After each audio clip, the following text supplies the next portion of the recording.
All right, welcome to the Sae Bae Cast number 9 with Bcguppy.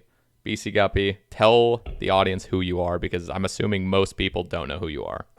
Yeah, so I don't stream or anything. I have just only a handful of videos on YouTube, one of which has gotten a really positive reception. But yeah, so I'm Bcguppy. I've been playing old RuneScape for like almost 6 years now. I'm a super old Ironman account, a really prestigious account at this point. I'm pretty proud of it. Um, but yeah, people mostly know of me in the community as like the theory crafter, the guy who comes up with cool new methods for stuff. And yeah, I just like occasionally like I'll just see like, oh, this method that no one's done before is really sick. I'm gonna upload this to YouTube, and people are like some of the methods I've come up with are used even today. Like just throughout my whole Ironman history of just going to different bosses and getting the drops, I've come up with all sorts of different methods. So yeah, and I know Seba, you've described me as the brain, one of the Yeah. brains in the community.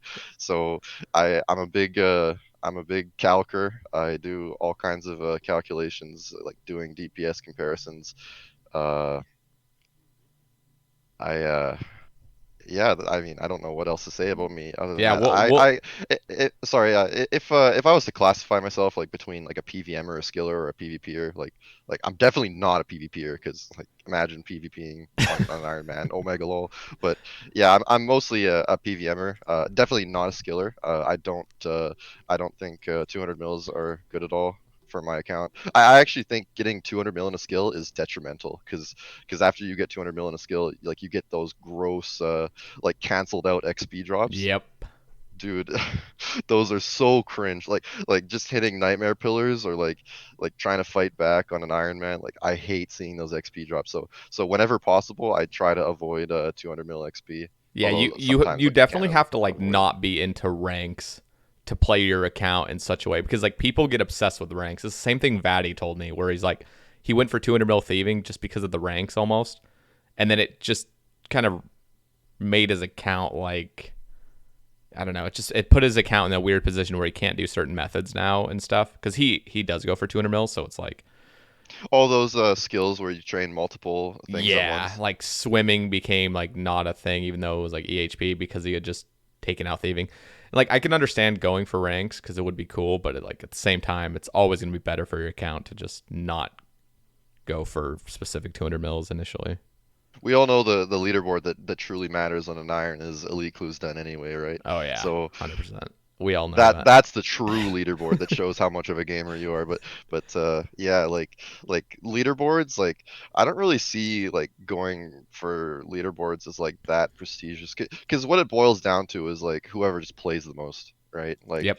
like you could be like you could literally have like a max cheese cape and still be rank one just because you played the most. Like you could be. I don't want to sound elitist or anything, but and I know some people they do wear their cheesecake, their max cheesecake with pride. But yeah, like leaderboards for the most part, I feel are just whoever puts in the most time. Well, it definitely is that, but I can see, I still find that impressive, regardless of skill level or not, to put in that much Oh yeah, dedication. absolutely. There's always like, I don't know. I would say though, putting in time because people can always bring up the argument, oh, it's like you don't have obligations, so that's the reason like you're good. But like, it still takes a lot of mental strength to be able to play this game like 16 hours a day and Absolutely. just And get actually, I engaged. have a mini rant on that topic. So, rank one overall for mains, like Lynx Titan is at the top, Yep. and rank two is Hey Jace. Like right? Yeah. He was the second to Yep. 200 ml, right? I'm really sad that Lynx Titan exists because the problem I have with Lynx Titan is he doesn't stream like at all. Like no YouTube presence, no online presence to speak of. Like he doesn't I mean, maybe he talks to like some members of the high level community on the side, but he has so little like just social media presence in the community that I think it's really sad that he ended up being rank one and not Hey Jace because Hey Jace is like the dude streams like every day. It Yeah. seems like No. he's Yeah, he really does. active in the community and he does other things other than skilling. Like he's really passionate for the game. Lynx Titan on the other hand, I feel like he just got like 200 mil all, and then it's just instantly just gone, like quit. Like, do you know what he's up to nowadays? Because I have no idea. Nobody has any And idea. if Hey Jace was rank 1, like we would have a really like a decent sort of personality for rank 1 that you could look up to. Like I know people used to look up to Zezima back in the day, Yeah. and he's a pretty good person to look up to. All things considered, like Zezima used to be the god of the game, Yeah. and like we could learn about him if we really want to. Like he's shown like his face and stuff online, but like no one knows what Link's Titan looks like. No one knows what he's done. Like he could be dead for all we know, and no one would know because just he doesn't talk to anybody and he has no social media presence. I wish Hey Jace was rank 1, That's and I wish Link's actually Titan didn't exist. that's actually such an interesting point. I've never thought about that. Because people do love like just the world in general loves a personality, like a rank 1 that has like a personality and has a very strong online presence. People love that. And the fact that Hey Jace has always only been able to rep number 2. And If anything else, I just appreciate that Hey Jace still plays.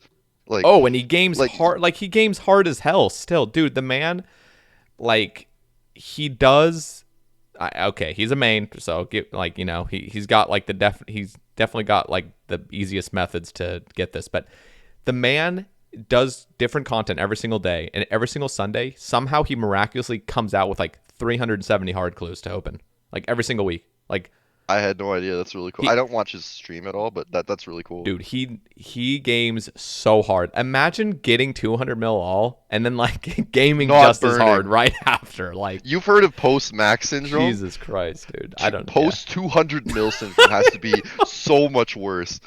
I know, dude. Like the man doesn't gain XP. Like there's no XP anymore. It's like pets and collection log. And you got to be just so like a normal player's just got to be so toasted. You got to be so fucking toasted at that Dude, point. imagine the year is 2026, like Hey Jace is still playing, and the dude's like grinding like catacomb barraging just to get that jar of darkness on the collection log. Like he's the dude that's like, all right, let's just grind 3 years, and we're gonna get that jar of darkness, boys. Dude, Let's get it. that's the beauty of like I know this sounds like an ode to Hey Jace, but like seriously, the man, he is like a true gamer. Just a true gamer. He just won't stop. Like he keeps going. He is like Yeah, I he's like the respect it a epitome. He's lot. like the epitome of just like you can watch him and just understand like, hey, this is a gaming environment. There's no bullshit zone. This is like you fucking come here and you game. And even after you've completed even if you've completed the game, arguably, you still keep going and you go beyond the game, I like the people that push new boundaries. I'm a big fan of like what you're going for right now. The whole 600,000 Saragnas. I'm so excited because okay, so the thing about that, like you have people that do these weird grinds, but not at like the top. Like do you know about that dude who made like 1 million Earth runes in free to play?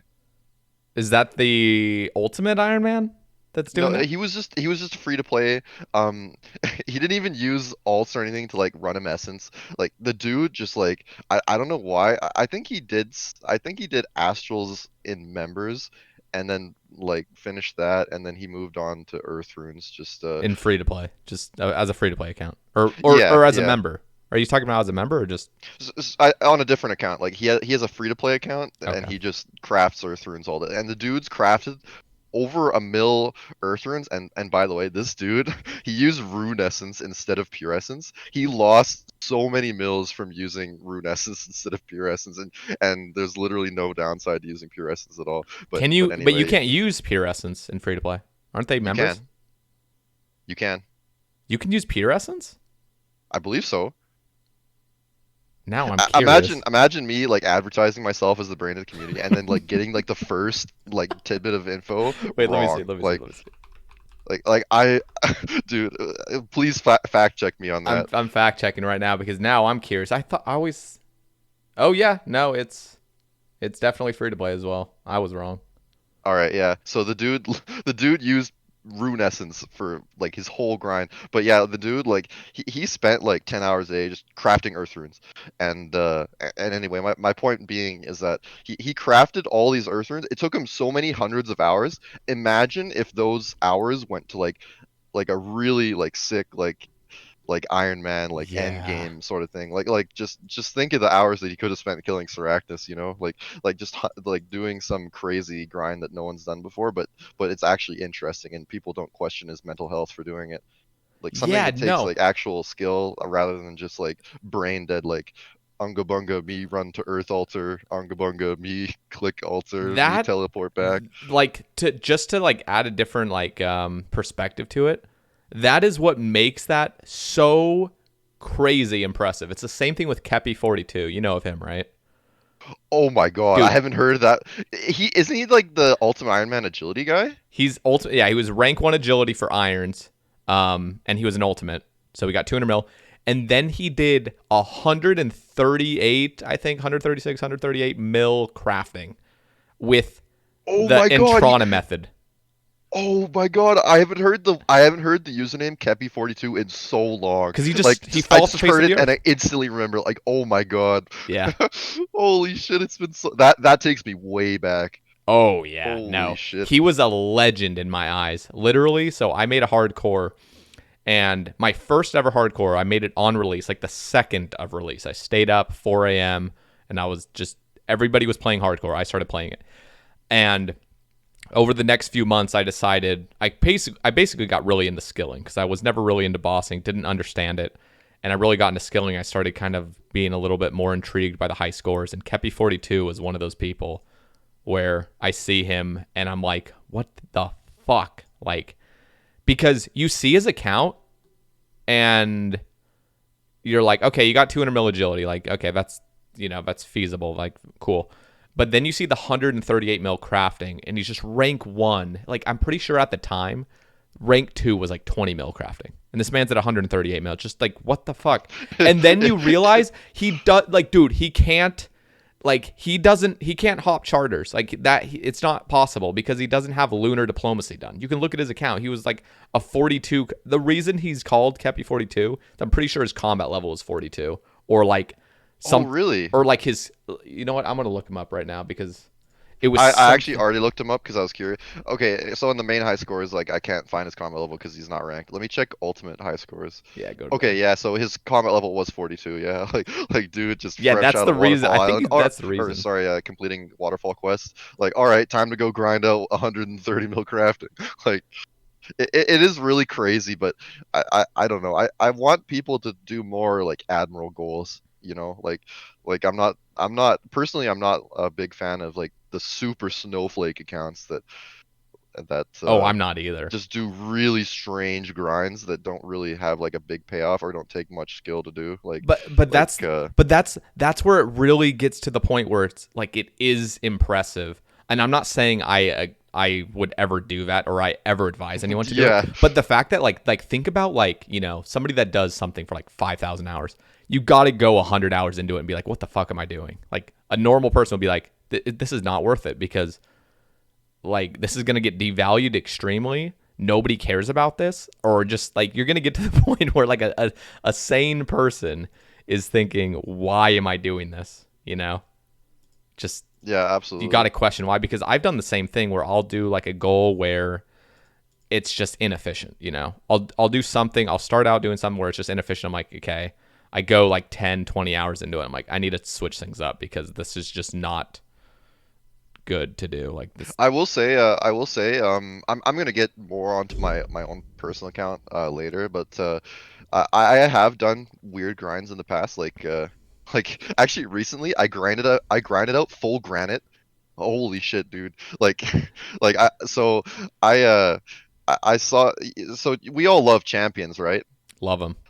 like I saw someone wearing full granite. I'm like, oh my god, that dude looks like an actual beast. So I wanted to go grind out full granite on my iron. Like, dude, it was so dumb. Like barraging terror dogs for a granite helm. Like, just doing weird shit like that was really fun. And oh my god, killing skeletal wyverns with full ink and a lance. Holy shit, I feel like such a Chad. Oh, it's Just like fun, man. killing wyverns among all the Venezuelans that are like they Wait, have wait, wait, mirror wait, wait, shields wait. on. Do you have a wyvern shield though? That's the real I question. do not. That's So when it I have to get really. frozen and stuff. That's when you're a real Chad, man. You're not getting frozen anymore. It's Oh yeah. amazing. But full ink lance, like Oh you yeah. literally three hit the things, it feels like. Okay, maybe not three hit, like Yeah, I'm but clearly exaggerating, yeah. but yeah, like you kill him so fast. And I remember back in the day, like when my account was still new, like I was RCBing like safe spotting wyverns, and it took so long every kill. It's like So, and you two were minutes probably a kill. let me guess, you were using broad bolts too. Like Oh yeah. everybody Oh yeah. used broad bolts. You think I was rich enough to use adamant diamonds, Dude, dude? Like, diamond, dude, okay, listen. I was a big wyvern fan. I killed 15,000 of them on my first main account in 2015. holy crap. I made the switch from broads to diamonds and I never went back. I actually realized it was actually more efficient. Like obviously it's more efficient, but like it was actually saving me money by using them. I realized it was crazy. I thought it was the biggest brain in the entire game for realizing that. And I would watch other people using broads. I'm like, you stupid idiot! Like, why are you using broads? As soon as I like started using diamonds, but yeah, it was a big deal to use diamonds. Yeah, later on I grinded out a Visage, the Draconic Visage, and I switched to melee later. But yeah, like I got pretty lucky on the Visage. Like it took me like 4,000 or something wyverns, and getting that Visage, like this was like 2015 or something. Like this Yeah. is way back then when like we didn't have lance or any of that crazy shit. So I was just killing wyverns with like just a whip.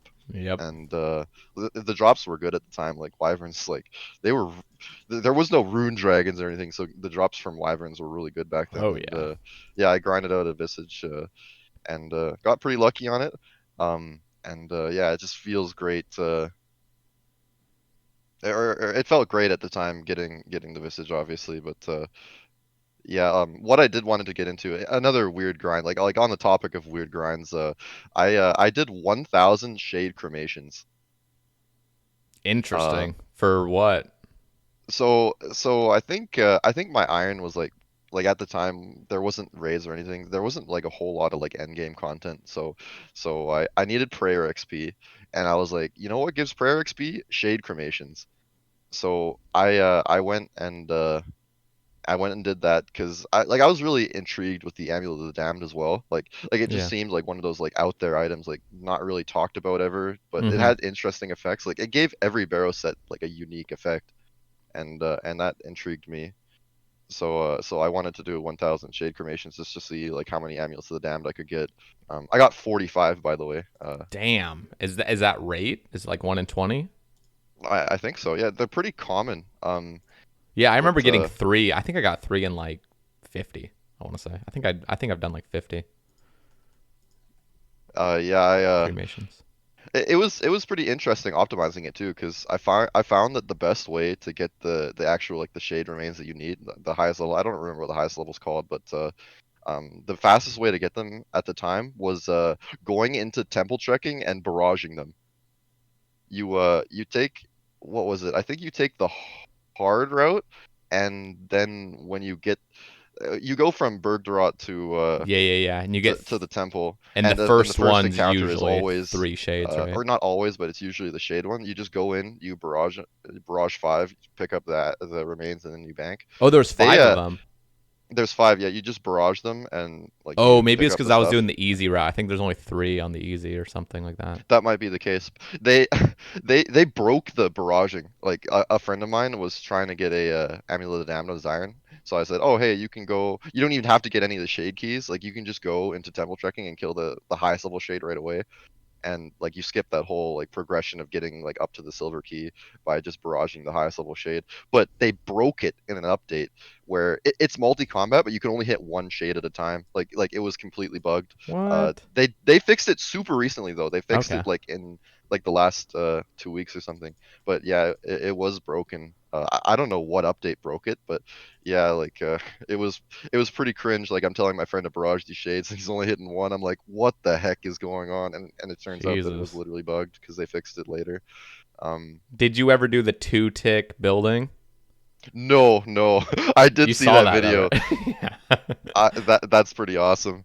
Yeah, I had to do like a decent amount of that though for the sacred oil. I'd I think imagine it's what's so, called. yeah. Of just I think like I just filled like a flame terror bag and I just used a whole bunch of resources. Like I think your method didn't even bother with the resources. Like you just sit there with that ring, right? No, I Or definitely I whatever still had to it's have called. my flame tier bag like filled. I mean, I didn't Okay. have to have it filled, but like you still need all the supplies for it to do it. But But yeah, we can talk about like the exploits of Bcguppy later. Um I I could talk about myself more, but I don't know if you have any other topics that you want to get into first or yeah, let's you know what? Let's just get into the rebalancing of equipment first off. oh Just yeah, because oh yeah. it's like the biggest thing right now, biggest news. I'm gonna pull that up on my end. Actually, I will too. I'm gonna quickly. I have it open already, but I haven't seen it at all yet. Let's go Um, through it. Let's go through the equipment rebalancing changes. So the one that just came out a few hours ago. yeah. So if you wanna, do you wanna read the whole thing and then Yeah, like just let's. sort of ask me for my own input, and we'll Literally, just this go can be along. like part of the ramble to it because a big. I know Reddit's freaking out about the blowpipe, and they've actually made I some haven't even additional. opened the old Screw and Scape subreddit today. That's gonna be Yeah. a fun in itself. I haven't actually checked about after this blog, so who knows what Reddit's like doing. But let's see. Equipment rebalancing changes. Last week we released the first iteration of our proposed plans to tackle some equipment rebalancing changes that will benefit the game's long-term health. If you haven't seen the equipment balancing blog, blah blah blah. Today we'll highlight the main changes we've made following your feedback and provide more information about what's not changing.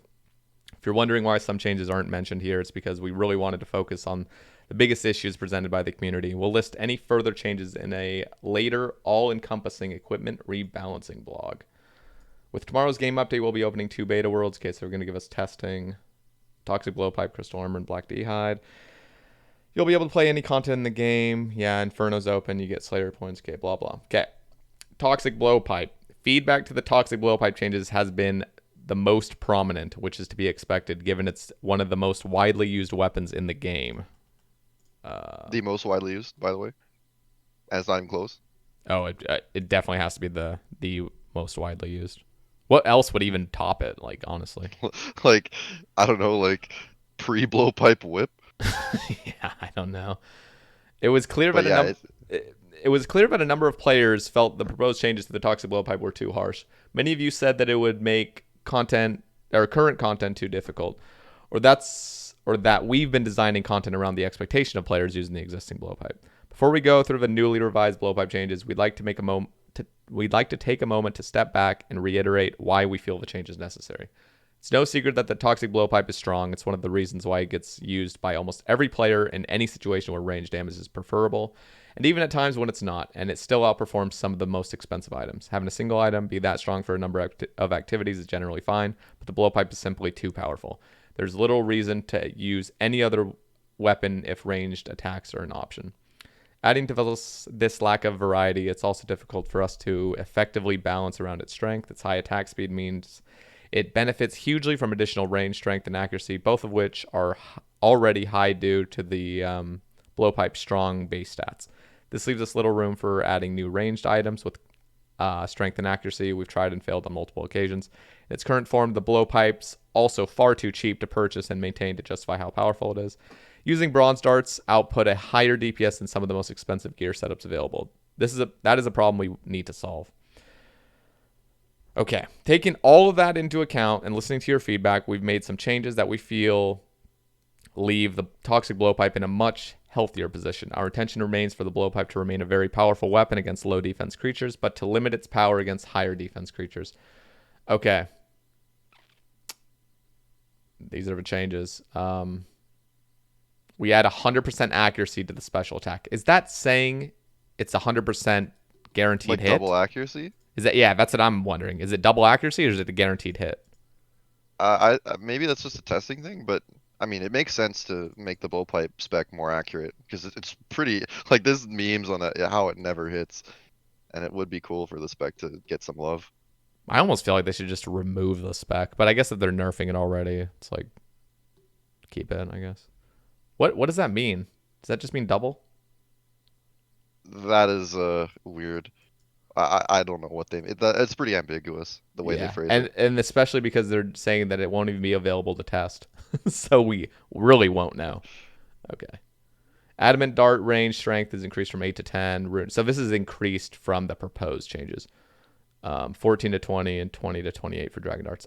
Personally, looking at what, looking like down below at everything, it actually looks like a pretty good change. But let me keep reading. The above changes to reduce the impact of the blowpipe nerf, yet remain in line with our original intentions, properly enforcing where the weapon will be used, low defense monsters, as well as creating a bigger gap between dart tiers.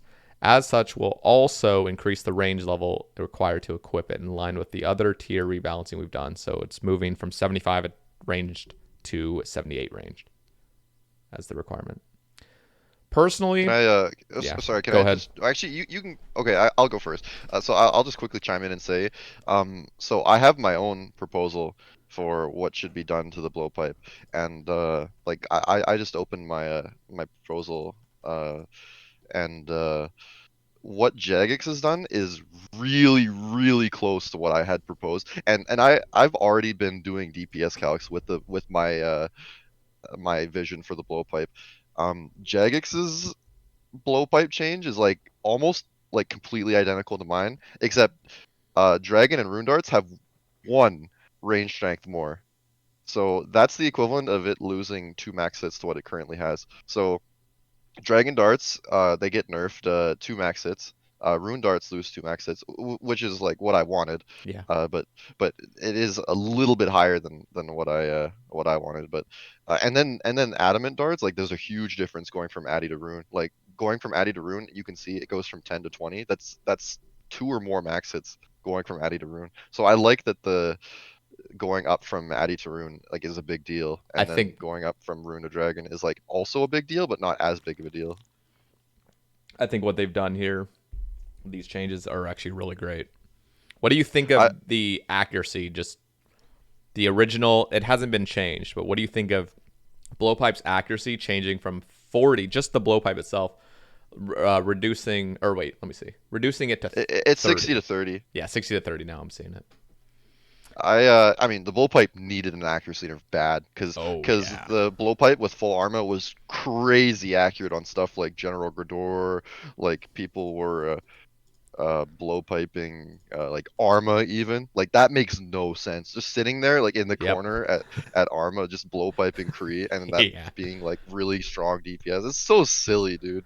Yeah. And you could even do the shield flick. You could pull like a bulwark up, and because of the what's it called, the combat tab, like just in RuneScape, the combat tab where like when you switch to a different weapon it doesn't change the attack style on all weapons. That simple Yeah, change made it so you could switch from a bulwark to a blowpipe just over and over every tick. You just, yeah, absolutely. it's crazy. I do want the accuracy on the high level darts to be upped though, and then reduce the accuracy even more on the blowpipe itself. Like take away more accuracy on the blowpipe and then give more accuracy to the higher tier darts, so that like it nerfs the accuracy of lower tier darts more. Because I mean it doesn't say what their accuracy was for the darts, but I think they actually nerfed the accuracy of some of the higher tier darts, which I disagree with. No, they it shows down below. Do you see that? It's showing what the accuracy is. Okay. I didn't see that yet. I Yeah. hadn't scrolled down that far. So yeah, they're actually reducing the accuracy of the darts. Like I don't know why they would reduce the accuracy on the darts I think themselves it's when they could fine. just make the I blowpipe. it's But I mean, it's so it's still like the negligible same thing, yeah. in that. But yeah. Um, what else was I gonna say? Yeah, like I think most of the like the brains in the community, they wanted the blowpipe nerfed and then higher tier darts buffed. And then when the previous blog came out, they were like, "All right, we're nerfing the blowpipe and we're nerfing darts." Like it made no sense. Like people wanted the darts to make it to matter more, and then Jagex is just like, "All right, we're just gonna make darts matter less." But now they've actually made the darts matter more. So this is more in line with the what the high level community sort of like unanimously agreed on was the solution to the blowpipe in its current state. So yeah, I like the changes a lot. I would like to see them like reduce. Is it silly for me to want them to reduce the range strength on the darts by one? Like I don't On even know if that everything. does anything. Well, they have dragon darts at 28. Like I wanted 27, but Okay. That I wouldn't mean, like would that I really don't would think that it would change a even do max hit anything. in most scenarios? I think it would make divine pots matter more because you're at 112 all the time. I think in some cases when you lose a range level, like you lose a max hit on the blowpipe, which is like huge by the way.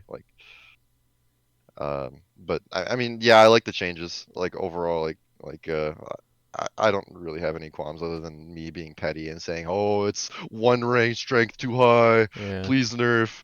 I Yeah, think the what they've blowpipe's done good. here is very just good. It's balanced. Because Absolutely. I already was actually fine with what they had proposed initially, just because I was assuming if if what they initially proposed over what we currently have, I would have actually preferred the nerf because I have always thought the blowpipe was just way too powerful.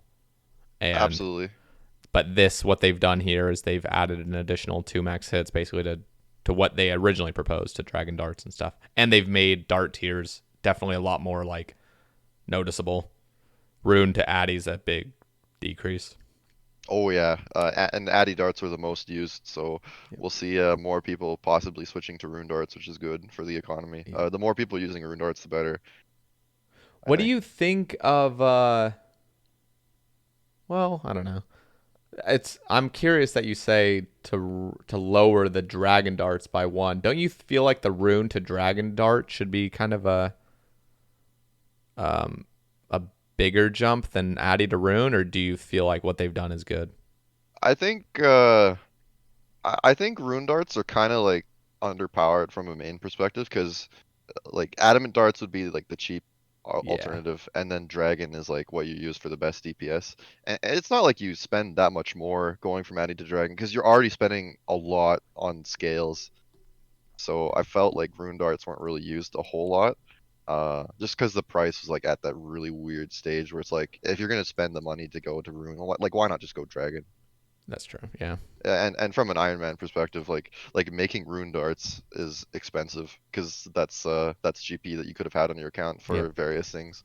Uh, like like God, dude, spending money on rune darts when I could be buying blood runes, like it's just not a comparison. Like Yeah. It's I tough. need the blood runes, dude. And then they've added some calcs here down below even further. Some of their own DPS calcs they've done. Um,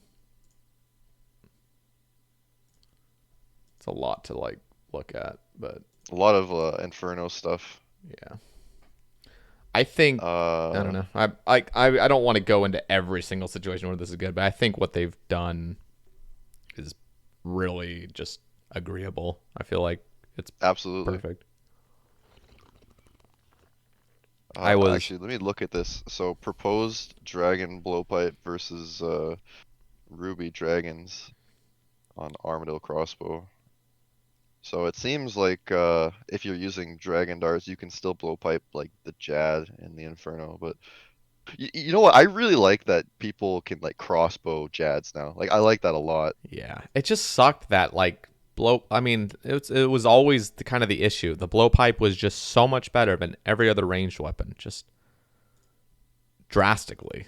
And crossbows never really got too much love. Like anything that just attacks slower is just shit. It's just always gonna be shit. The only Yeah, definitely. Tebow was the only thing that ever came out that was actually slow and really good, which was surprising. But that's why it had that's I don't know.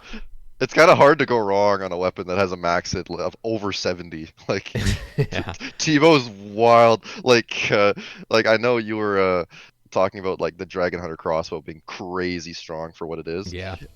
It used to be 10%. Like if you went from like an ACB to a Dragon Hunter crossbow, like the gap there isn't that big, or it wasn't that big at the time, going Yeah. from like 0% to 10%. But then they had to make it compete with the blowpipe and stuff like Vorkath, and Yep. because the blowpipe was so gross, they had to crank up the multiplier on the DHCB from 10% to 30%. Like that's I like know. people literally like do trail skipping to get the Slayer helm effect for stuff like the Inferno, and that's only 15%. The DHCB is 30%. That's twice as much. It's It's fucked. crazy strong. It's actually to the point. I remember when they changed that. I'm like, what the fuck? Like and this is back when I didn't really even understand. I still don't. I still am not like a mathematician when it comes to DPS calcs, but I knew this is just out of control to buff accuracy and damage by 30%. Like, It's wild. It's so crazy. and what I mean, seriously, like I feel like I kind of go crazy because I feel like nobody's as passionate about things like this as like I am. But now that I'm talking to you, like what I proposed in my latest ramble, I was literally saying they should nerf the DHCB and the lance. I don't know if you watched that. Absolutely agree. I did. I've watched most of your round. I've definitely watched all your most recent rambles, like going from like 15 to like what are you on? You're like 25 rambles now. Like 27, yeah. you've been putting out so many rambles. And by the way, big fan. They're so nice to listen to. Appreciate it. Like there's something really special about doing like some monotonous grind in RuneScape and then listening to someone talking during Oh yeah, it's your grind. beautiful, Like man. it's so enjoyable, I love it. so nice. But yeah, uh Dragon Hunter crossbow and the Dragon Hunter lance, like they're crazy strong. Like the gap going from the next thing, like the next worst thing is it's just so big. Like you go from like a whip on Olm's hand to a lance. It's just no comparison. Like you're Yep. crushing that hand. Yep. I think it's I don't know what the difference is. So this is the thing. Like some of my arguments I can't articulate well enough because I haven't put in the work to know the true calcs. I just go off of kind of what I see.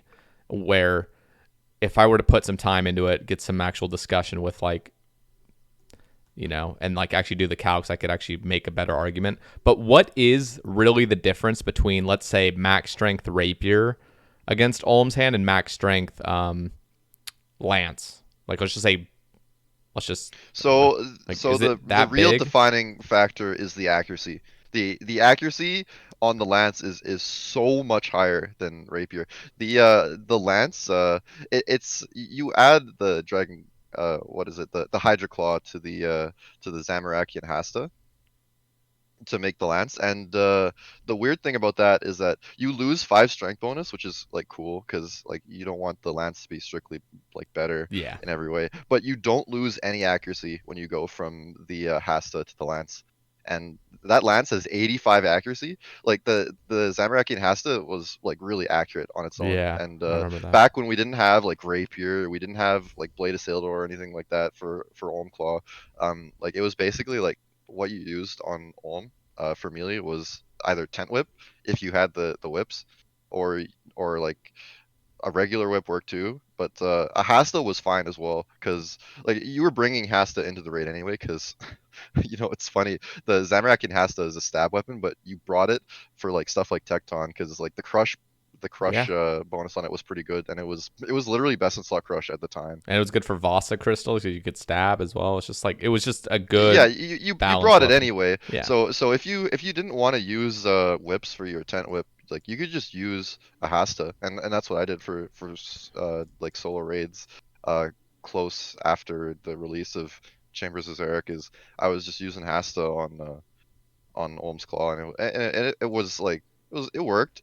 But the thing is that the Hydra Claw, it took that Hasta and just basically like just cranked up all the, like it gave it 20% on everything. and the DPS improvement was huge. The accuracy was unreal. Like if you missed the Warhammer specs, you wouldn't really like care because Yeah. you were hitting like all the time. The max hits on the lands are pretty fair. I still think it needs a little bit of a reduction. But yeah, like going from I think Rapier can hit like was it like 53 or 54? And then Lance hits like 56. So you're gaining or even like 57 I think is what Lance can hit. Um but yeah, like going from a Rapier to Lance, you gain the max hits, but gaining the accuracy was like on a whole nother level. So I think if they like reduce the accuracy on the Dragon Hunter Lance itself, like reduce it from 85 stab to like 75 stab, like just remove 10 accuracy from all the stats, Would and that be then pretty reduce balanced, you feel like?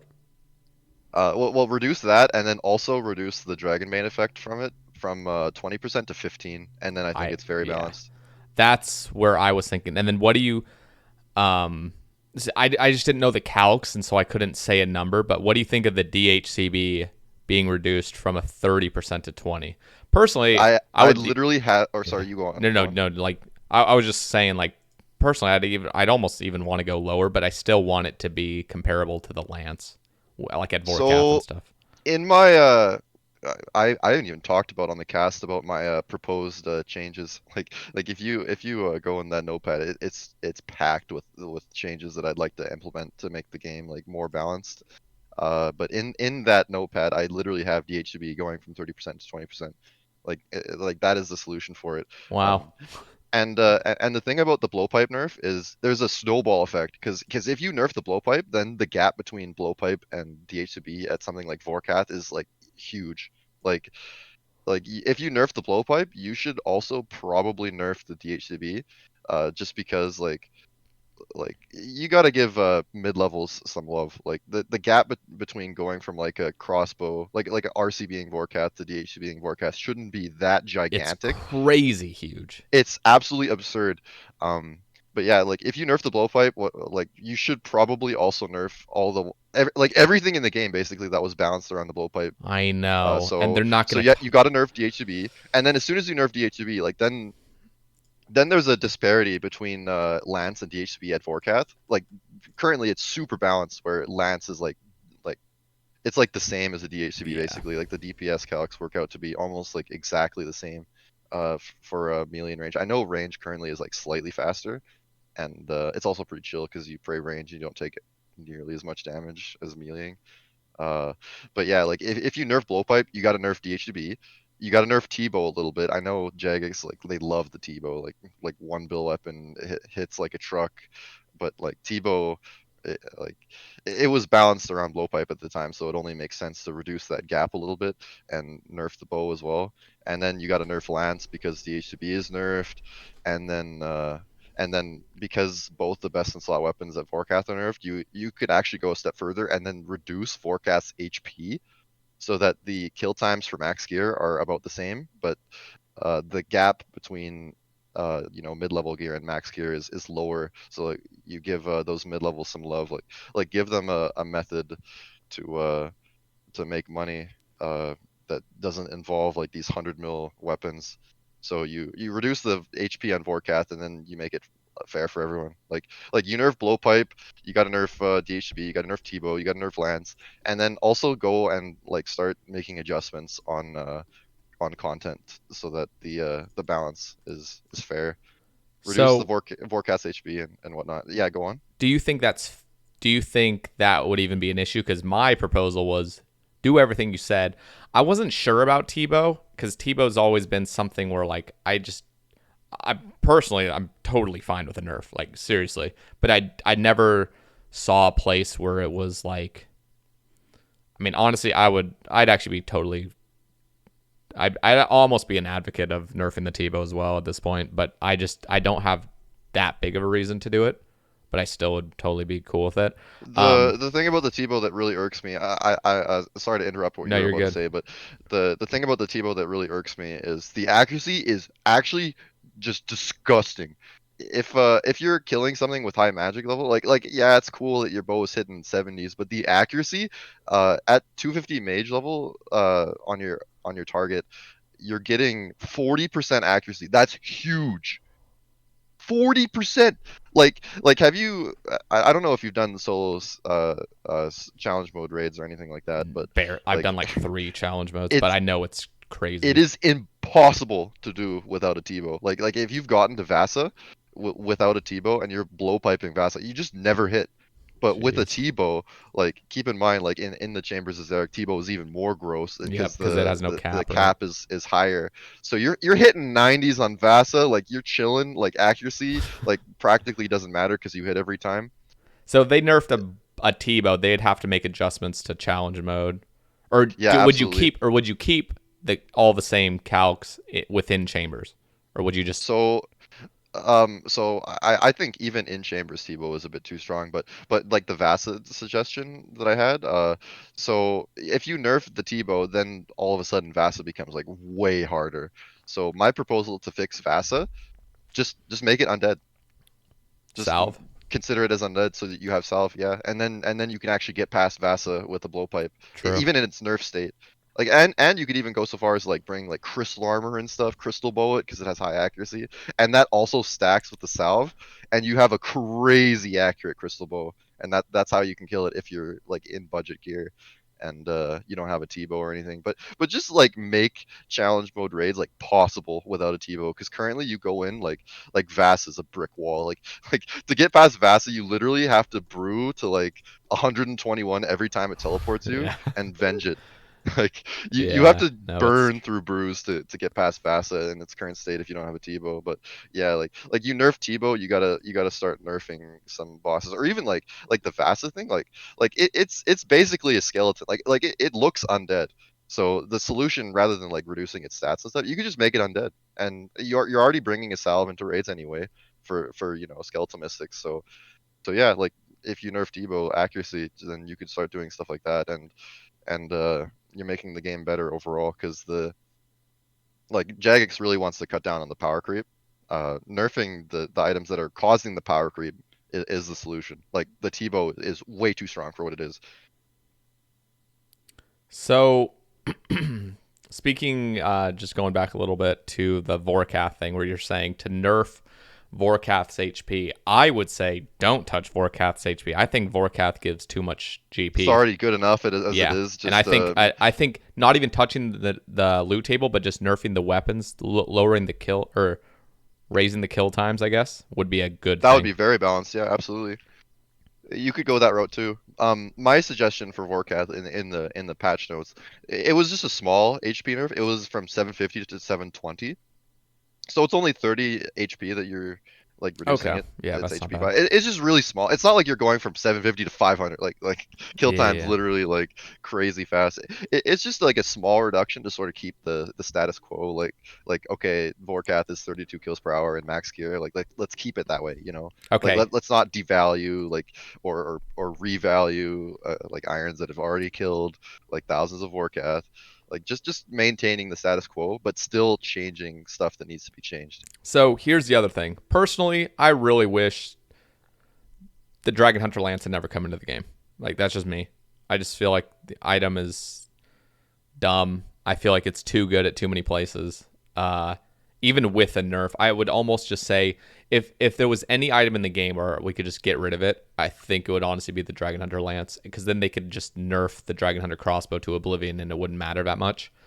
The Yep. thing is like people think people only will compare the Dragon Hunter crossbow to like Tebow and Blowpipe and Oh Lance. yeah. Why not compare it to its counterparts as crossbows?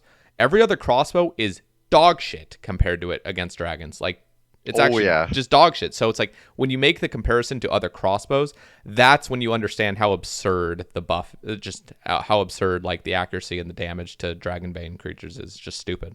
So Shoutouts to, sorry, quickly yeah, want to no, go say ahead. shoutouts to Reddit for saying the Lance was underpowered on release. Like Oh like my god, when dude. when they originally came out with the Lance, it was 30% by mistake. Like it was polled as 20%, but they they brought it into the game as 30%. Oh my god. And then they nerfed it to 20%, and Reddit was bitching like, dude, Lance is worthless now, like 95 Slayer requirement, dude. Hydra's hard, like it's 1 in 1,000. Like they were bitching that the Lance is actually like underpowered, when in reality, like if you look at the numbers, like holy shit, it's crazy strong. It's so good. And the thing is like, seriously, I look at people going for like post 99 Slayer, like Ironman. You don't ever use anything. Like you don't use any other weapon besides magic and then your lance. Like that's it. Just like that's the meta to 200 mil Slayer is just barrage and use your lance. Like you will never need to use any other weapons. Like why is the lance so fucking good that like Rapier's irrelevant, Saeldor's irrelevant. Saeldor in general is just irrelevant. It's the whole thing is just irrelevant, which is sad because it's like, dude, it's because of the lance. I feel like a big part of the reason is just because the lance is too good. If the lance was just barely, and I just want it to be barely better than a rapier or a Saeldor or a mace, I think that would have been the perfect sweet spot where it's like, okay, if you're still using a rapier, it's still good. You're not looked down upon for using a rapier at a dragon, and it's like, okay, but the lance would still be just barely best in The slot. best in slot, yeah, of course. Just barely. But you still had value in those weapons like Blade of Saeldor, like it's just the Taub weapon at this point. Like if you want a Taub and you don't have a Scythe yet, like yeah, Blade is your go-to. But yeah, like when you're like max iron, like you're going for items and stuff, and you're like pet hunting, like you don't use Saeldor anywhere because it's just like not best in Yeah. slot anywhere. Yeah. Like No, it's what would you do it to a is sad. sail? What would you do to a Saeldor? Like, I mean, obviously there's other things we could like in a perfect world where everything kind of goes to your calcs that you've provided in this sheet. Like, but what would be would Saeldor just have to stay as is, or would you add something, maybe a crystal armor effect or So something first to of it? all, the biggest change on the Saildor right now that needs to be made is the attack animation, because it's so bad. Like if you've seen the attack animation Dude, I for refuse the to use the Inquisitor's weapon. Mace, It like looks Inquisitor's bad Mace is and like, it looks so sick when you just swing it, like, and it looks like it just hits like a truck when that mace hits your opponent. And then Rapier has that really unique stab animation too. But the Blade of Saildor, like especially the corrupt version, it's just a deskim. Like no custom attack animation. If they're gonna do any change to the Blade of Saildor, just make it look better. Just overall, just make it feel better as a weapon. dude, That's the first change that needs to be made. I wanted the sword to I wanted the corrupted. Well, first of all, they should add a metamorphosis to the corruption because I hate the. I'm just gonna show the stream what this piece of shit looks like. I hate it. It just looks stupid, and you hold it like a rapier, like it looks like a Kool-Aid sword, dude. It looks like I'm literally It's holding so a bad. Kool-Aid sword. It's so bad, Like dude. I like If I had a Saildor, I wouldn't even corrupt it, because I would just use yeah, the gradable no, variant, I because it's almost way better. regret. I just regret corrupting it. I really do because it just looks way worse. This looks, I kid you not, this looks like an action. I look like an action figure right now that I got from a McDonald's Oh my Happy god, Meal. I Happy kid Meal you not, special. dude. It looks like a toy I've had when I was like 3 years old. It's so garbage, and the way you swing it makes it look like any other like longsword. Yep, it's bad. They need to fix it. I wish they had changed the corrupted version. I know it makes sense to make it red, but they should have made it black. I feel like that would have been fucking awesome. A black Blade of Saeldor, That would like be a really see-through cool, yeah. black. But they also need to change how you stand holding it. They need to lower it like a Dragon Sim, and then yeah, they need to change the animation. One suggestion that I liked for the Blade of Sildor, you know how the Crystal Crown has all those recolors? Yeah, You yeah, can yeah, make your yeah. Crystal Crown any color. Just make it so you could use those on the blade. Like, just make your sword purple if you wanted to. Oh yeah, there was a recommendation for that. I remember saying that. I think I saw it on Reddit. But yeah, blade is in a really bad spot. Like I don't know how you would even make it good. Like I wouldn't really want it buffed. Like the stats make sense. It's just there's no place to use it. That's the real problem, I feel. But yeah, like the only thing I think needs to be changed with the Blade of Sildor is just like make the thing look good to use, and just give it a graphical overhaul, is what I say. So I'm looking at your sheet for like your changes. You never even added Blade of Seldor to it, did you? It was just No, okay. I was just looking to see if you I had it. mean, I think melee is pretty well balanced in general. Like all the melee weapons, Yeah. like tentacle whip, all of that.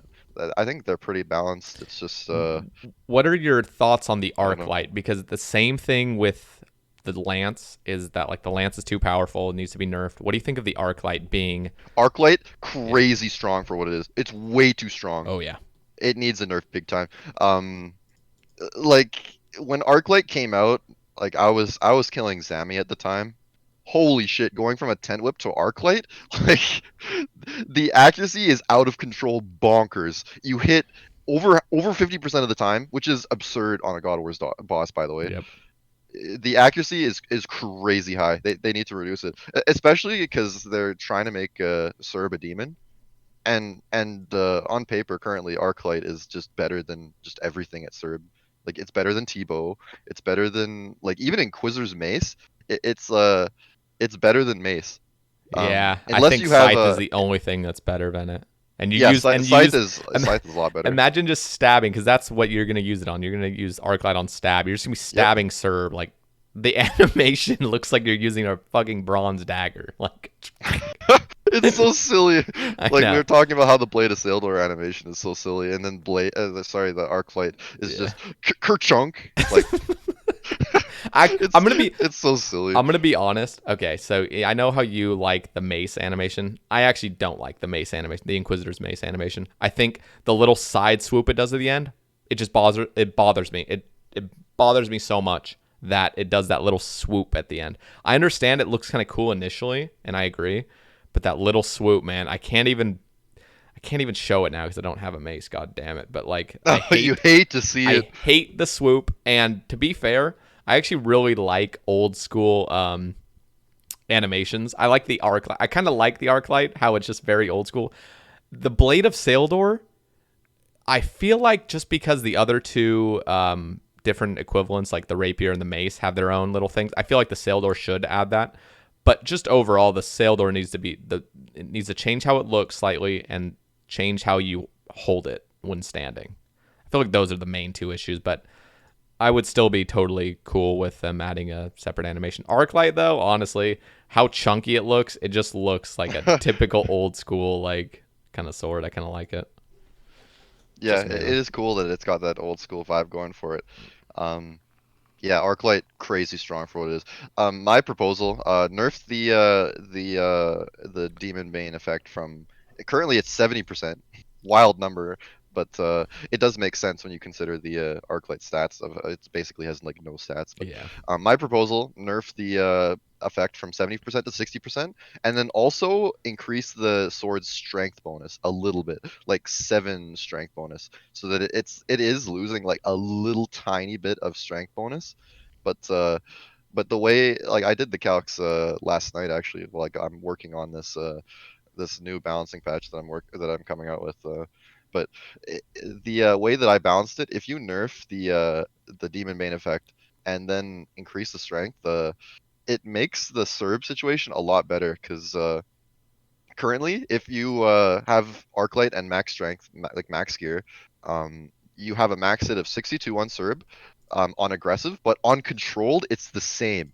You have the same max hit on stab, which is like it's really unlikely that the numbers would work out to that, but Yeah. it does. And because the Arclight has the max hit of 62 on stab, which is the better option on Serb, that's why it would compete with Inquisitor's Mace. But if you increase strength just a little bit and then made the Demon Bane multiplier 60% instead of 70, then it would keep that max hit on slash. So it's still a good slash weapon.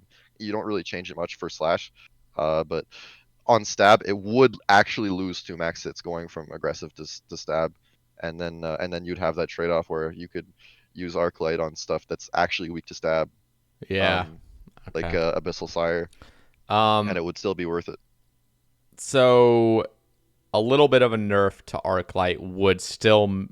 Do you feel like it's good for Arclight? Okay, here's the real question. I was talking in Summit about it. Port Kazard said that Arclight. Well, I don't want to like speak for him, but it sounded like he just kind of wants an overhaul of how the calculations work in the first place for Arclight. Apparently, the higher strength bonus we're going to get in the future to our players is just going to exponentially make the Arclight just crazy. Yep, I agree. It currently scales like crazy high.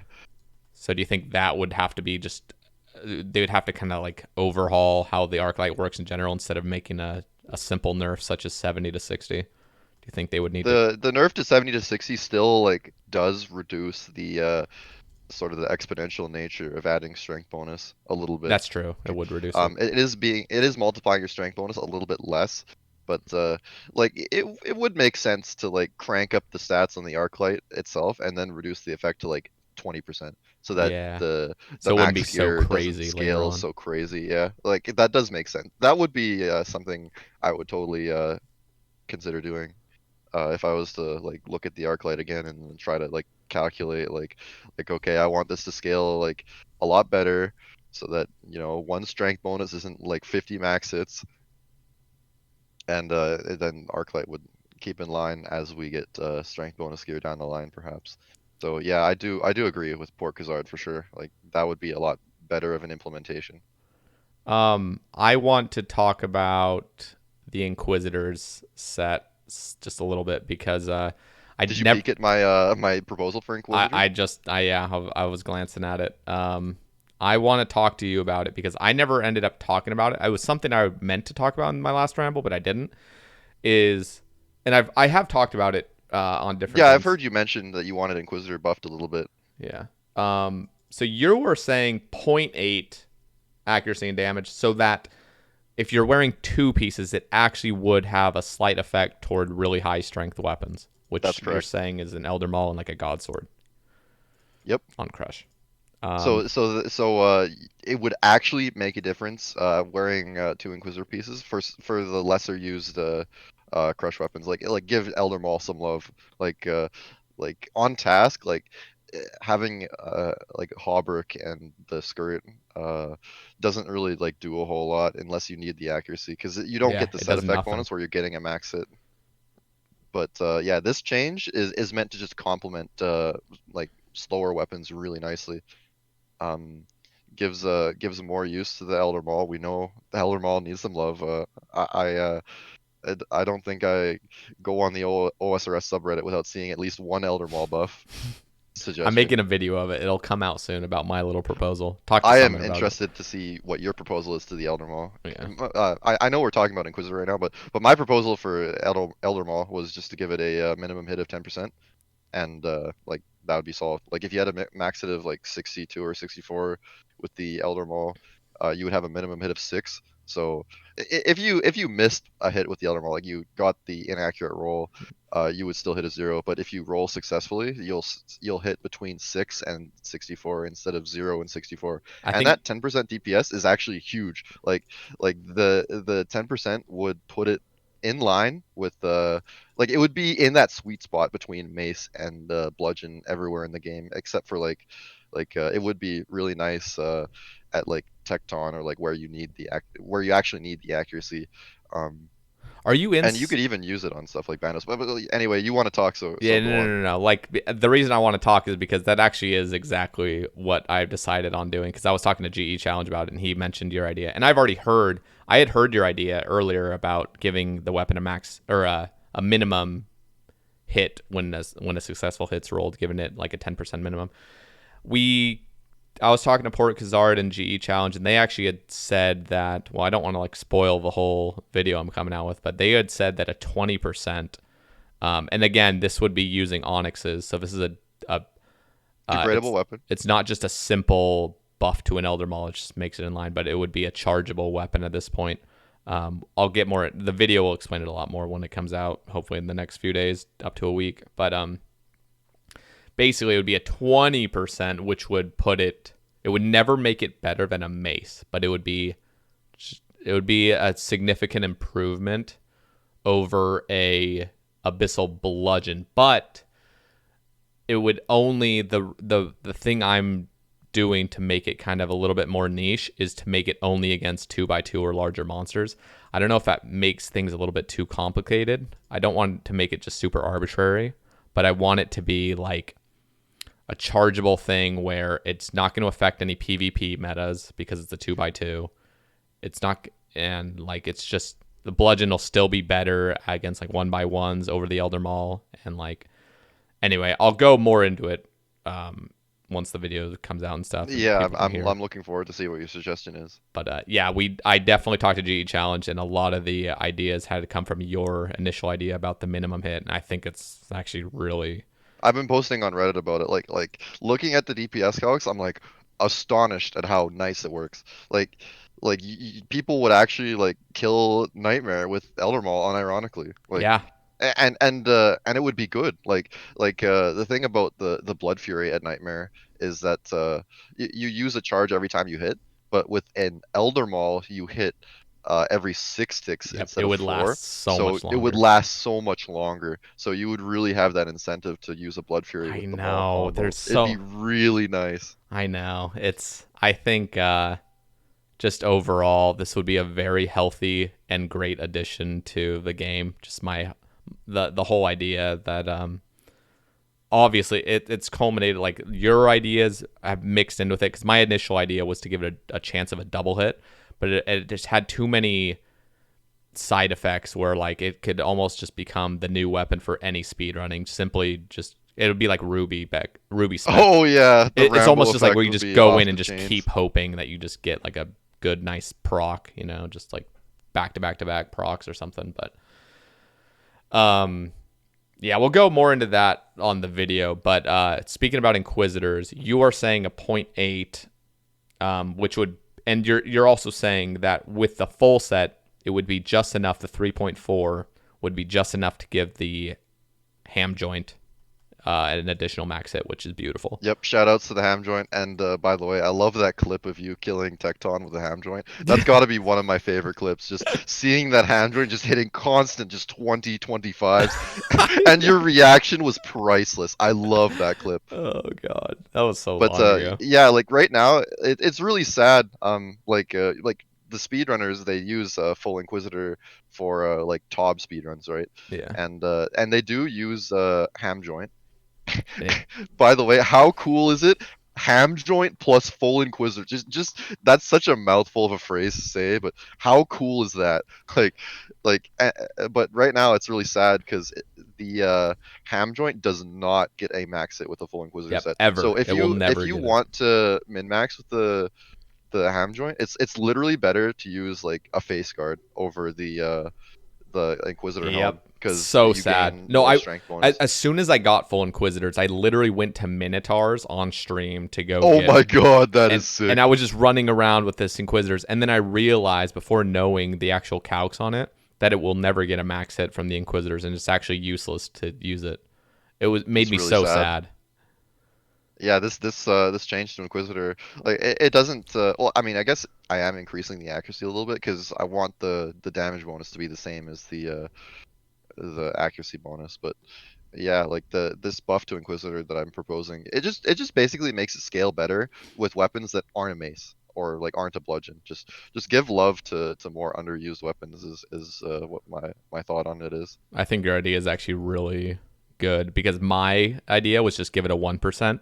But if it gave it a 1%, then wearing two pieces would give the mace as well an additional max hit. Where Another side effect that I forgot to mention is that you increase the max hit of the God Sword specs too. So with Full Inquisitor, it's actually worth it to use the God Swords on Crush because you would be gaining like extra max hits basically. but So every time you SGS spec a Nightmare, you would actually spec on don't Crush. don't the specs, uh even if you're on the crush attack style, correct me if I'm wrong, but don't they actually aren't they actually set as a slash attack, and it wouldn't get the So effect? how it works is that uh, every weapon has a predetermined like attacking style when you spec with it. So the God Swords, they always roll against slash regardless of what you're using, but the stance you use still matters because if you're using the crush Okay. style, you're rolling crush attack versus slash defense. So Interesting. Okay, I never because the knew full that. Inquisitor has such nice crush accuracy, like it is better currently to spec on slash with Inquisitor because the going from slash to crush on a God Sword is a big deal. You're going from, I think it's 132 accuracy to 80, and the full Inquisitor set is not quite enough to make the crush option more accurate. Even with the negative slash bonuses, the SGS on crush is less accurate than the slash style. But yeah, all special attacks only have one thing they roll against, which is actually kind of sad in some situations. Like maybe this is something that needs to get changed because like a good example, Vasa crystals. Uh, like so many weapons roll against slash defense. The Dragon Dagger, it's a stab weapon primarily, um, but it always rolls against slash, and that's really sad for stuff like Vasa crystals because you can't DDS spec Vasa crystals because the crystals are basically like the defense against slash is huge. But it would be really cool if you could actually spec on stab and have it roll against stab. It would help. It would help stuff like claws. Claws do have a stab option, so you could use claws on stuff that's weak to stab, True. and you would be rolling the stab option against the stab style, which makes a lot of sense in my eyes. It also make the Abyssal Dagger more useful. Shoutouts to that garbage weapon. I think the Abyssal Dagger, like, I just find it silly that they had to make it the spec reduces accuracy. Just It's so dumb. and doesn't it reduce damage too? Just like damage. Yeah, it does. Yeah, it's It does. This is dumb. They're just scared to make it better than the DDS Yeah. because PvP Yeah. would be crying about it being stronger than the DDS. Imagine like they changed the animation, so like let's just say they made it so if you spec with an Abyssal Dagger on stab, it would do like these two like super quick pokes instead of like the little slash it does. Imagine it just Yeah, went just that would be cool. be Custom dope. special attack animations for different styles would be really cool. Oh I yeah. think that like there's a lot that could be considered. I think a crush. I can just see the crush God Sword. Every like each of the four God Swords has a new animation for when you crush spec it. Imagine AGS on God, Crush. that'd be dope, man. God, Like it's almost imagine. like you're piling into them instead of doing like the upward spiral. Imagine you're like going into them with that spiral for the Oh, crush. that'd be sick. Like some kind of crazy like Armadil's like bird Yeah. style descent attack. God, that'd That'd be be so dope. cool. But yeah, I bet the old school RuneScape team would do that justice. Oh yeah, especially Uh, now. Like they got so many resources. I want to say one more thing. Oh yeah, I had a really cool proposal for the Abyssal Dagger spec that I didn't include this in the notes, but I had an idea of where what if when you click the special attack button on an Abyssal Dagger, you teleported to your target. So you like if you tried to like run up to someone with an Abyssal Dagger and you click the spec bar, like your character just instantly teleports to them and then hits them twice like the DDS does. Like because Abyssal Demons they teleport around, Oh right? Like shit. why not add that effect to the Abyssal Dagger spec?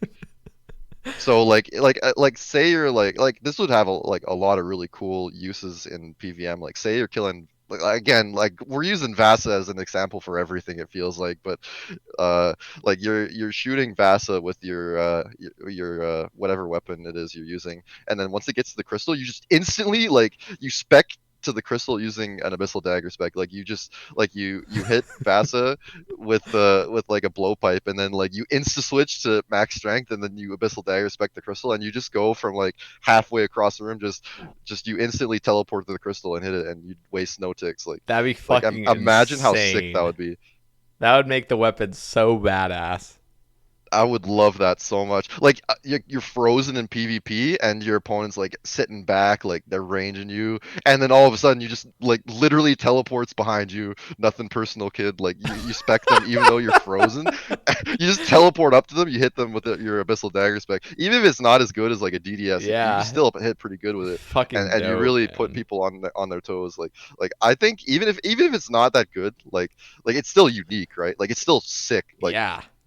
It gives it like just it's almost like their idea, their new like we'll get into the Arceuus spellbook a little bit later, but oh yeah. the whole like resurrection thing where you can resurrect enemies, like as silly as that sounds and as weak as it sounds, like it doesn't sound like it'll do much, especially if it's just being used in Zaya. It's a very cool idea, and I like it that they're expanding something, even though it sounds not very old school and stuff. People can argue it's just cool that they're kind of exploring these new It's avenues.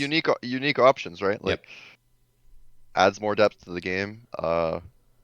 people like it encourages theory crafting too. Like people think about it like oh my god, what if Abyssal Dagger teleports you to your target? Like people are like just brainstorming like oh my god, oh my god, oh my god, where can I use this? You know, Yeah. like it builds excitement. Like okay, the thing about nerfing the blowpipe is that like if you nerf the blowpipe and then you don't like give like you don't give anything buffs or like you don't excite the community for new things that they could potentially be using like it's just such a bummer. Like the community is just upset about it in general. Like there's nothing to look forward to. It's like okay, my blowpipe's getting nerfed.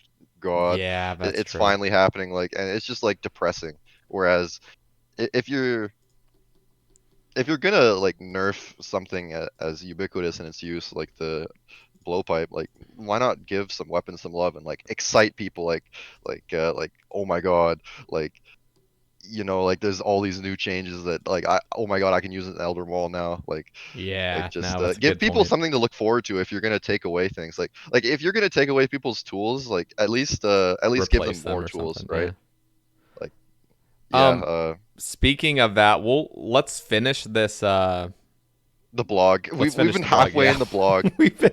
Yeah, We haven't even let's gone through the whole blog we yet. we covered like 90% of it, which was the blowpipe. But Oh, let's finish off. I'll just finish reading like up until because I have a few more passionate things I want to talk about on this. Okay. Filling the gaps. With the proposed changes to the toxic blowpipe, there is a clear gap to fill for a ranged weapon that excels against high defense creatures. We still intend to increase the bonus damage offered with the full crystal armor from 15 to 20%, but we know that even this buff does not compete enough to be considered a replacement to the blowpipe. We discussed increasing both the bonus damage and accuracy of the full crystal armor set even further, but we'd really need to go big on the numbers. In order for the full set to be competitive, it would need to provide approximately 40% damage and 50% accuracy instead of 20 damage and 30% accuracy. And that would in turn lead us into the problem of a tier 70 ranged weapon being stronger than its requirements, even when considering requiring crystal shards to maintain. Yeah, like a 4-tick weapon, you need to. It's the same thing they did with the DHCB, a 30% shit just to compete with how quickly a blowpipe can attack. We've seen that. Another popular suggestion was to split the toxic blowpipe into multiple versions. The newly proposed blowpipe and another created by adding an attachment or upgrade to restore it to its current state. This is something we already considered internally when we started our work on the equipment rebalancing changes, but despite the increased expense, we'd ultimately be left with the same issues as the current blowpipe has, having a single item dominating the ranged meta with little room for variety. We think there's a definite gap to fill, but feel it would be better to offer an upgrade to the crystal bow or a different weapon entirely in the future, as we'd then be able to increase its requirements accordingly. We welcome your feedback on this. Okay.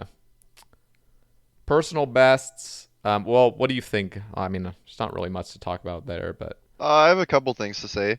So imagine the outrage of the community. So they just nerfed the blowpipe, right? And then a week later it's like raids 3 rewards, and then like the first thing is like a new blowpipe, or actually like something like a blowpipe that fires knives, for example. Like yeah, like imagine how salty the community would be if they if they nerf the blowpipe and then they're like, oh yeah, hey, by the way, if you do raid 3, you could get this rare item that's the same as the old blowpipe. Like that'd be so lame. yeah. No, That would be so I lame don't if think that. they're doing that, and I've heard arguments about that. Like people are just really crying because they're nerfing the blowpipe, and then they're just assuming they just want to give a better blowpipe later, but just replaces what it is, and I think they're trying to get away from those 2-tick weapons because they're just too overpowered. Like just I don't know, like a 2-tick weapon It is is just pretty crazy, strong, yeah. and it's hard to balance it in the future. It's kind of funny you thought of the knife thing, like throwing knives. I always thought it would be cool if they came out with like a shotgun blowpipe that just spews out Oh my nails, god. like rune nails, dude, just flying nails at opponents. Imagine that. That would be that'd be sick. You accidentally inhale and just insta KO yourself. Oh hey, proposed blowpipe nerf. You have a 1% chance of venoming yourself. Like Yeah, for imagine that. real. That'd be cool. Unless you're using a SERP, buff the SERP, dude. Oh, Okay, true, we true. got to get further into this because I'm still bothered at a certain few things. Because You want to go further in the blog? yeah, just I have one more thing I want to say. go ahead, This will go be ahead. quick. This will be quick. So the crystal bow. So the issue I have with the crystal bow and the crystal armor is that the crystal armor, like it's like you said with the DHCB thing, like they have to really like crank up the percentages on the crystal armor, and then at that point, like the issue with the crystal armor is that you have to wear the full set to like really get the most effect out of it, Yep. and that doesn't have any like like you can't use a Slayer helm with that, like you Correct. can't. Yeah. So crystal bow like immediately like never useful with a Slayer helm, and we know like okay like slayscape, like you slay like everything in the game pretty Yeah. much except for raids, but it would be nice if they like looked at the crystal bow itself, and they did suggest it. Like I like that they're thinking about buffing the actual crystal bow itself because it needs to be Yeah. buffed. They are talking Like about that. the crystal armor, like you don't even have to change it, just make the base version of the crystal bow better. Just make the crystal bow by itself like on a slayer task useful without the armor, and then you have a good setup going. I agree. Before a bunch of PKers say, no, that's gonna make ragging worse in the wilderness. People just bring crystal bows out Dude, there. do people really still use a crystal bow to rag? Like, I don't fucking know, dude. I try to stay out God, of there as much as possible. I completed all man, it's wilderness so hard to weapons. balance weapons because you have to consider like, oh yeah, PvP, like God. like oh Elder Maul 10% min hit, like oh, it's Yeah. crazy good for risk fights, bro. Like it Yeah. sucks that PvP exists, That's why the two by and two, as arbitrary as it is to put that in there, it eliminates any sort of PvP issues. yeah, absolutely. Uh, yeah, we can go on. I don't want to keep going. Like we're never gonna finish this blog if I Yeah. keep No, we could going talk on about little things like we this. could go on about the blowpipe for another like 2 hours. Um, Uh, in our initial yeah, go on. proposal, we did not. Okay, so this is about the personal bests. This is very arbitrary. I feel like the speedrunning community is tiny compared to what it is going to be after combat achievements. So it's a good thing they're doing Oh all yeah. this balancing now, which is, if they're going to balance it, it's good to do it now rather than later because speedrunning, there is a niche community for it, and there's going to be probably people that are butthurt. But let me read this. In our initial proposal, we did not touch on how we'd approach already obtained personal bests for boss kill times. Given the changes we're proposing will likely cause some of these items to be unobtainable for a good while. Or these times. Did I say items? These times to be unobtainable. At least until new equipment is introduced into the game. We'd like your thoughts on how we approach this. Our options are reset all current personal best kill times, making everyone start fresh from the changed values, store all current personal best times and mark them as pre-balance, and then reset them. Leave all current personal best kill times as they are. I'll just say quickly, my idea is the third one. I don't even care. Yeah, just leave them. Like, Yeah. doesn't matter that much. There's always gonna be power creep in this game. This is like the one time things Yep. get nerfed. It doesn't even matter. Yeah, it's not why. Yeah, I don't know. I just feel like, yeah, some people Like, might have an outcry, but it's this is such a huge change to like, oh, by the way, like, imagine just deleting everyone's PBs just because the blowpipe loses two yeah. maxes and some accuracy. Just like one item. Especially because it's only 2 max hits now. It's not even like the proposed like 5 max hits they were trying to do. Oh yeah. Like, if the speedrunners really care that much, then they could just have a new category like Exactly. pre-nerf. Like the speedrunners can figure that out. Yeah. And most of the time, yeah, like that's the thing. It's not that big of a deal. And most of the time, if you're going to have a PB, you have it recorded. And if it's, I don't know, it's not that big of a deal. I'll just skip over the rest of that because it's kind of irrelevant. Nate is not face guard. They decided Uh-oh. that they don't want to make it 5 melee strength. I'm curious, what are your thoughts on it? That's the only thing. They just decided to not do anything to it. So when I saw it originally, I'm like, okay, what does the max hit loss mean? And it ended up it actually nerfed Lance more than anything because Lance lost a max hit in raids. Mm-hmm. Um, because you're at 120 strength instead of 118. I never checked Vorkath, but I mean, like you Vorkath can did use have a Serp on nerf. Vorkath. At least I remember Fat Cloud saying that, or it was something like if you had a fire cape, that Nate has not made it just as good as an infernal cape or something like that.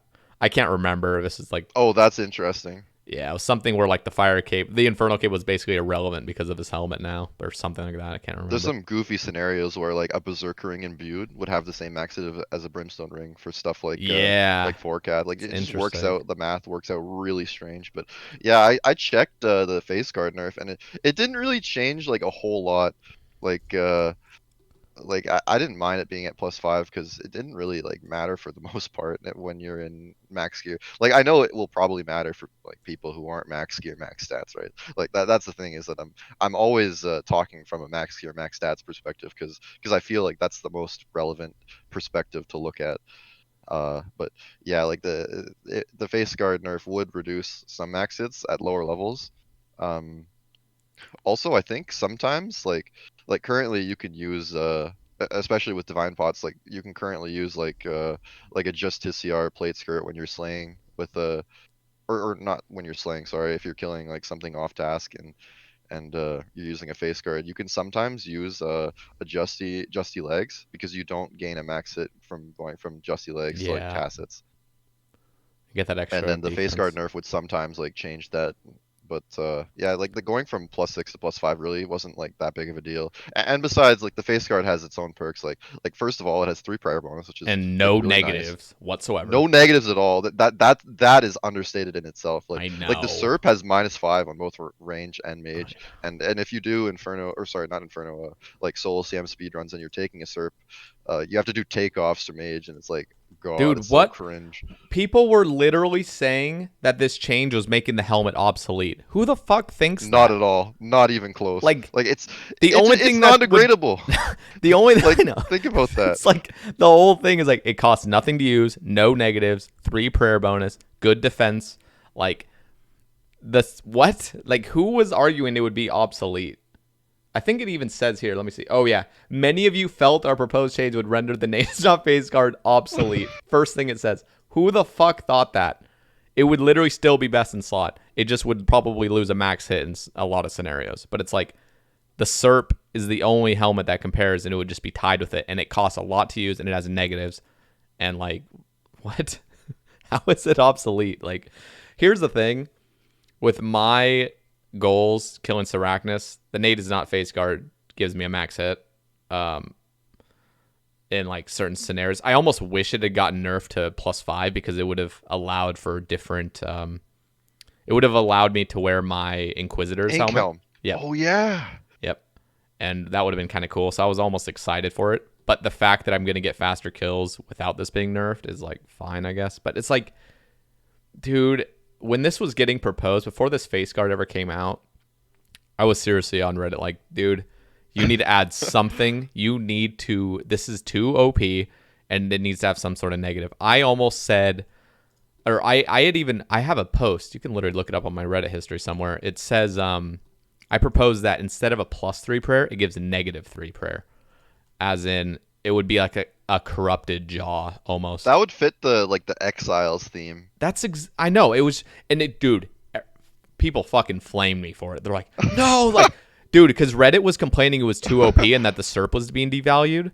Dude, oh my god, it's like there's just like it's like Reddit so easily forgets. Like I don't know. It's the whole. I'm not even gonna talk about Reddit, but Even before the face guard came out, like I was still using my just regular helm of natives not yeah, over SERP because it was everyone was non-degradable. using that. Like it's a nice helm, no negatives, Yep. +3 prayer, +3 strength. It's just 2 less than the SERP, but like honestly, like it doesn't really matter that much. Like the Serpentine helm just burns through scales, and as cool as it is, like using like the magma SERP, like that, like by the way, that item looks so sick. If you own one, then I do. props Yeah, to you. But love it. nice. Uh, but yeah, like I still, even before the face guard came out, I was still using my Helm of Nadazov for stuff like Solo Corp and like solo rating because it was non-degradable. Like Yeah. it was just like a nice alternative even then. And now that now Jag's saying, oh, the upgraded version's obsolete. Like even the regular version isn't obsolete. Yeah, I know. Personally, if I were to do anything to the face guard, if because they're making the strength back to 6. Now, if it had just reduced to 5, I would have been fine with it. But if they're going to keep it at 6 strength, I would honestly, it would still be balanced if they made it -3 prayer and they made it so that the magic is -3 or just some sort of negative magic defense? It Why is makes it plus? sense. Why It is it makes sense. positive? Like full helms having more negatives, Yeah, attack bonuses for range and mage than like medium helms. Like Jagex even proposed a I know, change and to they didn't medium even helmets talk to about remove this it, one. and they didn't even talk about the full helm nature of the face guard. Yeah, I will say like I would be pretty sad if the face guard went from 6 to 5, but like that's my own like selfish reasoning, right? yeah. Like it is better overall. The balance would work out better if it was nerfed to 5, but yeah, I feel like that prayer would just make it so there is an off. There's something.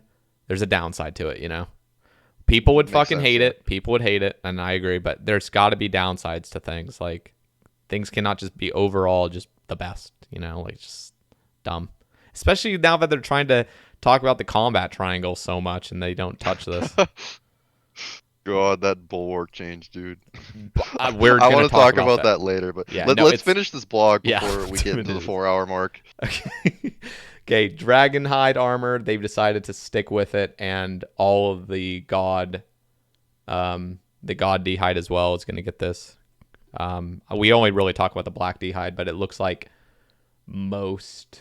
Wait, let me see. Actually, is it just black d hide equivalents, or is it everything? I think they I think were they're just using black d'hide as an example, and yeah, I it think they're was gonna changing scale everything. like red to green. Dude, imagine a studded body nerf in 2021. Like Yeah, I could see that being a meme. Like, oh my god, dude, why would you nerf the studded body? they nerfed the. Let's just say they nerfed the cowl from like +1 to just 0. It's just 0 now. Oh, dude, Yeah. Okay, so that's this so is. dumb. What do you think? Nothing's changed. Everything's kept the same as they proposed initially. What do you think? Quickly. Uh, they talk about the combat triangle, and then they reduce the magic defense on black d'hide like nothing. Like they just Yeah. quietly like, oh, by the way, now it's it goes from 50 magic defense to 45, which is only 5 difference, but Yeah. like It's silly, but it is silly. Like black d'hide should like it's a range armor, right? So it would make sense that it would have more like magic defense than anything. Like and it has more range defense. Like talk about the combat triangle and tell me that makes sense. it Like doesn't. Yep. It's dumb. I will say the real issue with Black D'hide, it's not the Black D'hide itself. Like I know PvP bitches that like, oh, Black D'hide is so OP. I can't catch a freeze with my Zarishian robe. But Dude, I'm so the glad we're on the problem. same page about so much of this shit. Oh yeah, the problem with Black D'hide, it's not the stats.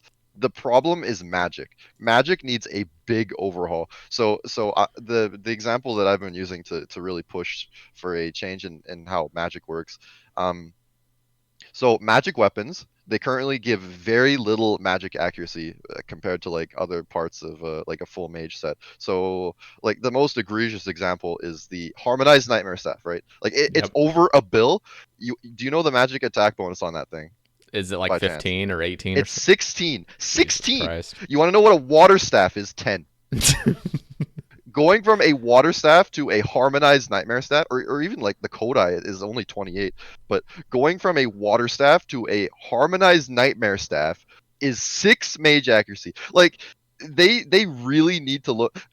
The saddest thing about this is that I never see anyone suggesting this, but you really need to crank up the accuracy on mage weapons a ton so that it matches like range and how range works. Like Armadillo crossbow plus 100 range attack, like that's Yep. massive. Like your weapon is actually mattering, but for magic it hardly matters. Yeah. It's just like the auto cast that you're looking for really, and that's it. And then some mage damage. Like my proposal is like really crank up the magic attack on the higher tier magic weapons. Like make Kodai one, make it go from 28 to literally 95. like make Kodai plus 95, and then max mage is like even though you're giving the Kodai so much like extra accuracy, it would still be very comparable to range and its accuracy. Like if you look at what max range looks like with like an armored crossbow or even like a heavy ballista, it's like it's in the 200s, but currently max mage is only like plus 170 mage attack. Uh, you should really make mage weapons actually matter more for landing a freeze and just overall DPS improvements. Like you need to crank up the accuracy on mage weapons, and then PvP won't bitch about stuff like the bulwark, like you can't hit it with magic, even though it doesn't have any magic defense. Like they won't bitch about Black D'hide being OP anymore, because you're giving tools to PvPers to deal with Black D'hide. Like make even something like an ancient staff. It's currently like plus 15 mage attack. Make that plus 50, and then PKers have a much easier time landing a freeze. Uh, uh, and it just makes magic in general just much more Interesting. balanced. Yeah, nobody I'd ever never talks see it about that. suggested. If you look through my balancing patch and like you scroll all the way down to mage, you can see a giant section on what I did to magic weapons. So I really went through like every magic weapon, and I gave them appropriate accuracies for what they were. So what would that do? So you're not talking about just that would be it, not like some other rebalance, but simply just raising the accuracy of these weapons. Yeah, there would be some things that would need to be changed, like maybe make some bosses that are like I don't even think you need to increase mage defense on anything, because I don't think it's gonna like really Change any be metas or harmful anything. to the game, right? Yeah. My idea was to give like the actual like staves and wands a lot more mage accuracy compared to powered staves. So Ooh, like my true. suggestion was the trident would be like a lot less accurate than a Kodai, or like the Sang, like I have it as plus 50 as opposed to Kodai's plus 95. So you're really giving value to using like actual spells on things that have high defense, You know what I want to as opposed to the trident being best in slot like everywhere. bring this up because I don't feel like I'll bring it up if we're not talking about magic, but real quickly, I've brought this up in a previous Sae Bae Cast, I'm pretty sure. But what if you have to tell me? But so you know how like strike spells, like wind strike is always guaranteed 2, just base damage, and then fire I strike is think I 8. I think that's only in PvP. I think that's a bug in PvP where if you wind strike someone in PvP, it always hits a 2. I think that's just a PvP bug. I'm Or pretty no, sure no, you no, can no, no, still no. wind strike. I don't mean like it always hits a 2. I'm just saying as that's its max hit is what I'm trying to say as its base damage. Like Oh, okay. I'm Yeah, just it's yeah. I really don't I low. don't know about any bug. Shit, is there a bug Yeah, going? wind strike in PvP, it can only hit either twos or splash. It cannot hit zeros. What? It's I don't know why this is the case. You can go test it yourself. Go in like Clan Wars, like bring it all and wind It strike it, can't hit a 1 and it cannot hit a 1. It's not possible. and it can't hit a 0. That's correct. What the fuck? Isn't that Is it so only silly? wind strike? It's only wind strike, and it's only in PvP. What the I don't know fuck? why, dude. This is some mod Jed shit. Like, like how did this get into the game? Like, Jesus Christ. dude, you gotta really marvel at Is the it only jagged wind spaghetti strike code. or is it all It's strikes? only wind strike. It's only PvP. It's What the no fuck? other spell in the game that does that. How did you what? Who found that out? I think it was a PvP in free to play thing. Like people found Huh. out that Oh like yeah. they could make a whole bunch of accounts that only had like level 5 mage, and like literally like one shot people in PvP because Windstrike only ever hit twos. So you could like Weird. consistently like, okay, 100 damage if you cast like 20 or sorry 50 Windstrikes Shit. all at once. And by the way, this might have been patched. This might be Bcguppy fact check number 2. I'm not fact Some of checking it the right shit now. that I Somebody else say in the might chat. be like completely wrong, honestly. Like maybe they've changed it in the past, but like that's what I remember it being as. And you can fact check me. Hopefully I'm right, because I'd sound really stupid if I was wrong. But yeah, you can go test that in PvP, and like in the comment sections of the Sae Bae Cast, just like say that I'm full of shit Yeah, we if need you some fact go into checkers. I mean, I PvP fact and you. checked you once and I was wrong, so I'm not gonna, you know. I would be 1 for 2 at least on fact checks if I was Okay, wrong. listen, I need to take a quick pee break. We'll be back in like a minute. Is that Okay, I'll cool? do the same. I'll do the same. Perfect. I'll be back I'll in be a back minute in a or two as minute. well. One Sounds sec. good. Okay, so I had talked about this on a previous Sae Bae Cast, where what if, and I want to hear your thoughts on it and see if there's anything like too game breaking. But you know how like air spells are just always shit, like Yep. compared to their fire counterparts. What if we made it so wind strike can eventually max an 8? as long as your magic level hits level 13 for Fire Strike. So there would have to be other balancing to make it so that elemental spells actually have, like, monsters have weaknesses towards certain elements, you know? Yep. But what if each tier eventually, or each wind, earth, and water eventually became as powerful as their fire strike, fire blast, fire bolt, whatever? What would this entail for surge spells? Because I know fire surge is 95. So like literally by the time you unlock fire surge, like wind surge is like hitting the same. What do you think about that? Yeah, that's what I'm saying. Like, as soon as you've hit level 5 or level 95, wind surge would be doing the same amount of damage as fire surge would. Obviously, there's a Tome of Fire though, so that has. Yeah, absolutely.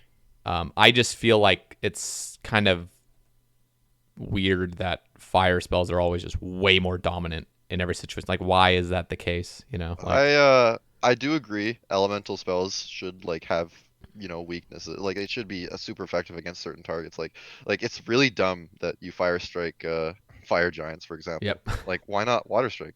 I Like know. why can't water strike do bonus damage against fire creatures? Like that needs to be looked into.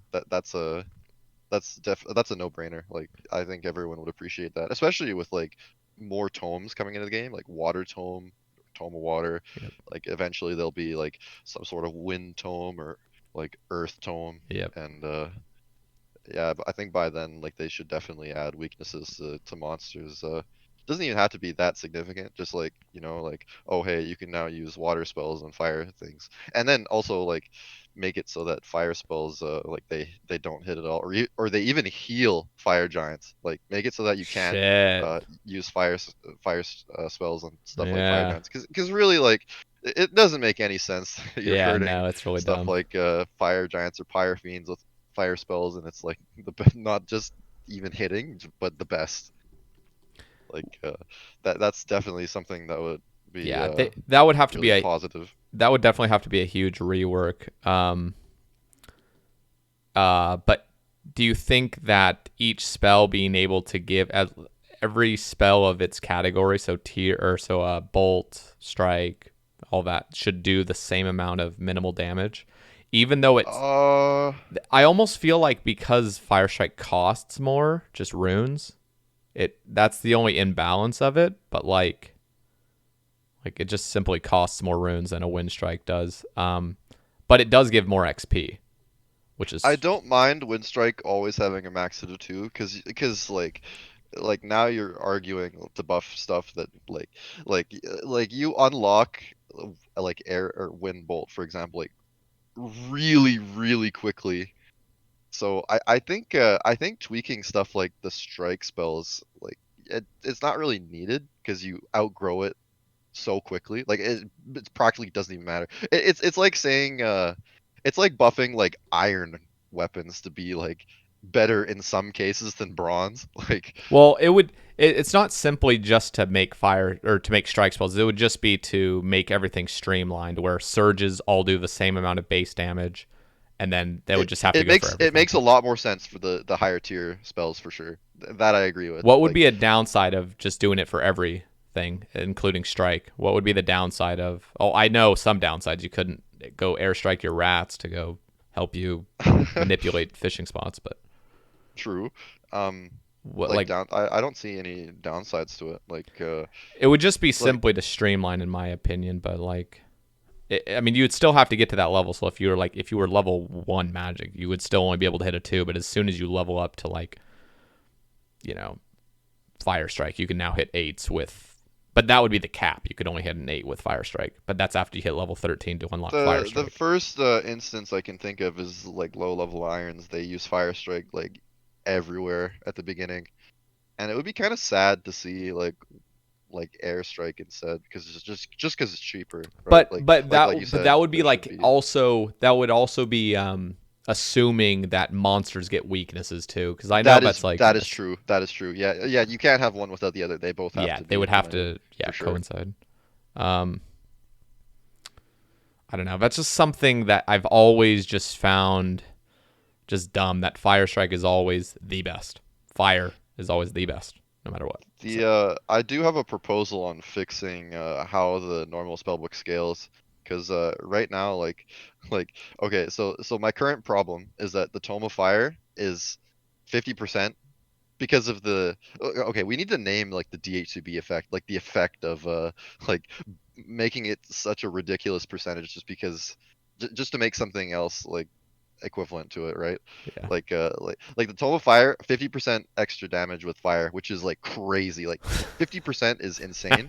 What they could have done is make the tome 10%, but they also like make the normal spells scale better. So like Fire Surge, instead of having a base max hit of 24, it would have like a base max hit of 32 instead. And then the Tome Yeah. of Fire is 10%. And then you're not devaluing stuff like Arcane, Spirit Shield, Yep. because currently there's just absolutely no reason to use a harm with an arcane. Yeah. Uh, just because the Tome of Fire, like you need the Tome of Fire to make the harmonized staff Yeah. good. Now you're bringing up good points where it's the same thing with the Arclight. Just make the base weapon better, and then you don't have Yep, to have these I agree, extremes. absolutely. Yep. Like plus, I mean, there's a bit of an agenda there too. I think both of us are in the harmonized staff gang on an iron, Oh yeah. and God, Winter Tote, like, come on, It's dude. the Like, fucking why do I worst. need to do Winter Tote for using this cool ass magic weapon No. that, by the way, is gonna become a lot worse with the Arceuus spellbook rework? But we'll go into that later. Um, my suggestion for the normal spells is make it scale better so that like what my fix was is that going from like every tier of spell, so like strike to bolt, bolt to blast, is a bigger leap in damage. So right now fire strike hits 8, but what is it called, wind bolt, it hits a 9. Yeah. Like it's you're using a chaos rune but you're only gaining 1 max hit, So what do you and think? it's like Strikes can never only go up to useful. 4, or what? uh or well, Strikes would go 1, 2, 3, 4 for like fire. no, I wouldn't change the strike spells necessarily Okay. because I like fire strike having a max hit of Oh. 8. I see what you mean What because I'm saying is like it you're goes wanting to 2, keep. 4, 6, 8, and then there's a jump, so it skips 9 and 10, and then like Wind Bolt would have a max hit of 11, and then it will go 11, 12, 13, 14. You go up to Blast. You skip 15, 16. Okay, It I goes see. 17, 18, 19, 20, so that Fire Blast is hitting 20 instead of 16. And then like because Fire Blast, it's like level 56 mage, right? Yeah. So like taking the Fire Blast as an example with this suggestion, if it had a base max hit of 20, it would be very balanced if the Tome of Fire was 10%, because then Fire Blast with Tome 22, but Ibon Blast is 50, or sorry 25. It has a base max hit of 25, but you can't use like a smoke staff with it. Yeah. Like you can't Okay. use like So accurate magic weapons with it. let's say, just to streamline, because I'm pretty OCD, when bolts only go up like 11, 12, 13, 14, we'd have to have strikes be like 5, 6, 7, 8, because I'm getting too OCD where it starts That where it, that like would it's be a decent well, actually that would make a lot of sense. yeah, Like instead of making the strike spells like the lower level strike spell scale, like just make it 5, 6, 7, 8. yeah, Like I don't think it's gonna cause any problems. Like you have to really look at every like snowflake community, like the free to play PKing community. God knows how many yeah. people Who do knows? that. Like are people gonna be upset that wind strike hits 5s? Like I don't think so. But Well, they're gonna at be the same upset time, it would when be it they're would gonna be be upset nice. when the what are it called? Blast spells. Wait, no, Death Star. Wait, are deaths free to play? Can't even fucking Deaths are free to remember. play it. Okay, so Fire Blast is now going to be hitting like 24s potentially, or whatever you. Well, there's no Tome of Fire or like Occult or anything That's in free true, to but play, so just it's just simply, it's just 20. but going from a 16 to a 20. That is Wait, oh true. no, wait, it is a. Oh yeah, it's 16 right now, correct? 16 to 20 is what it would be. Yeah. Okay, that Um, might be a huge is that the effect. best in slot free to play spell? Is Fire Blast? Pretty sure. I don't know what else would.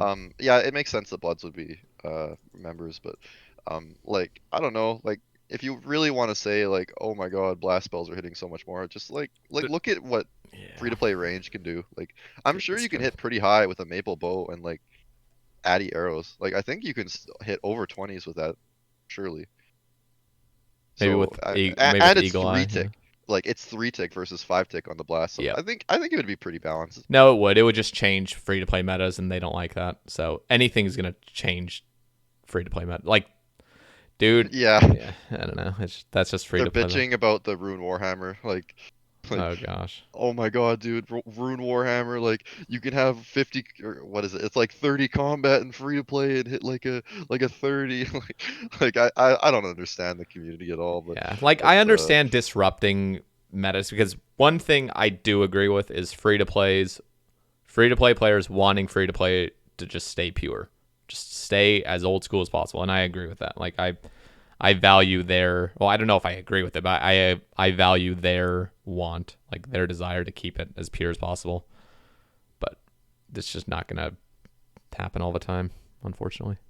I think it holds the community back, like not allowing like the like stuff like battle axes and like warhammers to be better. Yeah. Like I'm it just holds the yeah. community back. It does according to me, but according to a lot of people that are actually pretty have put in a ton of hours in this game and choose to play free to play, they're very passionate about like no game change Yeah, whatsoever. I gotta say they are super passionate about the game. Yep. Okay, let's just finish Like, keep this going. thing. Yeah, we're almost done. We're almost there. We're We're almost almost. there. Okay, so Din's Bulwark. Again, well, just to finish off the Black D'hide bullshit. Range needs to be lowered, range defense, and I think the mage should have stayed 50 for the top at least. In fact, it could have actually even been raised, but then they'd have to do other balancing, like you said, with the magic weapons to get increased accuracy. There's just so much. If you want to make this a good, balanced equipment rebalancing, there's so much to do. You couldn't. I can firsthand account for just how many hours I realized I've been spending on this balance patch, like looking through the whole game, like, oh my god, there's so much shit that needs to get changed. Like, there's just so much that you could do to make the game more balanced and for the metagame to be in a healthier spot. Like it was staggering how much work it was uh to like to add something like a magic weapon rework where suddenly like a Kodai it has triple the magic accuracy. Like you have to go through all like the whole game, like looking at all the calcs, Yep. like and then you have to rebalance existing content. It's crazy. I don't think Jagex would be able to come up with like a massive patch like what I have because it's so much work. Yeah. That's kind of, I don't know. Like, that's the thing. We have to make quick band-aid fixes to this game because it's either all or nothing. Like, it's just all or just make simple little changes because what you've Yep. proposed, I haven't even gone through it all, but I most likely to agree with every single thing on there. And but you would have to pass like through the whole community to get it like Yeah. and then you'd have to put in all that work to make all the changes and then just imagine the game is so different all of a sudden. People would freak out. But overall, I think it would be a good thing. Okay, let's talk about the Din's Bulwark. Similar to the changes proposed to Dragonhide armor, we feel the Din's Bulwark is just too strong to be considered balanced in PvP. Okay. Anyway, they have decided that there are no more proposed changes and that the Bulwark will be the same as it was previously proposed. Yeah, Are you looking at these stats right now? pardon me, sorry. I'm sorry. Are you on this screen right now where you're looking at the stats of Oh, what they're yeah, proposing? I am. Yeah. So What? they're going through with the minus 25 mage defense. It's so silly. Like again, like I already covered this. Like a magic weapon rework would completely fix this. If you're gonna nerf the bulwark, like you're basically admitting like okay, a two-handed shield was a mistake. Like we don't want this in the game. We want the bulwark to be useless because like it's It already is niche useless. enough as it is in PVM, and then you're gonna like nerf the shield just because PKers like they want to get a free target in the wilderness. You want to keep encouraging that predator versus prey as you've said it to quote you. You want to Yeah. keep that mentality in the wilderness. Like I don't know what to say about it. Like you're basically just taking away tools that people have and then not giving them anything else in return. Like just keep the bulwark as it is and then make mage weapons more accurate and then like it's a win-win scenario. Like people will still be using their bulwark in the wilderness. I think if this change goes through, people are just going to use like Staff of the Dead and Yeah. Spectral. You can't use the bulwark. It's actually You shit. just can't use it. Yeah, like You would you're have just to do shield basically deleting it. swaps. You'd have to do shield swaps to like every time Every time you're unfrozen, you have to you take take off off your the shield. bulwark. It's so dumb. It's so dumb. Dude, you know what's even like honestly, if they wanted to agree with the combat triangle and make this negative 25 magic, I literally said in my last ramble, make the range defense 250. Like, just fuck it up then. Like, just make it so if you're getting ballistic, like you're gonna take all zeros. That would go for the combat triangle. If you can't attack back with a bulwark and you're getting negative 25, not 10, not 15, not 20, 20 fucking 5 negative, and you're reducing the melee stats by like 36 on every single one of them, you have got to buff that range to 250 or even potentially 300. Just make it a fucking tank against range. There you go. Because you still wouldn't use it. Because it has negative 25 magic. I do like that, like crazy high range defense. Like I like that concept. Yeah, because like, you would just I kind of like things like the Crystal Shield being really good range defense, for example. Like I like little quirks like that. They're nice. But here's the thing: it's like even as people are thinking like I'm memeing or something, but it's like you're still not gonna use it because people would just mage you because you have negative 25 magic now. Like you would have to actually be so skilled to be able to pull off using a bulwark because you'd have to do shield swaps and shit. Like it is dumb. What do you think about items working differently in PvP, like the bulwark not getting its 20% damage reduction in PvP, stuff like Justiciar not getting the set effect, even though like who is gonna use Justiciar in the wilderness? I like, feel what do you like think about stuff like that. I feel like then, only then, like I am against the fact that those effects don't work in PvP and the Ellie does. Like, why does the Ellie then? Just status quo. That's literally all it is. No, because that's it was like that on release. And people would just say, "Oh, the bulwark's cheap." I wonder why it's cheap. It's a piece of shit, especially now. Like, but like if the bulwark kept its set effect in the wilderness, then they could actually probably pull off something like this because it would still have that defense reduction, but it would be shitty against mage, but it would still have damage reduction, you know? But like, I mean, I would still want improved stats. The negative 25 is too ridiculous in my opinion. Oh yeah. But I would really love it if Justiciar and Bulwark had those set effects. Like why can't the Spectral Spirit Shield like protect you against Smite like it does in the rest of the game? Like why doesn't it work in PvP? Like it's just to maintain the status quo for PvP. Yeah. Like why can't we make PVM and PvP consistent with each other? Like why can't I click the special attack orb in the wilderness? Not even like against players, sure, but like against like a black demon, I can't spec it with a DDS. You know what's really dumb? Slaying them? You know what's really dumb is the inconsistency of eating an angler in the wilderness, where that is so dumb. You can't eat an angler. Okay, so here's the really weird thing. Listen to this. So if you've been under attack in the last 10 seconds, most of the time, if you eat an angler in the wilderness, you won't get the above max HP effect where you can eat above 99. Like you'll just eat the angler and just be wasted. But what I found is that if you are killing a rev, as soon as the rev dies, even if it just attacked you, as soon as it dies, you can eat an angler and it heals you all the way up to like 121. Stupid. So what's up with that? Stupid. Like bruise are overheal and PvP is fine with that because again it was a status quo. Oh my God. What's wrong with Anglerfish? It's so dumb. Like watch this. If nothing, I guarantee you, dude, they're gonna nerf Phoenix necklaces. I guarantee you in the next year. I agree with that strongly. They're gonna nerf them to make it so they're easier to kill Black Chin. Dude, I was watching Abyss. Shout out Abyss. I like watching him. He's a PKer. Yeah, Abyss is cool. He was hunting Black Chin hunters or whatever.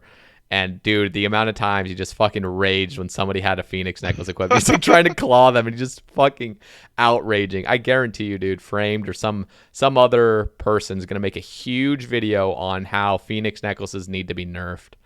And it's gonna pass because they need to make it so PVMers die easier. Phoenix necklace I is love such a how sleeper item.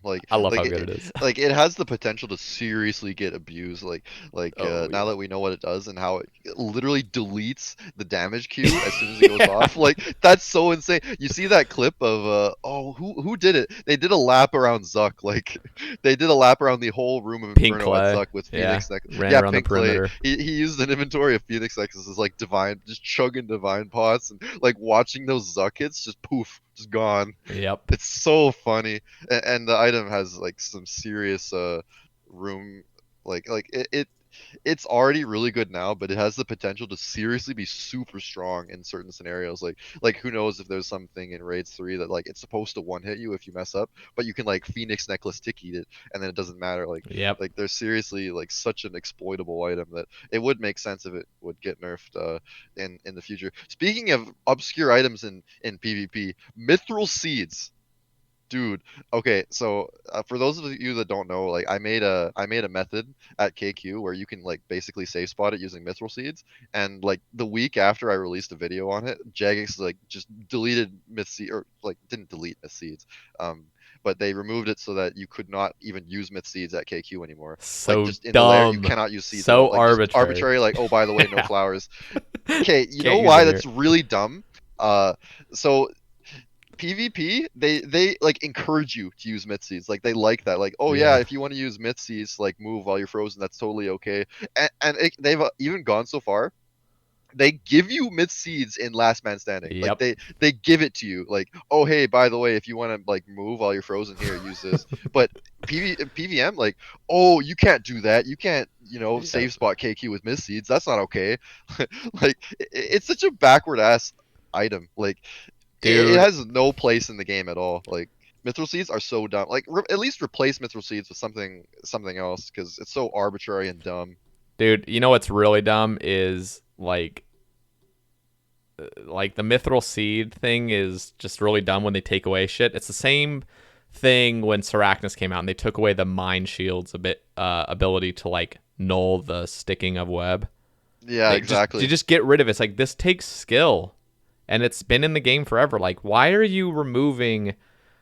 It's there's other examples not as drastic, but it's the same thing with like Zolcano, just getting rid of skill and making it all very easy and just okay. This is how we wanted it.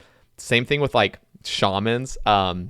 Way like Oh, dude, long ago I when am so glad I got my Warhammer dude, when I did. Safe spotting shamans, yeah. holy shit, it's so comfy. No, Like, it and was then they got rid of it. Like, let's make an awful item to grind even worse. Like, no, and the let's worst make it thing is unbearable. like the canyon. If you remember what the canyon used to look like, just this desolate, burning everywhere, dude. They made it like this clean, like Inferno, where there's a fucking square, and then there's a square in the middle. Like I'm this, so scared of us safe spotting shamans. It's it's so silly. so stupid, man.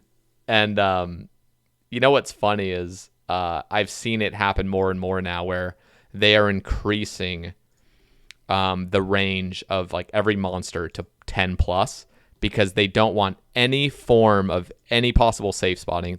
It's little hydras, Yep, they have a they can hit you from 10. across map. Yeah, that they can hit you beyond 10. So I was always thinking it would be cool if you could safe spot little hydras with a T-bow, similar to like wyverns. You can safe spot worms like in a similar manner. Like you can safe spot them just outside. Like you said, like wyverns, like you can just barely like outrange them. Like Yeah. I like that, and Yeah, I me don't know too. And why that's they an would take old away from like school. the baby hydras. Yeah. Okay, first of all, who kills those? I Like know. like seriously, did you know they have a superior? I found this out the other day. No, They I actually killed have one. a superior It now. looks dope too. I think it I looks had no awesome. idea that it has superior. They Like, just added it like recently. literally no one. Okay, I'm sure there's someone like like Mount Karum only Iron Man that kills the baby hydras, but like I had no idea they even had a superior until recently. The Like I was like, oh colossal. wow, a colossal hydra. This sounds cool, and that's a pretty impressive drop rate on the imbued heart too. Like It's really cool. I've had one of them because when it was first released, I had a hydra task and I just decided to kill the babies and I got one. They're so cool looking. They're so big. they had the superior on launch.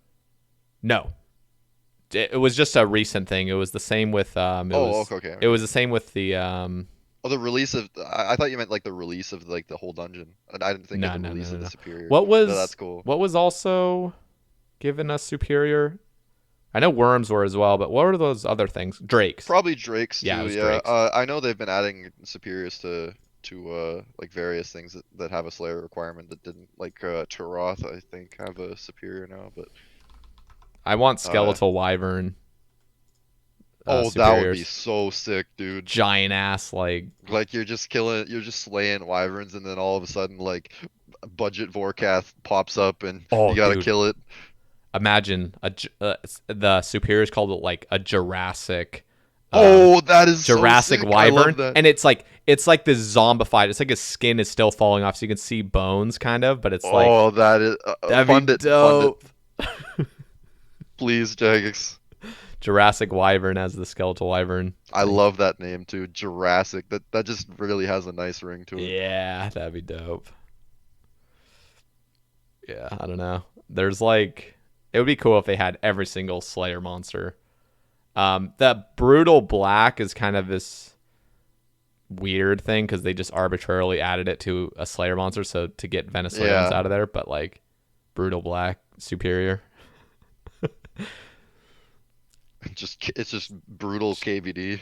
Just yeah, it's a 3-headed brutal black dragon or something. I don't know. It'd be kind of cool if every single Where one had where one. were we? I feel like we went on a tangent here. Well, we're done with the blog thing. The rest of it was Oh, just thank God. showing We're finally Mithril. done, dude. 2 hours in. Yeah. We've done it. Jesus Christ. Okay, we got through topic number 1, boys. Haven't even fucking. Dude, we've done it.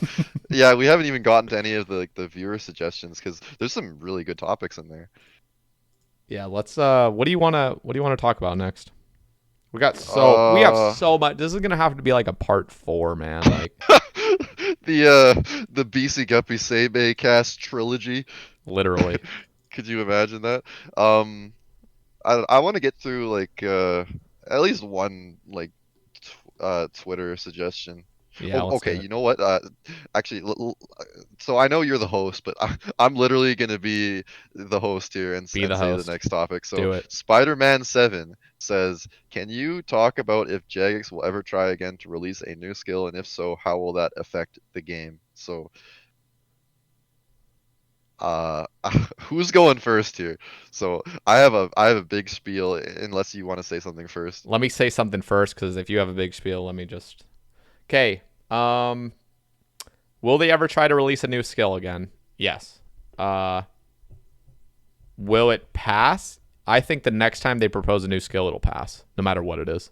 I think the I don't know what you think. I don't even know what I think about a new skill. Honestly, I really don't know what I think about it. Okay, so first of all, Yeah, go ahead. a new skill would be like it'd be really exciting. Like that would be a huge update for the game to have like a brand new skill. Like we've had the same skills for so long, and OSRS has been out for so long that it's honestly bizarre that the team hasn't like okay they've tried to implement a new skill, but um like it's bizarre that they're not like trying to like consider any other potential suggestions for a new skill because I think that would be crazy exciting. Like I know a lot of people would be very excited for a new skill. The problem is that warding. So were you playing the game when warding was pulled? Like I know you Yeah. were. Yeah. Okay, first of all, what did you vote on the warding poll? I voted no to warding, and Yep. I was, dude. It was like Trump going into office in 2016. I kid you not. It felt just like it was impossible for Trump to become president. It just felt like it was just impossible. And so it was just a joke in my mind. I feel like it was a joke in everyone's mind that Trump was going to become president. And then he did. I was like, what the fuck? Literally memed into office. I would have literally bet my life that there was no way. It just seemed too silly. It seemed too comical to ever happen. It was the same thing with warding, where I was 100% sure it was going to pass. Jagex was going to make it pass. And then it didn't. I was like, what the fuck? Okay, like, we are not controlled by Chinese overlords, apparently. Like, we actually have some sort of say in this. I knew for a fact it was coming into the game, but I was wrong. I would have put so much money on that warding was coming into the game. So the problem with warding, this is why it failed. So it's a new skill, right? But it had very little integration with the current game. Like they didn't try to integrate it at all with like quests or Yeah. anything. Quests are such a huge part of the game, and they didn't try to implement warding in any way into quests. Like why couldn't you use like the warding seal to make like the lunar diplomacy armor? Like you could have easily tied in warding to that quest, and like new completions of lunar diplomacy would involve like some warding. But anyway, warding had no it had no integration with the rest of the game. It was a buyable skill, so like a buyable skill is not very exciting at all. Like that, it's just really just like Yeah.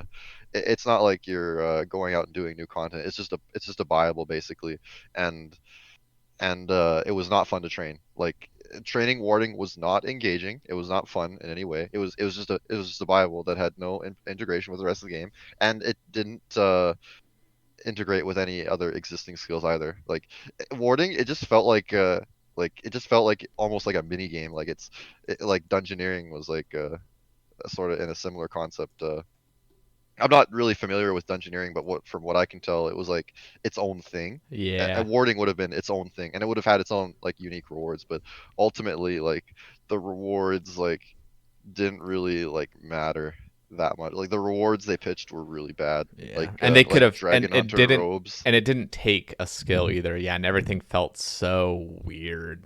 Like, the other thing is, like, you could honestly release warding without it being a skill. It's literally crafting and magic. Just make it so magic can imbue robes and crafting can make the robes. Like, if you really wanted new robes to come in that bad, it can simply be integrated in I those mean, two they're already skills. adding new robes with like swamp bark and Yeah. blood bark. By the way, There's did you just see basically, those? Did you see the designs for those? yeah. I was kind of like surprised. Like it didn't look anything at all like split bark. Like I thought it would just be like cooler looking split bark, but Yeah, like recolored split work. I guess split bark in general is just like kind of like I guess I mean maybe it looked cool at the time, but it's kind of goofy looking for Oh, it what it looks is. so goofy. It's So like what neck maybe reels making it look look like. like a split bark was a mistake. Yeah, no, they're making it almost look like ancestral now. Like somebody said on Reddit, it looks like slutty ancestral. It's like you can see way too much thigh with like girl characters, and I think I agree. I could probably pull it up, but Dude, speaking of slutty mage gear, have you seen a mystic top on a female character? Like, dude, holy, the midriff, dude. have you seen Like, you tassets can on a girl literally see like character? the whole chest. Pardon me? Have you seen tassets on a girl character? That or BCP and tassets? God damn, dude. Like that's not protective at all. Like that's just Oh yeah, it looks sweet though. I gotta admit. oh, it does, but But yeah, it's just funny. Like you have mystic on like a male character, it covers your whole body, but on a female character, like belly buttons showing up and all. Like it's just funny how they design it for female characters. Um. Anyway, so I was talking about warding being shit and why it failed. Rightfully so. It was a bad skill. It was just poorly designed. Like from an old school RuneScape perspective, like all the terms they were using to describe warding, they were using like viz, and like they were using all these like foreign yeah, words to describe warding. It just felt so out of place. it But did. I'm a pivot here and say that they really fucked up when they didn't expand upon sailing. Sailing, okay, I don't even know where to start. Like, so warding by comparison is a viable skill. It doesn't really have any exciting ways to train it. Sailing has like an infinite amount of content you could potentially like produce with sailing. Like you could expand like the whole pirate like quest line. Like you could implement sailing into the rest of the game. You could Oh make yeah. sailing like attach it to like cabin fever, like the swing in between the pirate ships. Like you could include sailing into that, into practically like its own sub skill of like pirateering. Why Uh, didn't they ever? Why didn't they pull sailing instead of warding? Was it just because sailing well, already I think they failed? did pull sailing, but they literally said nothing. Like they Uh, pulled sailing like really early, like I want to say like 2015 or 2016, but they said nothing. Like they just literally went, "Should we add sailing as a skill?" And it was yes or no. And of course it failed because it had no support. Like warding, even though it had like all these fleshed out blog posts, like they really went in and said like how warding would work, it still failed because the idea is inherently trash.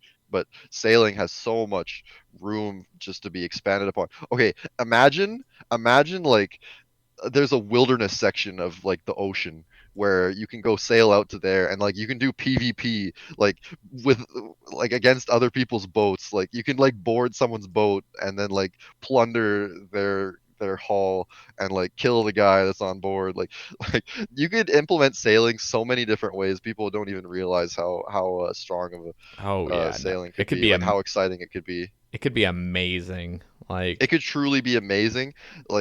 I'm a bit biased. I I really liked playing The Legend of Zelda: The Wind Waker when I was growing up, and like I like and so if you're not familiar with that game, like there's all these little islands all over like the Great Sea, and like you can explore the Great Sea and find like all these different islands, and you can go sailing around. You can like search for treasure. Like you can you can fight like giant octos out in the open water. Like you can have encounters there, and you could just add the same like sort of like general concept to RuneScape. Like you go sailing out the open waters. Like you can choose what kind of activity you want to do. Like you want to like chartering, like looking for islands that are undiscovered. Okay, first of all, I so I want to get into this. So I do recall you saying that you miss how like doing clues you used to use like the chart, the sextant, and the compass. Like yeah. you used to use those for Yeah. finding coordinate clues. Like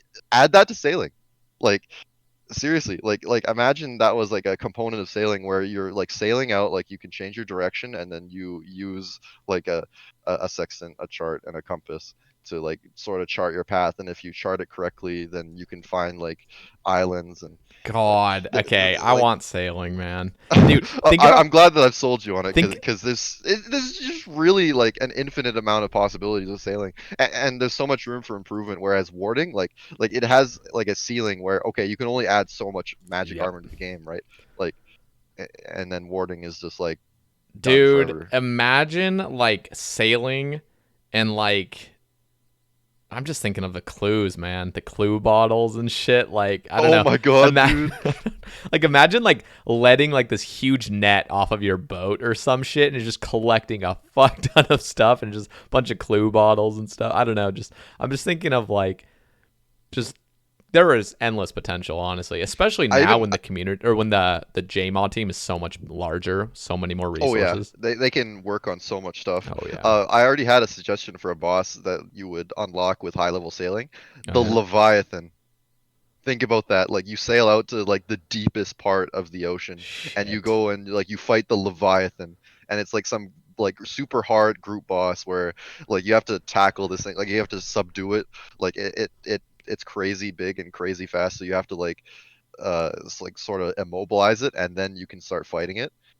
Like you go out and you're sailing and you have to find it first of all, and then you have to immobilize it, and then you have to fight it, and then the fight itself would be like tough. Like Nightmare when it came out was really disappointing. I feel for Yeah, most of the high level community because of it how was. boring it was. But like if you were to introduce like a big ass group boss like the Leviathan, where there's like you have to use teamwork, like you have to like sort of trap the Leviathan by like having different people like surround it, several different boats would be equipped with like multiple players, and you'd have to get the boats in a formation where you like corner the Leviathan between Dude, like your boats and an island. Like I dude, seriously, uh, just add sailing, Jag. imagine Seriously. imagine like a big ship that you've made with cannon. Dude, imagine the cannonball sink. You have like Oh, cannons dude, coming that'd be out of your so sick. shit.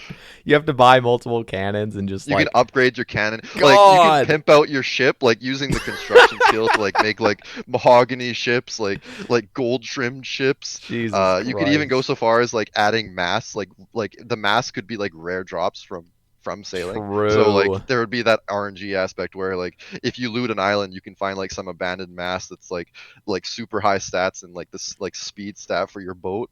Dude, I'm just thinking like you know how little the pirate lore like there's literally pirates out in the deep wilderness. That pirate hideout? What the Yep, fuck are they exactly. doing out there? And it's Like dead content. Like and like there's literally okay. There is literally I'm gonna just zoom into this map real quick. There's literally a sea right here by the pirates' hideout. Imagine you pull up on your fucking boat with like 8 cannons, just take out their goddamn hideout. Like, oh my god, dude, I'm just imagining the possibilities. Dude, that would be they so could sick. add so many islands. Look up north if you have your OSRS map. Look up north past like level 55 wilderness. Like Look how many little things they could add just right out there. Oh my Wilderness god, Islands, dude. PvP sailing, man. That's what I've been saying. Like, seriously, imagine how sick it would be. They could and they could perfectly shape it to make it perfectly balanced, so there's no like they have a fresh start at making a brand new PvP. There's no status quo. You can balance it. You could actually balance it. You could actually balance something for once. Shit. That's not old school, like, you know. Oh my god. Now you're starting to see like I've begun to see how amazing sailing could Jesus be. Christ, How they could man. implement it. No one would be upset. Like it would be actually, amazing. Link's Titan would be upset because you'd have to play the game again. Get 200 mil sailing, but yeah. Oh my god, dude! I'm literally like, you could literally PvP to gain your you could get your sailing level up through PvP. So it would literally even be a PvP thing. Like, they just couldn't make it too good with PvP. They could perfectly balance it, man. There's no status quo, like you said. Like, they could just, it's like a fresh slate. It's a completely new thing, and it could still remain old school. Like, god damn, man, there are so many. This is why I still play this game. I'm looking forward to the new content so much. Like I feel like there's so much potential with this game that is still like just buried like diamonds in the rough. You Holy could just shit, come dude. up with crazy content like sailing. Like we could honestly like have a cast exclusively talking about sailing. Oh, like we could go on the rest of his cast for the next 5 hours talking about it. Already, dude, I have so many ideas right now just flooding in my mind. Like, oh yeah, holy shit. It feels like something that it's just awesome. Like I don't know what else to say. Jeez, like add sailing. You've like actually expanded. I've never considered that. Literally, I just thought of sailing as some fucking budget fishing trawler bullshit. Literally, I just never really gave it the time of day. You could fix fishing trawler and give it like a sailing requirement, but actually like make it a mini game. Oh yeah, dude, think about like. Oh my god, dude. Fishing trawler could be kind of attached to it, almost like, you know how you get like pirate outfits in a way, or not pirate outfits, but shoutouts to Trouble Brewing. Yeah, like you could almost like add, you could sailing outfits. Yeah, like I don't know, man.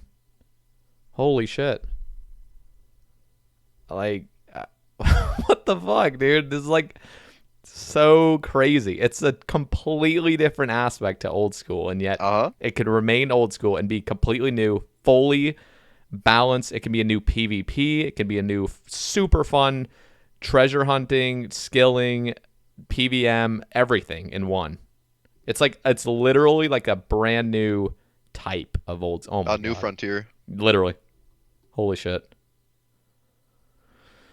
On that topic, like. On the topic, like the original question, like a new skill, like thinking about sailing, like I honestly cannot even consider a different skill other than sailing. Like I can't either. I can't. I can't think of anything that would be as good or even close to the level of sailing could be. I can't either now. What the hell? The second closest is like animal husbandry. Like god, dude. Like seriously, sailing, like exploration. You know, like new encounters.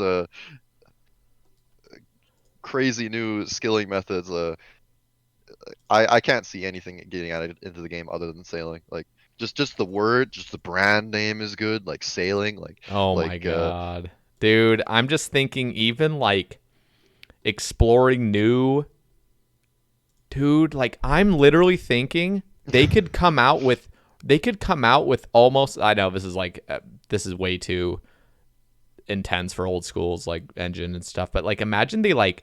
You could sail somewhere super far off where it's almost like randomly generated like shit where it's like everything is always new. There's no like predetermined what you're going to find. Just like I don't know, I'm thinking of so many different things. Like imagine you could go to like an island that's like it's almost like an instance island. It's like randomized where it's like I don't know. I don't know if that's even possible for old school. I'm just thinking of so many ideas right now. I don't want to get too ahead of myself. I had some more ideas where you can like find new places that have their own like lore and stuff. Like the nightmare actually originally came from an island that exists in RS3 called Ashihama.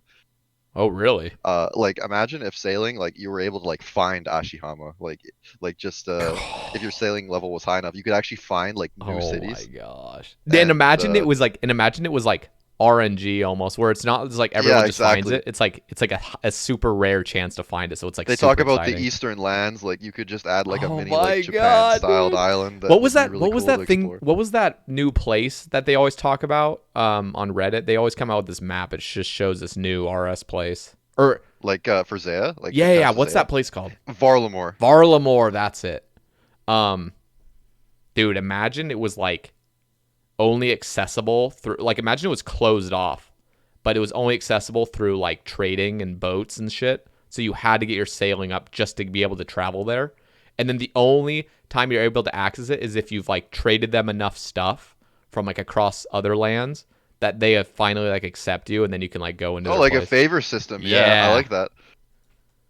God damn And it, then you'd dude. have like a whole new you could just have a whole new sub skill in sailing called merchanting, and you could be like just buying and selling goods, like trading goods to different cities and ports, and like making money in that sense. Like sailing could be, it could be Holy a shit. buyable, it could be like a money method. Holy fucking shit, It could man. literally be anything you wanted it to be. I am like, my brain's actually exploding right now. It's staggering, isn't it? Oh my god. This is actually insane. You could there's a new Kraken 2.0. So you know how everyone blocks their Kraken tasks?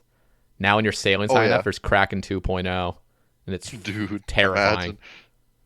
Those big octos I was talking about in the Wind Waker, where you just like randomly like you get, or actually in the Wind Waker, it's interesting because you see like a flock of seagulls in the open water, and if you go to it, the big octo is underneath it. Like you can find the big octo by looking for like clues like the seagulls floating around. But yeah, you could have that sort of same instance where like if you see like a flock of seagulls while you're sailing, you can either choose to go into it and then fight the the kraken that comes out of it, Oh my or you god. can choose to avoid it because like maybe that's not your thing. Maybe you don't want to like fight this kraken boss that you're not assigned to kill, right? Like you could just skip it. Maybe like Yeah. you'd rather go for the XP aspect. Like all these Yeah. kinds of decision making skills would be implemented into sailing.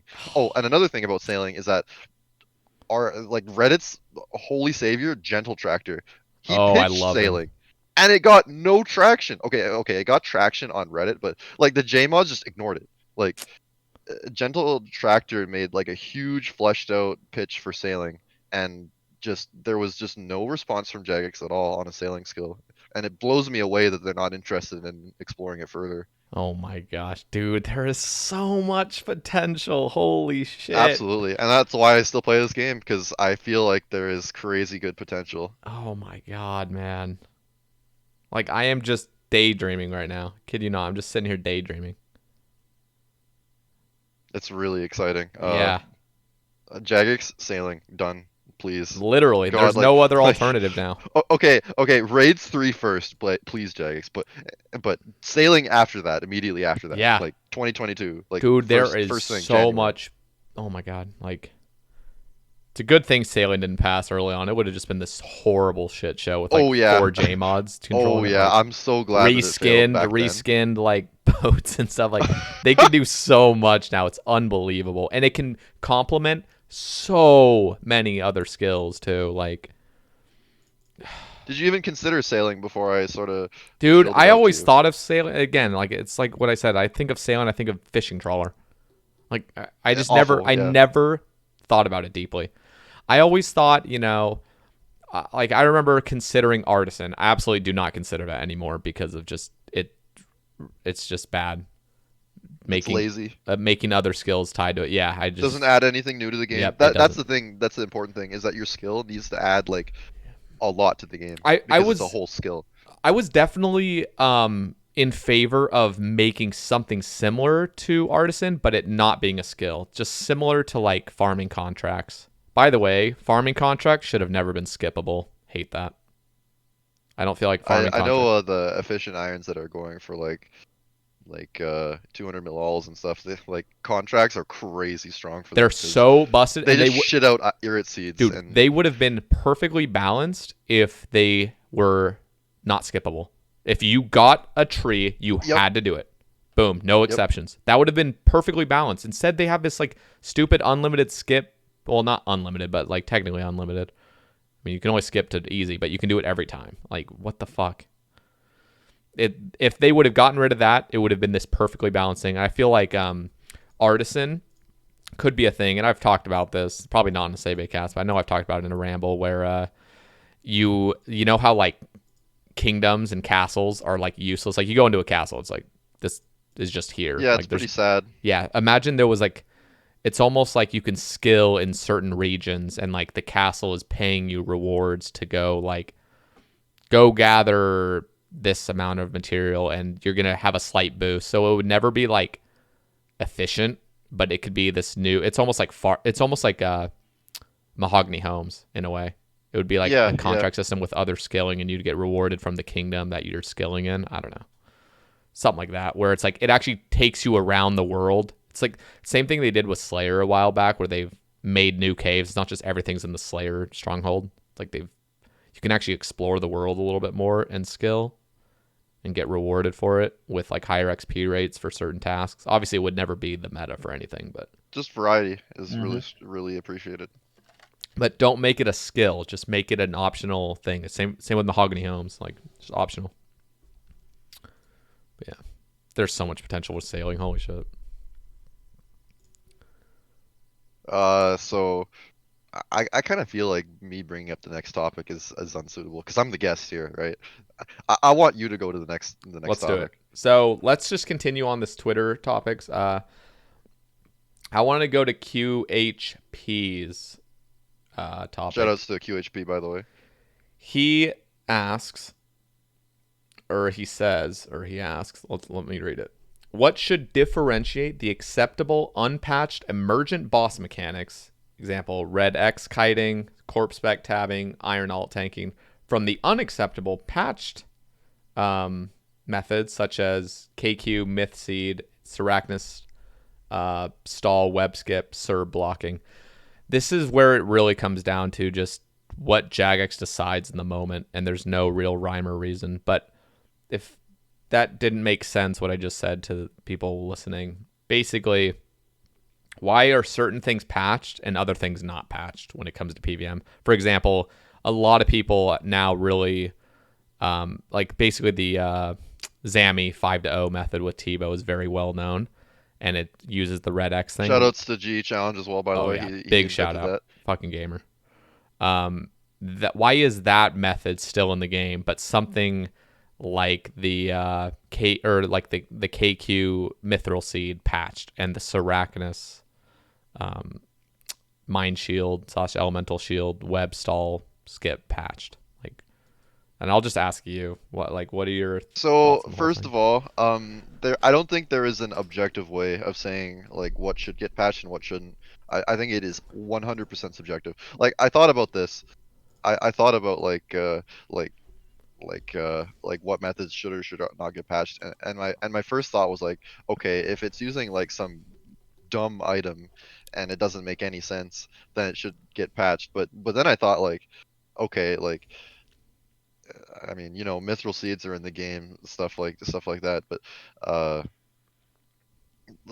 it's I think it doesn't have to do with that because it sort of adds charm to the game in a way that there's all these like different methods out there, right? Like tick manipulating, like it doesn't make sense, not at all, but it's just a RuneScape thing at this point, right? Yeah. Like it adds charm to the game that you can sort of exploit the game in a little bit of a way like that.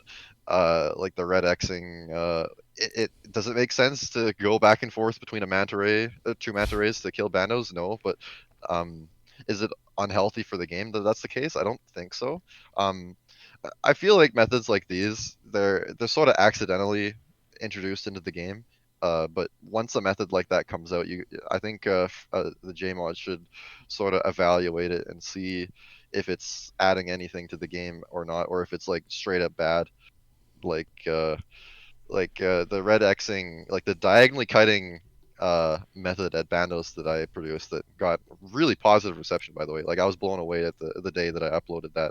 Like it takes a lot of skill to pull off, you know. Like Yep. you use range, which was previously not a viable skill, or sorry, not a viable attack method at all on Bandos for solo because you just get wrecked.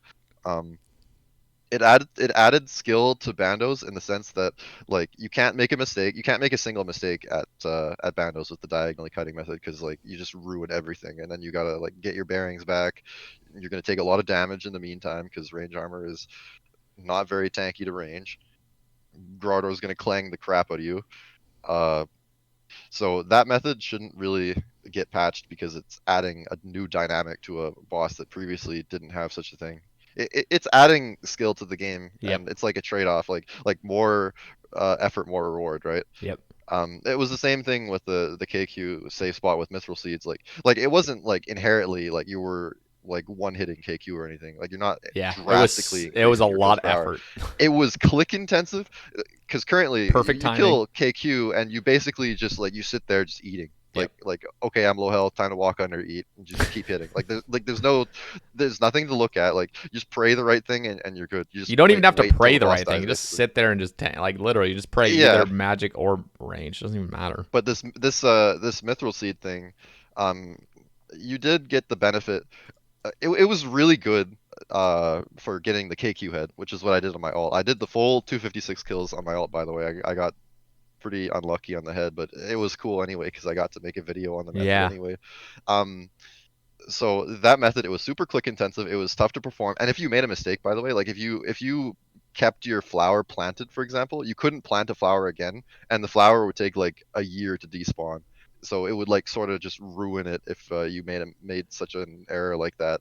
And again, like effort Yep. versus And people only reward. see like a 5 minute video of you doing it flawlessly, where it's like this shit It, takes it, so much you, actual practice. yeah, the average person on the game, like just your mid-level account player base, is not going to be able to be tick perfect for so long all the time And I feel without like the practice. method was almost like it's like it wasn't even more kills per hour. It was just saving you supplies It was basically. longer trips, and it wasn't even that good on irons because Yeah, you you had had to to go buy and all buy the this seeds. and hop worlds. I gotta say though, it was fun doing that method for a while. So the funniest thing was that I caused Mithril Seeds to skyrocket in price when I released the video, which is really funny. I told Port Kazard before I released the video to buy a whole bunch of Myth Seeds, and he's like, "Okay, I'm gonna buy 100K." He made mills off that.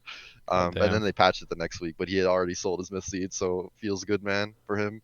But yeah, it was funny using Myth Seeds, and the thing about Myth Seeds is they're so cheap that you literally profit using them because you get white flowers occasionally, and they are valuable enough that they're more valuable than the seeds that you use to get the flowers. Oh So wow. you're killing KQ, and then all of a sudden, oh hey, some white flowers. That's 500K.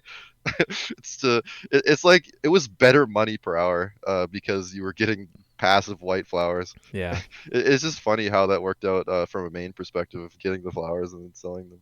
Is But yeah, that it why wasn't that people viable plant for iron. flowers at the GE? I never understood that. Is they're just trying to get white flowers and shit?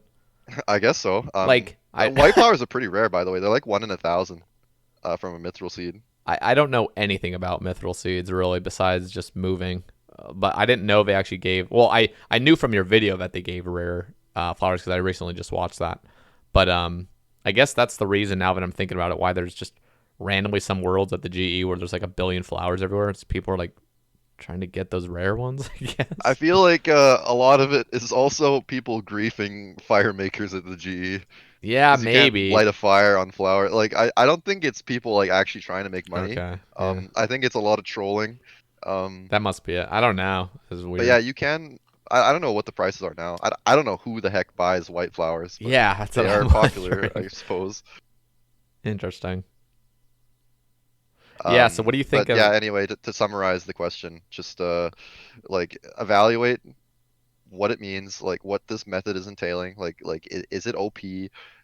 Is it giving too much for the extra effort, or is it potentially like just strictly better? Like Sarachnis stall, like they shouldn't have patched that. Like it was an additional mechanic. Like you had to pay attention. Like oh, as soon as I get web, time to click the mind shield. Yep. Uh, and it's not even the case of like it's weird that the mind shield would be like a good item there. Like it's just a charming in a way that items like that can be used in such a way. It's I the think it's same totally thing fine. with like why would I don't know like that's how the level 3 Fire Cape came to be because of that Mind Shield Yeah, stall and stuff. Like, exactly. so why was it patched at Sarachnis? It's not even like it's just barely speeding up the kills, but it's giving an additional like incentive to pay attention and to have some skill and timing into things. And shout outs to Volcano for actually not a shout out, like negative shout out Volcano for getting nerfed, dude. Like why it's so Fucking poorly sad. designed. Like they could why not just make the Volcano scale based on how many players are there so you're not like punishing people who aren't putting in the work. It's Like literally I don't sad. know, dude. It's just, It's the so whole sad. Now sucks. it's just Veni City. It's just such a lame boss and it's so rewarding for what it is. Like the Volcano needs help bad. It's so bad. It is Even literally the Crystal so Tool bad. Seed is way too rare now. Like getting that on an iron takes way too long for what it's worth. Oh, it's They need to. stupid, dude. It's crazy rare. Like just please fix Volcano. Like rework everything, dude. They're not going to either because there's no like it, they would just have to do it without pulling it because if they pulled it, people would be like, no, don't re-add any sort of skill to it. It's fine or something. Like I don't know. It's I just have lost faith that there's even going to be any sort of buff or like change to it. I just don't feel like they're even going to bother. Just so sad. Yep. By the way, I just decided to mine some Lovakite because I have to. Oh hell I yeah. have to. I ran out of soft clay and now I have to. I figured, Dude, what I'm almost out of rubies. Like what I'm better gonna need to time? think of Yeah, something other than cutting rubies, dude. yeah. I ran out of This soft clay. I this got to think this of something cast is quick. gonna be a banger. It's gonna be so This, long, dude. I kid you not. This is gonna be a 3-part. It's going to be 3-part. I'm not even kidding you right now. I know. I know for a fact it's gonna be 3-part. And the last part, Holy we're gonna shit. have to just extend it because we only want to keep it at 3, but it's gonna be like 6 hours. It's gonna have a part one, part two, part three, deleted scenes, blooper reel. The deleted scenes. That's gonna be a monthly We're gonna need a subscription to the Sae Blu-ray Bae set for Cast. this, dude. Yeah. We're gonna get you to sell that as like merch on the channel. Like, hey, buy the Bcguppy X Sae Bae Cast Blu-ray set with all the deleted scenes and all the extras, including an autographed picture of General Grador signed by Bcguppy. Some fucking And, white and a flowers picture while of you're out of here. Some Saractus white with flowers. getting bonked, going to horny jail, getting bonked by an Inquisitor's mace, signed by Sae Bae, dude. Don't talk about the mace. God damn it. we don't talk about the mace. Wait, do you have a mace? Nope. So what are you at Nightmare? Because I didn't actually know you even had a harm staff. Okay, so I want to talk about my current goals in the game because Let's do it. I kind of like stopped talking about it because I wanted to get some other topics. But so my Ironman right now, it's like pretty complete. Right now during the day, I'm working on Corrupted Gauntlet. I want to get the Blade of Saeldor, not for any particular reason. I just wanted to give Corrupted Gauntlet a try, and then I found out like, holy shit, this is really fun. So I want to go for a Blade of Saeldor. I'm pretty dry. I'm like almost 600 corrupted KC, no blade, which is unlucky, but I got 2 pets in the meantime, so that's pretty cool. The Hunlef is a really cool pet, by the way. It's pretty unique. I like it. But yeah, I'm doing Corrupted Gauntlet during the day, trying to get the Blade of Saeldor. I really like the regular drops from Corrupted Gauntlet, by the way. It's nice getting like a whole bunch of Alex to supply the Scythe. And then at night, I do like daily Nightmare passively, like just at night when the worlds aren't packed. It's really easy to find a world when you're West Coast and you're doing it at like midnight to like 2 Oh a.m. yeah. Like it's really easy to find worlds and it's like chill. Like you get a world, you just hold it forever. Like you don't have to hop worlds after every single kill. I know you probably absolutely hate It's doing painful. I need Nightmare to when I need to it's literally so fuck my packed. sleep schedule up because of it. It's so bad. Yeah, exactly. Like I'm glad that my sleep schedule is already like it goes deep into the night, and I'm West Coast, so it's easier for me to stay up later because it's not like I'm staying up till like 6 a.m. East Coast time. Like I can start doing Nightmare at around like 11, 12 p.m. my time, or sorry, 11 p.m. to 12 a.m. my time, and then like 2 a.m. and I can just do like I do like 5 to 10 kills a day usually. Sometimes I don't do Nightmare for other reasons. Like Yeah. like one day I was doing Corrupted Gauntlet. I was just like really enjoying it. I looked at the time. Holy shit! It's 2 a.m. It's time for bed. And then I didn't do any Nightmare because I was just addicted to Corrupted Gauntlet. But yeah. So I am working on Nightmare passively. Not like you. Not like grinding it out to get mace and then do my epic 600,000 Sarachnis. But so at Nightmare, I got really really lucky early on. I got full Inquisitor. I shit you not, 100 kills, 100 solos, What the full Inc. fuck?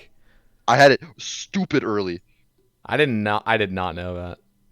I well, that's the thing is that I'm not really on social media or anything, or I even Yeah, but stream, yeah, so no like one that's talks something about like me I'd just be on a flexing all the literal. time when I talk to you for like an hour at the crafting guild. You never fucking mention that shit. Well, I'm pretty.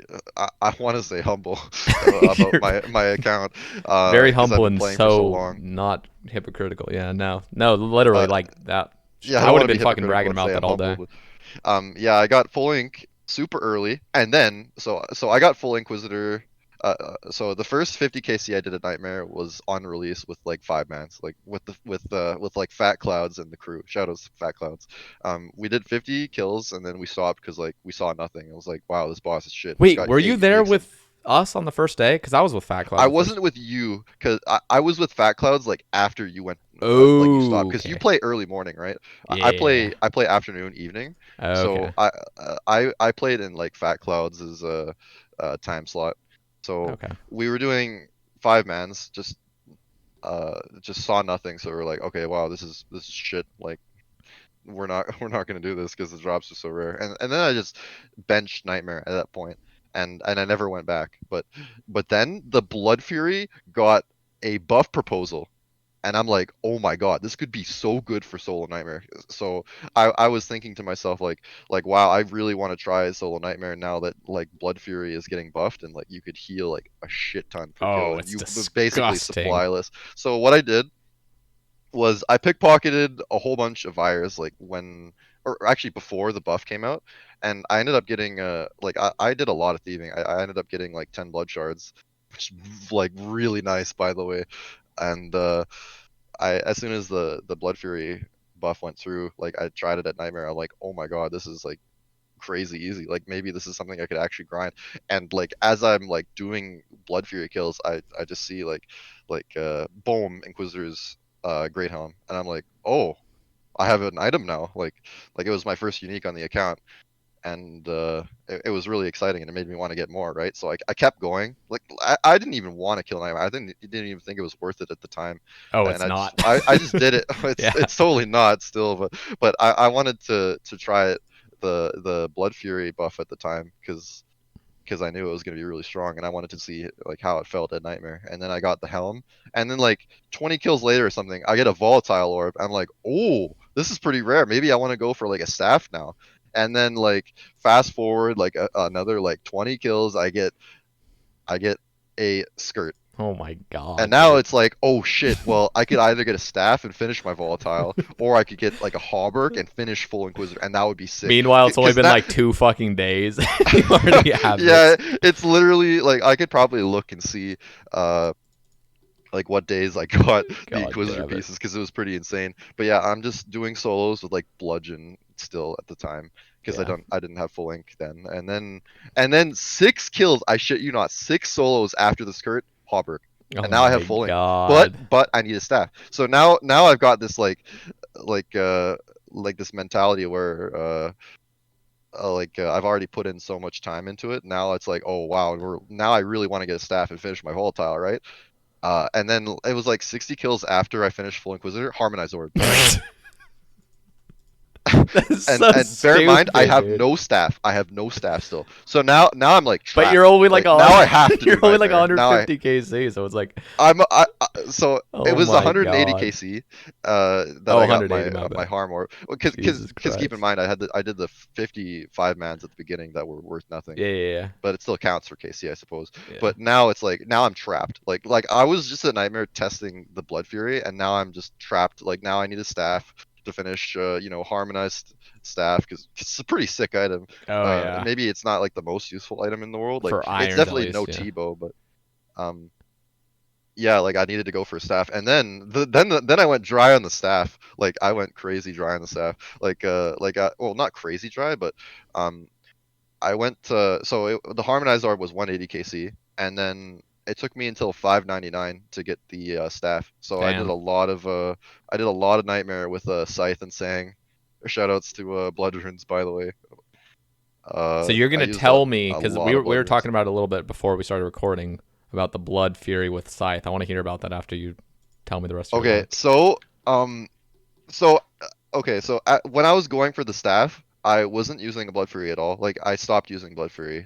Even though okay, I literally didn't use a single blood shard, like a full blood shard in the time that I was bludgeoning Nightmare because I just got spooned so many drops. Like I didn't even use a full blood shard. Like Jesus Christ. like so now like I'm sitting there like I've got a Blood Fury that's got like 2,000 charges left and 9 blood shards just chilling, and I didn't really know like what to do with them because I thought at the time like okay I'm not gonna Scythe with Blood Fury, like that's cringe, like I'm gonna go through 3 charges every swing basically, right? So I never used Blood Fury until I got the Nightmare Staff. So I was scything and using Sang on the pillars, and you heal like a lot on the pillars when you're using Sang, but it's just really expensive. You're using it's like what 95 casts a Yeah, solo it's on it's Sang. like That's 250 bloods. 300 blood runes a kill. Yeah, That's something like that. 250 to like the pri 300. the blood runes you use really adds up. Oh yeah. But I had a lot of money just from like I did a lot of Vorkath in like 2018. Like I killed like okay, my KC at Vorkath is 5555. I'm pretty proud of it. But I grinded Vorkath for a skeletal visage at the time, and that's approximately how long it took. I did a little bit more kills after I got the skeletal at Vorkath, but yeah, I liquefied all the loot that I got from Vorkath, and I alked it all at Alchemical Hydra when that came out. Like the timing was really nice. Like I had all that Vorkath loot. I converted it all into Alks, and then I just alked everything at Hydra. And I went dry at Hydra, so the Hydra Claw took me until like 2300 KC to actually get at Hydra. So I had a lot of time alking. Like I And then did even more 2000 alks on KC top at of it. Hydra, and that's how long it took for me to run out of Alks. I did all that at Hydra. Like I alked so much. Like what? It's like you alk like if you're tick perfect, and I was for the most part because I'm using a 5 tick weapon Yeah. on Hydra with like a T-bow, so I was alking every 5 ticks at Hydra, and kills are like what, like 2 minutes Yeah, long, something like that. and then there's the time in between kills.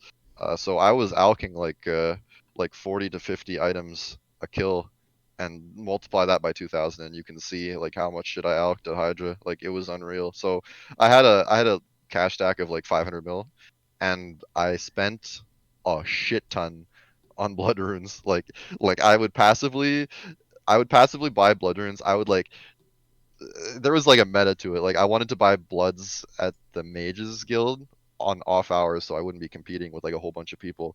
But a lot of the time like it would just be cleaned out by some Ironman that it It's was just there. so So obnoxious. so you know how a lot of like the efficient Ironmen they do birdhouse runs? My birdhouse run was just going to the Mages Guild and just checking like the blood rune stocks. Like if it was lower That than was your like a hourly. hundred, that was my hourly literally. Like it takes about an hour for the blood rune stocks to restore back to Yeah. full. So every hour, like I would be doing what was it I was doing at the time? Like I was doing like solo CM or something, and then I'd do 2 solo CMs. All right, time to go check out the Mages Guild, like check out the stock, and then after that, I eventually transitioned into doing a bit of buying from the Mages Zamrak in the Wilderness because I Yeah. found like, oh wow, this is pretty nice. Like I It's only just buy a so hundred much per more world. I'm expensive. really stingy But on you PvP. buy how much per world there? 100. Oh wow, okay, yeah, that is stingy. I see it as like grind in itself. I don't see blood rune buying as like a thing where okay, time to buy like blood runes. Like I see it as like grind in itself. Like okay, this is like a 50-hour grind to turn all this GP into blood runes, and I just stick it out. Like I'll go to the Mage's Amarak with like 20 mil coins. Shoutouts to Sang, by the way, the Sanguinesti staff, being able to like you can put your blood runes in it while you're buying at the Oh, wizard, true. So and you you're don't like risk blood pretty runes. safe. Yeah, very Interesting. safe. And yeah, I would just buy. I bought a lot of blood runes there. And if you buy 100 per world, you're buying them for 440 each instead of 450 at the Mages Guild. If you miraculously have, you know, like full stocks every world, which never happens, but there is the occasional like system update. Like you just immediately go to the Mages Guild. Like okay, all the stocks are full. Yep. Time to buy as many worlds as possible until they're all bought by other irons doing the same thing. So. Uh, Anyway, yeah, I had a lot of money from Vorkath, so I was able to afford a whole bunch of scything and sanging on Nightmare. And I felt like as an Iron Man that had all this money in my bank, like all these supplies, like I felt like, okay, like I don't have very many grinds left. Like I don't really have any place to use scythe nowadays. So I'm like, all right, it's time to just use everything I've got in my bank. Just don't even care about supplies. Just burn through as many supplies as possible and work on this grind. And I don't know, I remember you talking about how you're satisfied using all the items in your bank, like even if it's not efficient, Yeah. cutting all your rubies and diamonds and then Yep. making them into bracelets and alching them, or even like stringing magic longbows, which is pretty slow, but you're still using the items in your bank, and I felt the same way with Nightmare. I really appreciated that Nightmare was like reducing my supplies down, because I felt like it would be a waste having all the supplies on my account and then like I quit the game, or like I start playing like a main or something, and I'm not motivated to play an Ironman anymore because I don't have any grinds left. So Nightmare at that point, so I'm 600 KC. I didn't even get into the Blood Fury at Nightmare thing yet. I'm about to get to that. So I'm 600 KC. I start using Harmonized Staff, and I'm really missing the heals from using the Sang. So at that point, like I needed a new inventory setup. So I was like working, like thinking about how many brews I need. I don't use Phoenix necklaces at Nightmare at all. I think it's risky. Like I Oh, would not like to it's die enraging if just you to a miss one misclick. flick. Yeah. Yeah, I don't play that way. I play as safe as possible. So I basically like play hardcore Iron Man style at Nightmare, where I just brew all the time. That's Like I probably take fucking smart if you have enough supplies for it. Oh yeah, I killed 5,000 mole just for that purpose, just so I Okay, could have a yeah, ton you're of brews. I bring 4 brews a kill, 2 mantas. I didn't really want to lose out on mage switches at the time because I had just gotten my harmonized staff. yeah, just want to see I how really powerful it wanted really to hit is. those like sick 98s on the pillars. Yeah. So at the time, I was like, okay, I'll just use Blood Fury and just just instead of like losing mage switches for food, I'm gonna start using Blood Fury because I have the shards in my bank. Like God knows where I'd use blood shards besides Nightmare. Like I Yeah, have no exactly. idea. So That's how I I've think got about the them. nine. I got the 9 shards in the bank. So I'm like, okay, I'm gonna start using Scythe with Blood Fury. And the thing about the Scythe, first of all, you do not lose a max hit with Blood Fury, going from Torture to Blood Fury with Scythe Really, with full with the full inquisitors. Inquisitor. You still hit 48, 24, 12. You have the same max. So the only thing you lose is 5 accuracy, but you also gain like some defense and mage defense, range defense Yep. from the Fury stats. You gain And some prayer. prayer bonus too. Yeah. Yep. Uh, so the Blood Fury, it just works so well with the Scythe, like on paper, ignoring how many charges it uses, first of all. But you don't lose the max set, so your DPS is hardly affected. And the thing about the Blood Fury is I found that if I take 4 brews, even with a harm, no Sang healing, I could still like a lot of the time get kills where I don't even use Blood Fury at all. Like I would just, I would just not get hit by as many autos, or I wouldn't like make any mistakes and just tank a 60 melee to the face. And that's where the Blood Fury really comes in handy, is that if I make a mistake like that, I can afford it, Like I'm not redemptioning half the kill because I fucked up in P1 or Yeah. P2.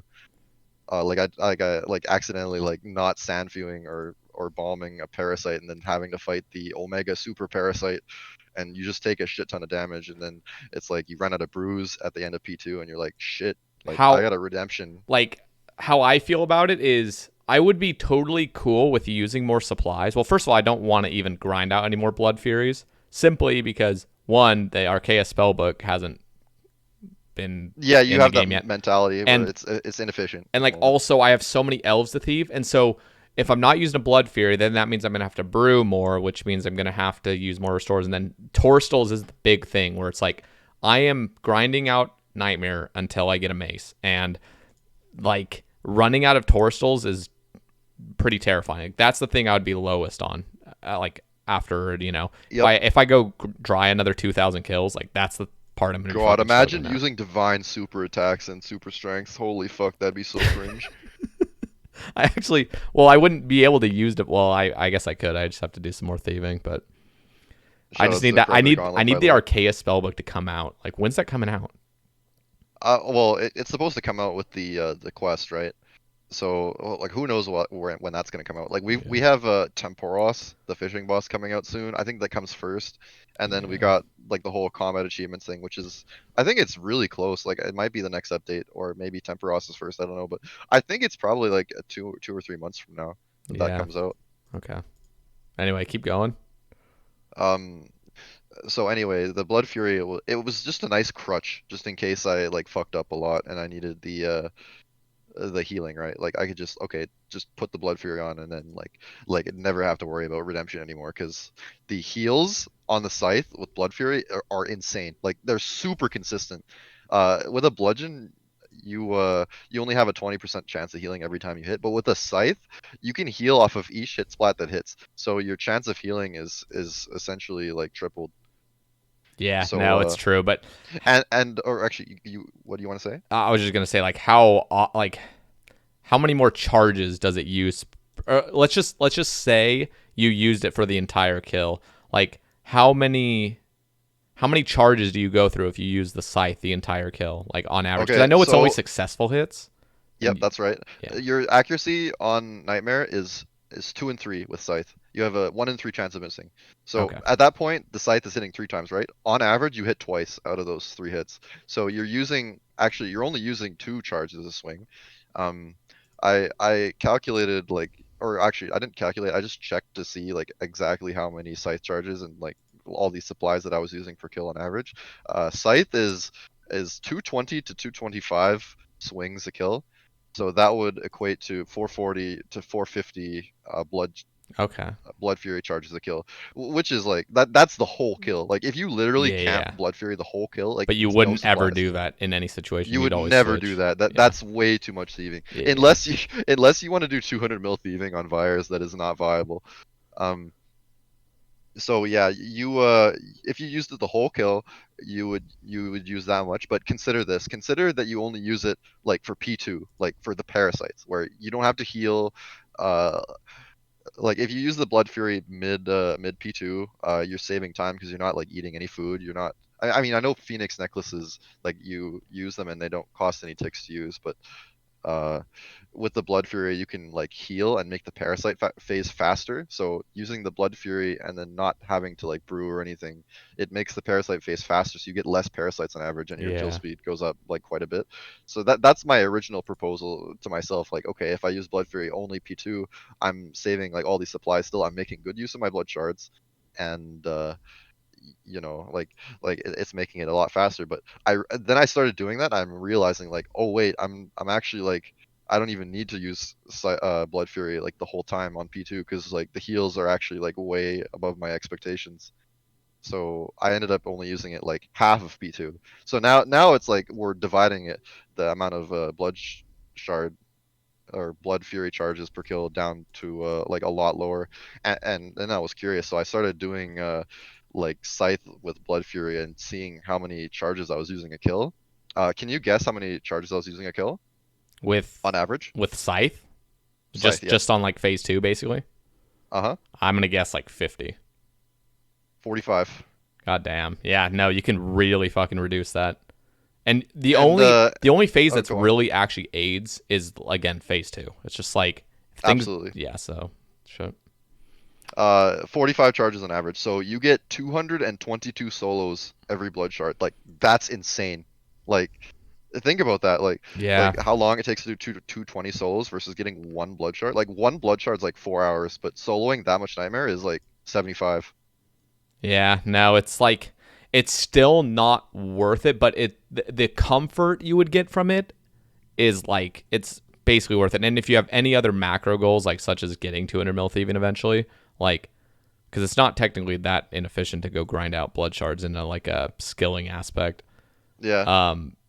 I just yeah, I'm like blocked by the Arceuus spellbook right now because I would actually like to go back there and thieve some, but like that 15% extra chance of not getting stunned sounds amazing. You know what's fascinating? The new Arceuus spell is so powerful on fires. The XP per hour, it actually matches Pyramid Plunder. I can't even I don't know imagine if you then thought what about Gem this, but Knights is gonna be like.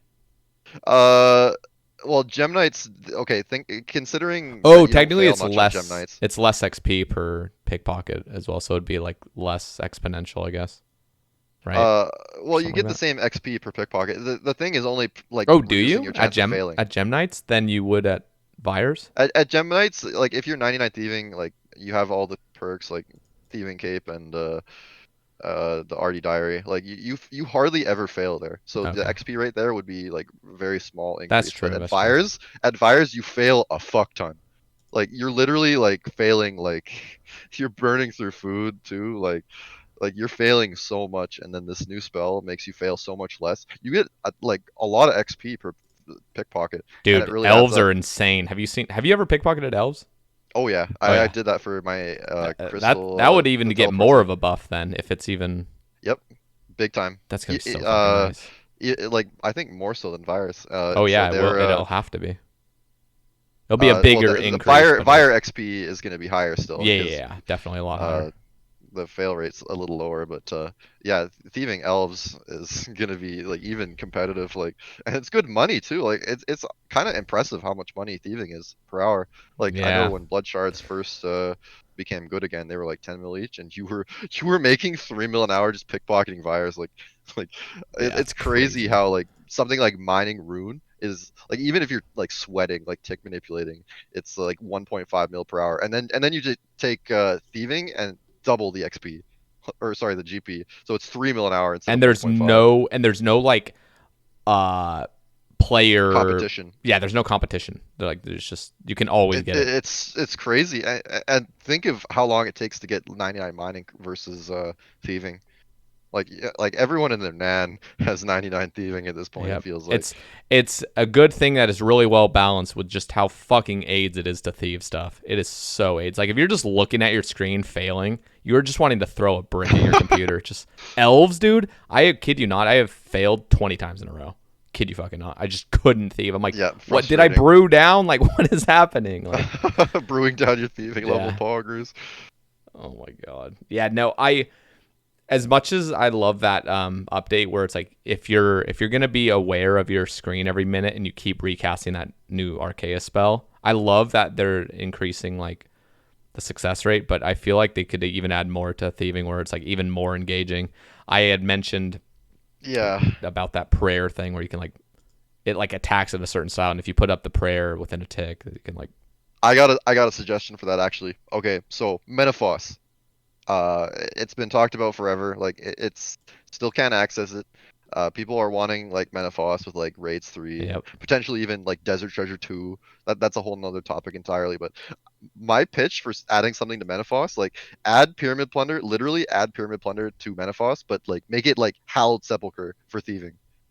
Like make some sort of like crazy like Egyptian tomb that you need your like super high thieving to get through, and you have to like do it, it's like Hallowed Sepulchre where you got to dodge all these traps, like, Yeah. or literally you could just reskin the Sepulchre and just add like the thieving requirements, Literally. and like exactly the same, just reskin it as an Egyptian themed like pyramid I sort of deal. I was thinking like because I was talking about that with Adicon, just like making things that make Sepulchre so much fun, adding that to raids 3 even.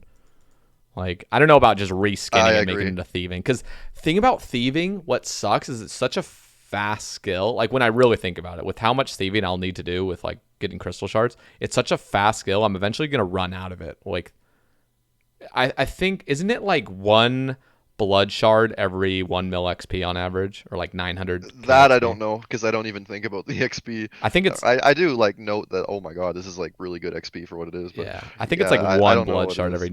I just 900k. think of hours, like it's one blood shard every 4 hours, and Yeah, that's yeah, getting yeah. even reduced more with the new spell, which is going to make it like quite a bit faster. It goes from, I remember it goes from over 800 picks per hour to 900 picks per hour, which is Damn. pretty significant. Yeah, it So if you is. want to divide like 5,000, which is the drop rate, by 800, like it's, or even at 800, it's you actually get two blood shards every 6 hours, but at 900 picks per hour, it's you get two blood shards every 5.5. So one blood shard every like 2 hours 45 minutes basically. It's pretty fast.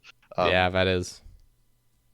yeah, I would really highly recommend you thieve some virus, at least like get yourself like two blood shards and like sort of like ease yourself into it, I have because I have the because you're one I have the one blood fury remaining in my bank. Just I was just praying that it would use onyxes so I don't have to fucking go back to Vires. It's just still oh sitting dude, in there that's with so like dumb they haven't added that. Like that would it's be such a good idea it's fine. The for an more I've onyx thing. thought about it though, like seriously, the more I thought about it, I'm like, you know what? The onyx thing can come from somewhere else, because to be fair, the blood fury is fucking OP. It's Oh like yeah. It, Oh it yeah. it probably shouldn't be a thing where it's just a buyable now for irons.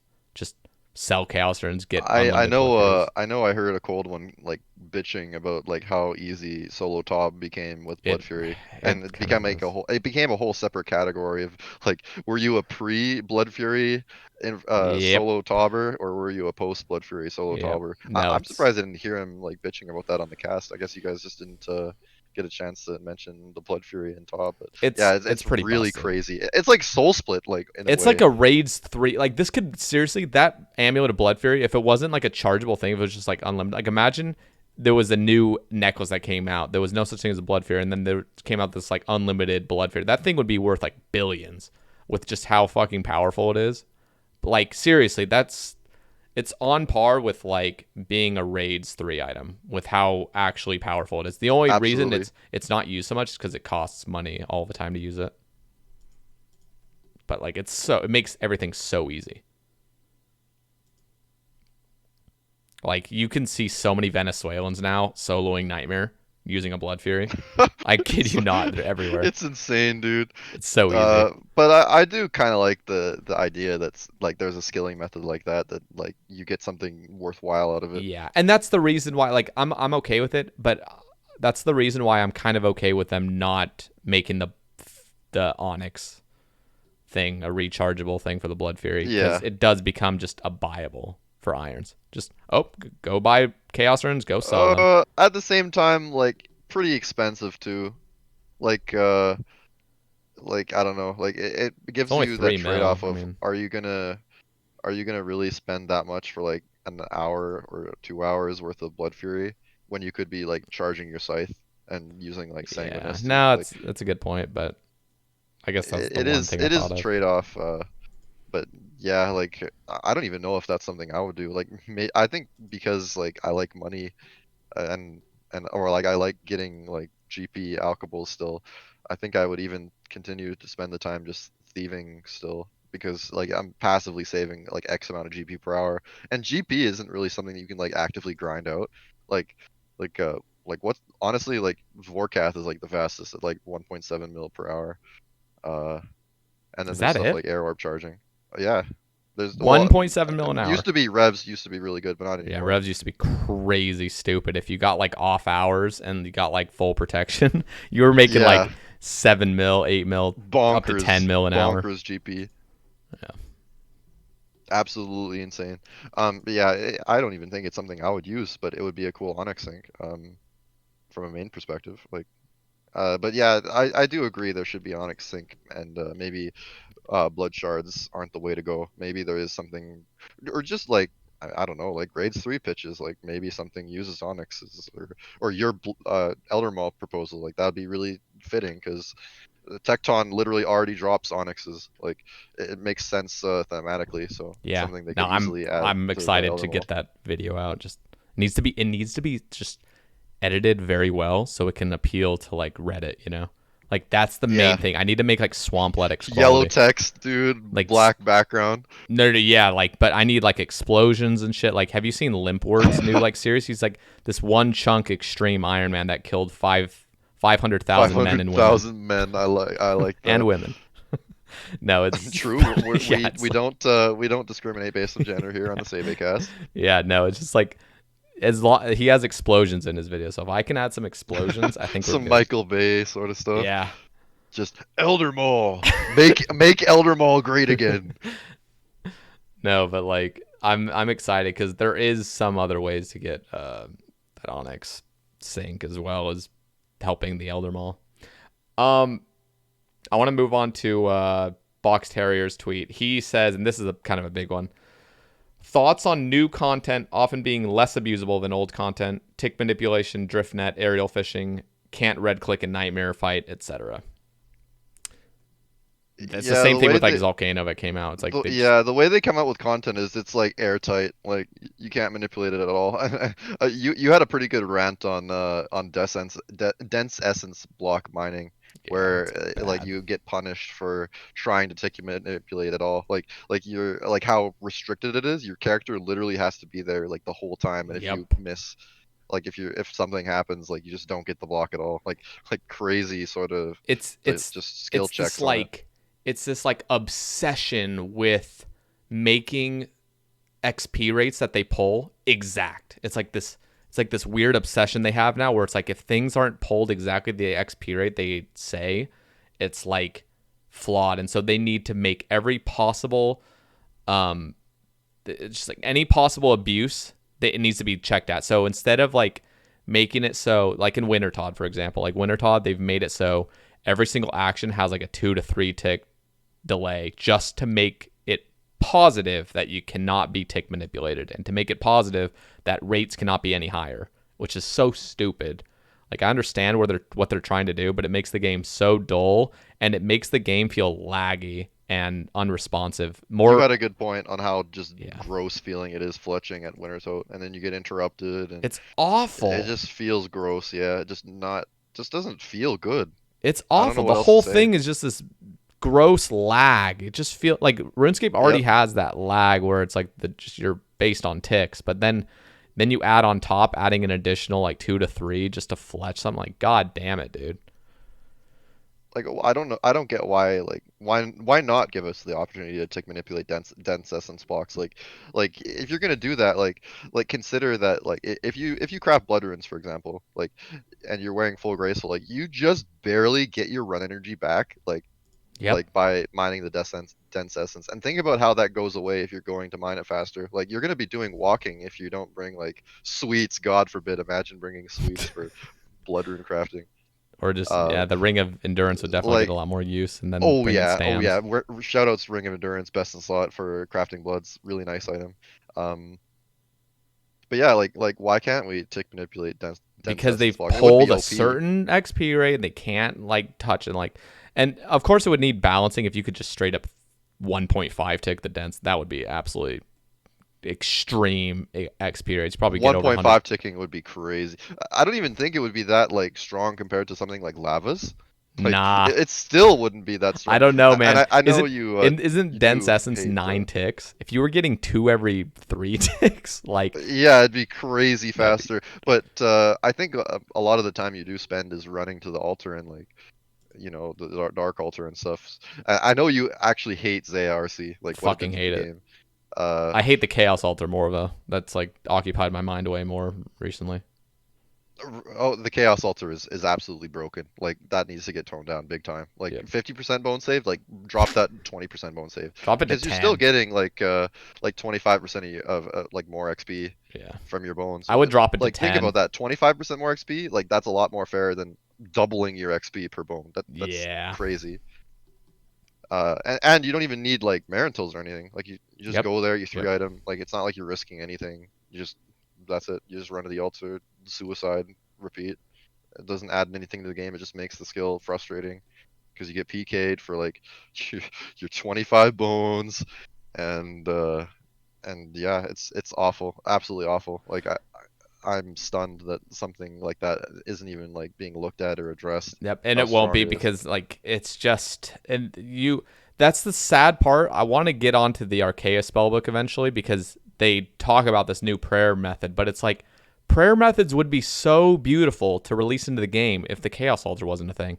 But because the Chaos Altar is a thing, adding more prayer ways to train prayer is just like it's Easy just to do. unneeded. It's like, dude, it's prayer is already so fucking fast all of a sudden and so easy to do that just adding more to it is just gonna make it's like the whole skill is just so easy. Prayer is just so easy now. It used to be such a big deal. Yep. Shoutouts to TN on RS.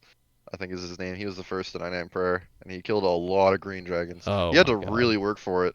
Like I And don't even and remember how Lelador. I got 9 prayer. I just got it like over time. Yeah, no, Just Lelador had like 30 something mil prayer all through green dragons and That's traditional wild. Marintils and god, Talking about devaluing grinds, holy shit. it's bad. And I never think it's too late. People are like, "Oh, it's too late for that. People have already abused it." No, it's never too late to get rid of just absolutely busted shit like that. But I going back to Box Terrier's point where it's like they're releasing new things, dude. I remember making rambles like rambles 1 through like 4 was talking about the new day alt mine that was coming out. I was certain it was another thing about the example I gave of Trump and warding coming out and shit. I was certain it was not going to be tick manipulatable. I was just certain about it. It's like there's no way that it's going to involve old school mechanics and be abused with tick manipulation. But lo and behold, man, like they fucking pulled through. I was so impressed that you could actually 1.5 tick that mine, actually put in a ton of effort and get ton of reward from it. I was agree. so impressed. Totally agree. It's healthy for the game. You can either choose to sweat it or you can AFK it for like half the speed, but Yep. it's like stupid easy to AFK it. Like both methods are really good and really strong. I love the day out mine. I just wish it could give Yeah, clue me too. geodes. I love Dale in general. Yeah, It makes runecrafting a lot better. I love it. Great update. But what do you think about like future updates not really including old school mechanics? I feel like the J mods nowadays, the ones that we have, play enough and they're aware enough of the community, not trying to disrupt too many things. And I feel like there has been at least kind of a voice for not removing tick manipulation and seeing firsthand how poorly, like, just how Wintertodd feels and Dense Essence feels. Like, I feel like the J mods are aware enough and just competent enough to keep including that old school charm into things where you can tick manipulate, and at least I hope. Shoutouts to Mod Arcane, Mod Husky. They're awesome. Holy fuck, dude! Like when we originally it was just like I think when Chambers of Xeric came out, it was like basically like Kieran Ash, like Ghost was. I like Ghost. He was a good artist. Like we didn't really have many like J mods at the time, but we did have a handful of good J mods. I was so scared when we started getting more J mods. Like okay, they're gonna be like, like they're not gonna be nearly as good as Mod Kieran. And then we got like Mod Arcane, who is so in touch with the high level community. He really goes out and like on all the discords with the like Oblivion and stuff. Like he reaches out to them to talk about like stuff like combat achievements. Like he wants to make sure that combat achievements is a really good update for high level accounts. So glad. It feels good that it's not just Reddit that's being like listened to. Like Mod Arcane has done such a wonderful job listening to the high level community and putting out updates that cater to them. Who was it that did Sepulchre? Was that Husky? Yeah. So God, good. he did such a good job on Sepulchre. Such a good job. Sepulchre is so good, man. Like the only thing I'm still against the balancing of it with how much money you make and how much XP you get. I feel like the money could be toned down big time. That is true. But we're so used to it now that it's like any nerf people are gonna start like whining about. But like I feel like it is extremely OP, but it's I'm just so glad much that something fun. like that has such a it's like learning floor 5 for the first time for a lot of people is really tough. It's a lot of effort. Yeah. And then mastering Sepulchre to get those juicy XP rates. There's nothing quite like that in the game. Like it's so beautiful, satisfying. man. It really is beautiful. So I don't even mind that it's like really good money on top of being good XP. It's just really really good rewarding skilling content, and it's so good, man. I can't express enough how grateful I am for Sepulchre being in the game. You know what the best part of it is? Or I can't say it's the best part, but something I was really nervous of was them making it too RNG. I really love that things actually stay pretty muscle memory. If you get good enough at it, things don't randomize too much. They stay pretty consistent where you can know the timing. Like imagine, this is what I was terrified of, is like you go to a certain trap and like all of a sudden everything's off. Like the flames are off and you have to actually like fucking study when the flames are going off. But usually when you get like level 1 and 2, you know exactly what the flames are doing, and if you've put in enough time, you just know when to click, and it's beautiful. That's what I love about it. That they made sure that was working. Like the flames don't off tick, off center, where it's like some traps just become this pain to like. Oh yeah, they made it really nice, so nice. Speaking of off ticking, this is a bit of a reach, but God Wars minions, they used to have a 1 in 8 chance. It is 1 in 8. You can fact check me. Yeah. On them spawning on the wrong tile, and they're like diagonally offset. Like, have you had that happen? I'm sure you had that happen. Do you and is it how frustrating that is? Yeah, and is it to just to add on to that. Is that to every NPC that it's a 1 in 8? Because I know Venenatis, if it doesn't spawn exactly with that crossbow method, it just gets obnoxious. It's so scuffed, yeah. Is it 1 in 8 for everything though? So the reason it's 1 in 8 is because NPCs every game every tick the game checks to see if the NPC should water or not, and it rolls like 1 in 8 chance. If it's successful, then they move, right? But that check happens before the monster even appears or even spawns. So if the check to wander happens on the tick that they spawn offset, and that is only true outside of instances. So where I was going with this, the new Ironman instances for God Wars does not have that. So all the minions always spawn on the same tile every No time. way. I shit you not. Is it amazing? Go and solo some bandos. And I can't yet. I can't until they change the purple suites. I can't. Oh, from getting deleted when you die. I can't lose my purple suites, and I tick eat, and I die a lot. So I need them to fix that, and they said they would. They said they'd make consumables go above your grave. Okay, so I wanted to try the Bandos instance on the first day that it came out, because I'm like, oh my god, I can do Bandos on a good ping world. Like I can actually like play the game without like waiting amazing. for like 3 a.m. on an Australian world to do Bandos. God, it was so bad. But I tried it and I was like, oh my god, I'm not getting off spawns. And then I'm talking to GE Challenge about this, and he's like, yep, this is the case with instances. All instances. Holy fuck, dude! That sounds amazing. It's incredible. So, that sounds so much fun, man. I want to go to Bandos now. Dude. God, like me and G Challenge, shout out to him. I'm not going to spoil anything, but I know he has a YouTube channel that doesn't have many videos, but he is making some videos, and I don't want to spoil it, but it's going to involve some God Wars, and there's some new methods now that are viable. If it's guaranteed, dude, I can't even. Guaranteed. Dude, I remember his 2-to-1 Scythe thing that he does. If it's a guaranteed to always be the same timing. Oh my god, dude, like the potential there for so many different things. And for your kiting method. Oh yeah, the kiting method is now bulletproof. Yeah, what the fuck? I didn't know that, dude. Oh my god. I might make a video another video on the diagonally kiting thing, because there is a lot of new stuff. What's the best DPS? If you could just have any weapon, what's the best? If no defense reduction, what's the best weapon you can use at Bandos? Do you know that? Like, is it currently Scythe? It's Blowpipe. Okay, but after Blowpipe nerf, do you think it's still Blowpipe with no defense reduction? Okay, after the Blowpipe nerf, it's Scythe, like for sure. Okay. However, this is really interesting. Full Inquisitor Mace is equal to Scythe. Shit, I gotta get that Mace. Think about that. Now, this is like just the on paper numbers. So, I think Scythe is like 5.2 DPS, and then Mace with Full Inquisitor is 5.2 as well. But the issue with Inquisitor obviously is that like you lose, you're super squishy all of a sudden, because the armor is like it's like blue d'hide. You're literally gonna tank. I mean, if you're tick eating though, and if you're gonna basically get hit by every range attack anyway, it's like doesn't really fucking matter. I don't think you really need to tick eat with G Challenge 2-to-1 shield flicking. Oh yeah, no, I bet the 2-to-1 is very consistent. I don't have an Ellie, unfortunately. Yeah, you profit food now at Bandos if you do it perfectly, which is cool. So you don't even need sweets. But I mean, you can still like do the sweet method, and it's sick. But yeah, the G Challenge optimization is crazy good. I'm excited to see that. Yeah, no, that's oh my god, dude. I had no idea.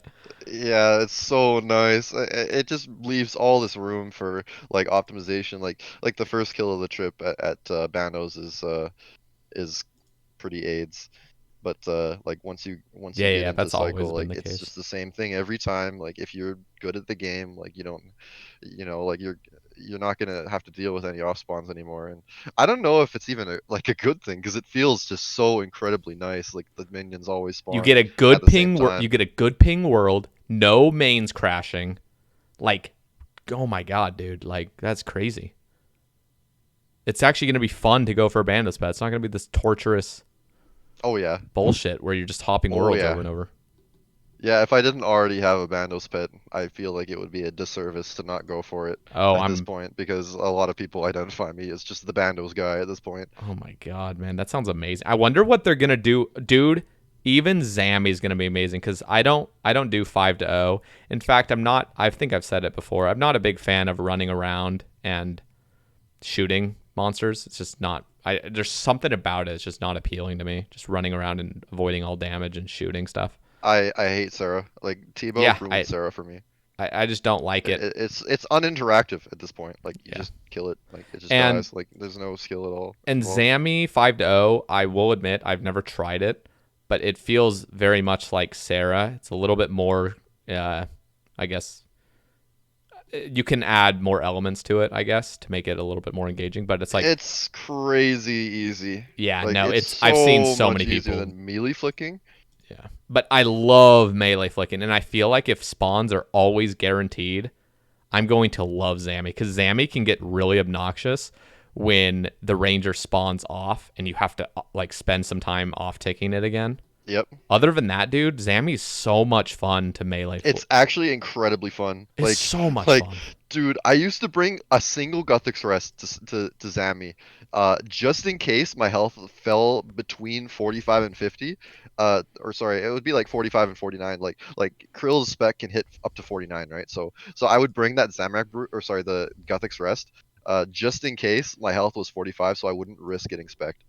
Like it felt so fucking satisfying to be good at Zammy. And the trips that I was pulling at the time when I was using Arclight, it's just so fun. It's It's so so satisfying. It's much so fun, and fun. you're on task, and you're just loving your It's so life. rewarding. It like honestly, like if I was to, I don't have the Zammy pet, but if I ever like decided like okay, I wanted to start doing Slayer again on my Iron Yeah. and No. Oh, it start going sounds, for pets like Zammy dude. pet, like I would melee all of it because it's just so much fun. Even Sarah, because I know eventually I want to go for all pets. Even Sarah, having no off spawns. Oh my god, man! Like I mean, I don't even prayer flick at Sarah anymore. you Just don't pray need mage to and either way, but like just just getting win. that. But even if like yeah, I mean you really don't need that. But I still like it because it makes it a little bit more engaging to prayer flick. And if it's guaranteed that you're underneath, like I don't know, I feel like you can because the ranger will always spawn in the exact same tile position. You don't even need to like stand under it or anything. You can just stand on a certain tile far enough away from it where it's Yep, the instantly off drag tick. technique. It's so amazing, dude. Oh my And god. before, if you use the drag technique, fixing that was cancer. Like you'd have to Yeah. like run away from the minion to like off tick it at the right time, and it wouldn't even be the same fix every time because it could either like off spawn away from you or closer to Yup. you, and like you had to know like what to do in both situations. Dude, this It sounds was this rough. sounds incredible. I wonder I wonder if GE Challenge is going to do anything about Arma cuz I would love to see just well, first of all, I want to just see some optimization with Arma in the first place without using chins. I would love to Uh, see it just Arma's so strange the way it works, where it like teleports you out and like shit. So if you want the TLDR on Arma, it's pretty airtight. Like you can't really improve it as much as okay. So the thing about Arma is it's less of a less of a you get faster kills per hour rather than what you really want to try and optimize at Arma is just like how much effort each kill is because you could do T-bow with bulwark flicking that's pretty easy. Um, and it's pretty good kills per trip. Like it works. But what you can also do is you can like do T-bow one-to-oneing Kree, like walking under it after every single hit, and praying against the mage minion while you're underneath. Like you can do that as well. And Yeah, cuz everything's like it is better kills per trip, but like you know how long it takes to kill Kriara with a T-bow? Even it's a T-bow, it obnoxious. takes ages, I know. And you and can it get knocks such you bad away, RNG. and like The whole thing's just God, obnoxious. it's really obnoxious. And then you have the chin method, which is so nice, but it has the disadvantage of okay, well now you got to catch black chins, Yep. and catching the black chins is an enormous grind. I Dude, know. I Sorry, want what's up? I want them to well first of all I want the Hallie I want Hallies to be able to reach uh Arma, Arma just and I just Crystal want Halley specking Kree in a mass. Imagine dude that. like why can the Arma minion melee me but I can't melee it. Like, what the fuck, dude? I will say it's kind of sad that the Crystal Halberd can hit Zora, but it can't do any damage. Yeah, what's up with that? It'd be cool if you could bring like imagine you're bringing like the Tebow max range method, and then you just have like a max melee switch just for like Halley specking Zora. 50 That'd be really 50. fun. Yeah, 50-50 on Zora. that'd But be fun. yeah, I guess they're just scared like, okay, we don't want to have people Halley specking Zora 50-50, you know? But it would just be like something fun. Like I like when there's options like that that aren't Yeah. necessarily good, but they're just fun. Like just fun to explore. Dude, I have freaking champion his name's Joker Yeah, yeah, Joker. nowadays, champion OSRS or Joker OSRS. Shout out to him by the way. He's PMing me like what you up to, and I'm just telling him that I've been on the Sae Bae Cast the whole time, and he's like, "Wait, still? What the fuck?" Like We haven't even scratched the surface. That's the we sad part. really haven't. Like, Like we have oh so my, many topics and we've covered like 4. We have we like, covered 4.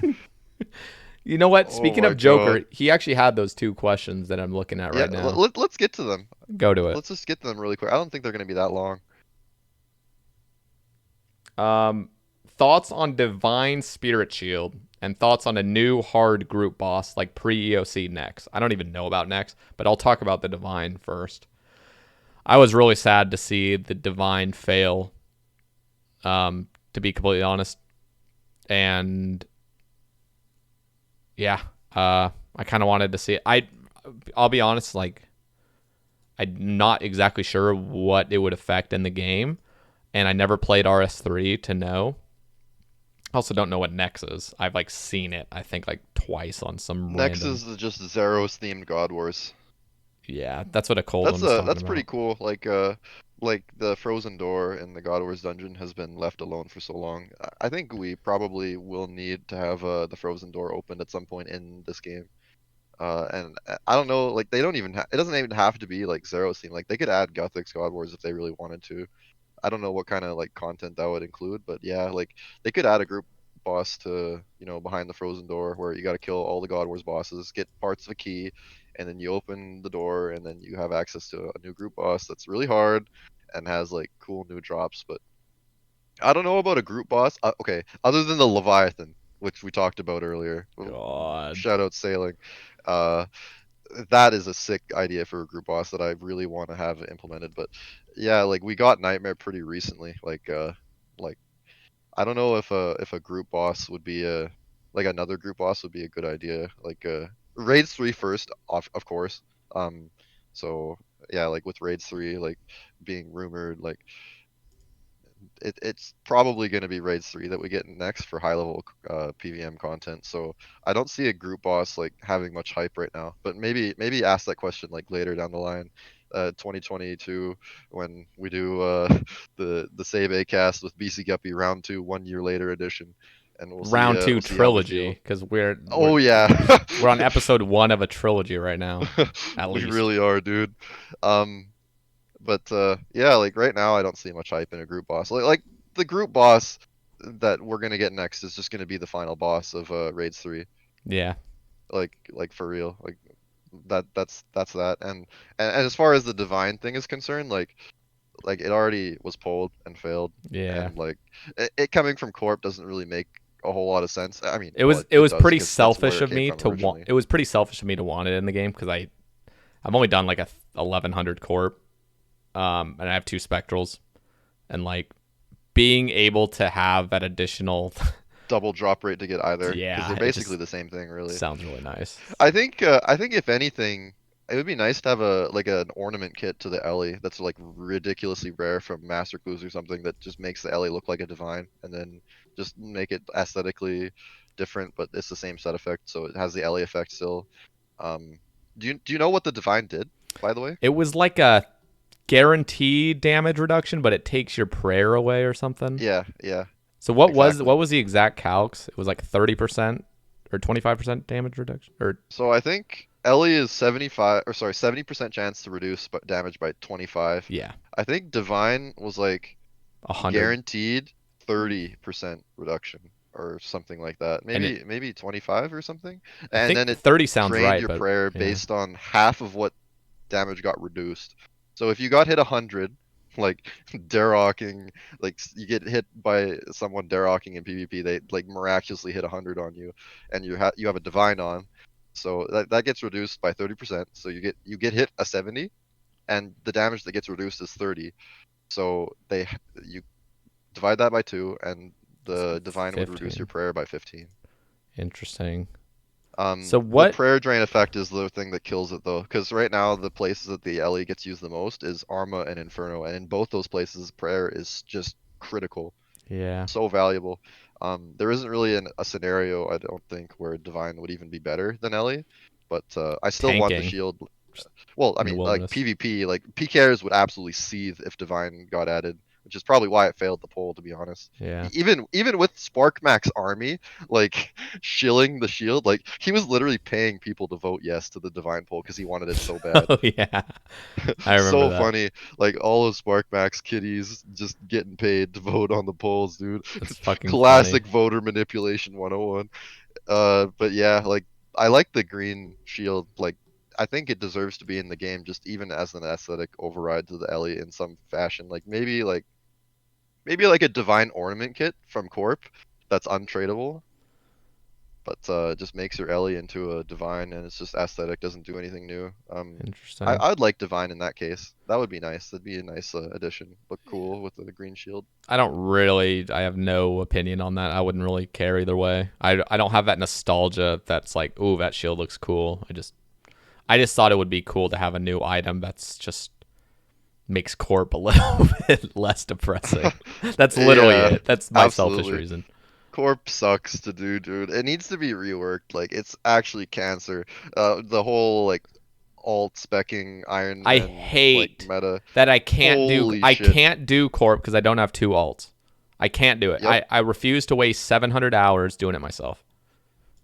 Like I just can't do that to myself. I'm a moral gamer, so I wouldn't alt spec Corp. Like I think that's going above the line of like what should be allowed in the game mode or not. Like I play for my own personal achievement. Yeah. Like I'm not too concerned about showing off to other people.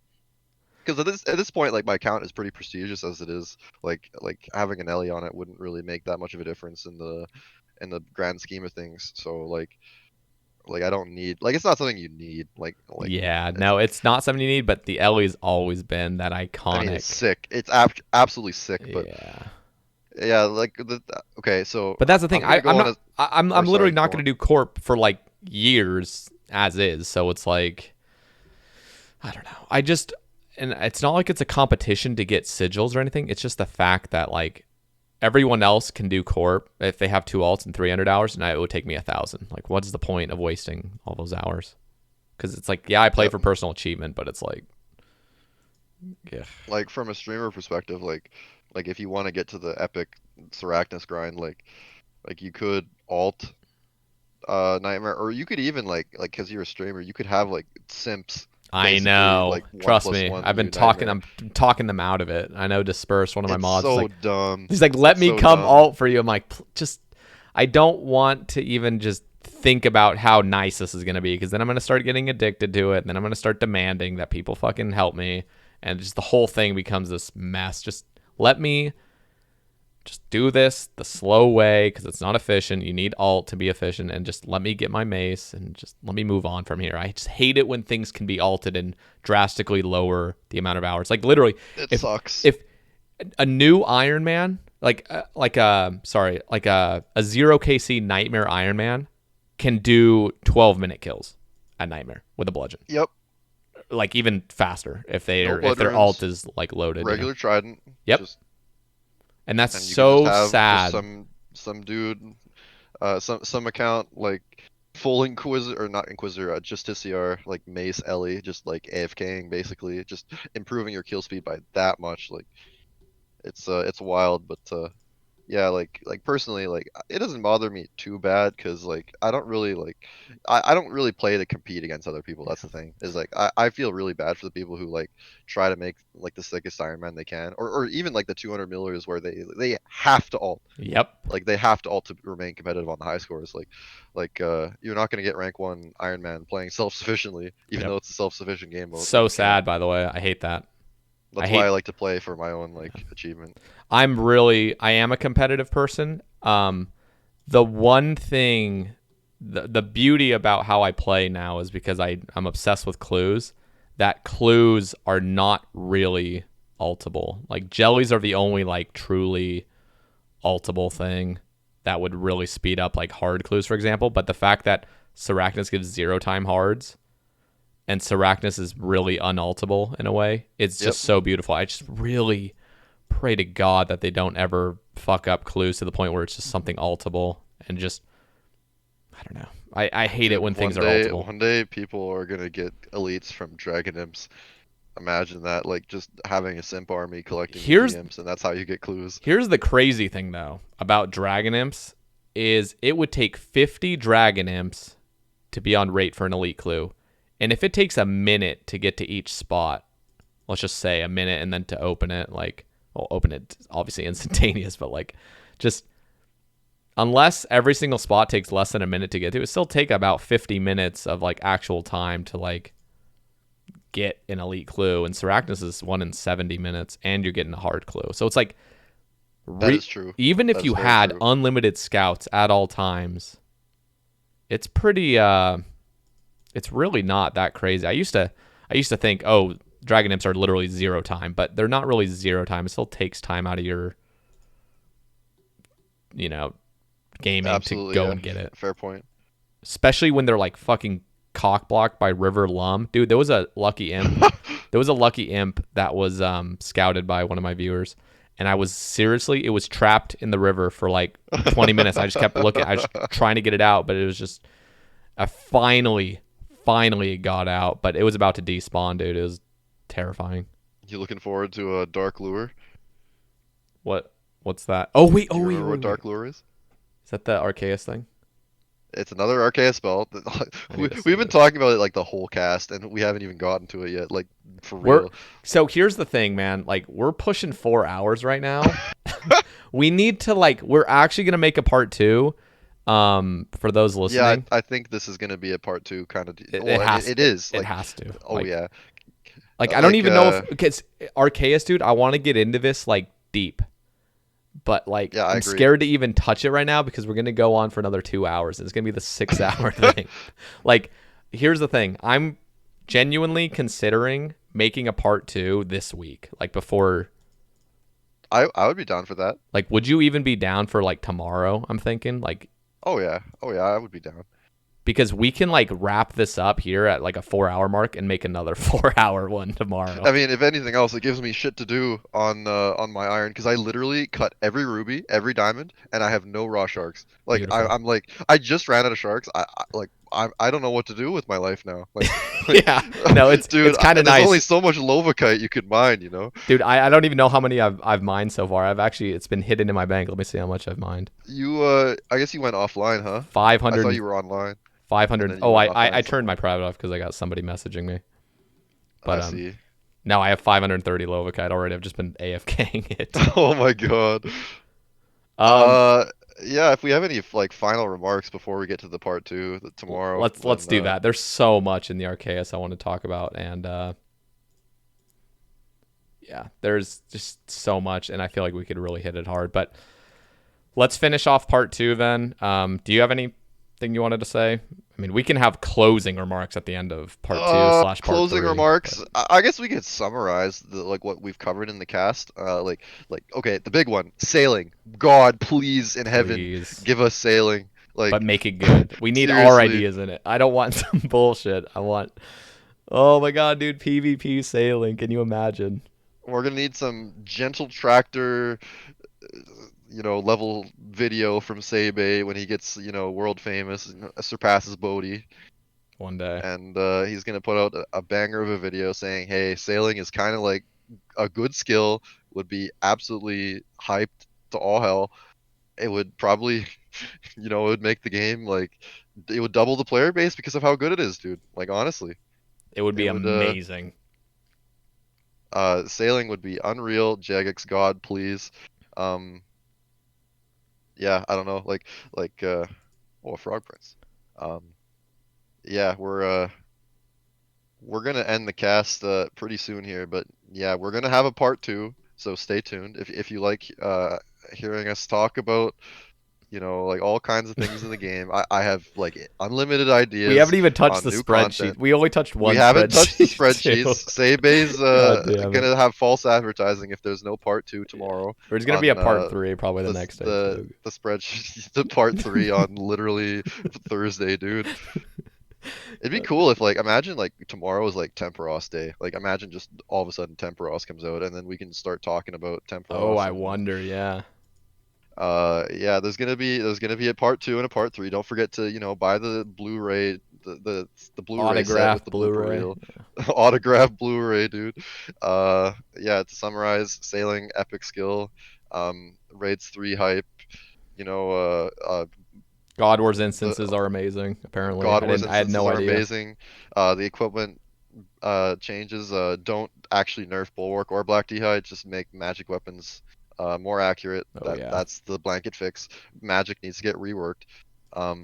Fixed freaking Dragon Hunter crossbow, Dragon Hunter lance, Fix Arclight. all that. Yeah. Even the T-bow, nerf Yeah, T-bow, nerf it, yeah, nerf this, nerf that, and also give us some buffs like Inquisitor set is please. Let cool. Hamjoin Like get a max hit from Inquisitor set. oh Why yeah, not? there was some buffs in the thing that I posted, the balance patch 2.0 version that that I haven't even gotten to. Like it includes buffs to like the ballista and to the like Torags. Actually, I reworked all of Barrows, but that's another topic.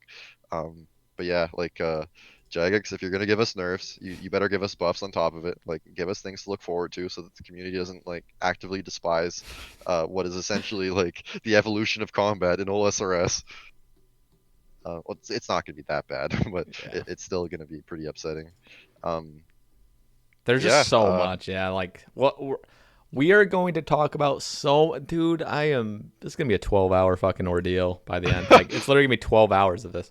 So, listen guys, I think tomorrow is actually perfect to do part 2. So, stay tuned for tomorrow for a part 2. So we'll be like pretty much fresh. If I wait a week, I feel like we're going to almost like repeat things. So, Yeah, keep it fresh. Like let's well, we know what we've covered. Like yeah. I summarize it pretty well, I think, Yeah. and Let's with your help as well. plan for tomorrow for a part 2. So if you guys enjoyed this so far, stay tuned. Um, the Sae Bae Cast is going to also be on. It's now officially on Spotify, Google Podcasts, and Apple Podcasts, as well as YouTube, obviously. So it would be really awesome if you guys could like sub to those, so I can see the numbers on my end. Just because so far we have like 3 subscribers on it, at least what I see. So pump those numbers up, boys. And Sub to my boy Sae. yeah, He deserves it, any folks. Shout out primers or Sae. YouTube subs too for free? Don't forget to subscribe to the YouTube. Click the bell. Sub on Twitch. Buy the T-shirts. Tier 3 sub for double babies per hour. You know what to do, folks. Buy And the Blu-ray. thanks for the shout outs. I like it's just sometimes kind of awkward saying it for myself, but I'm glad I have you to sell out for Yeah, me. I can chill it for you, so you don't have to, dude. It's a win-win scenario. We are not the same people, by the way. This is not like BC Guppy's a real person, guys. In case you guys were wondering if this is like a Dude, clone imagine Sae. imagine scripting the whole thing and just People are like like, using "Who's a voice BC Guppy?" changer. Nobody's heard of him, but he's just no, Oh yeah, no. I guess this, before we end, this is gonna be like an hour long outro, honestly. But I will wrap this up quickly here. Yeah, I'm lesser known in the community. I do have a YouTube channel. You can follow it. I think I have been peer pressured into doing a Hallowed Sepulchre video soon. So I will be doing like a little ramble video on that. I may be doing an updated Bando's guide with diagonal kiting as Hell well yeah. if you're interested in that. That might come out. I mean, we'll see. Like I always say I'll do stuff and then I never do. But the Sepulchre video, I'm probably gonna make like it's gonna be like 30 minutes to an hour of me just doing Sepulchre, rambling on like how to do it. Shout out Satamari for peer pressuring me. I know he's just started doing Sepulchre and he's looking for advice because he heard that like I did it on my alt and I have some pretty good PBs. So yeah, shout out Satamari. And yeah, follow my YouTube channel if you Yeah, I'll care. have I do have a Twitch channel, but it's like I don't really stream. Uh, I have your YouTube actually linked in like multiple videos, and I'll definitely have it linked here. Do you have any like, I know you don't have a Twitter. no Twitter. Do you want to I link your mean, honestly, like BC Guppy, dash or what's the number sign called? Just uh Bcguppy # 7189 if you want to PM me on Discord. Just add me as a friend. Like I am very active on Discord. I'll put If that in the you're interested, description. if you have any questions, like if you want to talk to me about anything at all, just shoot a DM my way. Like it doesn't hurt. And I look at just about all my DMs, and I don't have anyone blocked or anything. So literally, even if you think I have you blocked, you're not blocked. Just PM me if you have any questions, and yeah, I can give you a hand if you have any RuneScape related questions, or even yeah, just shoot me a DM. Sounds good. All right, we will continue this tomorrow for part 2. So everyone stay tuned. Subscribe to the YouTube if you're watching this on there, just to be notified. And yeah, we'll see you guys tomorrow. Peace. See you then. Peace.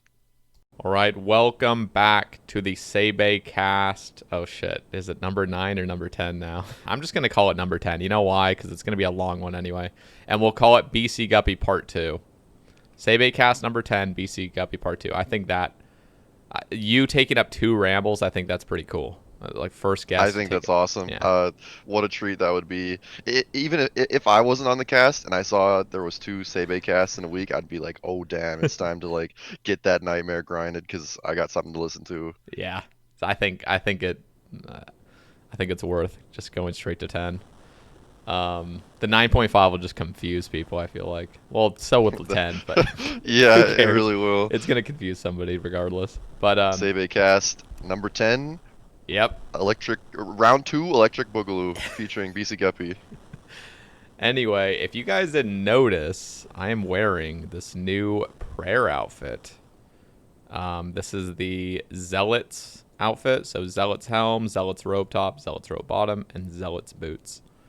And I want to bring up real quick, this literally just came out this morning. The Shades of Mort'ton rework. I already talked about it in my ramble, so I'm not going to go into the details of it. But I want to hear Bcguppy's thoughts on it. He just woke up a little bit ago. He hasn't done it, I'm assuming. And Yeah, I kind of just woke up.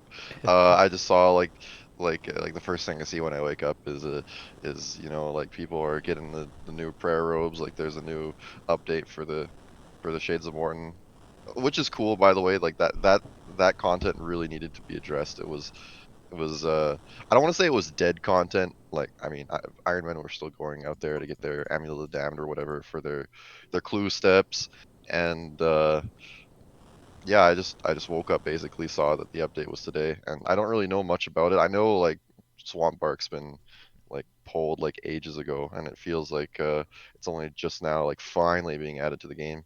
But yeah, I don't know much about it, but yeah, I know Sebe here, he does know uh about it now. At this point, he's already gone and delved into the content, and yeah, do you want to talk about that a bit more? yeah, I didn't actually talk about like kind of doing the content. It's pretty. I mean, it's the same old Shades of Mort'ton. So the new keys are not silver; they're gold. So the gold ones kill the Urium or whatever shades. The new ones that are level 140, and it's the same exact thing you do. You just get your sacred oil, basic same way. Nothing's changed at the actual like shrine. Um, then you go down there, and then you can kill some fire shades, and then when you burn the fire shades, now you have a chance of getting a gold key. But you still get silver keys, but you have a rare chance of getting, not rare, just uncommon, of getting a gold key. And then that gold key will open up the area to kill the Urium shades. And then you basically just do the same thing as you did previously, where you just kill a bunch of Urium shades. Use redwood logs. This time it has to be redwood logs with the sacred oil. And then you burn them, and then you start opening the chests down there. And the chest area is just a lot nicer. It's all in one big square room, and it's not like you need to go through like those little 4 compartments like it used to be, or like 5 compartments. I don't even know, but Yeah, it was annoying. You had to like examine the lock yeah, to see what color they were. And it's pretty streamlined now, and it's very nice. And what do you think of the new dungeon? I think it looks Like the great. look of it? They have these little like something that kind of bothers me, and we kind of talked about it, was I love the medieval look of the game. I think Colden and I really touched on it, but I really love the medieval look of the game. And when they start making everything kind of look more cartoony, kind of bothers me a little bit. It's not that bad, but it kind of bothers me. So they have these torches there, and they're the torches with the like salts, those like F salts, THS salts or whatever. Yeah. They look like those, just that weird triangle flame, and it's just things look a little cartoony, but that's just kind of how the game's being designed nowadays. Like, Yeah, even the we're outfits. at that weird like the old school RuneScape backup, the backup from 2007 RS2, like it was sort of in that transition stage between like Yeah, it you had really that was. RS like that super medieval seeming environment in 2003, 2004, and then as the years went on, like around the 2007 mark, we were starting to get some really cartoony stuff like think like I think one of the latest quests to come out right before the backup was made was Grim Tales. Like you can look and just see like how goofy some of the stuff is in that quest. Like the boss fight, Glaud, like you can tell that the game was like a mishmash of medieval themes Yeah, and like more cartoony themes, and that's sort of stuck around with old school RuneScape as well. it really has. We definitely have a mixture of it just everywhere. But the new stuff that's coming out is kind of making that mixture kind of fade away. It's getting a lot more cartoony now, but there still is those classic gems everywhere. Just you see those Oh yeah. doors that look like fucking. You zoom up on them and you can just see the big fat pixels, and it just looks. Oh yeah, Yeah, I I know you were love it. talking about that. Love that. The the super high res doors. Yeah, I love those. But you guys weren't even seeing my game. I was just showing the little outfits in my bank. But yeah, so I got the swamp bark and blood bark. So basically the rewards are there's that new key for the chest, or the for the where is that thing at? This thing, the coffin. You can wear a coffin on your back now, and it can hold fire shades, or it can hold all shades. It can hold 28 of them. So now when you're down there killing them, you don't need to teleport out as often. You can like hold an additional 28, which is pretty insane. And then there's the prayer outfit. People are speculating it's about 1 in 100. I'm not sure about that per piece. I spooned it if so. And then they have those tomes that you get, and those tomes are basically like prayer scrolls where you read them, and then you can learn how to make blood bark and swamp bark armor. And then they have the fine cloth, which is still how you make that. And then, but now you can craft your own split bark, which is really cool. You can just use a needle and thread with a piece of bark from a hollow tree in Mauritania, and then use the fine silk with it. It's really I cool. really like that addition. Mm-hmm. It's nice. Yeah, I like that. And yeah, that's pretty much. It was just really exciting opening the chest and you can get amulets of the damned, and now there's like these zombies that can spawn. So every like 15, I think it was, like chests that I opened, there was like just this really low level zombie that would appear, and you just kill it, and it drops these weird bones. I'm not sure if they do anything. They look like normal bones. They're just called something else. I don't know if they're important or not. I read up on that on the game update, and you're supposed to like use the bones on an altar to charge it, so you can pray at the altar or whatever. But Wait, really? yeah, I don't know if Okay. that's relatively useful or not. Interesting. Bleached bones. That's what they're called. Well, I saved them, so we'll see what they do. Yeah, I'm not sure what those do yet. I'm still unaware what the outfit effects are. I know basically what they do. Do you know if the swamp bark armor is making it so just the bind spells are getting longer, or is it ice barrage It too? it's just Entangle. God, imagine if it was Ice Barrage, like 30-second freezes, dude. Uh, and it wouldn't even make sense. Like Swamp Bark is supposed to be like you imbue Split Bark with like nature runes at the nature altar, Yeah, yeah, so it's got that's like true. that sort of naturey theme going for it. And Entangle is like it's like a root. It's not a freeze. You root your opponent to the ground. That's So true. That's true. the it's just meant to buff Entangle. I guess I was just surprised because I didn't understand that ice barrage was a 19-second freeze. It's Yeah, 32 apparently it ticks. was 19.2. 2. Yeah, 19.2 it says here. I had no idea. I thought it was 15 for the longest time. Do you know how long Entangle is Yeah, with the so new outfit? it says entangle right here. I'm looking at it was 24 ticks, 14.4 seconds. Now it's 29 ticks with the full outfit, which is 17.4 seconds. So So it's still not quite up to like Ice Barrage's yeah, level. not quite, but it's still good if you're using like, a harmonized staff out there PKing with Tome of Fire. You can just quickly switch on your Swamp Arc or whatever, just already be wearing it. You get longer freezes. We'll see though. Probably for I don't even know. And then the Blood Bark. This is the confusing part. Blood Bark says, where is it? It says that it will buff ancient blood spell effects: Blood Rush, Burst, Blitz, and Barrage. And then it says it'll also give you an increased heal percentage of 1.5% per piece equipped, with a full set bonus of 32.5% hit points restore. What does that even mean? So Blood Barrage or not just Blood Barrage, but all the blood spells. They give you healing. It's 25% of what you hit. So if you hit like an 8, you heal 2. And with this set, it's 32.5% of what you hit instead. So Oh. it's almost like 1 in 3. If you hit a 3, you heal a 1 Okay, that instead. makes a lot more Almost 1 in 3. sense. You explained that very well. I was so Well, confused. I'm glad. I was seeing like the end. I was like, set bonus of 32.5% hit points restore. I was thinking it was like you're passively like healing from wearing the or like I was so confused. I thought like just wearing it was giving you like a higher just natural hit point restore. I'm so confused. I was tired when I was reading that. Thanks for explaining that. That was confusing. No problem, no problem. But okay, yeah, and that was pretty much it. And then they have the tournament worlds open to test the buffs and stuff. But yeah, How many blood runes did it cost for the full set of Blood Bark? it was 500 plus two, or it was. Let me see. It was 500 for body and leg, so 1,000. It was 1,450, I think.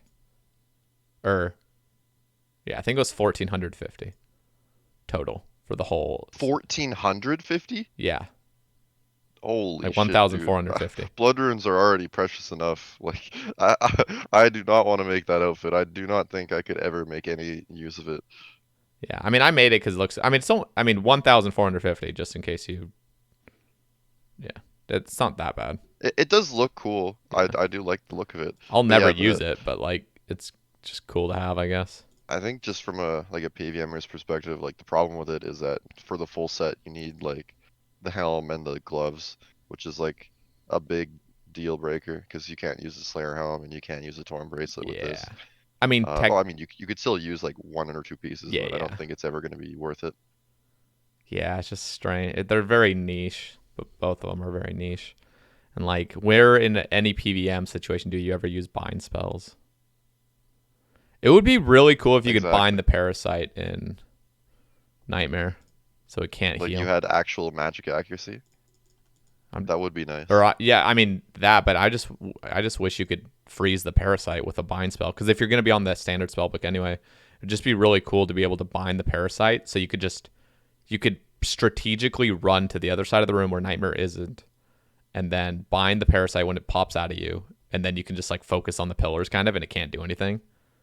That would be really cool, Like yeah. something like that, but they've made it so The it's the immune. parasite has more magic defense than it deserves. Like it's just a Yeah, little tiny like low level parasite and the thing's pretty tanky to mage. Like if you've tried to surge that before, even with a harmonized staff, you just splash a lot. yeah, it's strange. Um, And good luck hitting it at all if you're not bringing like full ancestral like a full mage switch because oh yeah, a if lot you're of wearing people like they just Inquisitor's pieces like I do now, I wear you're top of not dog. hitting. Yeah, You're not hitting. yeah, and apparently it's immune to any freezing too. Like you can't freeze it. Okay, I did not know that. That is really dumb. Like you can't even ZGS it? Nope, it's That is immune to really being dumb. frozen. So that's why I was talking about like the binding. It would just be cool if the parasite could be bound. Shoutouts to arbitrary restrictions of just things just Yeah, mysteriously not working. Like I remember you bitching that you couldn't use Vengeance on Nightmare. Like why? That's so dumb that you Yep. can't use Vengeance on Nightmare. It's just arbitrary restrictions like Yeah. that. Like I'm really not a fan of it. Like stuff like Venenatis and Callisto just straight up immune to magic. Yep. Like you cannot do any damage. Yep. But you can still vulnerability Callisto. Yep. So shout outs to all of you Ironmen out there using alts to lure Callisto to a safe spot for you and getting like 50 kills an hour. Just using vulnerability, luring it on an alt while you're just sitting there AFKing it. Yeah. You know what? I always thought how cool it would be if Nightmare, if you could use a Ring of Suffering there. So you're getting past it. Like if you could like get that recoil effect and you could get. Oh, it'd be so nice. I don't even think it does recoil damage. Yeah, I don't think you can do any recoil or any vengeance. And I always thought how cool it would be to get a vengeance. Like get into like, you know, an 80-man team and just vengeance down Nightmare. Like big time, just doing huge fucking hit spots, you know? Like On that topic, I'm a bit sad that the scaling for Nightmare, like the item drop rates are so scuffed. Like you so literally scuffed. just basically can't get uniques in an 80 man. Like it's not feasible at Yeah, all. it's just The stupid. drops are way too They rare. don't Like why not just if you're gonna make the unique scale so like shittily, then just like delete all the HP scaling. Like if you wanna exactly. like two hit Nightmare with your 80 friends and like have like 1 minute kills and like go for it. Dude, thank God you have the same like I swear, man, scaling. Okay, first of all, I'm against scaling. I realize that because of Nightmare. I'm against scaling in basically everything now because of Nightmare. Like, I understand where scaling works sometimes, but seriously, I got to the point where I was like, dude, if they just got rid of scaling bosses in every situation, that would be awesome. Imagine, like, Nightmare. Okay, first of all, TOB, for example. Why is TOB scaled down? So if you're in a 5-man, it's scaled to a 5-man, 4-man, 4-man, 3-man, 3-man, and then it doesn't go any lower than that. So if you're going to make it scale, at least scale it down to a 1-man. And if you're not going to scale it, just make all the scaling based around like a 3-man, for example. Because then if you actually did a 5-man team, it's actually worth it because you're just going through there quicker, you know? Yep. And it's, Uh, yeah. or would you even go so far as to remove the player like the team size limit at top? Um, depends. Like I don't know what it would exactly do. The thing with Nightmare, I know for a fact with Nightmare, just get rid of, make every single time it be a 1 in 100 drop rate, and make all the HP the same. If you want to run in there with 50 people, you are just fucking annihilating it. Phases go by in like 5 seconds, you know. I But agree. but then you I still think have a that'd be 1 in 100 chance, or you have a 1 in 5,000 chance to get a drop in your name. So that's the off. That's exactly how Corp works, and that's beautiful. Like, in fact, Corp's even more unfair because you have to have done the most damage to get the drop. At least in Nightmare, you can have a chance at any damage you do, basically.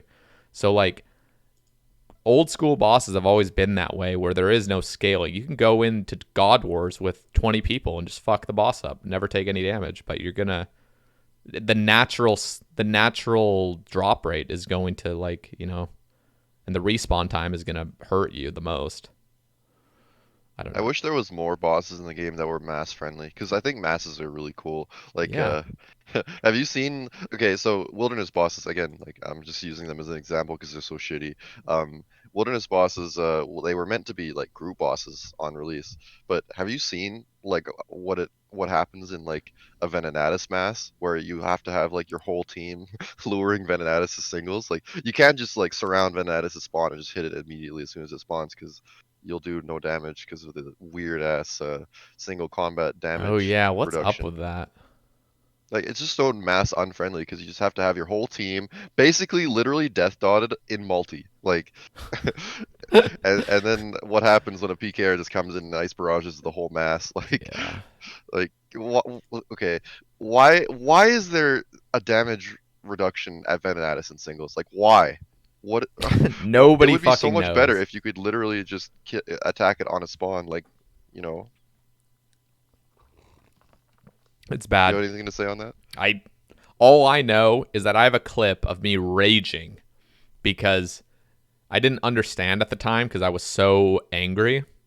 I didn't understand Venenatis had lured itself back into singles.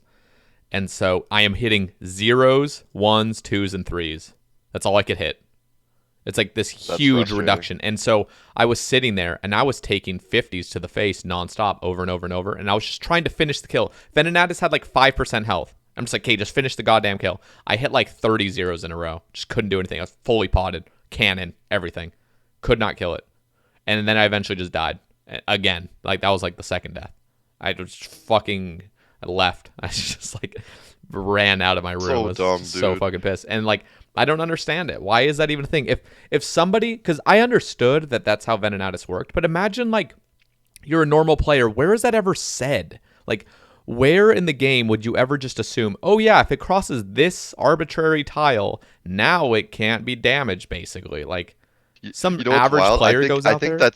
I think that literally is in the game, but it's in the weirdest, or well, not the weirdest. It makes sense, but it's in one of the most obscure spots. I think if you get assigned a Venenatis task, they mention like you have to lure it into multi combat Oh or something, otherwise really? it don't Wow. deal much damage. Yeah, isn't that crazy? But I mean, like, when are you gonna get a Venenatis task?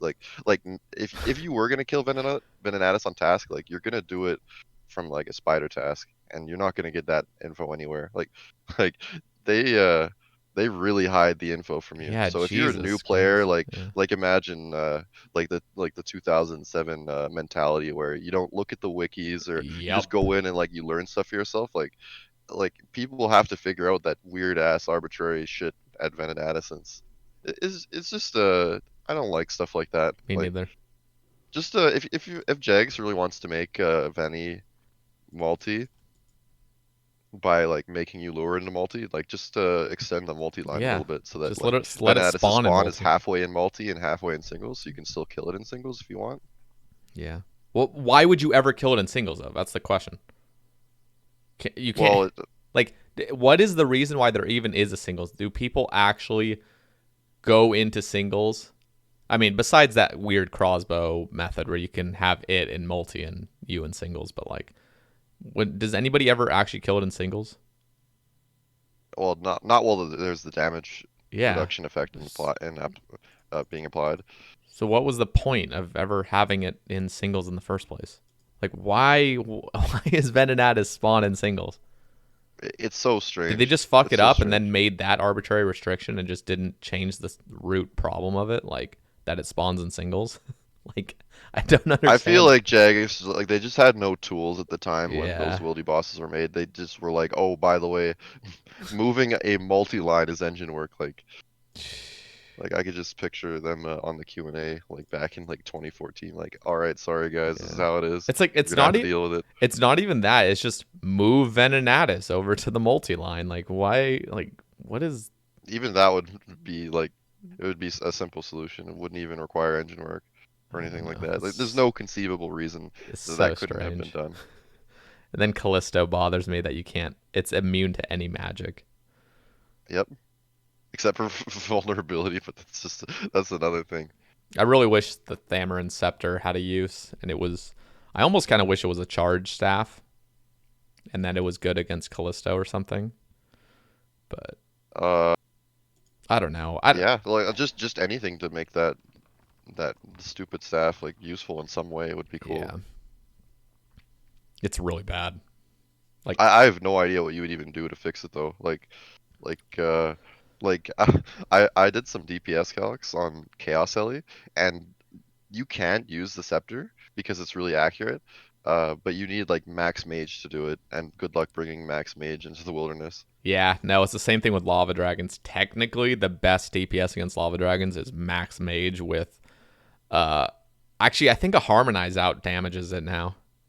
But it used to be a Thamarin Scepter was I'm not actually sure what the DPS difference of a Thamarins and a Harmonized Staff. I'm pretty sure Harmonized Staff's just better though.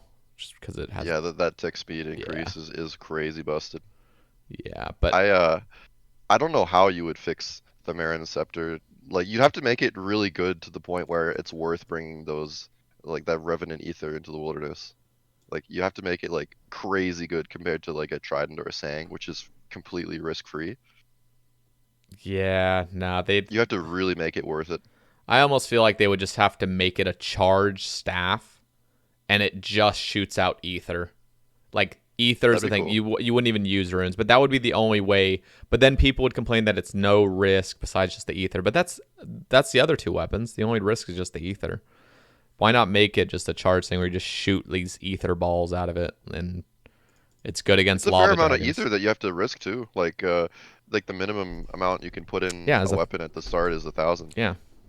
I mean, there still is risk, and I think that would just be perfect because, and then make that good against Scorpia and lava dragons. Boom. Now you have a weapon that actually has a use because right now it's just crossbow lava dragons or trident them. Like, Do you have all three of the rev weapons? yeah. That is nice, dude. I'm jealous. I basically can't get those weapons now. In the current state of rev caves. Why do you I say know that? killing revs are nice, but and you can actually kill them self-sufficiently on an iron, which you could not do Oh yeah. previously. Like you needed the cartel to Yep. protect you. Not even But to yeah, like the protect you. drop You rates just are needed just it to like kill crazy them. hard. Like you needed it to not get fucked up. It wasn't even like protection. It was just you need them so they Yeah. don't fuck you up. Like, yeah.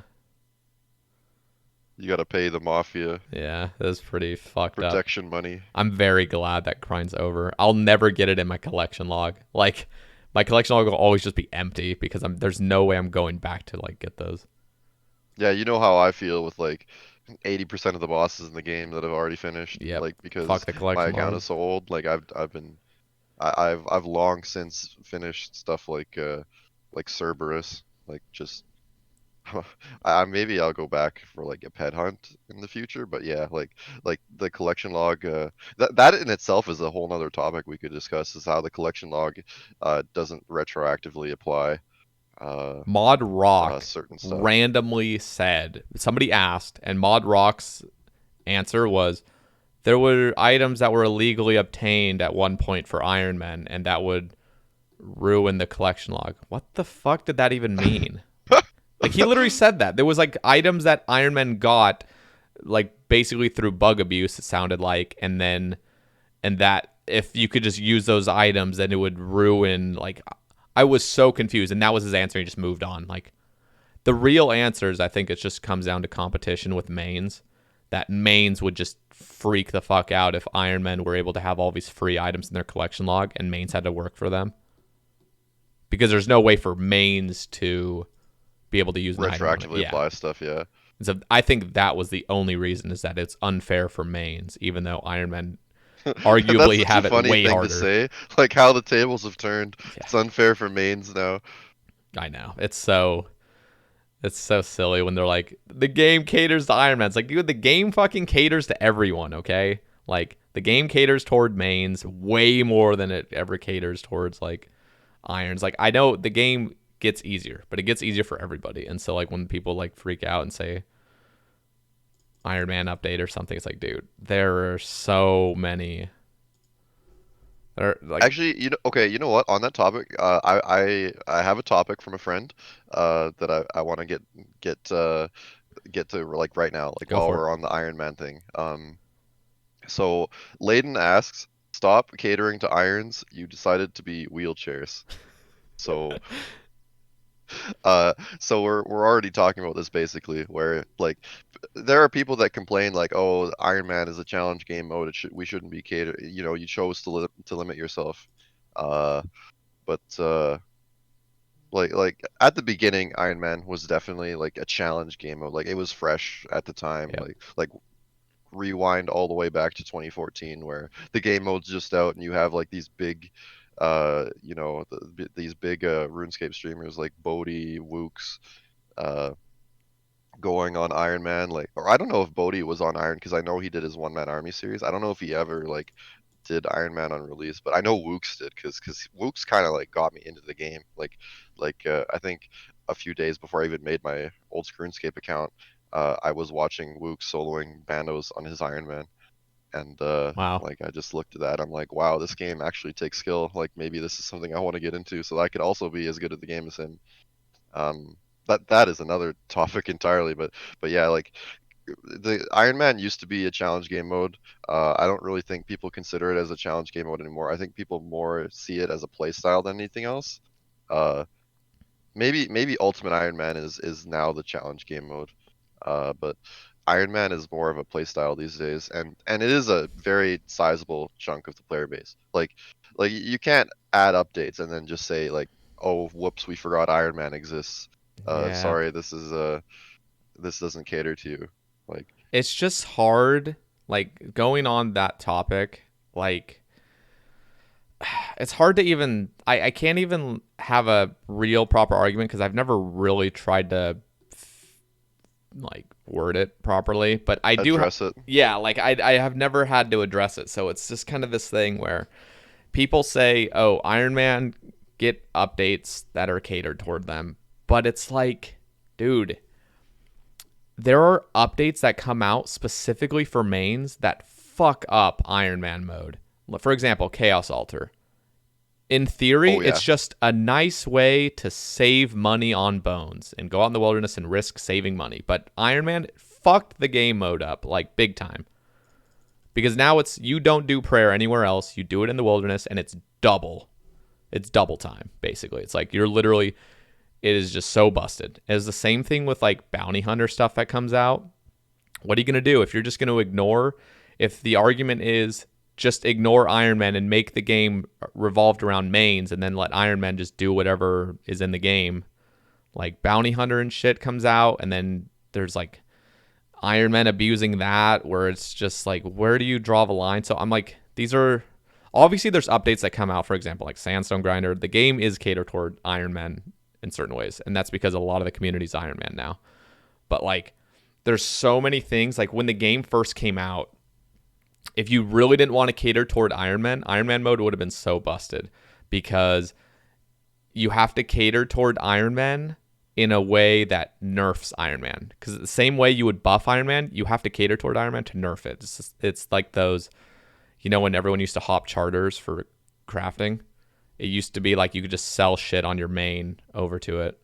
And then, That was so dumb. yeah, like you could do that kind of shit. And they had to address it. And that's catering toward Iron Man as an update. They're taking dev time to fix that. And so it goes both ways where they have to make nerfs and buffs for Iron Man. They don't have to make any buffs, Um, but Going on a little tangent here. So you used to be able to sell stuff on your main to shops, right? yeah. To like buy on your iron.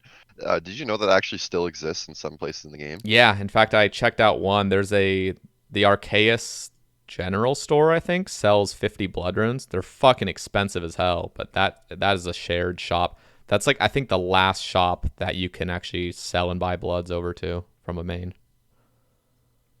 I didn't know about that general store. That's really fascinating. Yeah. But I wanna teach you something that I learned like very recently. Do you know the Adventurer's Supply Shop in Narda? No. I don't think I've ever been there. So that shop, it's known for selling a rune chain, a rune plate legs, and a rune plate skirt.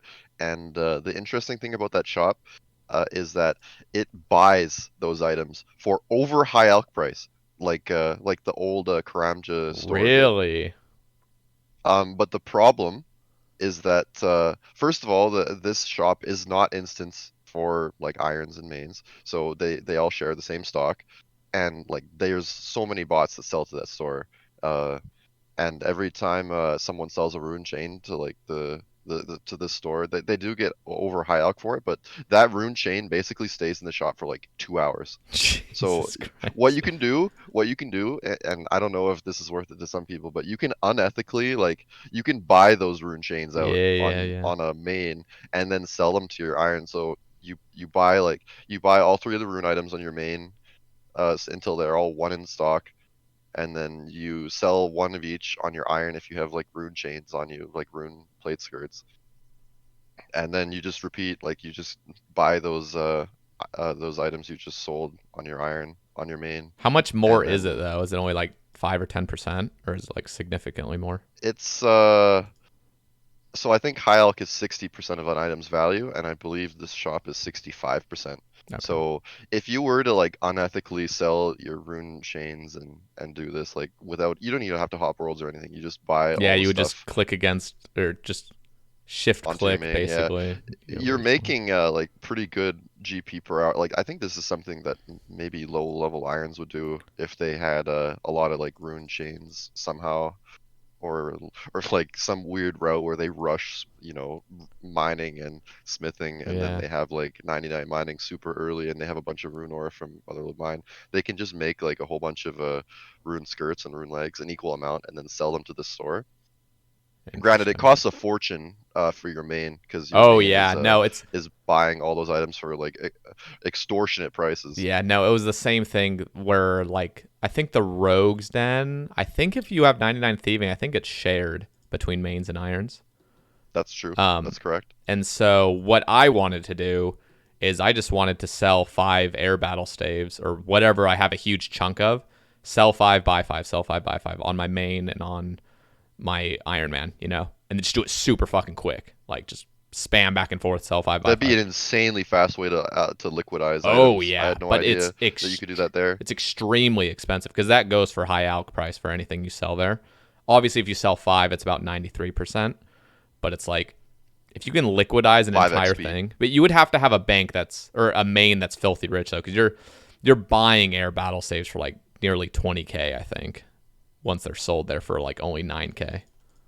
So it's a big waste. But if you were seriously dedicated to just Ironman only and you had unlimited money on your main, that's a really good way to just clear out items very fucking quick. Stuff like that needs to get fixed. Like, oh, like it definitely needs to get fixed. The fact that that trade-off even exists is really silly. Yeah. Like back in the day, now we're talking about like Iron Man morals and like what the game modes turn into nowadays. But like back when Iron Man first came out, they were so harsh on like they really didn't want even the slightest things abused Oh on Iron yeah. Man. It was such a protected game mode at the time.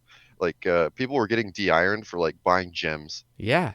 No, and Like it's just sad. Like they actually monitored stuff like that back then. when did it Now that stop? nowadays, like look at what's going on in the catacombs. Look at what's going on at Corp Nightmare. Dude, It's out of control. people used to flame Lowlander for alting on his iron to Oh get yeah, God War oh stuff. yeah. Dude, every fucking person alts now. It's just like crazy. It's like it's just silly that everyone hated him so much for doing that, but now everyone just fucking does that. And now it's getting to the point where people are screaming that they don't want it to be taken away from them because like no, like seriously. And I understand where they're coming from because now they enjoy the game with alting, and I can imagine why, because it makes the game fucking easier.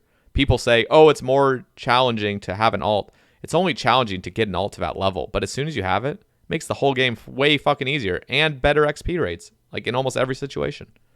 So it's like using an alt, the argument is it's more effort, more reward, but it's really not more effort. More effort is fucking manually throwing darts at your necreals and then running over and over and trying to burst them. That's more effort, and it's tedious as fuck. And that Oh was yeah. that was the original intention of Iron Man mode. It's a tedious game mode. You have to do everything yourself, and yeah, like fucking hop chargers. You want to get your crafting level up? Go fucking hop chargers and compete with a bunch of people like that are going to do it. Like that was Iron Man used to be so beautiful when it was like about being a solo game mode, and now it's just people. It's just crazy because everyone alts nowadays. It feels like, well, not everyone, but Jagex just lets people do whatever they want yeah, nowadays. Just like they cater to irons maybe a bit too much now. Like they just let shit like this fly. Just like to make people like I don't know, like stay with the game more. yeah, Um, I don't know. I used to I used to be a hardcore like no alting at all. Um, and then I found something really dumb. Like the thing that got me into alting, and I don't alt like everything. I'm not a hardcore alter even right now, but the thing that got me into alting was so I killed a whole bunch of Vorkath and I had a whole bunch of like all the different colors of dehydes, right? And I needed to tan them. And the best way to tan dehydes is in the crafting guild. Yep. But the dumb thing is, I'd already know you know about this, Yeah. but that tanner at the in the upstairs of the crafting guild, like that little room, like that tanner can seriously like it can be like in the corner of the room and it takes like a year to get to because you have to go around all of this like random shit in the room. Or it could be right at the staircase. So you go up the staircase, you tan, you instantly go back down if the tanner is there. And it's incredibly simple just to have an alt, like literally fresh off of Tutorial Island. Like you just sign up, make an account, get a bond, and then you go A brown get like apron. 40 crafting. You just have to cut like a whole bunch of gems, Get and you just bring an alt in there. You have it talk to the tanner so that it doesn't randomly like wander around, and you just have your alt just sitting there, Yep. just doing nothing. And the Tanner Fresh off a stays there tutorial forever. island, like takes 30 minutes to set up, straight from account creation, mind you, and yeah, it keeps the tanner right at the staircase, and it just expedites the It's process. painful as hell to not do that. And I Yeah, like it's again I awful. say like I'm not a perfect example of alting. I've used alts like I use alts for that. I use alt. Well, I used to pay people a mill for a dragon impling, so I'd have all these people scouting dragon implings, and I'd pay them a mill off my other account to take it. Like I'm not a perfect example, but I'm saying like, and again, I'm not going to be a perfect example if nothing gets changed because the same thing with Corp. I'm not going to do that solo if I can save 700 hours potentially by using two alts basically like. Exactly. And so if they do something about it, I feel like the majority of people will actually be okay with it because as long as everybody has to do that, it kind of makes it feel like, okay, this is now the way. But when, and that doesn't even have to be as a competitive standpoint. It's just the fact of if somebody else can do this in an easier way with using an alt, I'm going to start doing it. And then everyone's starting to do it. But if somebody didn't do it, it's like, oh well, I'm not going to do it because it's probably against the rules, and let's just let me not do that. So it's like it's not all about competition where oh this is going to save you time. It's like it's just It would be nice if even if just on the Jagex code of conduct, actually that's not it. Um, Maybe not against the rules, but just have it so like if you were like alting, you have a chance to get de-iron. Like just have some sort of statement by Jagex saying, okay, if you're alting, then we might ban you, and that would ward off a lot of people oh from yeah. alting stuff, and just letting the little things like the crafting guild Tanner go would be fine, I think. Uh, but yeah, like when it gets out of control and you have two alts specking court for you, it it really makes you question like why you're playing Ironman in the first place. Yeah. Like you're playing a self-sufficient game mode. Like what you're doing essentially is just like it has nothing to do with the game mode that you're playing, It's so sad that we've and gotten to this I think point it's a where problem. it's actually you're arguing with other Iron Men that are there's legitimately Iron Men and I'm friends with them. Like I'm not this isn't something to like ruin a friendship over, but there's seriously Iron Men that are seriously pissed at me for advocating that we get rid of Iron Man alting because they play that's just how they play the game now. And they do everything with alts. And if they take away that, that's like taking away their fun. And I understand that because I already related it in a previous Sae Bae Cast to tick manipulation. People could argue, oh, that's a bug and it shouldn't be in the game, but I love it. And if you remove that charm from the game, I'd fucking probably like think of quitting because just getting rid of the game and making everything like Winter Todd and everything like Zolcano would just be the most depressing thing ever.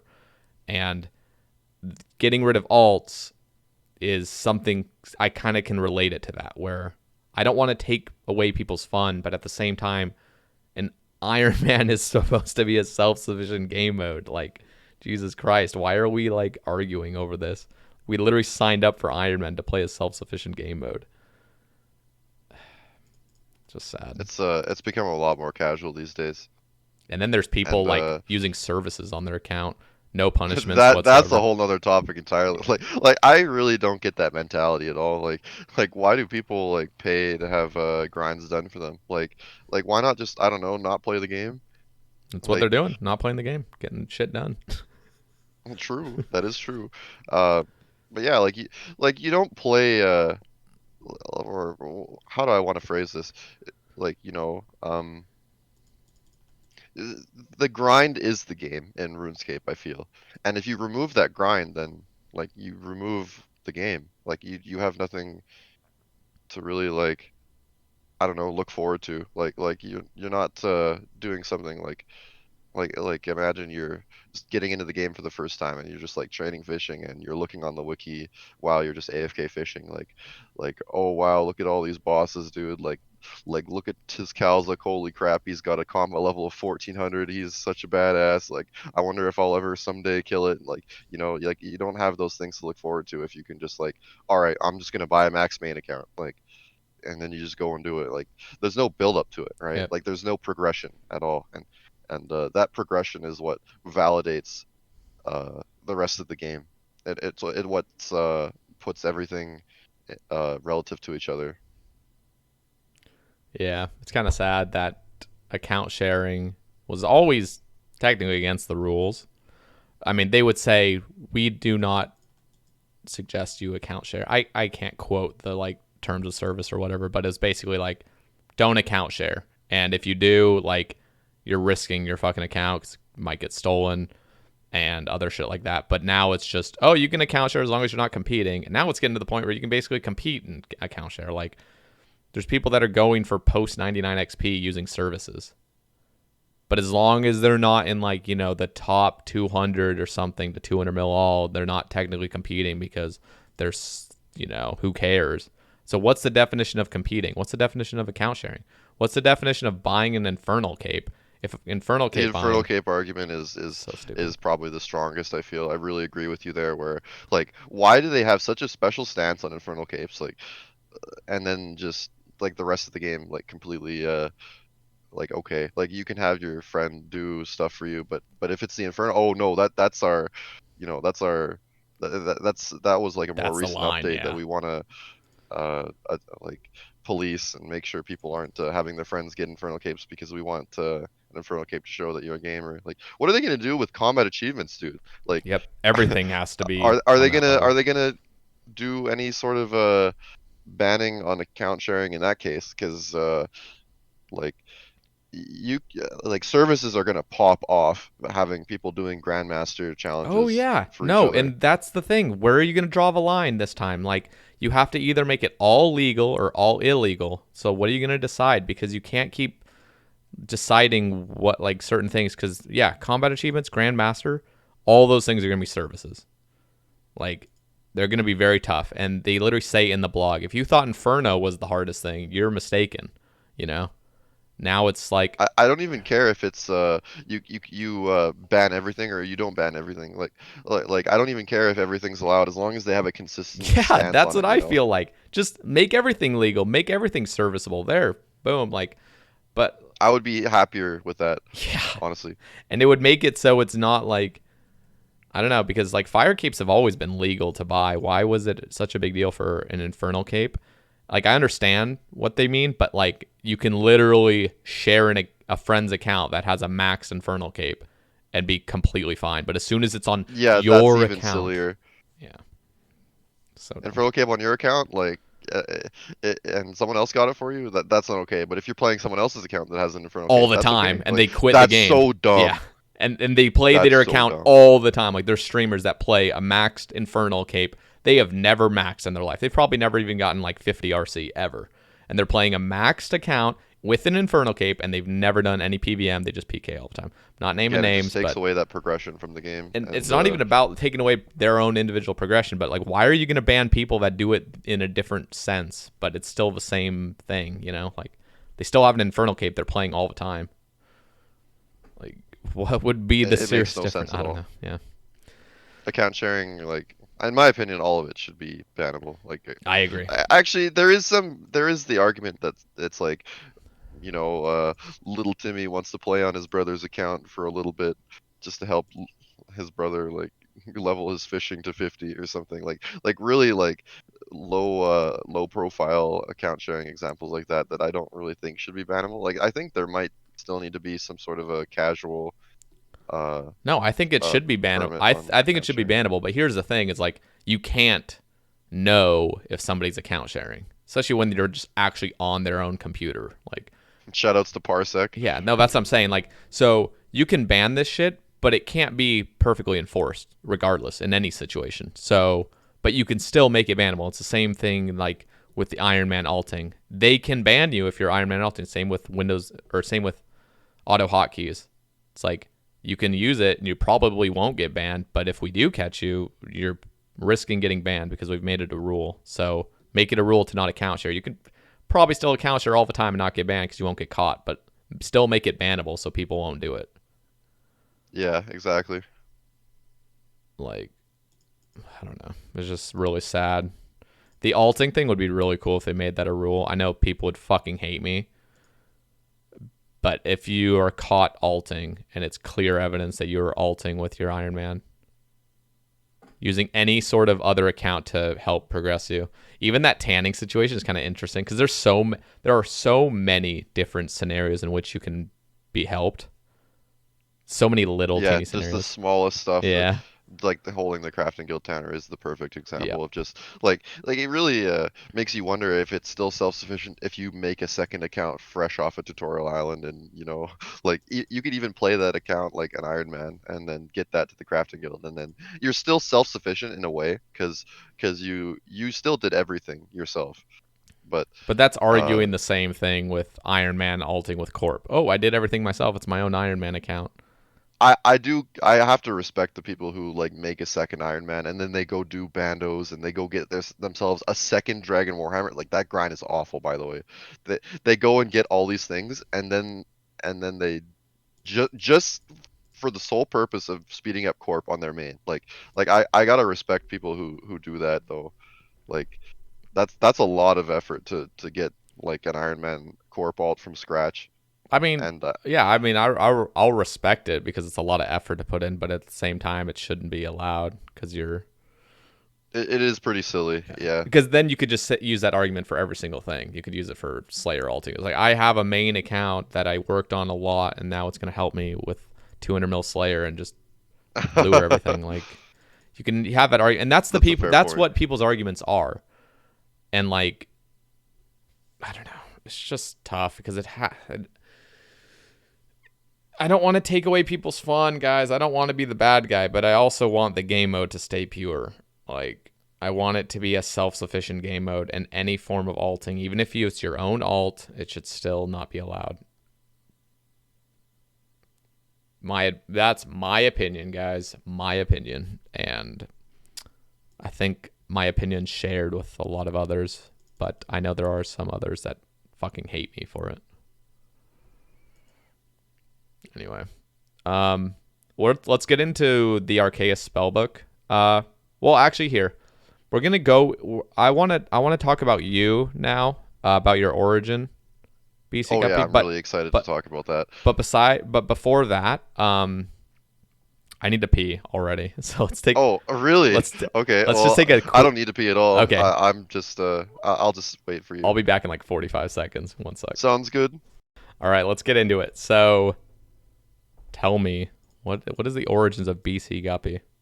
All right, so the first part of this, well, I guess this is a whole new cast by itself at this point, but uh, the comment section of Sae Bae Cast 9, I saw some of the comments already. Uh, one of them was who who is Bcguppy? Who is this guy? Literally who? I don't know. Like you premiered the the cast on your Twitch. By the way, follow Sae Bae on Twitch if you haven't already. Uh, dude's a legend. Thank you very Anyway, much. so people in the Twitch chat during the premiere was like, who is this guy? And there's like a lot of people who still don't know who I am. Like, because the past like 5 or 6 Sae Bae casts were all streamers, and I'm not a streamer myself. So we'll go over a bit about who I am. Hey guys, I'm Bcguppy, by the way. But we're gonna go all the way back. Like we're gonna go to 2003 when I first started playing the game.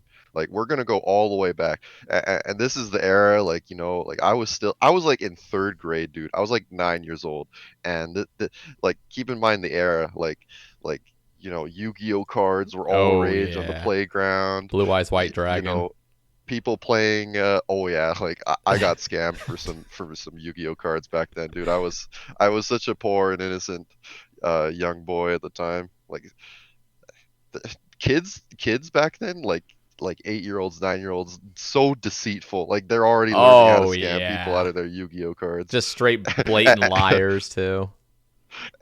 Yeah. The yeah, our school banned Yu-Gi-Oh cards like I think a year after they started getting big because the Damn. scamming was getting out of control and the kids were like crying at home like to their parents like mom Billy scammed me out of my blue eyes white dragon Jesus and yeah, it Christ. caused a lot of crying. It's funny, but anyway, like consider the era. Like Yu-Gi-Oh cards were big back then. Like uh people were playing like Pokemon Ruby and Sapphire on their Game Boys, but but back then, like the if you were a real gamer, you played flash games. Flash games were huge back then, and the website that like one of the most popular websites for playing flash games, Miniclip. Miniclip.com. Let's fucking go. Miniclip.com, dude.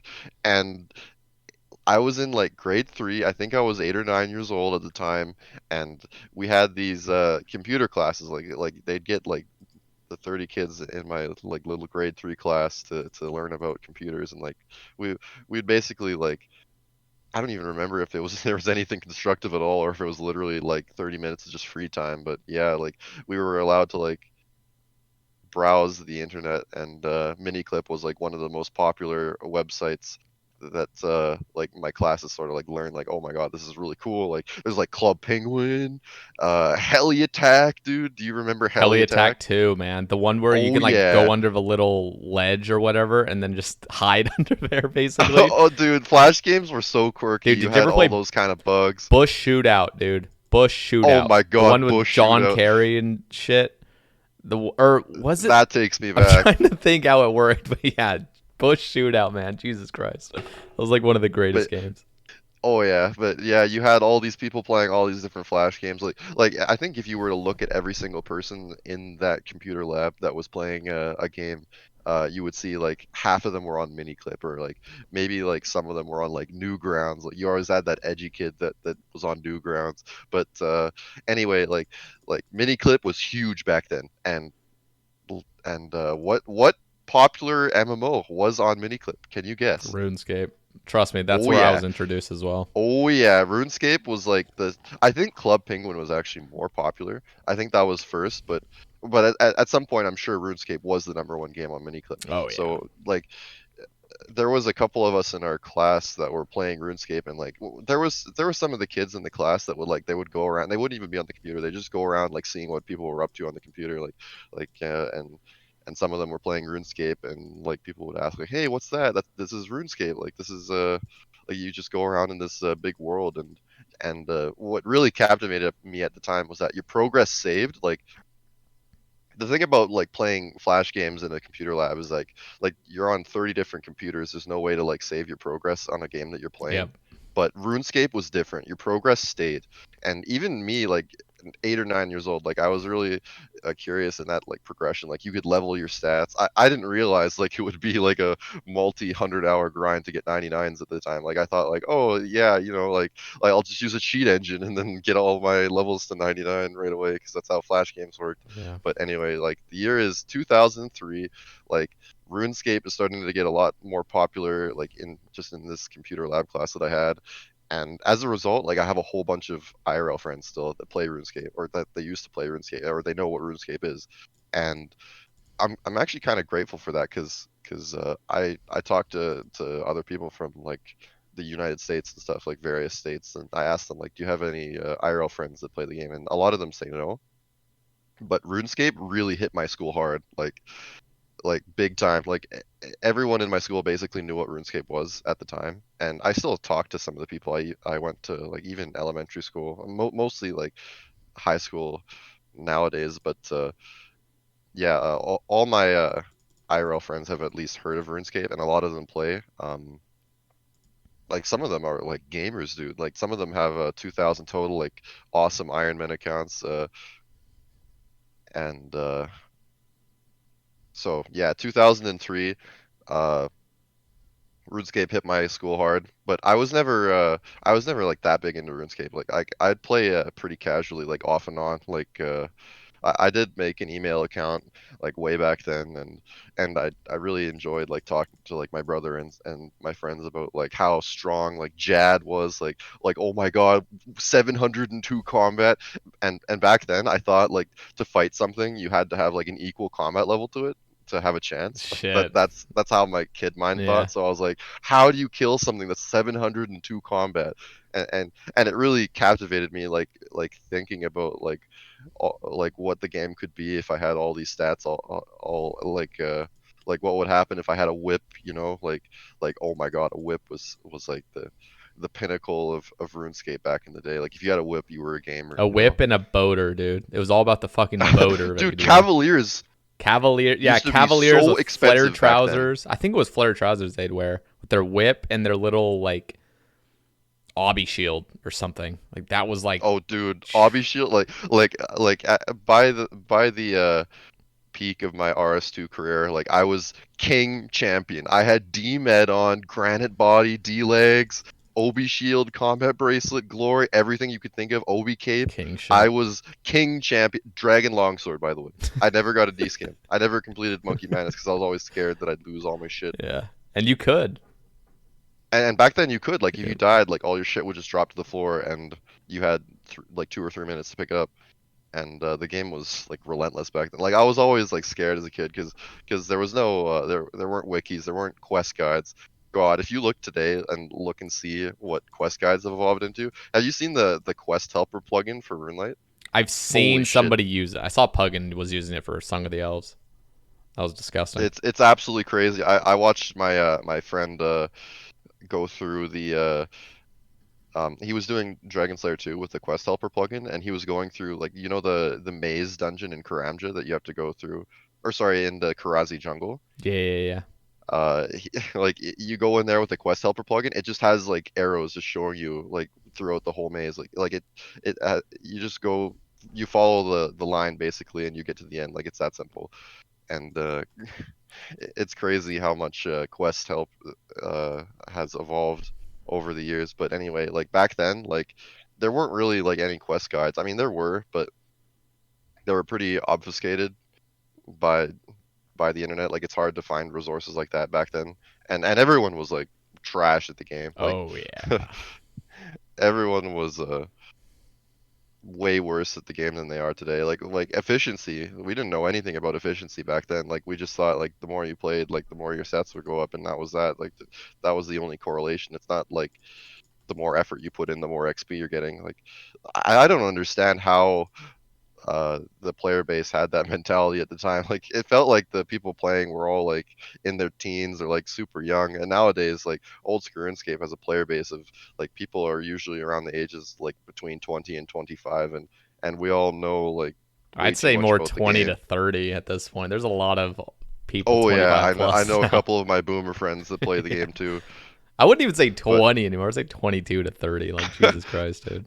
but anyway, yeah, like the year is 2003, but when I first started playing, but I was never good at the game. Like I I was always interested in what new updates were coming out though. Like I know like I was really excited to learn about Jad and how crazy he is. Like max hit of 98, dude. Like you know how scary that is?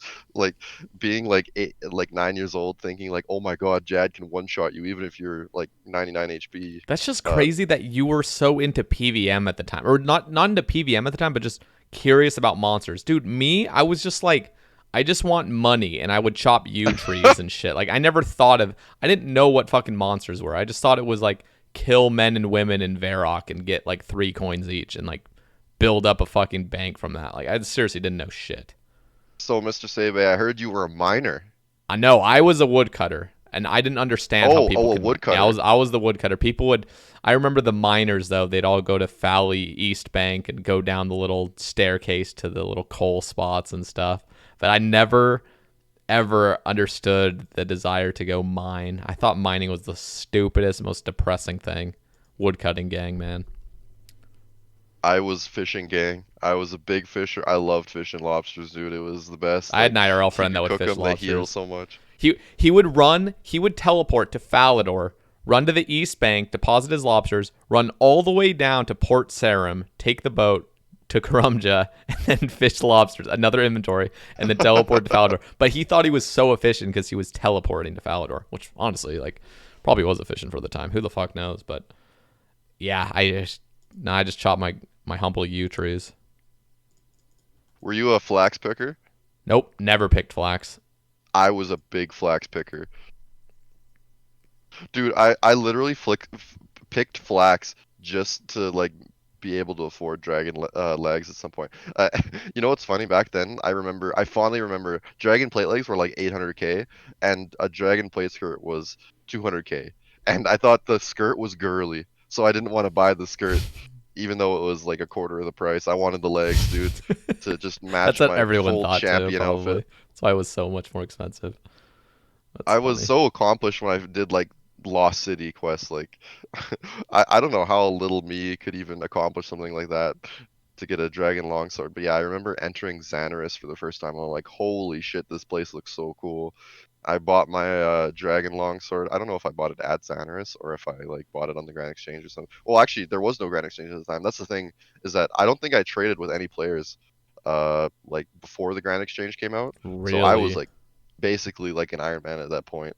Like, cause I had like IRL friends that played the game, but I never like traded with them because I didn't have that concept in my brain. Like I could trade items Dude, I would just and like, sit get. at bank sales. I would just check out everyone's bank. I was broke, but I would just look at everyone's bank sale, and instead of being like, "Sorry, I'm broke," I'd just be like, "No, thank you. I don't want any of your shit," even though I really wanted it. Yeah, good times. I remember my brother, actually, my younger brother of all things. He showed me a lot of like the ins and outs of the game, like trading. Like I didn't know about Varrock West. Like I was not good at trading at all. Like Varrock West shit. Like you just go on like World 1 or something, and it's just an ocean of people spamming text Yep. trying to like sell their shit, and you just try and buy stuff, and it was a crazy experience.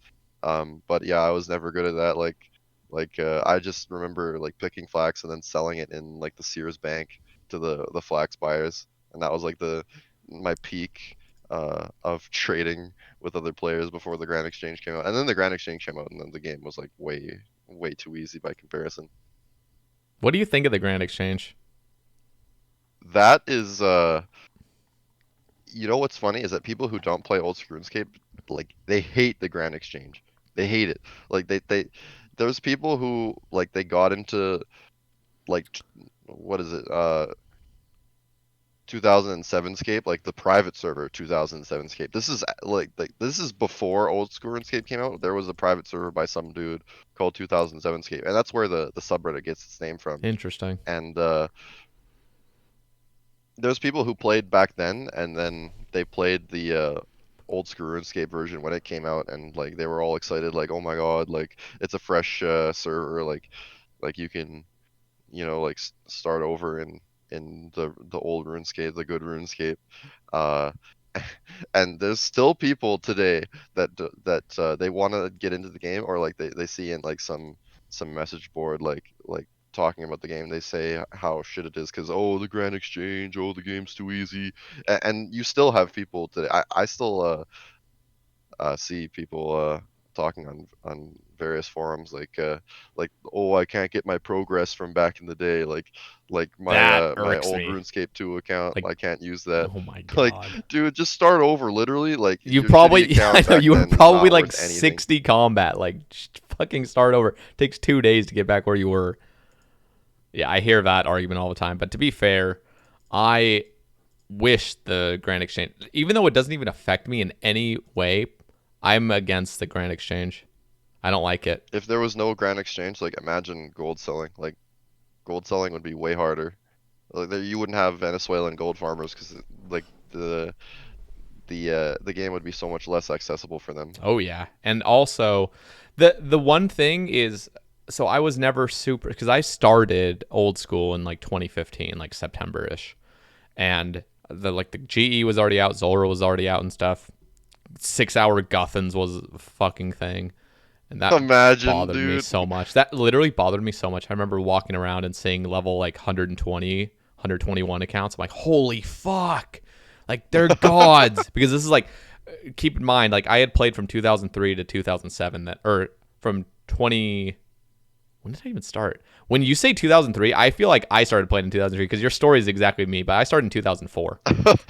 That's funny. I'm like literally thinking, no. So I started in 2004. I quit in 2007, and that's like my whole experience with RuneScape. And then coming back in 2015, I still had that same mindset, complete noob. And I was seeing these level 120 people. I'm like, holy fuck, they are gods. And then I started playing on OS Buddy, and when you could just freely look up people. And that's when I Oh started to yeah. understand that, nope, these people botted their accounts through Nightmare Zone. And they actually have the shittiest accounts. And it just made me so See, sad. it actually didn't bother me because I felt like that was the trade-off. Is like you could train combat easily through an NMZ, but you wouldn't have Slayer. Like I thought if you didn't use Slayer, then the disadvantage would be that your Slayer level was scuffed. So I always felt like it was a fair trade. It was a fair trade-off, but that's because I never did Nightmare Zone Guthans. Like I've never done it. 6 hours of just AFKing with Guthans is wild. And looking back on it, yeah, that shit was crazy OP. Oh, yeah. Because I did do NMZ on my alt. Um, that is now achievement diary cape stats.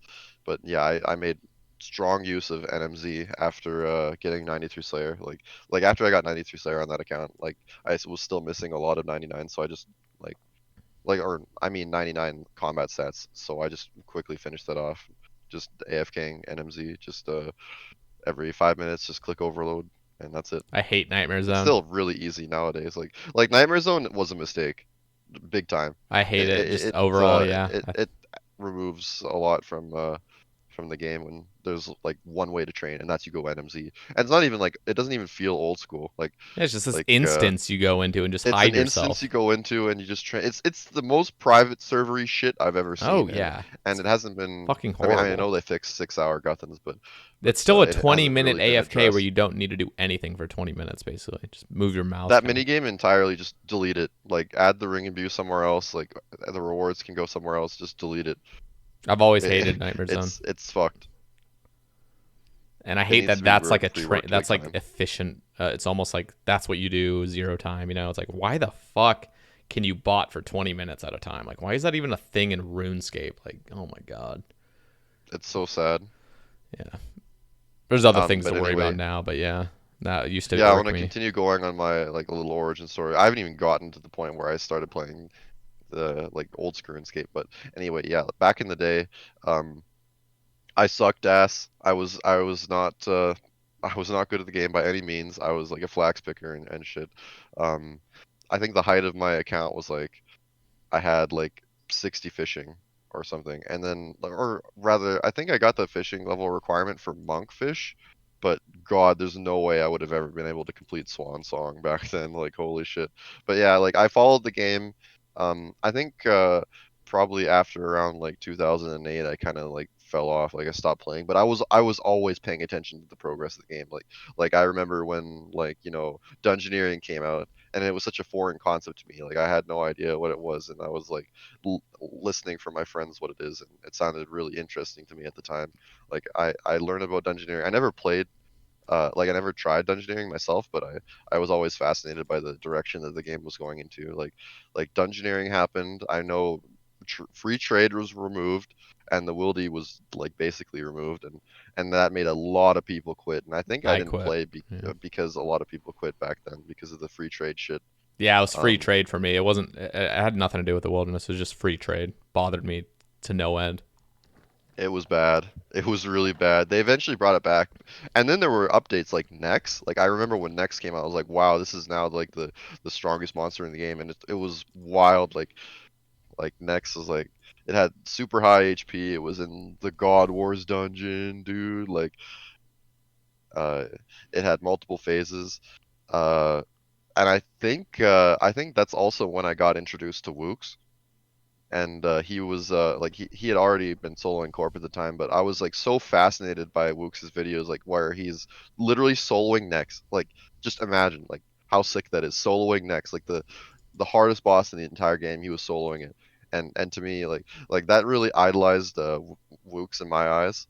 I really binged all of his videos, and I loved the way his videos were produced. Like he's got all this like hard style music, or I don't know if he used hard style music at the time, but like he was using all this sick music that really complemented how good he was at the game, and him just beasting the game, just being overall amazing at the game.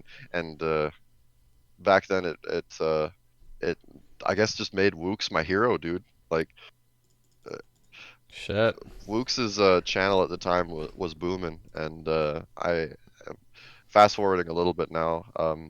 So Evolution of Combat comes out, it's like universally just a disaster. Everyone hates it, and like mass quits happened. And that was when I sort of stopped paying attention to RuneScape. But then I started hearing rumors about a new private server called 2007 Scape that my friends were playing, and at the time, like I think I was like in graduating era of high school, and my friends would talk about like, oh, dude, you should play 2007 Scape. It's so cool. It's the game, but it's not like fucked over. It's just RuneScape when it was good, because 2013 I think is when the server was like at its peak, but uh, and people like looked fondly on the 2007 era. There were some people that thought like 2004 was the best era, but a lot of people thought that 2007 was the best era, and this new private server came out, and it was really popular. Like it was, I feel like it was almost like competing with RuneScape 3 at the time for popularity. Wow.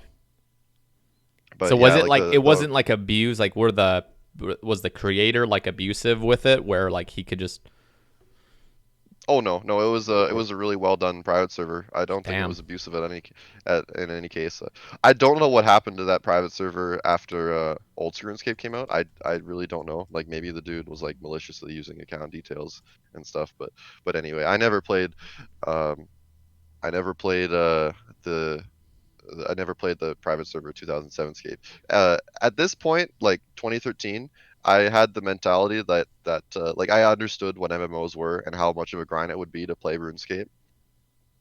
And like back then, I was like playing like Call of Duty and stuff, and my friends always thought that I was really good at the game. And I felt at the time that not only was RuneScape a game that, well, maybe RuneScape wasn't a game that required no skill because like Wooks like Yeah. really popped off, but I felt like to play RuneScape, I had to dedicate like a serious number of hours to be good at, to like become the level of competence that I was playing like Smash Bros. My friends always said that I was like unbeatable in Smash Bros. Like they looked up to me as like this guy that was really good at games, and that's why they wanted me to play RuneScape because they wanted to see me get really good at the game and Mm, like like have a sick like maxed account. yeah. Maybe not max. That was kind of unheard of at the Yeah, it time, was just something like but really just like good. max combat even. Yeah. Um, and I declined them. Like I was like, no, I have to put in like serious work and like basically no life the game if I was to get good at it. And then I remember later on old RuneScape coming out, and then my friends like really try to pressure me to play this. Like, dude, old RuneScape's out. Like, you should come play. It's so much fun. It's like an official version of 2007 Scape. It's not a private server. It's an official server. You should come play it. And I just gave them the same response. Like I'm not gonna play an MMO. If I'm like still in school and stuff. I would play an MMO to basically no life it and like get good at it. So a couple years go by. And like I think I I think so after I graduated I did I think a year of college, but then after that I started working, and like I worked over a summer, and then I had a whole bunch of money saved up from this internship that I did. Or maybe it wasn't. Oh no, that's all right. I worked for a contractor, and I made like a lot of money over a summer.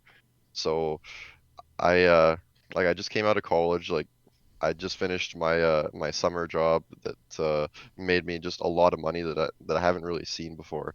And I thought to myself like wow, I don't really want to work. I just want to play games, dude. So I started playing games. Like I got really big into Pokemon at some point. Uh like I played through all the games and I got super invested, but later on, so now we're talking like 2014, Ironman mode comes out.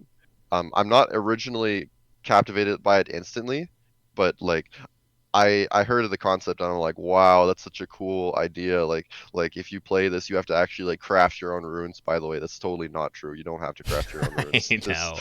There's different it doesn't quite work like that. But I was like so just impressed by the idea of the game mode. Like it kind of blew me away like how much depth it added to the game. Like because it wasn't just you make money and then you buy like all the shit you've ever wanted. You actually had to go out and get stuff. You had to like actually train your stats, like train your smithing to make armor. that you would never use, by the way. You never use any of the shit you smith, except just like a high alchemy. But anyway, yeah, But my yeah, impression of the that game was mode like at first was incredible. that was the thought, was it was basically like you have to make your own rune armor and use it. It's like there's fucking shops for everything, man. And like there's drops for everything. Like yeah, but So, yeah, that's oh, funny. go on. No, I was just saying that's funny. That's kind of like initially what a lot of people thought about Iron Man mode. You have to craft your own runes, just Yeah. shopscape. That's not ended up being, but yeah, I was so captivated by the game mode at first, but I didn't quite start playing until early 2015. And I'm seeing Wook's, he's playing Iron Man, like the game mode is so fresh, and the dude's soloing bandos. I know I've already been talking about this, but yeah, like I go this is back when I started watching lots of Twitch, and Twitch got really big, and I was interested in old school RuneScape like big time, and I wanted to watch and see what the streamers for the game were doing, because like I would hop to different games and see what the communities were like in each Twitch section, and like watching like the Wooks was by far like the most viewed person on that section, and he was soloing bandos, like it was crazy what he was doing. He was prayer flicking all the minions, like at the time I knew what God Wars was. Um, but it was so impressive, like watching how Wooks would solo bandos, and he was using like a whip or something trying to get his bandos armor. And at that point, that's when I realized like, okay, this game actually looks really sick as an Iron Man. So I started playing, and and at the time I wasn't working or anything. I was just using whatever money I had from my summer job. So like I was basically in need at that point. So my excuse of oh, I can't play an MMO unless I have a truckload of time was gone. Like I had that opportunity finally to try to go hard into this MMO and see how far I could get. And when I was watching Mooks, I was like questioning to myself, I wonder if I would ever be able to be good enough to do that. And spoiler alert, I was, or I did become good enough at the game to be able to do stuff like that. And I'm proud of that. We're Like spoiled. anyway, yeah, like I went super hard. Like a few days after that Wook stream of him soloing Banos, I made my account and I was like, you know what, let's just start now. And then I got crazy addicted to the game. I went so hard, Was dude. I what was what was the thing that really addicted you though? Because I'm honestly curious. Because I got addicted instantly to Iron Man, like instantly. And so, but some people never get that. Like, what was the thing that really did it? there was so much shit to do, and I realized that like every day I was progressing my account, it felt, and I was getting like little goals done every here and there. Like I was leveling a stat. Like some days I'll just spend the whole day leveling a stat, and I'll see like the numbers go up, and then I'm like slowly building my way up to getting to the high level content at the time, which was God Wars and Zora. Zora release, dude. Holy shit. That was huge, the blowpipe coming out. But yeah, like basically I was searching the wiki every day furiously trying to learn everything. Like I really went in depth on everything. Learning like, okay, what would be the most optimal route to get here? Like I uh I remember going for like my first fire cape, and I was like, holy shit, like I'm level 80 range at the time. I'm using a rune crossbow with broad bolts, which is pretty good for a fire cave completion, to be fair. But like I didn't have bruise or anything because I didn't have the herblore level. I didn't have a ranging pot, so I would like basically go in with like 14 tuna potatoes and 14 prayer potions, and that's what I had. And I was starting to like learn prayer flicking and stuff, Damn. and like it started to like build myself as a player. Like it built a foundation What for being good at the game, just learning how to prayer flick. Like it was really punishing flicking the majors in the fight caves, when you say because you miss a flick and you take tons of damage. yeah, no, I always remember being scared of that. I remember watching Alfie one tick flick mage like I just remember Alfie, and back in like 2015 he was getting a fire cape and he was it was probably early 2016 or something, but he was trying to get a fire cape or something, and he was one tick flicking with the mage, and I'm like, I've barely ever seen one tick flick, and I just know it's like very easy to fuck up. Like, how are you doing this, you know? It was so hard, but yeah, it just sort of ingrained in my mind that tick cycle, just the timing. stuff like that was tough. The fight caves, it kicked my ass at first. Like I died to Jad my first time, and like like I'd get to Jad, it would take like an hour, and my heart was just racing. Like, oh my Yeah. god, oh my god, oh my god, I don't want to die. I don't want to get one hit, and I died, and I just like fell apart. Like I'm like, holy shit, like I got to get my nerves together. And back then, I was also really terrified of the wilderness. Like Legs shaking and stuff. Like I you're got a fucking green dragon shaking. task from Vanica. Holy fuck, that was bad. That was so bad, dude. I'd be killing green dragons. I'd be like just staring at my mini map, just heart racing, and then like a PKer would swoop in and start like entangling me. It was like some one defense peer that would do that, and my heart would just start racing, like, oh my god, oh my god, oh my god, I don't want to die. And I was such a bitch at the time. Like I really thought so fondly of the progress that I made. And I felt like if I died, like I just lose like all of it. Like it felt like if I died in the wilderness, like my account would be deleted. You know, Yeah. like it felt like that. Uh, but yeah, like I got my fire cape eventually. I was so proud. I popped off. Like I think my biggest pop off in the game was my first fire cape. Honestly, like even more so than my first infernal cape. Like that first fire cape, I felt the uncertainty like fading away. Like I felt like I was like good at the game at that point, and it felt good having a fire cape and slaying with it. It was Um, amazing, dude. I failed my first fire cape too.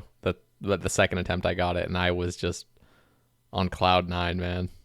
oh yeah, And I dude, bet everyone the felt that.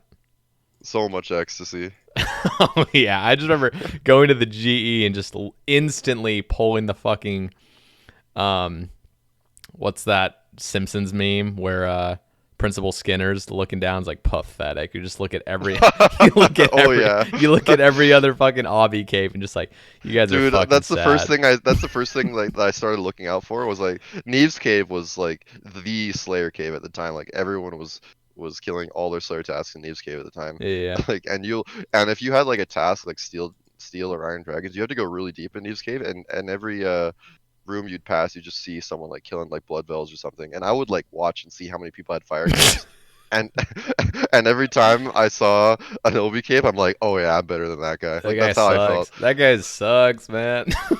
Little did I know at the time that getting a fire cape was like nothing. Like Yep. nowadays, getting a fire cape is literally nothing. Literally nothing. Yeah. I mean, it's more impressive if you get a fire cape without using a blowpipe or anything, and you're on an iron like really early on, like you have like 70 range, even is pretty Yeah. good. It's just Maybe strange to going into me, like 60. thinking how it really is. Just the more time you put into this game, the fire cape just starts seeming. It really just feels like going to DKs or something. It's like it's just so simple. It's like DKs used to be Speaking of DKs, terrifying. DKs, another one of my biggest pop-offs in the game was getting my first berserk ring. Like, holy fuck, DKs were so stressful when I first started That was doing the it. most terrifying place to I go. saw that like Dagonoth Rex dropped a berserk ring and you could imbue that and it would double its stats, and I had the efficiency mindset at the time. Like I felt like I couldn't do Slayer unless I had a berserk ring to make it faster, you know? Yeah. So I had done barrows at the time, so I had barrows armor and I crystal shield. Like I had more than enough gear to start doing Dagonoth Rex, but like learning how to even just get to Rex was like a challenge in itself because you have that water birth island dungeon. Like you Yeah. need a friend to open the door for you. That's something that I really struggled with was like getting someone on my friends list to just come and help me open the DK's door. Shoutouts to my friend Crawford, by the way. I remember making my account. I completely forgot about this, but I made my account like after that Wook stream that I was talking about early 2015, and he was the one that greeted me on like straight from Tutorial Island. He was there on his own Ironman, no less, right in Lumbridge, and he greeted me. And he sort of helped me become the player I am. So Damn. shoutouts to my buddy Crawford. He really deserves a shout out because he was the first person I ever added on the game, What a and he's king. still on my friends list today. Does he play? But yeah, pardon me. Does he still play? I think he still plays off and on. I think he plays RS3, God forbid. But yeah, He's he dead to me. definitely He's dead to plays me now. sometimes. I don't even know if he's dead to now. No. Yeah, I look at my friends list. I see all these people in like worlds that have like 3 digits, like world 322, 443, and then I just see like World 1. world 8. Like, Yeah, like God, it's so cringe seeing that 1-8 in your friends list. But yeah, this dude really helped me get my bearings. He helped me with all kinds of questions that I had because he was playing an Iron. I think he was playing an Iron at the time too, and he was a bit ahead of me. I think it took me a few months to pass him, but yeah, he would be the one to help me like open the DK's door and stuff, and like I would be going killing Rex like I'd have to do that X logging method because I didn't really have any friends to like kill Prime and Supreme for me. So I had to like basically like dodge Supreme and then pray Mage and like get to a corner where Rex can't hit you and then X log and like getting to Rex back then was rough. Like getting to the spot where you can start safe spotting Rex and like you don't have any of the other DKs on you. It was hard. Like that was really hard for me at the time. And I got spooned on my Berserk ring. I got it on 17 KC, and I absolutely just freaked out as soon as I got it, because that meant it was over for me. Like it was done. Like I yeah. didn't have to go back there to get that ring that I needed for Efficient Slayer. And yeah, the Berserk ring was like one of the like proudest moments on my account. Just finally having this really elusive ring. It wasn't even that rare, but just it just felt like killing Rex was such a chore. Um, What was okay? So I didn't play Iron Man until hardcore release. How was the feel of Iron Man? 'Cause did you play basically on release? Then you're saying that you weren't. not on release where there was all the drama of like the I remember what's his name, Bonesaw. I don't Yeah, know if you've Bones. heard that name Yeah, no, before. it's He got Bonesaw. he got his account de-ironed because of some shenanigans selling gems to a store on his main and then buying them on his iron. Yeah. So you didn't play Uh, back. When did you start? Was it end of this was 2014? early 2015, so this is Okay. like almost released, like a few months after release. I was a little bit behind, but Was this but after Zulra, or just like right after this was Zulra? like as I think I played like the day Zora came out Okay. basically. Or actually I think a month after Zoro was released or something. So Zoro was in the game at the time, and I had that route in my mind, like okay, 87 Slayer Trident, um, or actually not quite at the time. So actually one of the things that really kicked my ass and like really like forced me to get good at the game was Zora. Like I'd try to get a Zora completion using like I think it was I was mage only with like Blood Blitz. I was like 80 mage or something, and holy fuck, Zora just absolutely destroyed me. I was trying to like follow all the rotations and stuff, and just having such a struggle, dude. Like Zulra the was fucking snakelings would kick my awful. ass. It's crazy to No even brews, remember just a an time when inventory of Zulra was food. tough, but like Zulra was so hard. It took me like two It weeks. was so hard. I eventually did go back when I got a trident. Like after I got my shit pushed in Zora, I got a few kills with Blood Blitz, but I said to myself like, okay, I need a trident for this. Like this is actually cancer. And yeah, later on I ended up starting to grind Zora for the uniques, and at first it was such a struggle. Like I didn't know how to switch gear to switch to like different styles to attack. Like I had no idea. Uh, when uh when I had this vision in my mind where I had to switch to like range gear and then hit Zoro, like I would switch so slowly, and then by the time I switched, like my prayer wouldn't even be up yet for the mage Zoro, and I'd just be getting mage, just taking 40 snakelings gas. Like I would get the sorry, the Zoro would like throw a gas cloud on me, and I would be like switching my gear or something. I wouldn't even notice at Yep. first, and then I just look at my HP, I'm dead. Yep. Like Zora was crazy punishing, and I eventually like I got the rhythm of it, and it made me a way better player as a result. Learning Zora is what really like pushed me forward in skill level big time. Yeah, it's interesting. But I want to ask you something, and I don't know if you can answer it, but who were in your mind at the time? And again, I don't know if you were that kind of player that looked up to like others, but who were the king Ironmen back in those days, early Wooks, 2015? Wooks, big time, Wooks. absolutely Wooks. Who else was? Jesus Christ! I don't even think I would have played the game if it wasn't for Wooks. I just Like gotta. if I didn't see his stream and captivate me into playing the game, I don't think I would have even started playing RuneScape again. I don't think that would have been a thing. But I the apologize. Oh, kings. wait, one sec. Okay, Oh, no problem. it's shut. No, you couldn't hear it on your end. I just got two random mass notifications. The shit literally says it's paused and it goes through anyway. I'm getting Streamlabs Sub alerts during notification, this. Yeah. dude. It wouldn't be a Sae Bae Cast without an Like, accidental sub dude, notification. it's literally set to off. Like I don't it's set to pause and it does it anyway. It was a YouTube one this time, so maybe it was like glitched, but Jesus Christ, I'm sorry about that. That's funny. So like the last like 15 seconds I was so distracted. What who were the Anyway, players? yeah, So you're the saying Kings, Yeah. Wooks was the king, but he stopped playing really quickly. Like it feels like he stopped playing like as soon as he couldn't get a Vandal Silt on his iron. I remember him going dry on that. He just quit because he never got it. Um, he loses interest in the game really quickly, Oh it seems. yeah.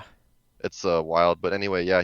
The truest king of them all was Curtis. He played basically like on launch, and he was that guy that I was always like looking up to. Like he had the best iron account. Like throughout the whole game's history, I think he's had the best iron account because he's been playing consistently since it came out. Yep. But yeah, like I was always comparing myself to Curtis, and I saw like it didn't take me long to realize like late 2015, early 2016 that I was a better player than him. So I was like rushing, trying to like pass him. Like there was a point where there was like a corp space race basically where irons were going to corp for the first time. They saw a viable way of killing corp. I think the death mechanics were changed, and then people realized that you could suicide food, and corp was actually possible to kill in an iron at this point. So there was a bit of a space race at corp going for like the first Ellie on an Ironman. That would have been like the sickest achievement of all time. I don't know who got the first Ellie. I don't remember, but I remember the first person that got Nelly ended up dropping it over and staking it.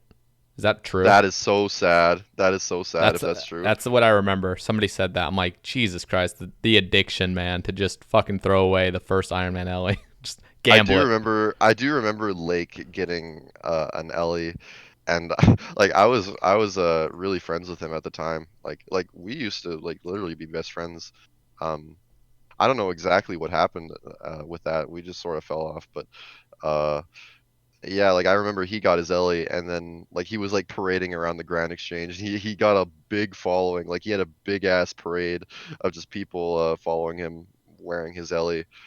Uh, Was this on and his then I think old account this is on his super old with the account. third age Yeah. longsword and shit? Oh yeah. That's the Oh, that was luckiest. such a sad scenario, by the way. He got the third age long, and then he wore it with the Ellie, like doing the Grand Exchange parading thing again, and he got hacked the next day. Jesus It Christ. was the saddest state of affairs I've ever seen. Yeah, he had a third age long and an Ellie at that point. Like he was fucking balling out of control. Yeah, that's fucking unreal to see an Iron Man with that. But yeah, I was originally like I was the corp guy. Like I killed a shit ton of corp, and I was using the food method. And this is where I started becoming the theory crafter. Like this is where I started coming out with my own methods for stuff. Like I was the very first person to use Darklight on corp at all. Like like I saw the spec on Darklight. It reduced it was like attack, strength, and defense by 5%. So I think fresh off of the Dragon Warhammer's releases when the Corp space race like really began. Like people were killing Corp with BGS specking and like going to Nightmare Zone to get their spec back, but when the Dragon Warhammer came out is when it really incentivized people to come to Corp. So I grinded up my Warhammer and then I went straight to Corp. Like I was like, okay, I really want to grind out like spirit shields. I was super motivated at the time. Like this is okay. So we're not in 2015 anymore. We're in 2016 and it's been a year since I started playing, and my account was like at this point it was pretty good. Like I had God Wars finished and stuff. So I got my Warhammer and then I instantly went to Corp. And I went a bit dry on my Warhammer, so I couldn't start killing Corp like right away because there were some people that were spooned on their Warhammer and they just started killing Corp earlier. But the hours I was putting into Corp were insane. Like I remember I would literally like I would mine gems, sell gems like the semi-precious gems to Gaboody or whatever his name is in Taibo when I to get trading sticks, and then I would use those trading sticks to buy Karamwans because Yeah, yeah, yeah. there was no fishing Karamwans at the time. So I remember I had to buy like a shitload of Karamwans by the way because it was like 50 Karamwans a solo corp or some ridiculousness. I was grinding hard, just getting a massive stack of Karambwans, using those Karambwans to do death piles at Corp, and I was just soloing Corp, and I eventually did get some sigils. I got an Arcane sigil on like 300 KC, Holy Elixir shortly after that. So I had an Arcane and an Iron, and only a handful of Irons at the time had any Spirit Shields. Like I had an Arcane, and that was considered like one of the best. It wasn't an Ellie, obviously, but just it not being a Spectral made it really awesome in my eyes. But Yeah. yeah, I kept killing Corp, and I ended up being rank 1 Corp KC. Like that's how hard I went into the game at that point. But uh, there came the sad point in my life where I ran out of money and I could no longer afford to be no lifing RuneScape, so I had to start working, and that slowed me down big time. Yeah, I started working, and it slowed down my Ironman progress a lot, but I still had a really good account at the time. But yeah, it would have been nice not having to work when like raids came out, so I could like no life raids and Yeah. stuff. But So you were still yeah, super into the game, but you had IRL to like deal with. yeah, I did. So it wasn't anything about burning out or anything. Just It makes me wonder what would have happened if I started streaming on Twitch like when I made my Iron Man account. Like oh yeah. You I wonder. wonder what my account would have turned into if I like started streaming and I got like that early following. Because my account was like really impressive No, yeah, that's the at the thing. time. Even hardcore, because I was there for hardcore release. If you had a great hardcore, you could just build a following off of it. Like that's all it takes is when a fresh game mode comes out and you're like basting it up. That's all it takes. It makes me wonder what my like Twitch following would have been after 6 years of just playing Iron Man mode Yeah. and like going through all these various parts stages of the game. Like dude, it was so exciting. Like the day of like some big update, like Cerberus, Abyssal Sire. Those were both exciting. Raids 1 was like the biggest release ever. Uh, Inferno, dude, Inferno was. I was doing Oh. Inferno on release, and You were doing like you were actually like trying to complete it and stuff. oh yeah. I uh, I I I think very fondly of the title, but I was the fourth Iron Man to get an Infernal Cape. Oh damn! So that was within what 2 months?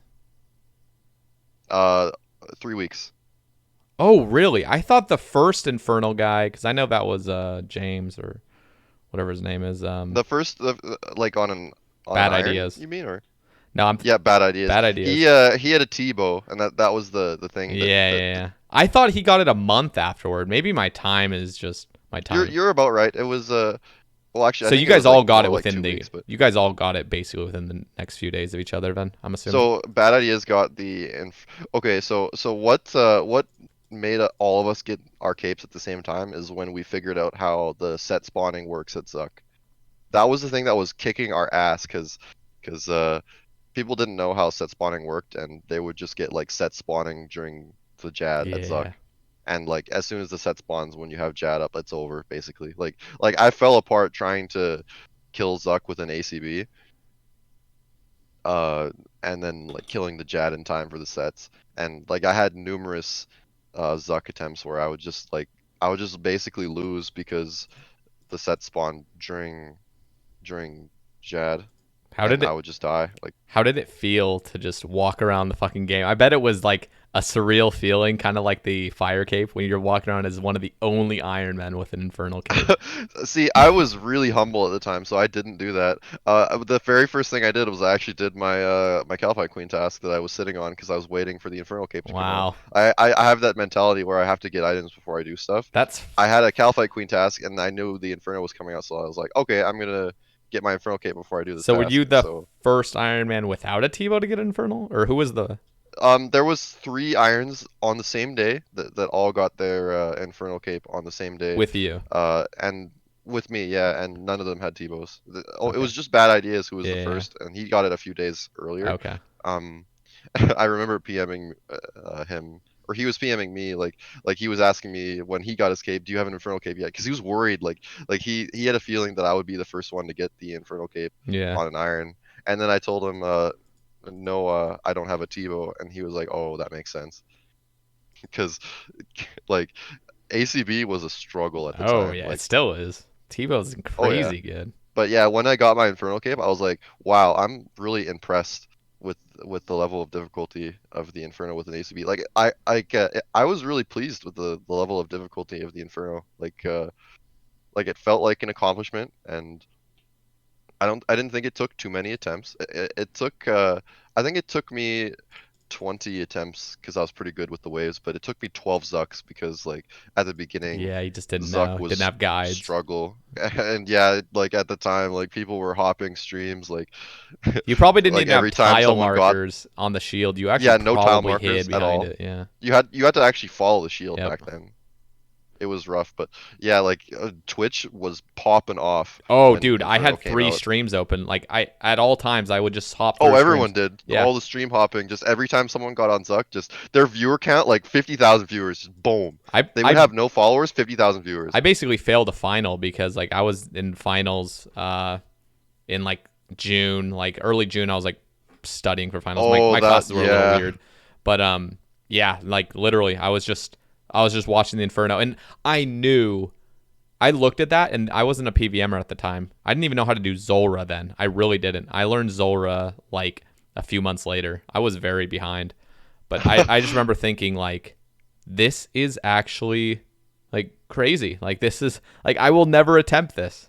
Like this is like psychotic that it would take so long. Inferno came out, and I knew I would be like good enough at the game to be able to do it. At that point, like I That's was cool to really have the confident in confidence myself. to just Uh, basically convince yourself like I can do this.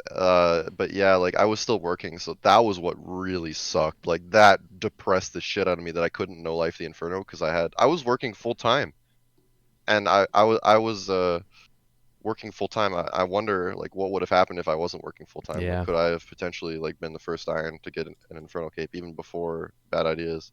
Like it makes me think like what could have been, you know. Yeah. But yeah, like after I got my Infernal Cape, like I kept my nerves really well. I was pretty proud of that. Like comparing my nerves when I was killing Jad for the first time compared to comparing to killing Zuck for the first time, like it's just crazy. Like looking back, like how much I've grown as a player. I'm really grateful for the game and like giving me that sense of regression that I've been looking for in a game. It's really satisfying. But yeah, the first thing I thought of like after I did the Inferno was I wonder how many people can do this.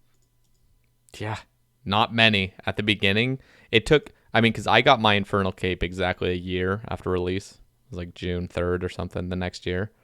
And that was after and I had still had no intention of ever going to the Inferno, but I spooned a 20 KC Tebow. And I remember seeing there was a few irons. There was maybe 2 or 3 irons in Iron Clan at the time.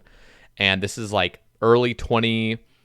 um early 2018. And this is like so I got my cape like the a few days before Theater of Blood came out. And but I remember like earlier that year there was a few Iron Men in Iron Clan that had an Infernal Cape, and I was like, you guys are legitimate gods. Like you guys are so crazy. Like you guys are so cool. I look up to you so much. And I was kind of newbie still. I had a kind of good account, but I was more like skilling based.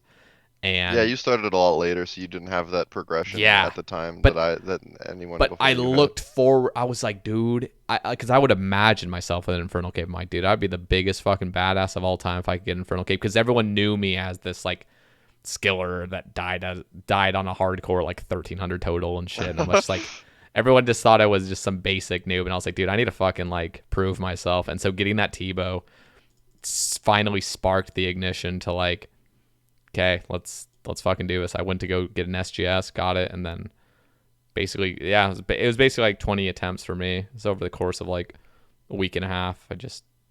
Yeah, it was the same as me, 20 attempts. Granted, It a took lot me of Zucks, it took a me lot five of Zucks. Zucks. Died Yeah, four. people nowadays they're so well informed they do Zuck in like 2 tries. Yeah.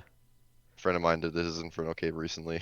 He literally did it in 2 Zucks. His first Zuck was so scuffed. He went in like he had no sups after waves, so he just he had no prayer and like 30 prayer points, like no peapots or anything, no restores. Like so, I just basically told him like I was coaching him while he was streaming this on Discord.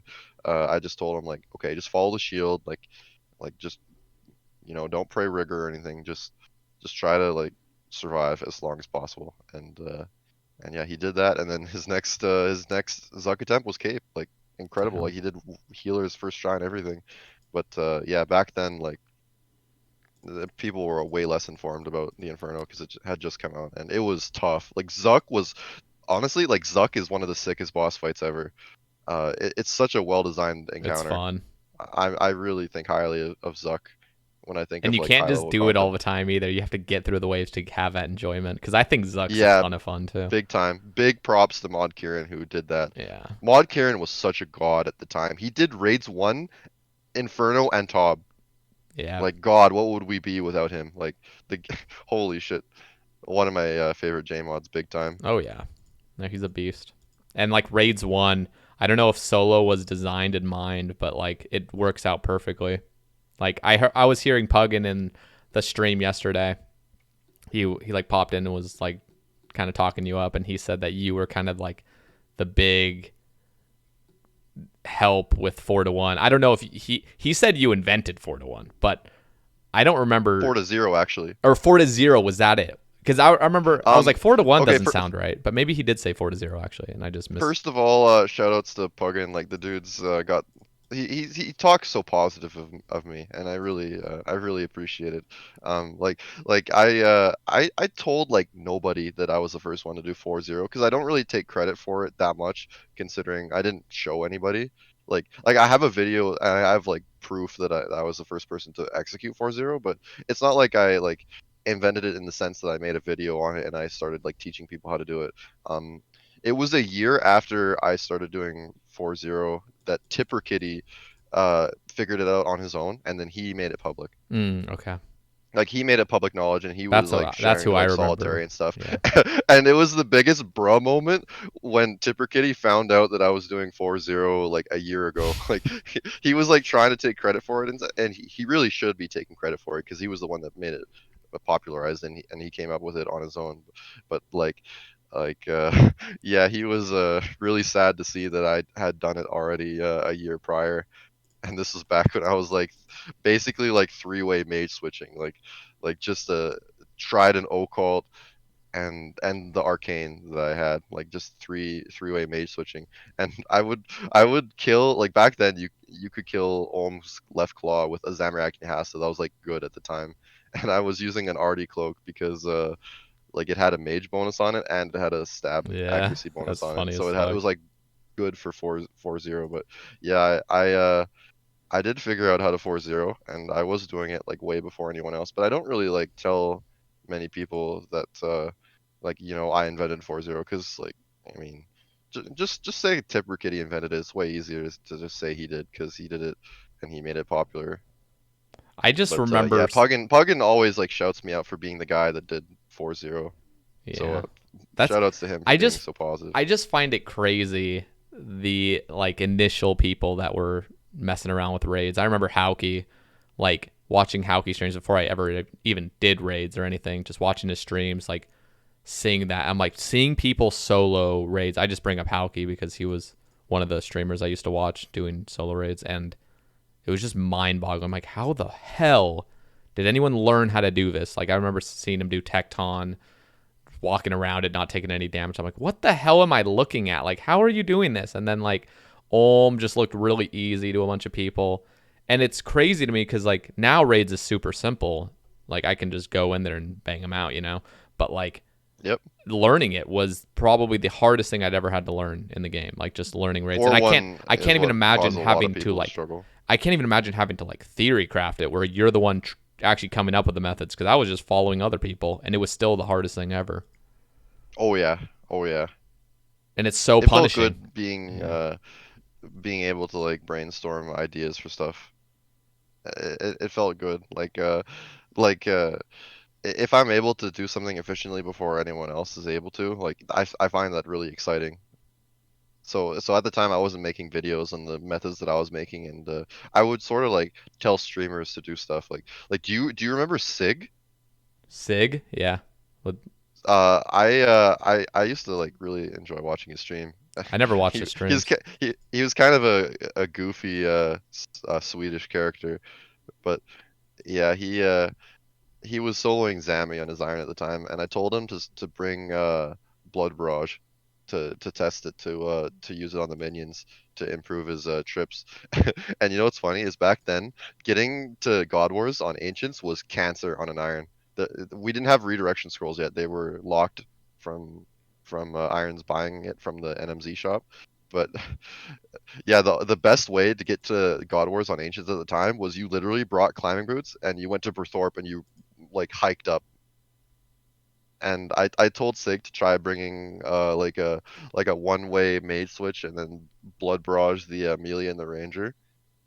And he was so impressed, like, oh my god, like he was really happy that he could heal like, you know, 60 health or whatever it was in between kills, and it really improved his trip length.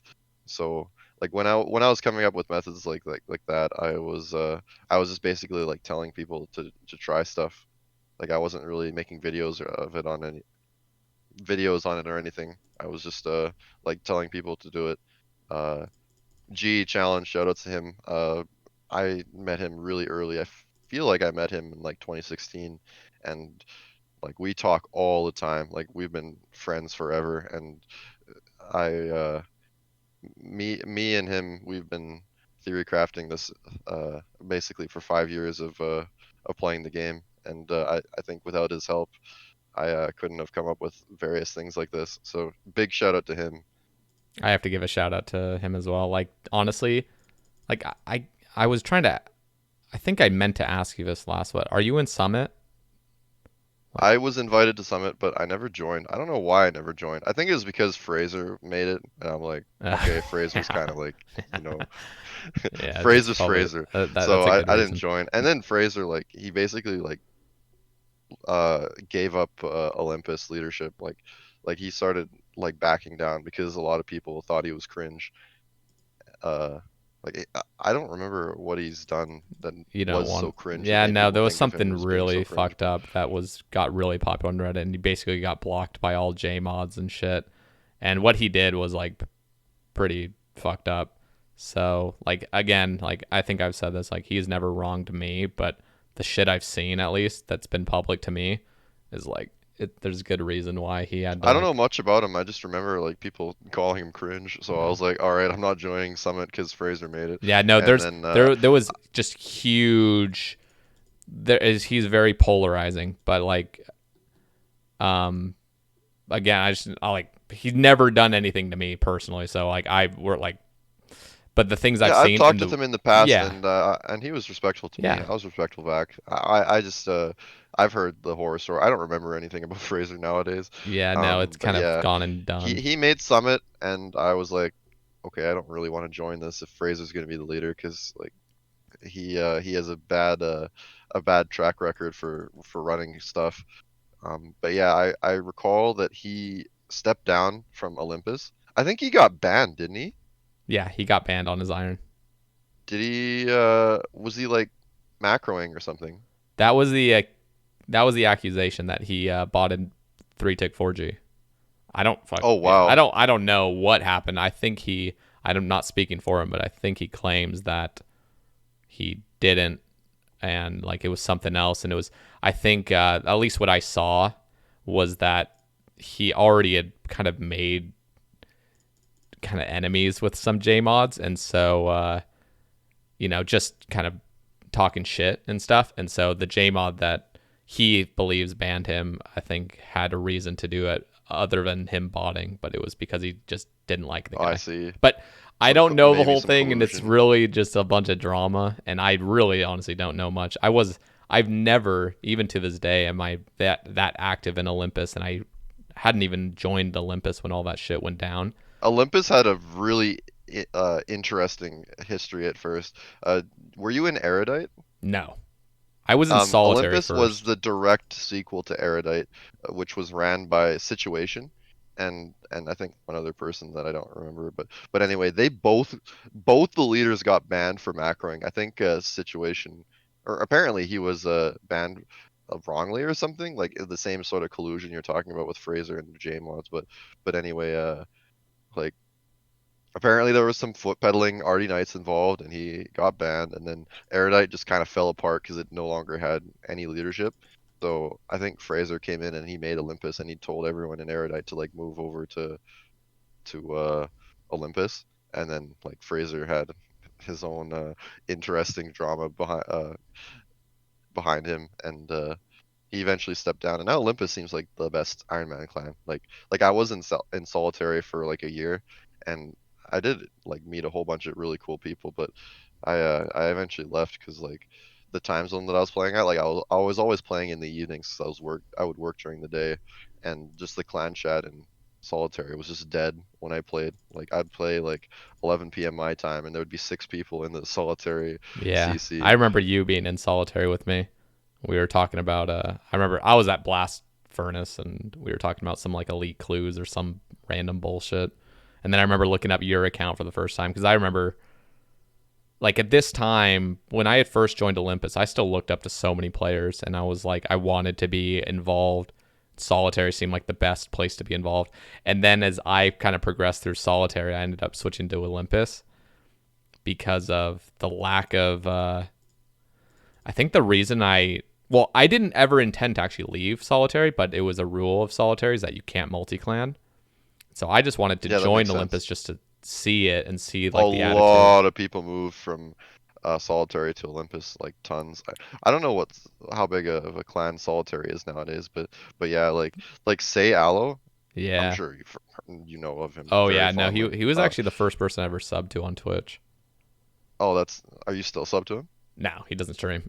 He's I'm he sure he doesn't has like play. 1 or 2 subs, even though he's literally doesn't even play. He just gets like paid like $5 a month by Twitch or something for the 2 subs, just for people that are like praying that he comes back to the Yeah. game and he streams so that they could have I love like the say like I 30 love month Aloe to or death, crazy man. long sub. Like Anyway, yeah, the issue I had with Solitary was like it had 2 leaders. It had Bertel yep. and it had Sayalo. And Sayalo was like gone. Like he had no involvement in the community at all. So at that point, like so already just looking at him, like the clan had no leadership. And then Bertel, like I had a um I don't want to say beef with Bertel, but yeah, some of his decision making skills were just so strange. Like the bingos that he would make, I got like pretty upset with because he was making really cringe bingo tiles that just no one liked. And I don't know, like he wasn't really like someone I could look up to. Like he played the game casually. Like he wasn't like a gamer or anything. He just played the game casually. I think he got hacked and then he rebuilded his account at some point. But yeah, like he wasn't really someone I could look up to. So I left the clan because the clan had no leadership and it was dead. I Like felt during the time I that felt I could play. I felt very similar to that where I looked up to Aloe, but Aloe seemed to always have like private off and didn't really at least Yeah, he wasn't involved in the clan at all. oh yeah. That's the thing, is that I feel like the clan should have some level of camaraderie where the clan mates they all like talk to each other, and like the clan leaders can talk to each other. But yeah, it felt like the staff and the leaders of Solitary, they were in their own like little Yeah. club, and they would never talk to the plebeian clannies The reason that I weren't staff. the reason I actually had decided to leave because I remember I was talking to Bertil when I decided to join Olympus. He said, "Hey, you can't multi-clan, so what are you going to choose?" And I decided to keep going with Olympus, but it was just the thing that like kind of tipped me just to not really be a part of Solitary was just like it felt like the whole clan's mindset, especially at the time. I don't know if anything's like really changed, but it just felt like everyone was obsessed with PVM. They had no sense of like Ironman morals. It felt like just PVM, PVM, PVM, alt, do all this Yep, shit, big time. do the metas that involve that, and then if you ever mentioned anything about skilling, they would have this meme where it's like, this is a PVM clan, and like you couldn't ever have any discussion involving anything besides TOB, Chambers, God Wars. It was just like it was so fucking sad that it because I'd bring up things like about like some new efficient thing that can help you with this certain thing, and it was just like basically looked down upon, like get the fuck out of here, we don't skill here, we just PVM. And then there was like issues with some people getting hacked, but I don't want to get into like drama, but it felt like, at least to me, that there was some real world trading issues in the clan, and that's kind of like that's Oh, interesting. Well, I don't know exactly because I have no proof of it, but it just really felt like the whole clan was involved with PVM and then like just fucking real world trade once you've built up enough PVM items. Yeah, I didn't get good vibes from Solitary by the end of it, but I did meet a lot of really cool people, and a Yeah. lot of people know me from Solitary. Like they know me as like some dude that was in Solitary that one time. Uh, I met lots of like gamers, like crazy talented people in there that I still talk to today, and yeah, I definitely don't regret joining Solitary. No, It I was liked my wonderful being time in too. such a high level clan at the time. But yeah, I think Olympus nowadays is just a superior clan in every way because at least like the leaders like play the game, you know. And they're always in the clan chat too. Like you got the top Ironmen in the entire game, like in there, like skilling wise at least, and they're just always Hmm. there active. And the thing that really made Olympus amazing is they have spreadsheets and calcs, and their ranking system is super, super clear and concise. And just they've included clues into how many, like into your rank ups. Like if they've like, there's like EHP, EHB, and now there's EHC for I efficient like that hours they use clued. both. That's really cool. Yeah, they use everything, and so it's just like it's a beautiful way of like tracking. And they have like even their like the whole forum on like joining Olympus, they'll even say this is not a skilling clan, this is an Ironman clan, and like we like everything with Ironman. It's not just exclusively skilling. I have a lot of problems with Solitary's way of determining your like ranking in the clan, dude. Oh my gosh. Luck based There's some stuff. And cringe shit.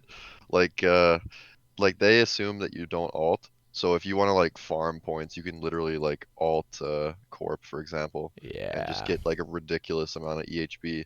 And they gave item points for like dumb shit, like oh, if you have an ancient wyvern shield, you get like 70 item points. Like it wasn't even a drop from a boss or anything. It was just like literally an item that sees no use at all, and it's just like Yep. it was just dumb.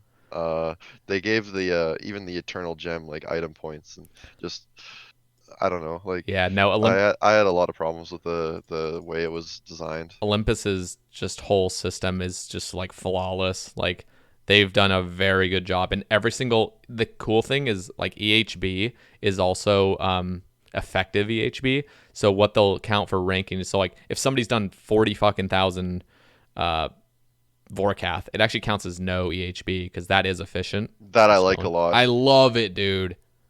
I love that shit. Solitary, you just like AFK Mole, you get or even Kraken, like you get the same amount Yeah. of like EHB per hour as like sweating like soloing Bandos, for I know. example. Like God, dude, like why can you AFK Mole and get this much score, and then like you don't get more score for things that Yeah. actually Now take they've effort, you know? they have really just it's just clean, man. And they update it like and I was wondering why Nightmare wasn't on there. And Nightmare is a big it's so confusing because what is efficient for Nightmare? Cuz technically KC you want to do 5 mans, but technically the efficient way is to solo. So what do you count on a sheet?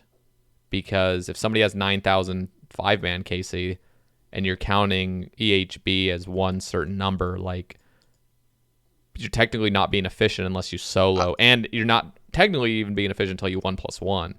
So what do you count like as kills and so? But they were yeah, very it sucks. Like you can't really rely on high scores for stuff like that. If you wanted to make it yep. make sense, you have to ask everyone like, okay, did you 5 man your KC? Did you solo your KC? You have to actually ask them Yeah, it has to be a what they did. manual thing at that point.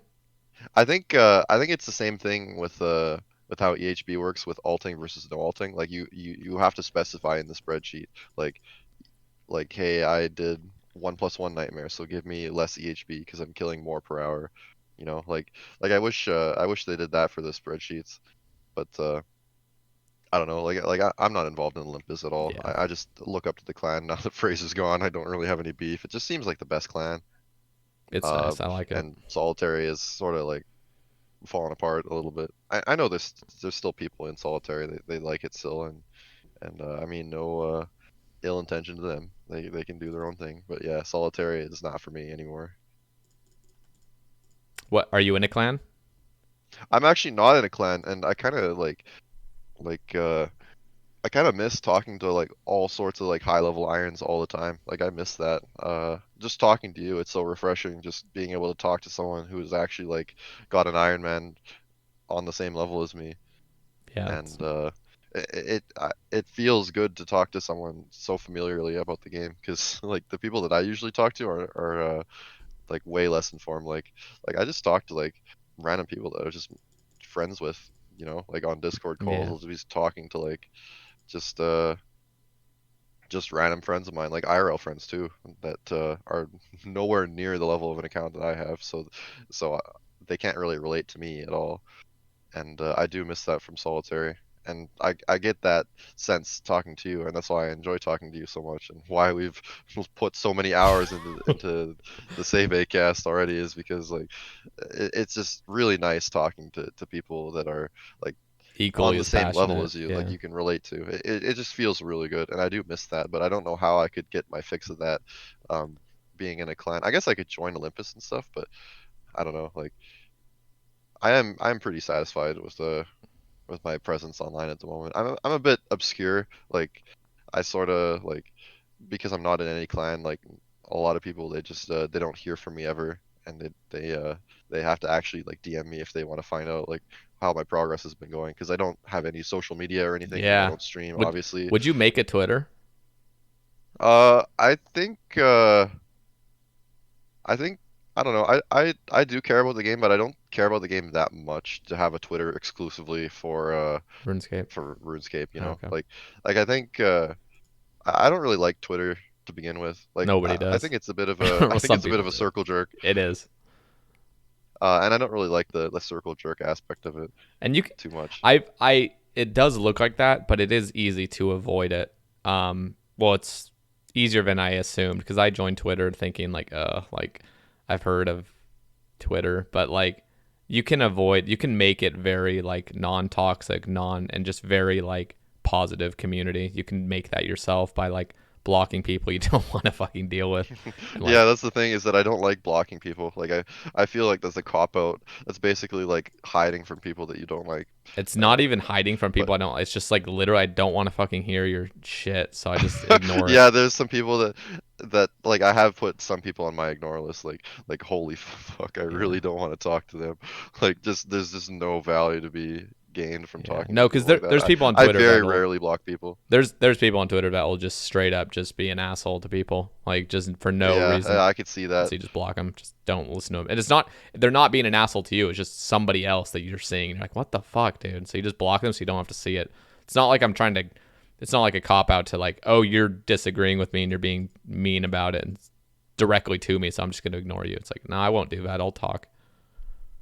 But Yeah, I do see the appeal of having Twitter, and like I have asked G Challenge to tweet Mod Ash stuff for me because I don't have a Twitter, and yeah, he does. He's the homie. He has a Twitter too. Go follow him. Shout out G Challenge again. Uh, but yeah, like I do feel kind of detached from the high level community and just the way that like the discords that I hang out in. I'm not in like any like I'm not really active in any high profile Ironman discords or any like high profile just anyone who plays the game at a high level. Uh, so I am quite detached from the high level community, and I don't really get to talk to gamers nearly as much as when I was in solitary, and I do miss that. But yeah, I don't know. I'm pretty pleased with just hanging out with just the homies, yeah. average folk. And I get to be that guy with the popping off Ironman account, so I do feel good for being in that position. Okay. But yeah, um, We are. I have or sorry, No, no, what's up? go ahead. Like, I just, I was just gonna say I just have no social media presence. yeah. So yeah, if No, you I would wanna really know about encourage me, you to make an iron. The reason I was interrupting is just because we have been going for like over 2 hours and we still haven't touched the topics that we want to talk about. So I okay, I know it's gonna be a hell of a lot for someone to like this fan of the Sae Bae Cast to watch, like it's gonna look like 8 hours at this point. But yeah, we will be wrapping up. I didn't intend to talk about myself this much. I guess I just don't have much opportunity to talk about myself. But yeah, we have three really big topics that we need to discuss still Yeah. before we can end the task. And I don't think we'll linger on it too long. So yeah, We we'll won't. we'll try to wrap up so that our poor viewers they can finally like Have a feel like they conclusion to it, finished. yeah. Yeah, have a conclusion to it because I know like do you really want to listen to me talk for however many hours when you could be like listening to other guests. So yeah, Let's let we can move on to the next topic. But in conclusion, like I've grown as a player for so long over the 6 years of me just playing the game, and I've had all these wonderful experiences with all these different people, and yeah, I'm really grateful for playing the game. And that's Bcguppy in a nutshell. There you go. well, to that person that said who, there you go. He probably Yeah, already left. just my 1 hour spiel on who I am, dude. So, listen, you are a clue doer. I Probably am a clue doer. not as heavily as me, but you're a very avid clue. I'm looking here. You got over 4,400 clues completed and 413 elites, 343 masters, and over 1,000 hards. Very respectable. Do you have any third age? I have no third age. Gilded? I have hit. Okay, so I've had like I want to say like noted pots 6 times. I've had I Yee. think 4 pieces of gilded. I've had a gilded full helm, a gilded spear, a gilded 2H, and a gilded scimitar. 3 weapons. Um, Also I've received let me think. I think the only other mega rare table I hit, I got the cabbages from the master clue. Ew, God, that's I got awful. the 3 cabbages, dude. You hate to see it. All right, so I want to present something that I've been an advocate of for a long time, but it seems like I can't get my point across or my agenda passed. So, in this ramble for the next few minutes, I want to briefly explain why elite clues are fucked and why they need to be fixed. And I want to explain this in a clear and concise way for those that don't understand. We're going to focus on hards, elites, and masters. The chance, so from a hard clue, I'll bring up all of them. Let me just hide this real quick and bring them up. Hard clues, to get a piece of third age from a hard clue, a non-specific third age hard clue, or a third age piece from a hard clue, is a 1 in 3,250. I'll show you the exact rates right here. 1 in 211,000 per roll per casket. So that is like the chance of getting a specific third age. So it equals out, trust me on this, it's 1 in 3,250 for to get a piece of third age from a hard casket. And that seems pretty rare. Now, you have elites that drop. I'll show you real quick. That was the wrong thing. Elites have an additional 4 items, on the third age table. So not only is it a way worse chance, over double the chance per roll, I'm butchering this. It's half the rate basically to get. It's over half the rate. This is so fucking hard to explain. When you see a bigger number, you want to say double, but it's technically a smaller number, a 1 in 4, or it's basically 1 in 500,000 to get a specific third age. They're seeing this on their end. I think they'll understand. But basically, there's 4 additional third age items, and it's actually rarer to get a piece of third age from an elite. In fact, it's 1 in 5,750. So you're basically, if you had a hard casket and an elite casket, like, you are way more likely to get third age from a hard casket than an elite in every situation. In fact, I've even calculated the chance of, even with the mimic and a 1 in 35 mimic chance from the elite, you still will get third age more commonly from a hard clue than you would from every 35 elites you open having that mimic chance as well. That's how fucked elites are with third age. And masters, just to put into perspective, masters to get a piece of third age is 1 in 2270. So elites are not balanced, and I propose that elites be changed from a 1 in 5750 for an elite clue, or for, I am ruining this, man. This is why I need to make a video that's edited, and like I put in clips, so it's not just a fucking ramble about it. But I want them to change third age rates from 1 in 5750 from elites to 1 in 2750. It would put it exactly in between hards and masters where it should be. And that I feel like would be a nice fix to elites, because currently everyone knows elites are just dog shit, and this would help just by increasing their third age rates. The other thing they could do as well is mimics from masters are 1 in 15 and mimics from elites are 1 in 35. I think it would be a great change to make it so elites can give mimics at 1 in 25 and even potentially 1 in 20. It would encourage people to do their elites rather than the current meta to just be do masters, because it has a pet chance, better third age, better mimic, better everything. I feel like, that's pretty much my proposal right now. That's what I want to have changed for elites.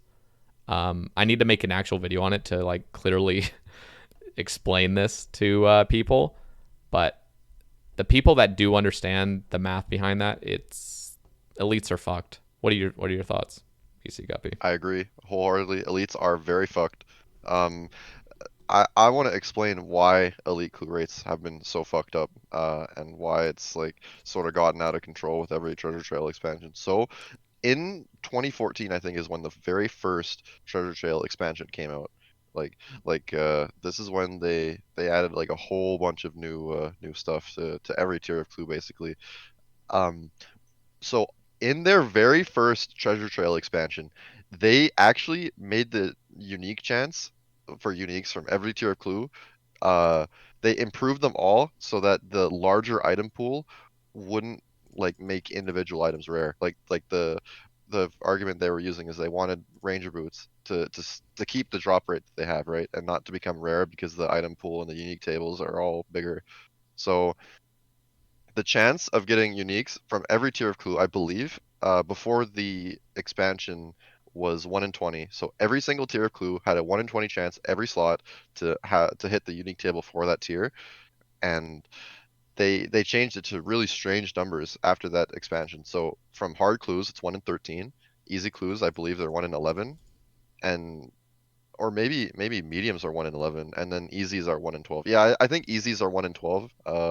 Mediums are 1 in 11 because they added a lot of shit to mediums, and then hards are 1 in 13. And They is this they per changed the roll? unique rate to really. This is per roll, Okay. yes. It used to be 1 in 20 per roll, and then they updated it that much. Wow. Going from 1 in 20 to 1 in 13 for hard clues, they really kept the third age rate in line, and since then, like at the time after the expansion, the unique list for like hard clues was like it was like over 100 things. Like the item pool was really big, and they've since done treasure trail expansions after that, like years later down the line. They've done a few at this point, and every time the item pools are made larger, but they haven't changed the unique rates. So things have been getting slightly more rare after they add like all sorts of like garbage items. I don't want to say garbage because some of them, like people do like some of them, but like they've made the list of unique items from every tier of clue larger, so things do get rare. So ranger boots have become more rare over time. But the thing that really got fucked over the most was elites. So in that very first initial treasure trail expansion is when they introduced elites. So elites have always had the same chance of hitting a unique per roll. It's 1 in 25 for elites, by the way, which is like absurd. Um, but at the time, elites only had 33 items on the unique table, which is really small, by the way. Yeah, it is. And one of those slots was like the mega rare table. And another problem elites have is that the mega rare table is just so big. It has like 16 things on it, or even more nowadays. I'm not sure, but yeah, like they've added tons of items to elite clues, and they made that list of 33 unique items into like it's like over 50 now. Like I think they've almost doubled the rate of getting third age because they never adjusted the unique rate for like to hit the unique rate from elite clues. Like they never adjusted it to be more common So because there's a fucked. larger item pool. That's something that they forgot to Oh fix my going god. down the line, adding more treasure jail expansions, and it fucked up elites big time. The third age rate used to be very balanced from elites because at the time they had unique third age pieces like third age long and Yep. stuff, third age weapons, third age cloak. You were a baller back then if you had a third age cloak. Now it's all third age druidic is like the new hotness, but I don't like anyway, druidic. yeah. I uh I think it's cool that it's like best in slot prayer Like I think it's nearly, but cool, but I don't actually like the look of it. It's not nostalgic enough, and I don't care about it. what's your favorite third H piece? Piece is the bow, 100%. The bow is really The sick. bow is the coolest piece standalone, but the fact that I have a shield and a plate body, I'd almost want the sword just slightly more at this point. Just You'd to, be such a baller if you had a third H sword, dude. and Oh my kite. god. Oh my god, dude. So that's the only reason, Um, just to be able to flex them. But I think bow standalone is the best. But yeah, but anyway, to stay on my initial point, like they really fucked up by not making the unique rate from elites higher. Like it should literally 1 in 10 now. Like based on how many items they've added to the unique table. And I think the mega rare table is also way too big. So yeah, elites are in serious need of like making the uniques more common if they want to fix elites to make them better. Because like you said, the third age rate is obscene. It's so bad. Why can you get third age like way more from hard clues yeah. that It's take like it's way less time to almost it's complete? almost double. It's almost one hard clue equals two elite caskets third age. It's almost at that point. Like you, Masters have a pretty fair rate on third age, but elites need help. Like yeah, please, for the love of God, fix the fix elites to be like have that actual unique chance that was in line with what when elites were first introduced to the game. yeah. No, it's like think about it. It's you would need one master casket. The third age chance of one master casket equals 2.5 elites, basically, for third age. I would need to open 5 elites to equal out the third age chance of getting 2 masters. And that's not including mimics or anything. That's just like basic rolls. It's so stupid. It's too, Yep, yeah. I agree. I agree completely. So what do you think? Do you think that one, instead of 1 in 5750, which it is now, to 1 in 2750 is fair? That would be basically what I said, like make uniques from elites 1 in 10 instead of 1 in 25. Like that would fix it. It would make everything a lot more common. And that's Also, what it's needs really to dumb happen, that the yeah. tuxedo pieces are like on their own table. Like God, I wish tuxedo pieces were more common because like I really like that dark tuxedo set, and it's just sad that I would never Yeah. get that on my Ironman because it's such a like crazy grind. Oh my God, I have to kill 600,000 Sarachnis for this. Like who would ever do that, dude? Who would ever kill 600,000 Some Sarachnis? psychopath. Exactly. But yeah, the clues need their unique rates fixed, or not all clues. I think easy, medium, hard are fine, but elites like seriously need some love. What do you think of changing the mimic rate on the elites? 'Cause currently it's 1 in 35 for a mimic. Um, I would almost say that maybe mimics are too rare from even masters. Like maybe 1 in 10 master would be more fair, and then like 1 in 20 elite or something. so you'd want to keep it like Uh, or double. or even I don't know, like the getting third age from an elite mimic is different from getting third age from a master mimic. Like Yeah, uh slightly. like like the drop rates are different, so they could have just made the rate the same for both tiers, like just 1 in 10, just both tiers of two, and then like the thing that would actually be getting affected is the chance of getting third age from the mimic that you kill, Yeah. No, instead of having both those things apply at the same time, which doesn't really make that sense. would legitimate if they just kept mimic rate at 1 in 15 and reduced the elite to 1 in 15, because elites already have a rarer chance to get third age from the mimic itself. If they literally just did that, it would actually make elites very appealing to do, because you can bang out Yep. elites very quickly. To help those folks trying to get their music cape too, having to get that dumb music track from fighting the mimic. Oh yeah.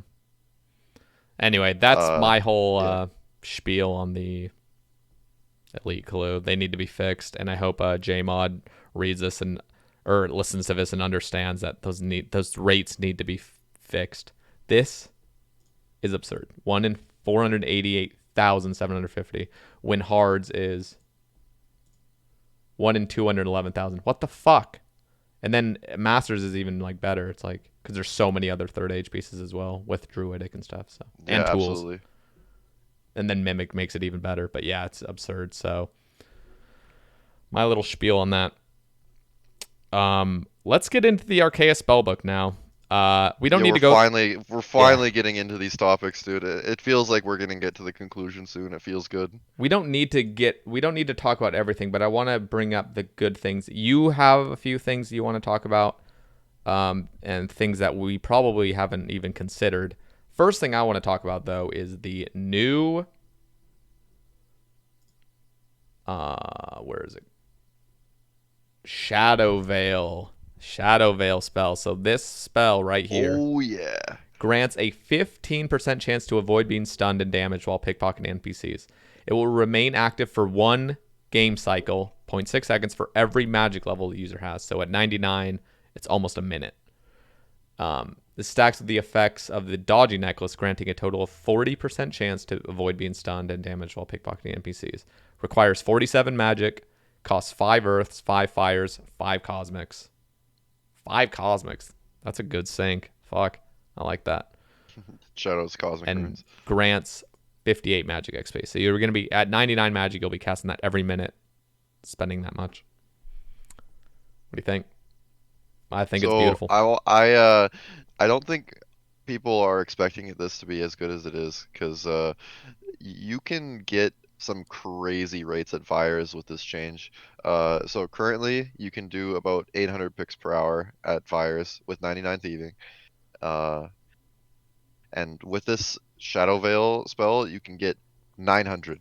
And if you multiply 900 by the amount of XP you get from pickpocketing a fire, like you're literally getting the same, like almost the same XP per hour as doing Pyramid Plunder. Like this isn't even like becoming like a money making method for thieving. Like this is becoming like the XP method as well. Like just thieving Vires for XP is now like really strong and very comparable to even blackjacking, which is crazy that the best money for thieving in the game is also the best XP.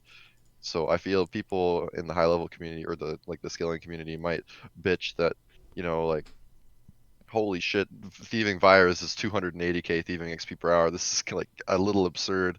Like, yeah, it's gonna become really, really strong, not just for irons that are trying to get blood shards, but even for just mains getting XP. You can make almost 3 mil per hour thieving virus. That's absurd money when skilling is concerned. Yeah. And I feel like this spell is just gonna make virus like a bit just too over the top good, and the blood shard price is just gonna tank hard. And then because the blood fury is so strong, and then you're going to see the blood shard price go down a whole lot because people are thieving virus for XP now. It's going to end up becoming Blood Fury Escape, and like you're going to see just everyone just using Blood Fury because it's so cheap. So let's think about this. Cosmics cost what, 100 GP each, just on average. I'm just assuming like 100. So they're cheap. Like you can buy them for Priff. They're cheap. So there's 5. Well, I'm just thinking for like a main account even. I'm not even. Oh yeah. I think they're like 100 each. I'm not going to go look at the actual price, and I don't care. But let's just assume it's 500 GP. I'm just thinking about a main. 500 GP per cast per minute. So times 60. That's 30k GP. That's it per hour. It's not even for a main. That's nothing. Yeah, I didn't even consider the rune cost. I never thought it would be relevant. It isn't relevant. I thought it might be, but it isn't now. 30k GP, and you have to be casting it every minute. So you have to stay focused. You'll probably get a little warning in your text box saying like, it's running out. It just ran out or something. Recast it, which some people would think is very tedious, especially people that like foot pedal shit. But I think definitely. I think it's a good thing to kind of keep you engaged. People that are engaged, or I'm not trying to convince people to stay engaged thieving, but the people that do stay engaged, they're going to get benefited from it the most. So I think it's cool. Um, Now I want to talk about the spell you were thinking about, or the few spells you were kind of mentioning. I'll bring it up. Do you have that thing pulled up, or what? What? The Arceuus Spellwork rework. Yeah. Oh, I already know what I'm going to talk Oh, about tell me what's the spell? in What's the detail. spell called so I can look at it? Okay, so there's a few spells that are going to be like used a crazy amount. The first one I want to talk about is Death Charge. Do you know what Death Charge is? Death charge. Let me look. Um, okay, now I'm there. Let's see it. Well, here, let me read it and then you explain it. Okay. Sure. Death charge provides a buff to the caster that restores 15% special attack energy when a creature dies. Death charge will remain active for up to 60 seconds and will expire if a creature has been killed, after which it must be cast again. Death charge cannot be cast more than once every 60 seconds. Requires 80 magic, 1 death, 1 blood, 1 soul, 90 magic XP, restores 15% special attack energy, and can only be cast once every 60 seconds. Explain to me, because I know about this, and this was initially pulled as extremely busted, but I think they've kind of worded it better now. Tell me. I'm going to pitch it as it's still incredibly busted. The very first example I'm going to use is Solo Nightmare. Parasites. If you bring Death Charge to Nightmare, you are going to claw almost every single parasite you get. Just think about that for a moment. Just every parasite, just one hit, Oh, I'm gone. just I'm Like just thinking you have to never be on an healing. Arceuus spellbook, so no harmonized orb. That is true. However, there is another spell on the Arceuus Spellbook that's also really powerful at Nightmare that we're gonna discuss later. But Death Charge at Nightmare is going to be crazy good. Okay, the Parasite, it's almost like the spell was designed for Nightmare because the Parasite spawns every minute, and that is exactly in line with Death Charge cooldown. Like every minute you Really, get it's a back minute. 15% spec. Yep. So so yeah, every time you get a parasite death charge, you claw it, you get the spec back basically. And you can claw like 4 parasites in a row, but what it's also meaning is that the first sleepwalker you get um going from P1 to P2 nightmare, you can also SGS that and death charge off of that too. And you can also SGS more husks. Nightmare is True. just going to become a lot easier with Death Charge because you're going to have a lot more SGS specs off of husks and sleepwalkers, and the parasites are going to become like a joke, like just clawed every single time, and they always die every single claw hit. Okay, I'm gonna need more incentive to do that. So what tell me more about death charge first, but the fact that I can't use a harmonized orb is deterring me from considering using this spell. But Yep, for sure. what other places Um, is death charge good? Death Charge is going to have some significant use. I feel speedrunning solo CM possibly. I'm pretty sure it's going to be better than Vengeance, I think. But yeah, just the first example I'll use is you're killing Olm, right? Death Charge is going to proc every time you kill a claw at Olm, and especially in solo CM, where everything has higher defense, those Dragon Warhammer specs really matter. And if you're death charging every single claw at Olm, like let's say there's 6 claws in a solo Olm, right? That's like 15% times 6 basically. So you're getting 90% spec back. That like you're basically getting 2 Dragon Warhammer specs extra because of Death Charge. And it's not like you're using like your spellbook at Olm at all. Like you're not using Yeah. Vengeance at Olm. So getting 2 additional Dragon Warhammer specs is huge, just on its own. But it's also gonna make other bosses better. Like I'm just brainstorming here, trying to think of like all the bosses that are in Chambers of Xeric that you could be using Death Charge on as well. Like actually, what I want to talk about first of all is the potential for abuse that Death Charge has because the thing procs when you kill something, right? But Yep. you don't actually necessarily need to like even be doing content where you're killing stuff as long as you like for example, you could be bringing the Arceuus Spellbook to solo CM, and what you can do is you can set up a cannon in a room that has a single rat spawn, and you can like just leave the cannon running while you're raiding, and you can still activate Death Charge every time that rat dies to that cannon. Like you can have your cannon just like somewhere random in the game. I don't know where the most optimal spot to put it is yet, but you could even like have an alt that's like babysitting your cannon. Like it has aggro on the rat, and it's like every time you need a death charge on your main, you just have the alt lure the rat to the cannon, and that triggers death charge. So now what we're starting to think is that like holy shit, you can activate death charge every minute consistently with like alt scaping, Jesus and it's going to have Christ. a huge impact on speedrunning. Especially stuff like Hespori. I know G Challenge is really theorizing what you can do at Hespori to like make the world record more optimized with death charge. But yeah, you can like activate death charge and then start the Hespori fight right before it runs out. So what would you? Like dragon throw and expect the flowers and then Yeah, yeah. activate death charge again, and you get those spec bar backs. You can Halley at the end. Like there's a lot of potential for the spell. So what would you? I mean, the Hespori thing, you wouldn't need a cannon because you could just kill one of those little flowers if those flowers Yeah, count. exactly. But I'm thinking, okay, to deter people from just having, like you said, having an alt outside of chambers, like firing and shit, and like having an alt lure a rat there every minute. Do you think they would just have to make it so cannons can't proc it, but you would need to actually do the final blow with your character? Or do you feel like That would make sense. I just want to like if I was a developer and I was theory crafting something like this, I would let it slide at the beginning, like just just see to what the see? community can Yeah, do, just to see just how broken this is. Because like yeah, it could seriously have a lot of room for abuse to have like basically just like an engine somewhere in the game of an alt and a cannon literally. just giving you spec over time. You could even abuse this in PvP. God, imagine that. Like imagine just doing all kinds of combos because you have a cannon in Narnia that no one can see that you know is there, and you're just like, Shit. yeah, it Well, if has a you're in lot of singles, you room for wouldn't be abuse. able to. Yeah, that is true. But if you were like hitting your opponent enough and they were Oh, they weren't like doing eating anything. food, Yeah, as soon as you are not in combat anymore, true. your cannon would start killing the rat Jesus again, and Christ. you would get a death charge if your opponent eats too much. So even in single combat, it would have an effect. That's true. I feel. No, it would. Yeah, Death Charge is really being slept on. I think it has a lot of potential to be good, not just because of Death Charge, but because of the other spell that's going to be used a shit ton uh, because of how strong it is. I don't know if you want to like go over the Arceuus spells and like.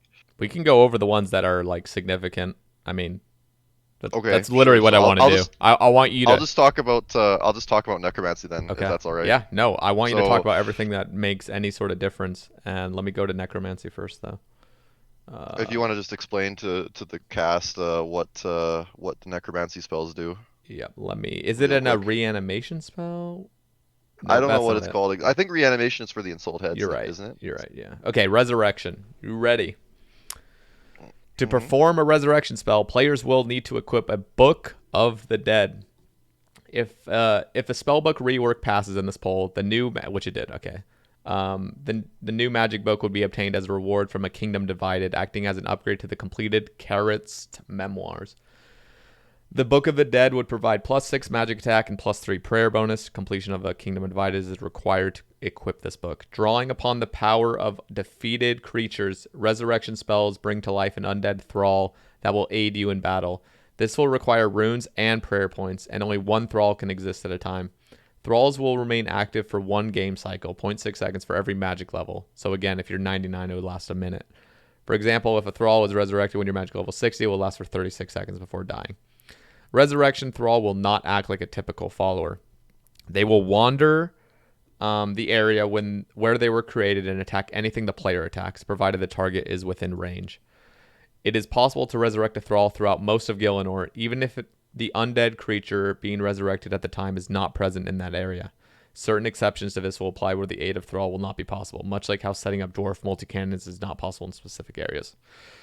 A resurrected Thralls all resurrected thralls, will attack at a rate of 4 game cycles, one attack every 2.4 seconds. Thralls cannot be damaged and their attacks ignore accuracy checks, but it will still be possible for them to hit 0 at times.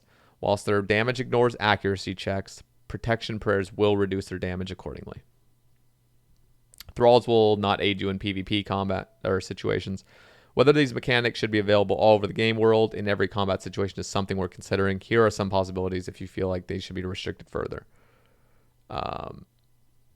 Yeah, they just give us a few things like saying should it only work in singles or Corendon lab or I think I don't think any of that actually happened. I think it currently you can use it anywhere, literally. Yeah, I think that's what they've But said.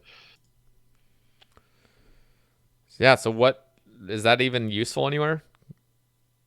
okay, so again, I'm gonna go to the Solo Nightmare example. Okay. So, and there's a bit of ambiguity with how they're proposing this. So, if you cast a spell and it causes like an attack delay, that is going to be a tremendous nerf that it won't be getting used everywhere in the game like Vengeance it currently is. There's a 0 time damage spell, but anyway, summoning the highest level Thrall, it's a zombie. It has a max hit of 2, which doesn't seem like a lot, but if you think about it, like people literally like pay like mills for like +1 strength on like primordial boots, and if you consider the max hit of 2 on the Thrall, like actually adding max hits on your character, like people would be outraged if there was a spell that increased your max hit. And no accuracy And rolls this either. is Like, yeah, exactly. It's better than 2 max hits. It always hits. So it's even more absurd. But because it's attached to a Thrall, people aren't discussing it like oh my god, I'm getting 2 max hits. They're more seeing it as just something weird that they don't really understand because it's kind of a foreign concept it very much is. to make thralls that do damage for you. But yeah, like the additional DPS that you get from this thrall is very significant. Adding max hits, it basically essentially just boils down to it adding max hits onto your character. So this has application everywhere in the game. So the Nightmare example I want to use because Death Charge is already really strong at Nightmare, because you can SGS more Sleepwalkers, you can SGS more Husks, etc. But this spell on top of it, like you're getting what is it? It's like, is it 30 damage a thrall that you make like every minute? I calculated it out to be like over the course of a Nightmare solo, if you're like using a Scythe and stuff, you're summoning like 10 thralls, and that's like you're doing like 300 to 400 damage from thralls, and that's saving you nearly a full minute off the kill time. Whereas going from a trident or a sang to a harmonized staff, it's only like people really overstate it, but it's more like a 30 to 40 second time save bringing a harmonized staff compared to a trident because the pillar phase is just so quick. So already just assuming, okay, first of all, assuming that the thrall like doesn't have an attack delay when you summon it, summoning it doesn't cost any combat ticks. Yeah. If it doesn't cost any combat ticks, you can use it at Nightmare and you save a full minute off of every completion time, and that is faster than using a harmonized staff. So already, like, we talk about how items should be good at the place you get them, but let's think about this as well. Let's just consider like what Nightmare really does. So there's pillar phases. Would it go and run and kill pillar phases? And can those thralls die? The thralls are indestructible. Indestructible. Okay, so if they go in the little flower zone, the bad flower zone, they can't die. They live. Yep, they're intangible. They cannot be harmed in any way. So I'm just assuming the pillar phase will be the detriment where it won't actually do as much. Maybe it won't quite do a minute because when you're casting, yeah, your zombie is gonna like really struggle like getting to the pillars. Yeah, and it's only hitting 2s. You'd have to be. But you can summon a skeleton instead that has a range attack. And then that could hit pillars for you, and that could help. But I mean, I'm not even like considering the pillars as being relevant. Yeah. Well, I'm just thinking because that takes time. Like that's huge. That's probably 3 minutes of the kill, like pillar phases, or maybe even 4 minutes of the kill. Yeah, it is. So. But yeah, the husks are, or sorry, not husks. The husks are basically like thralls in a way. It's like Nightmare originally like was the first one to start using the reanimation spells. Can these resurrection? So as soon as one dies, can you just recast it? Instantly, yes. Fuck. This is okay. And that's what. Yeah. When I first thought about resurrection, I thought it was you are doing a zombie task and you can turn one of the zombies against them and then it dies, like, and it can do 2s. That's literally what I thought resurrection. I didn't know it was actually creating something. I thought you were like turning something against. I thought you were like resurrecting. It had to be like an undead creature already, and you could resurrect it. So like killing zombies and shades and shit. But That would make a lot of sense. But this is just straight up generating a thrall. It's just Yep. generating Just out of something nowhere. that's not even there in the first place. It's like summoning, just a very tame version of summoning. Holy fuck, dude! This actually is making me not want to do Wintertod anymore or craft Wrath Yep. runes. This is going to. Okay, so I don't know if it's gonna be like this on launch. Like, who knows? Maybe you just won't be allowed to use the thralls at all in Nightmare. But yeah, this if it turns out you can use the zombies at Nightmare, and like there's no attack play or anything like that, then this is going to seriously devalue the Harmonized Orb, because it's not going to be best in slot at Nightmare anymore. Like, everyone and their nan is going to be PVMing like on the Arceuus spellbook because of that zombie DPS, and also Death Charge for more special attacks is also a really nice added bonus to that. And Okay. what this Arceuus spellbook is doing is it's going to like it's just gonna wreck a lot of bosses where like you don't even use Vengeance anymore, like because the husk or I keep calling it a husk. The zombie that you can summon is going to be better DPS in most places than Vengeance will be, and it's just like it is a lot of inventory space that you have to bring, because you have to bring a lot of runes, like a shit ton of runes. But Okay, and also the book too for the zombie. here's my question. You just need to equip the book to initially cast it? That's correct. And so you can take it off and the thrall will remain active.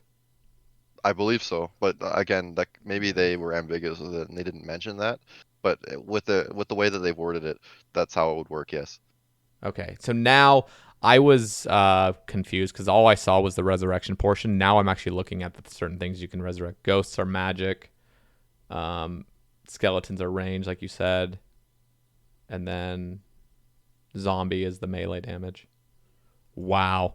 So what do you think, because it doesn't roll off anything of the like it doesn't have any like accuracy roll or something, or it's like always successful, do you think one of them would just always be best?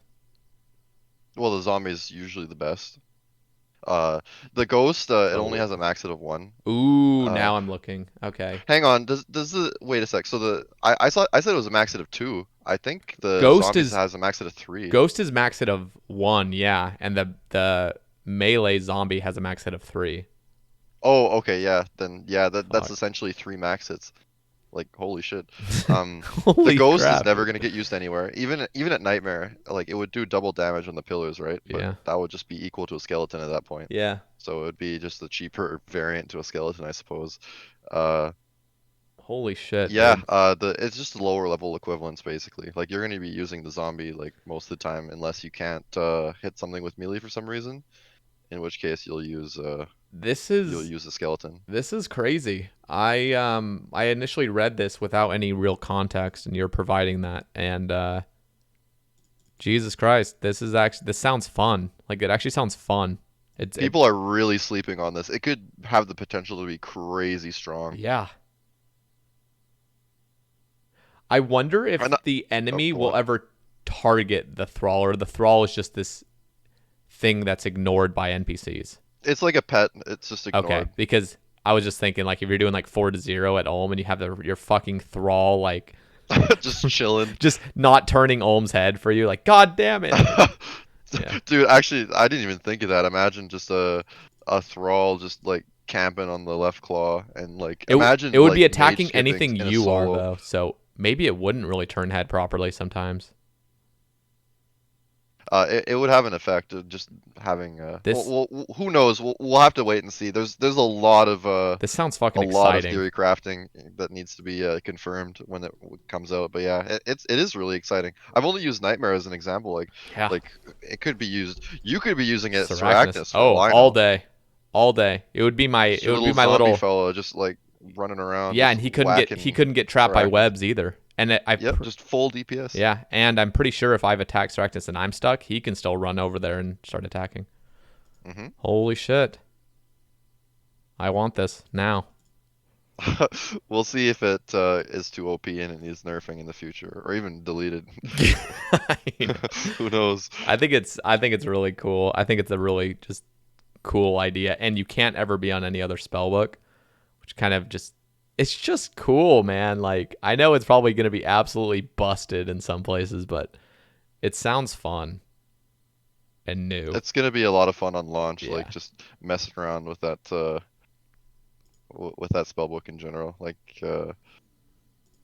I think like all the demon bane spells and stuff are pretty dead content, but the death charge, just comboing death charge with the zombies are gonna be like wild. We'll see what that actually does to the game, but yeah, I'm really looking forward to seeing what's gonna happen, or seeing how OP it is exactly.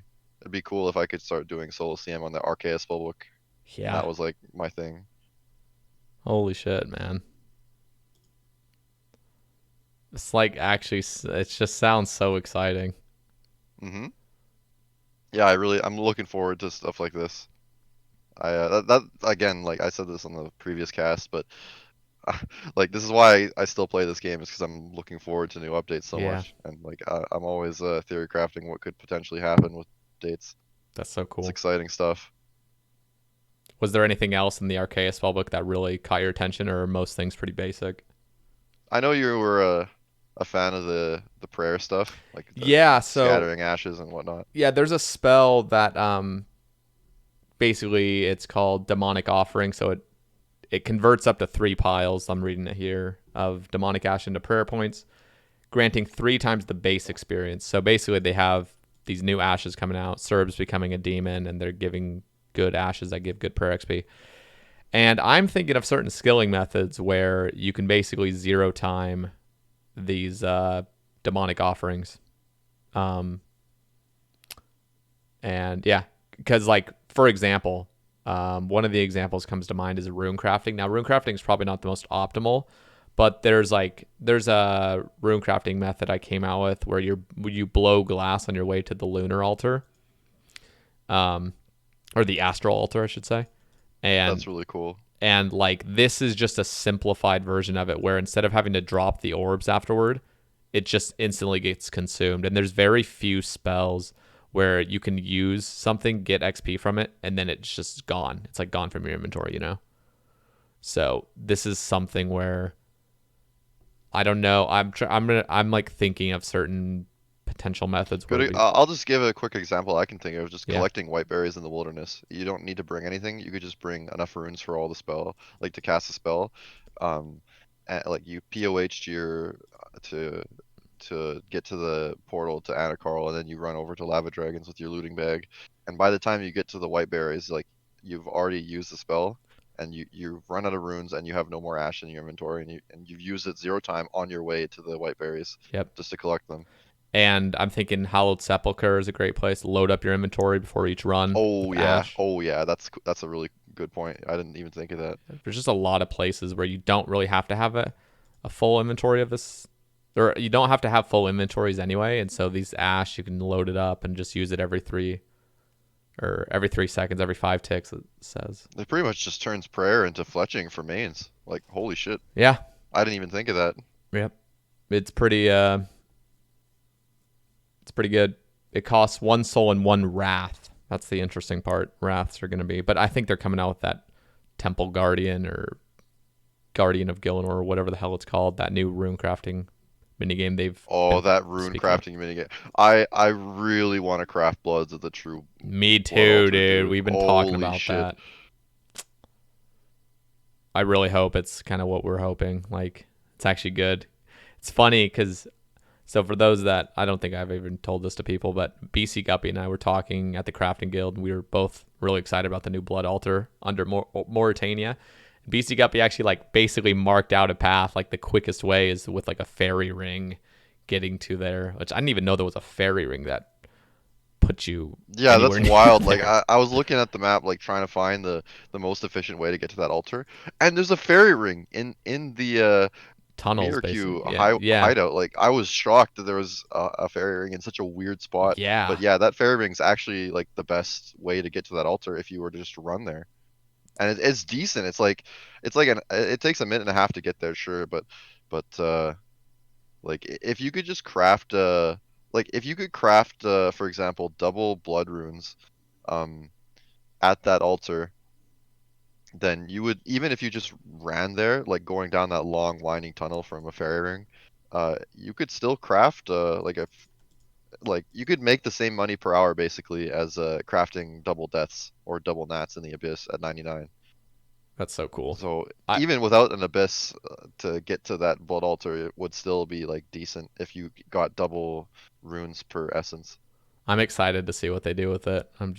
But what I'm terrified is the Temple Guardian minigame itself is going to give so many runes that it's going to make like other methods obsolete. Like for example, if you can get bloods and wraths and deaths from the minigame itself and it's giving a really decent amount with good XP, like would you ever craft them like exclusively, you know? It would devalue the shit out of crafting wrath Yeah. runes for sure. So I'm worried. That's what I'm worried about. But the rune crafting outfit sounds awesome. And Colossal Pouch, not really sure. I think the biggest change to rune crafting I would like to see is them getting rid of the 4-tick delay at most altars where you just can't craft after 4 ticks. That'd be a nice change. Yeah. I my opinion on rune crafting, I think it's kind of like it scales really bad right now, and the fix is like even something as simple as getting all of the XP for every rune that you cast or for every rune that you get, for example, like would be a good change for some scaling level, uh, for some scaling down the line where you can like, I don't know, like actually craft like elemental runes and get a decent amount of them, and then you're getting like all right XP as well. Like if you want air runes, like currently you just buy air rune packs, but why can't it be viable? Just like make your own air runes. It's actually I've actually it's really funny. I was actually about to post a video of me crafting air runes. I was using skills necklaces and basically I just teleport right outside of the crafting guild and I'd run to the air altar. There's no other faster way. And I was actually crafting quite a bit, and the XP was like 20 something K ish.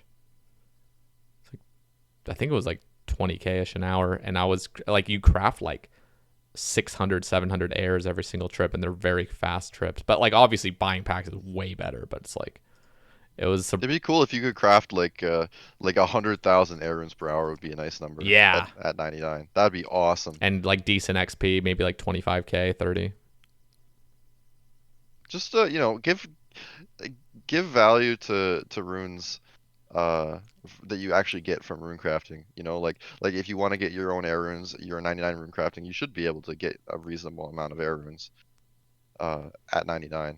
Like, and this should go for every rune in the game. Like if you want to make chaos runes, you could do that. If you want to make death runes, you could do that. If you want to make cosmic runes, you could do Dude, that. Like, have you ever entered the Chaos Altar, like the true Chaos Altar? uh-huh, What the uh-huh. fuck? What the fuck is that place, dude? Like, So you have to do it through the abyss. Like, there's no feasible way to pull that shit it's up. like the abyss is closer to a bank anyway. I know. No, Like, the whole thing is just like fucked. literally, like the chaos altar is so silly. Like it's just a meme. Like you have to go through this crazy labyrinth just to get to the altar. I know.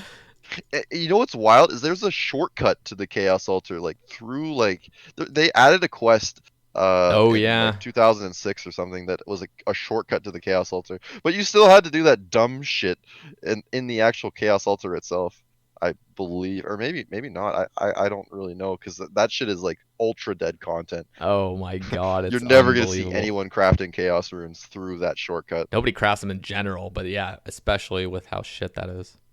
I've always been really like hoping that one day they'll accidentally overlook something where they add a teleport to a nearby altar and then just fucks up RC for a little bit. Like I've always looked at the map and just been thinking of the best ways with all the new teleports they've added in recent years to like see if there's a way to get to an altar quicker. And I mean, obviously we have like the fire altar, which craft lava super quick. Jagex is so scared to make your rune crafting better XP. Oh, they're Like they're so terrified. terrified. You look at every other skill, it's like agility, like 50% faster. Yep.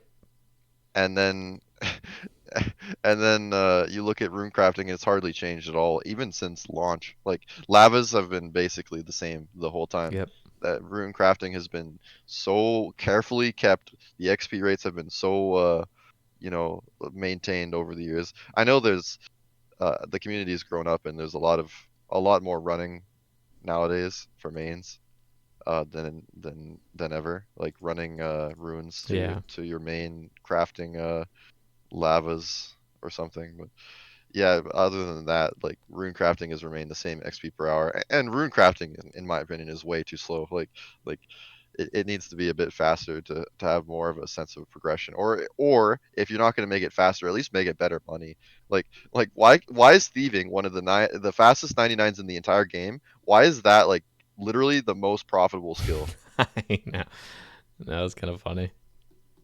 It's yeah, rune crafting is really poorly balanced, I think. I know you really like rune crafting and you hated the Zaya rune crafting methods Hate that were that added. shit. Yeah. I But yeah, love I I think love rune traditional crafting needs fixed RC. personally. Like I don't know. It's just the it's I really enjoy crafting wrath runes. yeah, it's just Crafting chill. wraths is really nice. That's chill.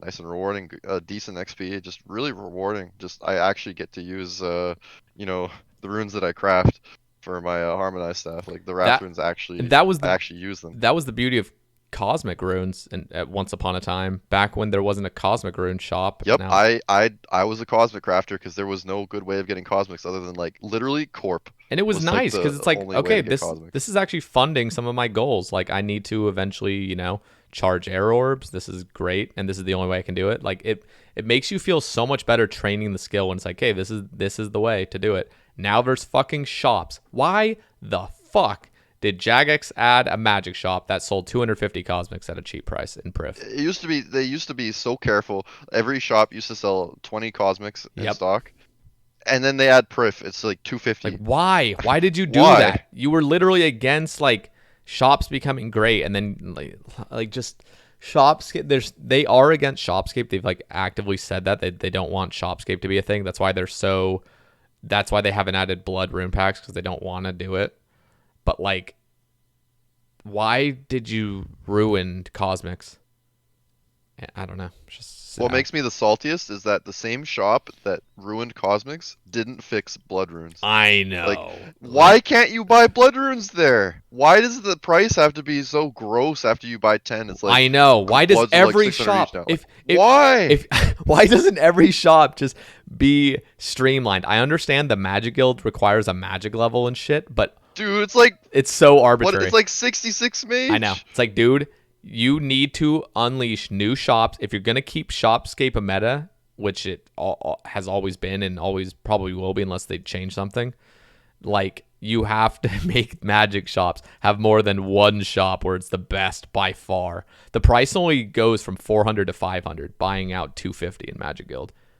At the It's at cheap. at the Wildy shop, it goes from 400 to 800, and even that's like decently cheap, which is Well, the stock is huge yeah, there. it's It's like 500. 500 But bloods if you compared to go, 250. dude, if you go to wherever that place is in Lunar Isle, the little house, that birdhouse you go in, the rooster fucking house, Yep. dude, the price I'm literally going to do this as a test right now. It goes up past 1,000. I'm gonna show people non-irons this right Oh now. no. It is fucked. Okay, let's bring my gloves just in case. I'm literally going to test this right now. You're going to see how fucked up it is for irons. Like, mains complain. They're like, bloods are almost 400 GP each. Like, bitch, I've been paying We're basic. paying I've been bank for paying. those. I've been paying basically 550 to like pretty much 550 GP for each of my bloods if I'd looked at it, because I've had times where I'm just impatient and buy full stocks at Wildy. Okay, let's see. Price right now, 400. Let's buy 50. 600. Jesus Christ, this is not good. 800. 1,000 all of a sudden. They're 1,200. By the end, when they have one left, they cost 1,396 coins for a blood rune. That's absurd. Why? Like, do people understand now? Like, Jesus fuck. The blood rune demand for the high level Ironman community is so high that like a single shop isn't going to cut it. We need more shops, dude. And it wouldn't even that make can a sell bloods. difference, especially the one in Priv. If you're gonna add the privilege of buying cosmics, why didn't you make it cheap? Like, why didn't you make the runes cheap and sell blood runes there that are cheap? That's so dumb. I mean, I'm against Shopscape in the first place, but the fact that like you basically have to do it for blood runes, like you got to make more shops available. More than anything, I just like that it gives use for your GP from a high level Ironman perspective.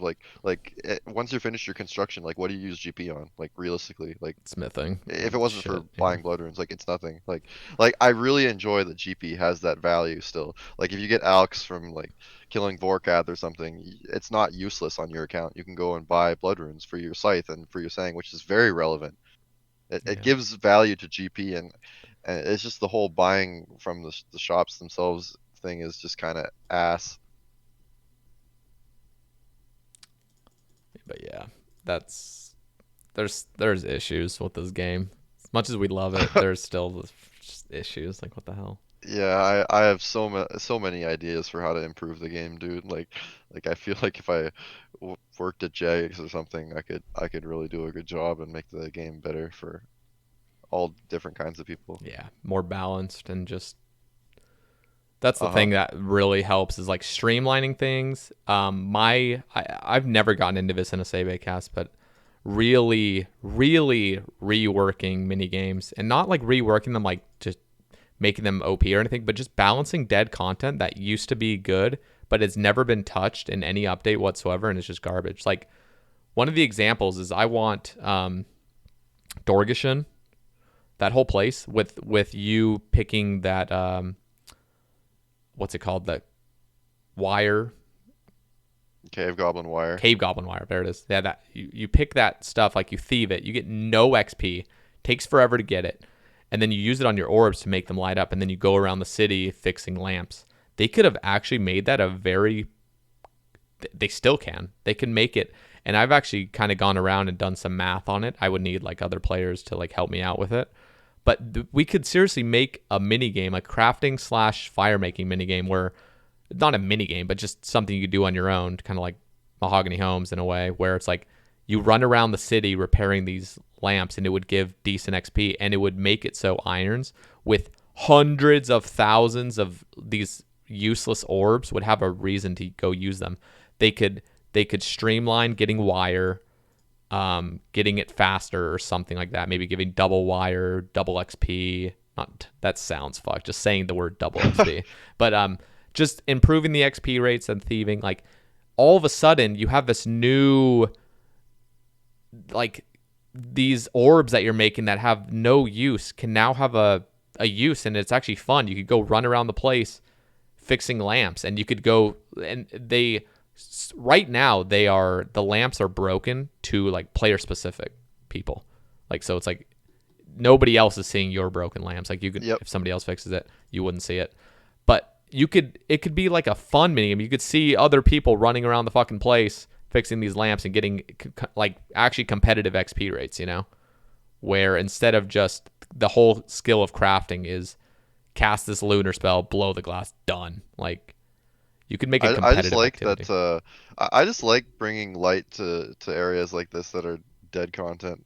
No pun intended, by the way. Bringing light to Dorgishkon, literally, please. Like you never go there. Yeah. And it would be nice if it had like something just that was appealing. And to go I've for. always kind of like right now, like I'll show you. I'll show the chat like what. So I've actually collected Cave Goblin Wire for fun, like a long time ago, and it's just been in my bank. But like, look how cool this is to have these lamps and these orbs. Like when you collect these, if these could be streamlined to actually be able to collect a decent amount an hour and make it like worth your time. Like, look how. Oh wait, should I fuck that up? Look how enjoyable this is to just get like massive XP drops like this. Like you could just stack up, and then that becomes part of the skill where you're just. I don't fucking know. I'm just trying to revive some life in Dorgeshin, and that's one of the ways. And then you run around the place fixing lamps. That sounds fun. And then I like that a lot. On top of it, you could even get rewarded. I know like the player base loves loot crates. You fix a number of lamps and you get these fucking crates from the village center that they're like, oh shit, you've been fixing our lamps. Here, take this crate. Has random shit in it, like every other Jagex update. So, I mean, people like it. So, just trying to appeal to everybody. Get little loot crates at the end. Repair milestones of lamps. If you repair 1,000, you get a bonus. But there's so many little options, and it revives this like really charming content that used to be kind of cool. You know what? Also, I want to have buffed. Listen, do you know what perfect shells are, or perfect tortoise shells and snail shells are? Are those from temple trekking? Yeah, so the snail shells are from temple trekking. Oh, they're so rare, dude. Yep. They're rare, and they give nothing if you take it to that guy. They give 600 crafting XP. But it's awful. But the cool thing is that if there was a way to get those like a lot of them, because they're so fucking rare, it's not worth it. And the tortoise pen up in the gnome stronghold also gives perfect tortoise shells at a very absurd rate, and they also give 600 crafting XP. And I actually got a couple from there. I got pretty lucky, but it's not worth your time whatsoever. But what would be cool is if you stack up a bunch of them and just have this unleash of just boom, oh my god, like 200k crafting XP, like boom, let's fucking go, Like, that sounds fun, and it's really sad that it's not balanced well, because they're so fucking rare to get. But yeah, you turn it into the same guy, you turn in, like, curved bones, too, and that unleash of, like, construction XP is always super exciting for people. That crafting, though, to get all those perfect shells, that'd be really cool. I like stored XP like that, where you just like unleash just all 1 XP drop. On the topic of temple trekking, though, have you ever grinded out nail beast nails? Yeah, I actually did temple trekking early on in my account, and then I got all the like rogues purses or whatever the fuck other weed you need to get. Did you know you could tick manipulate the snakeweed? I didn't, because I didn't do it when I knew about tick manipulation. Well, I knew about it, but I never did it. That's a video idea for you. I'd like to see you do 3-tick snakeweed, because you can 3-tick it when usually it's like 11 tick or something. Like collecting snakeweed the normal way is extremely slow, but theoretically on a main you can tick manipulate snakeweed, because it's the only untradeable component of making sandfuse.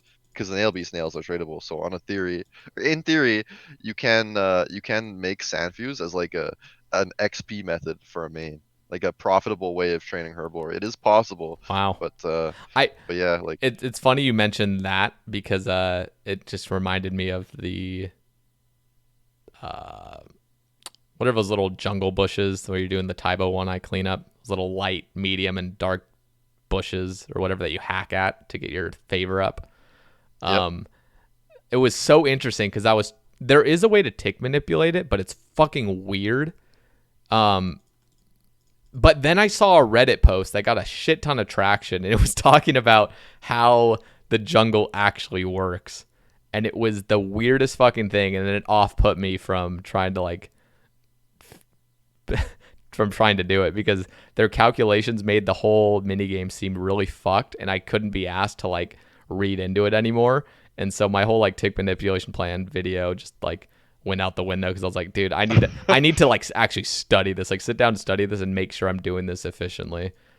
But the wiki apparently also made the statement on that Reddit post that you can tick manipulate it, but it's super scuffed. It's so annoying. It's actually, you have to write a scientific thesis on how just to be able to tick manipulate this shit.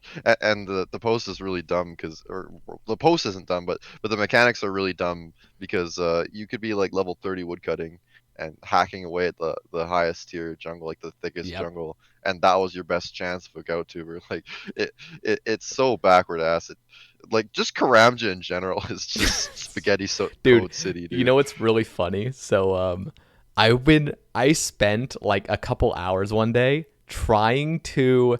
So I'm in Shiloh Village right now crafting stuff, and I'm looking at the jungle outside, and that nature altar is just right outside of the wall. And there's an achievement diary cape teleport that teleports you into that dude's little hotel service place up that ladder.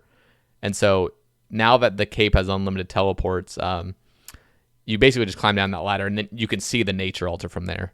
And so if there was a way to almost break through the wall of Shiloh Village, somehow hack through it, Or I was even trying to use the gravestone method. So what I was trying to do is get my gravestone really close to the wall and then see if I could be outside of it and like see the Oh, gravestone. interesting. I was doing a bunch of shit trying to find a way. And then what I even tried to do was, you know how you can like run faster if you light fires going west? Yeah. I was trying to break through the wall, like skipping a tile, like trying to break through the wall from the west side.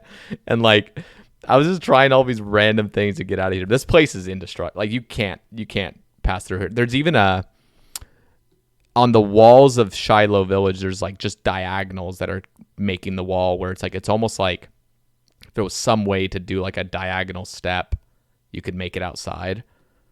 But yeah, I never ended up finding a way. I don't think there is of like getting out of Shiloh Village, just running out of the A walls. shortcut there would be really cool because getting tellies to Shiloh Village is like lots of requirements, achievement diaries and stuff. Oh yeah, And it'd be cool if the achievement diary cape was like the best way to get to the shortcut, and then like you had a really cool way of crafting nats that was only accessible to like people who had an achievement diary cape. At that point, they wouldn't even like want to craft nats, but if they wanted to, like an Ironman perspective, like if you want to craft a lot of nature runes and you have like an achievement diary cape, you can actually go and use that and craft a whole bunch of nats per hour. yeah. It'd be a nice aspect of the game. Just you know, like better scaling just in general for the late game would be really cool. Just have a shortcut at the north side of Shiloh, so you could just teleport with your achievement diary cape, go over the shortcut, just boom, nature altar. I agree. I think that'd be cool. They wouldn't let it pass though, because then it would break rune crafting, even though it literally wouldn't. Yep. Jagex is you know, their little snowflake cannot be changed in any way. Just same XP rates for years. Just no updates. Well, we've been going for a while. Here's the thing: we can either wrap this up, or I need to take a pee. So it depends. Do we want to like? I think honestly, like we've gotten through like everything. I think. That's what I'm like, thinking. We talked about clues. We okay, we didn't talk about the mega rare change for the collection log. If that's something you want to quickly go through, I think that's gonna take like a minute. Yeah. You're just talking about the clues, like separating third age and stuff, or what do you mean? Yeah, so separating Yeah. Gilded and Third Age on the collection log so that you can actually complete like the elite clue tier collection log by just getting like the uniques without having to hit the mega rare table. People were talking about even separating. So my opinion is, yeah, just separate Gilded and Third Age. Nothing else. Not Tuxedo, not Cape of Skulls and stuff. Like people are thinking Monk's Robe G needs to be on there. I think those are all fine on their individual tiers, but Gilded and Third Age, because they correlate with 3 different tiers of clues, well, most of them, I think they should have a separate Third Age / Gilded table, but nothing else should be on there. Like Ring of Nature and Lava Dragon Mask should still be on Elites, in my opinion, because they're exclusively Elites. Yeah, I agree. I think I agree with that. Yeah, but I actually really like that idea. I think they're coming out with it, aren't they? I Or did don't know if just it's talk about polled it? yet, or was it poll? I gotta check the poll results for the latest poll. I know G Challenge was PMing me, like he was seething that the corp jar got 90% yes. He just posted me a meme. Ah shit, here we go again. He's It's only actually one in gonna go kill corp it's again. only 1 in 1,000, right? It's not like Yeah, that's true. But you know horrible. what's also pretty close to that drop rate is a spectral sigil, and we all know I what know. happened. G Challenge. Yeah, That's that's one in true. 1365. That's not even that much rarer than 1 in 1,000. And yet, G Challenge got absolutely his ass kicked Fucked. by that. I still don't feel that bad for him because it's like people that like spoon harmonize. It's like you like not getting lucky on a staff. It's like most people would just be like, "Why the fuck are you complaining? You have an Ella, you have a pet, you have an arcane." Like, but I still feel bad. But it's like, you know what I feel bad for GE challenges is his fucking nightmare luck. That's terrifying. He got screwed over That is hard, dude. fucked.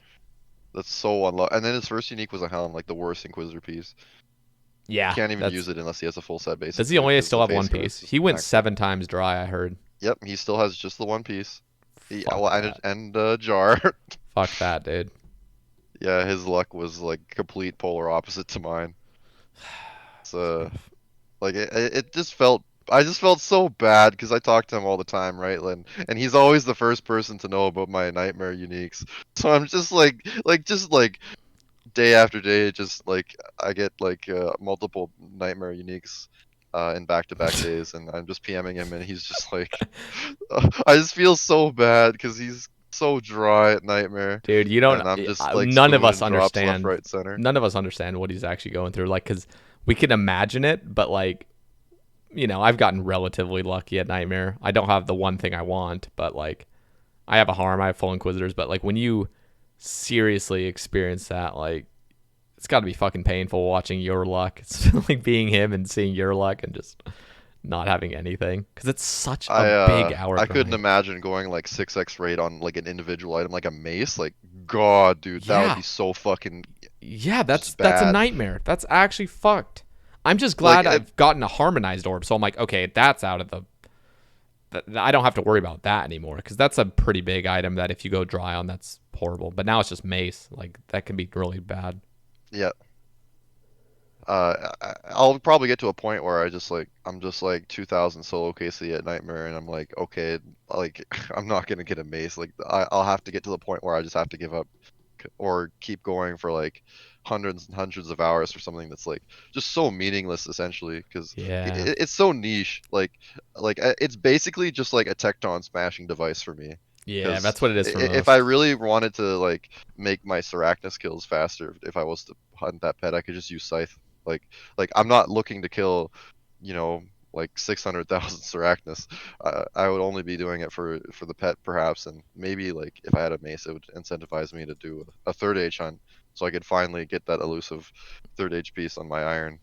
Uh, Maybe having a mace would incentivize me to do that at Sarachnis, but yeah, like I don't really like. It's not an item that I need. Like it's not like a twisted bow. Yeah, Like not having a twisted bow is a really big deal.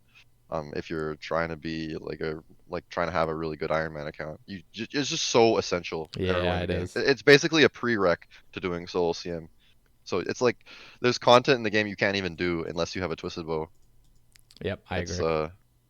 yeah, if I go that dry on the mace, then like yeah, it's time to pack it up and just go home. Just probably stop killing Nightmare, because at that point it's not even worth it. So I hope that fate doesn't befall you. I really want to see the Sarachnis streams. I Yeah, really want to see you get that we mace. will. We'll see them. I'll, especially if those thralls come out. I'm gonna be loving Nightmare. Won't have to do Wintertod and Wrathrunes anymore either.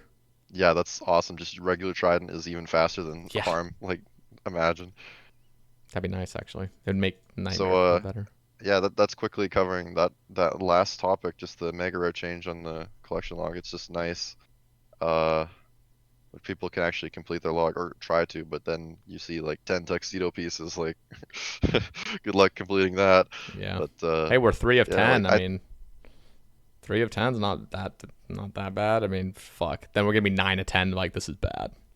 yeah, going for that, like basically like going for third age at that point, like Yep. it's that rare. Uh, but yeah, like I think we can actually like wrap up Yeah. Let's do it. pretty Let's just wrap close. it up. I think I don't know, Set. like this cast is almost as long as the first cast. And, like we've done back-to-back days where we've like literally like two casts in a row like in the same week that are longer than the last previous longest cast. Yep.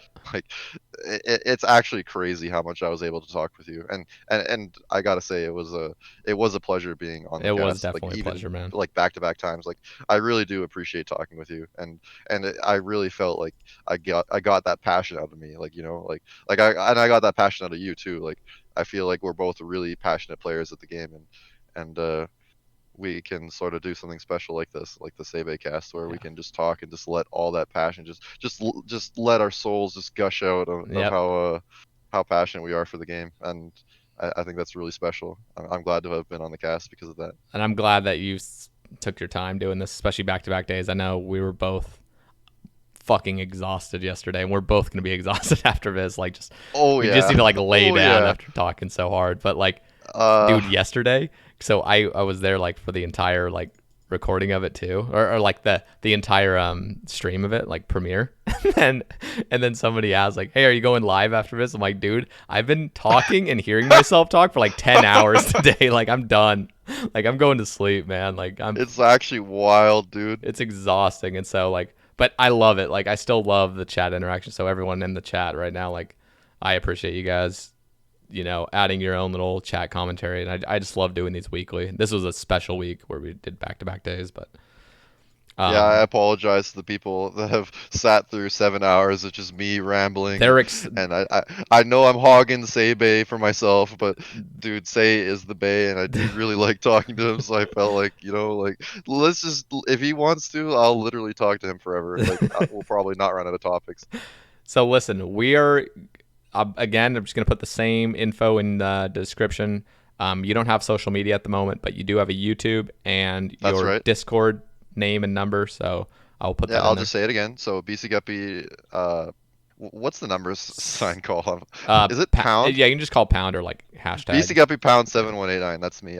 I plugged it in the previous cast, and I already had a couple people like they try to add me as a friend. I added them, and some of them PM me like, hey, I really like the cast. It was a banger. Keep it up.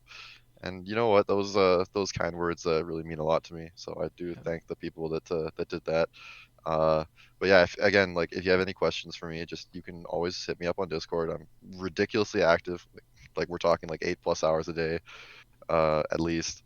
Um, I have Discord on my phone too, so it's not like if I do something IRL outside, God forbid going outside in 2021. But yeah, like I'm very active on Discord. So if you just want to ask me anything, like if you want to ask me, you want to talk technical, I really like talking technical about the game. So if you have any questions, then definitely you can just PM me on Discord. You have my name.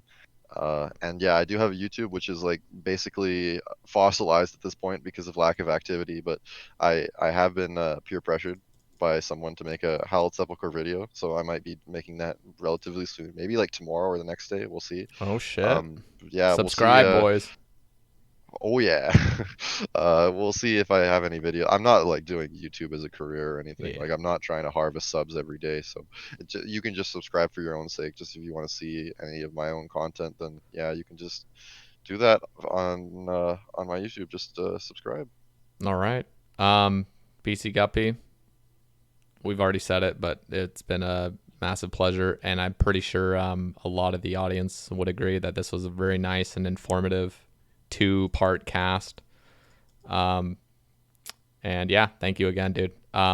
Next week, not positive who's going to be on it, but I'm going to get someone on for next Tuesday. So stay tuned. Be sure to, if you guys listen to these and you like the Sae Bae Cast, I would really appreciate if you guys would check out the Spotify, Apple/Google podcast links and just subscribe to those, just so I can, because I have an end where I can see who's subscribing and stuff, and it really helps me to feel like the monthly subscription to put the Sae Bae Cast on these platforms would is going to good use. So show me some love and sub there so I could see the numbers pop up, and it would make me like that. It would make me appreciate the money I'm spending for it. So thank you guys. And yeah, I think we're good to go. Thanks again, Bcguppy. One final remark. Go ahead. So we don't know who the next guest is going to be on the Sae Bae Cast, but I'll sure as hell tell you it's not going to be me. So if you're sick and tired of listening to me talk and ramble for possibly 7.5 hours, We're at then 7.5. yeah, rejoice, because you will be getting a new guest, and it's not going to be me. And unluckily for you, the trilogy will be ended with a duology. There will just be 2 parts. Yeah. To me, But hey, maybe I'll be on the cast again yeah, next year. think about it. when Think we do, about a like, year the from reunion. now, part 3. Oh yeah, that'll be cool to do. Yeah. All right, guys. But yeah, it's not gonna be me on the next cast. So yeah, that's me. I'm done. I'm done, dude. It was a pleasure. It was truly a pleasure, Sae Bae. I appreciate it. Yep. Thank you so much, man. And everyone, take it easy. Welcome to Ramble 34, everybody. This is a little special one, a duo ramble with Bcguppy. Bcguppy, How's what it going, up? folks? I've come to make an important announcement that elite clues have been fucked and nothing's been done about it.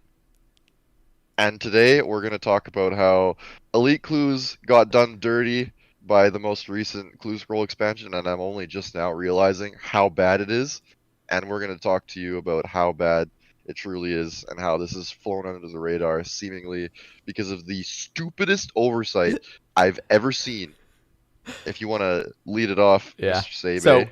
first things first, I'm just right now showing a image of the tweet I sent out. So last week, March 30th, Old School RuneScape sent out a tweet saying they want the ideas for like some PVM month. They're gonna make tweaks and stuff. But instead of any PVM update thing or like suggestion, I literally just said fix elite clue scrolls. Got a bunch of likes. I'm really happy about that. And I want you guys to look at this really closely. So currently, third age from a hard clue is, and keep in mind, this is not with mimics or anything for the final two. This is just exclusively from these caskets alone. This is the current third age rate. Third age from a hard is 3250. Third age from an elite is 1 in 5750. And third age from a master is 1 in 2270. So as you can see, elites are really fucked. And this is the actual, I'm going to pull up the wiki. As you see here, 1 in 488,000 is the rate per roll from an elite casket to get a specific piece of third age currently. And if you see here, this is from hards. We're going to go into this a little bit more. I'm just briefly showing what I'm talking about. 1 in 211,000 for hards for a specific piece per roll. And then masters is 1 in 313. But of course, there's more rolls per casket here. So It's important to know how many rolls you get per clue. From hards, you get 4 to 6. Elites are the same, you get 4 to 6. And then masters, you get an extra roll, so it's 5 to 7. And then you just take the average number of rolls. So on average, from hards and elites, you get 5 rolls per casket. And then masters is 6. And then you just take the rate that the wiki gives you. Kind of sucks that it gives you the roll, the chance per roll. yeah. Because it's kind of hard to like quantify that in your head. Yeah. But yeah, it's not always the same drop rate every clue because you'll get like 4 rolls from a hard, and then the next clue you get 6. But But for the yeah. most part, hards and elites both average 5 rolls per clue, and masters are 6. Okay.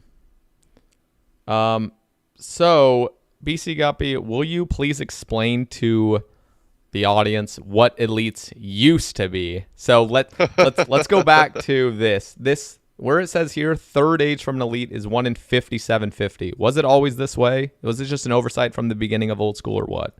So the drop rates of third age, Sae Bae just spat out numbers at you, but it's important to understand why those drop rates are the way they are today. So Sae Bae, if you want to take a look at the on your screen I just to show. just have it pulled up. Is it you're talking about the elite clue scroll information? Drop rates from days yonder. Yep. So the chance to get onto the rare table for elites is 1 in 25 per roll. This is what we've known has been the case for forever, and it's been confirmed from that Google doc that mod Tide, I don't remember who made it.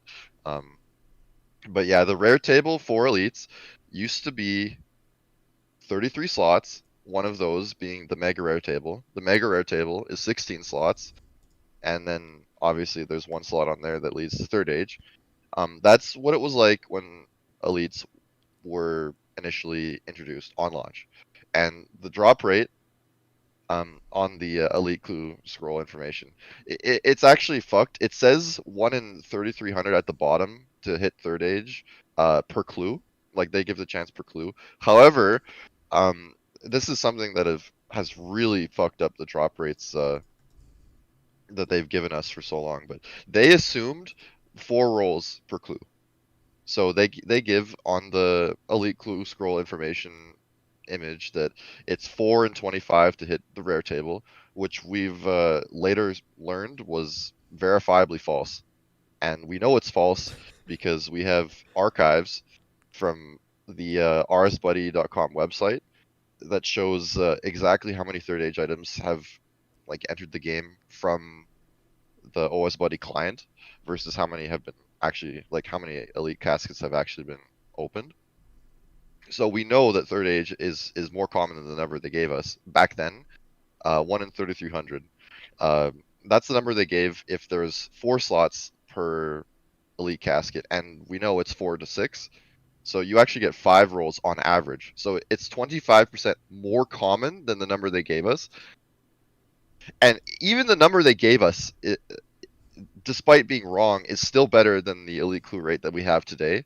So today we have 1 in 5750, but back then it was 1 in 2640, which is almost, or actually it's over twice as common as what it is now. Yeah. And the reason it's so much worse today is because they added so much garbage to the elite clue.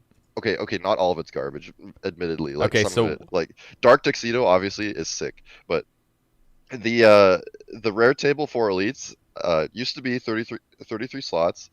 Now it's like 50, but what really fucked up the rates was they dumped 7 gilded slots onto the mega rare table, and the mega rare table is like 50% larger, so hitting third age is way harder on the mega rare table now. I think there's because so many 8. more I think slots. there's wait, there's 9 gilded that they added. Really. I think there's 9. 1, 2, 3, 4, 5, 6, 7, 8, 9. Yeah, from the scimitar to the spade. That's what I'm looking on the wiki. I think those. Well, let me take a look. Maybe the Oh wait, boots no, and- the well, the scimitar and boots and the boots. sim, Oh, the those scimitar. existed back then, They right? did. You're right. Wait. And Then why are those more common than the normal third age? like why is Or an individual item not more third age, common? than the gilded. So there's like gilded hosta through full. Okay, wait. Now I'm curious. How many gilded did they fucking add to this? wait. Okay, I'm just gonna count this just for my own sake. There's 1, 2, 3, 4, 5, 6, 7 gilded that were initially on it, That's right. and there was And a each bucket. one had its own slot, right? Wait, Okay, what was the so bucket? a bit of background information. So back in the day, there used to be 5 gilded pieces, right? Okay. And I'm gonna really get into gilded items here because this is what really crippled third age rates from elites. So there used to be 5, like before elites even got added, there used to be 5 gilded pieces. I mean, I won't name them all. Like there's Just the full 5 helm, original plate body. gilded pieces. So Okay. so at the time, each of them had a single slot on the mega rare table because there wasn't 50 gorillion gilded pieces back then. There was just Yeah. 5, so it made sense for each of them to have their own slot. So there was 5 gilded pieces originally, and then when elite clues came out, they added 2 more. They added the boots and the sim. Okay, that And makes sense. the boots and the sim, because this is when elites came out, they like there was no need to make a full-on gilded table at the time, so they just had 16 slots, 7 of which are gilded items. All of them are their own individual item. They don't like have some sort of sub-table going on. They're just, one piece is 1 slot. That's how it was. And then they added a whole bunch of other gilded items. Like this is when they added the chain and like the med helm, and those were meant to be on all tiers of clues, or well, the tiers of clues that give gilded. So those were meant for hards and elites. I don't know if masters came out at the time, but so the first time they added gilded after elites came out, they didn't want to add like a whole bunch of slots to the mega rare table because that would make third age just disgustingly more rare out of nowhere without any way to remedy it. So what they did was they took all of the slots that the original 5 gilded items took and then made that into a table. So for hard clues, there's 10 slots on the mega rare table, 5 of which are gilded. They replaced those 5 gilded slots with a gilded subtable, and then added all 5 of the original gilded pieces onto that subtable, and then added all the gilded pieces that they added onto that subtable, so that it would make third age rare, right? And for elites, they took the 5 original pieces and then made it into its own subtable, but they left the boots and the sim alone. They kept the boots and the scimitar as their own slot for whatever reason, supposedly because they're the elite locked gilded items, which is, I don't know if you even want to say if that makes sense or not, but So I'm curious. Okay. So I'm looking at the old elite clue scroll information. So is the mega rare table? So what is currently happened? Has the mega rare item table that says 1 in 33? Has that just expanded to add way more rolls, and then still there's a 1 in something chance of moving to the third age table, and it's probably close to doubled to get to the chance of the So third age? before the update that I'm gonna get into, where Okay. they added the most recent gilded update, what they did to that table was, you see the full helm, the plate, the legs, the skirt, and the kite shield. Yep. They combined all those into one table. So those 5 slots. So you still have a 5 and 16 chance of moving onto this new gilded table, but then they added like the spear, the hosta, all that into its own table of Okay. 11 gilded items, I think it was. So previously you would roll onto the helm, you would get the helm, and then after this update you would roll the helm, and then you would get onto the gilded table, the gilded subtable, and then it would randomly choose between the 11 gilded items from there. That's how it would work. So you had a 5 and 16 chance of getting onto that gilded subtable at the Okay. time. So the very first, or not the first time that they added new gilded pieces, but when they added the new gilded pieces to the to hard clues, they made the subtable, and that's how they should have done it the next time they added gilded, but they didn't. They did something so stupid, so irredeemably stupid, and I'm so mad that I found out that it works like this. So what they did, let me quickly get the gilded pieces that they added. So they added the coif, the vambraces, the d'hide body, the d'hide chaps, the pickaxe, the axe, and the spade. 7 gilded items, right? So when did before we do that, when did the square shield 2H spear and hosta come out? Okay, I'll get the dates really quick. So the first thing they added was the boots and the sim. Okay. Yeah, Those for came elites. out in 2014. That was with Yeah, elites. 2014. Correct. That was just with the elite That expansion. was with the introduction of elites, yeah. Okay. And then they made another treasure trail expansion in 2016 that added the square and stuff like that, the Okay. chain. 2016, which was let's see, was that when they? Yeah, that was when they introduced masters. So they introduced elites, the sim and the boots came out, and then they introduced masters, and that came they out added with more that guild med items. helm, chain, square shield, 2H Yeah. spear and hosta. Yeah, 2016 was the master clue So release. with master clue release, did that already fuck up elite rates for third age, or like the third It age didn't rates? change it at all. Really? They added gilded in a way where the mega rare table on elite clues was unchanged. Interesting. Well, actually, I don't know when the bucket helm G came out. So you see how there's a bucket on the mega rare table for elites at the time, right? Yeah, I think that they got just removed. replaced the bucket and they replaced it with the Ring of Nature. no. Oh, actually, interesting. The Ring of Nature, did that add a slot to the mega rare table on the Let me elites? Let me look. quickly take a look at the Google Doc. I Ring think of Nature. the Ring of Nature actually replaced the bucket. Oh, okay. There you go. I think it did, because that's gone and the Ring of Nature's here. And there was only 4 and 4, and that's completely how it was. 4 potions, 4 other things. That's kind of sad. They just silently deleted the bucket. Like, that bucket was supposed to be a troll item. It's just gone. Like, Yeah. honestly, that could have been done for the other tiers of clues. Like, if you're gonna add more gilded items, you could just delete the noted pots and stuff just to compensate. But yeah, anyway, they were really careful about not fucking with third age rates at the time, and the size of the mega rare table for hards and elites. Well, hards were never changed, but elites were 16 on launch, and then when master clues came out, they were still 16.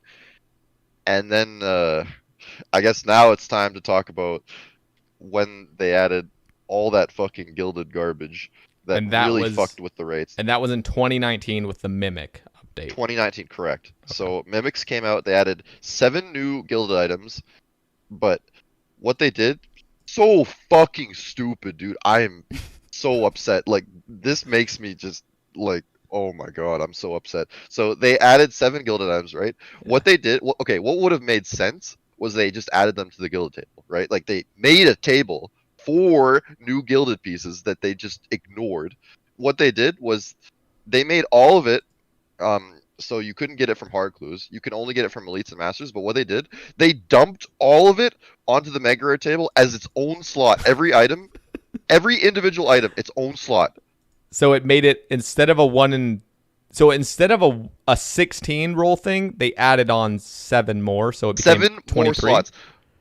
23. Jesus Christ. And you know what? You know what really fucked up the rates? So they added this to Masters too. The Mega Rare table on I haven't even talked about the Mega Rare table on Masters. It was 9 slots when Masters came out, and they added 7 more slots to the Master Mega Rare table. Okay. It was 9. Okay. So for those, so I'm seeing like as a visual for the audience. So imagine this, but instead of elites for Masters, this only used to have 9 slots to. There was a 1 in 9 chance to hit the third age table, and then they added 7 random shitty gilded to make it a 1 in 16. Correct? To hit this. Yep, So it went basically from 1 in 9 to 1 in 16, almost twice as rare in one update. And this isn't even talking about other factors to clue rates. So initially, when Masters came out, I want people to know, what was the rate for third age before mimics were everything? When Masters came out, what was the rate to get a piece of third age? No mimics at all. And the rate to get a third age piece from Masters, 1 in 1173. Not even memeing. Okay, so this number right here from the tweet, 1 in 2270, this used to be 1 in, what did you just say? 1173? 1173, yep. So this is what it became because of those added gilded one update. Trash. One update. And nobody knows about it. The dumbest oversight. No one... Well, the reason no one knows about it is because Clue Scroll drop rates back in the day were so misunderstood. And it goes to show in the Elite Clue Scroll drop rates that they initially gave when Elites came out, or shortly after Elites came out, they gave us the wrong rates. Like, they said 1 in 3300 for third age, we know is wrong. It was 1 in 2640 because you get 5 rolls per instead of 4, casket instead of 4. And it's not just this one thing that they fucked up.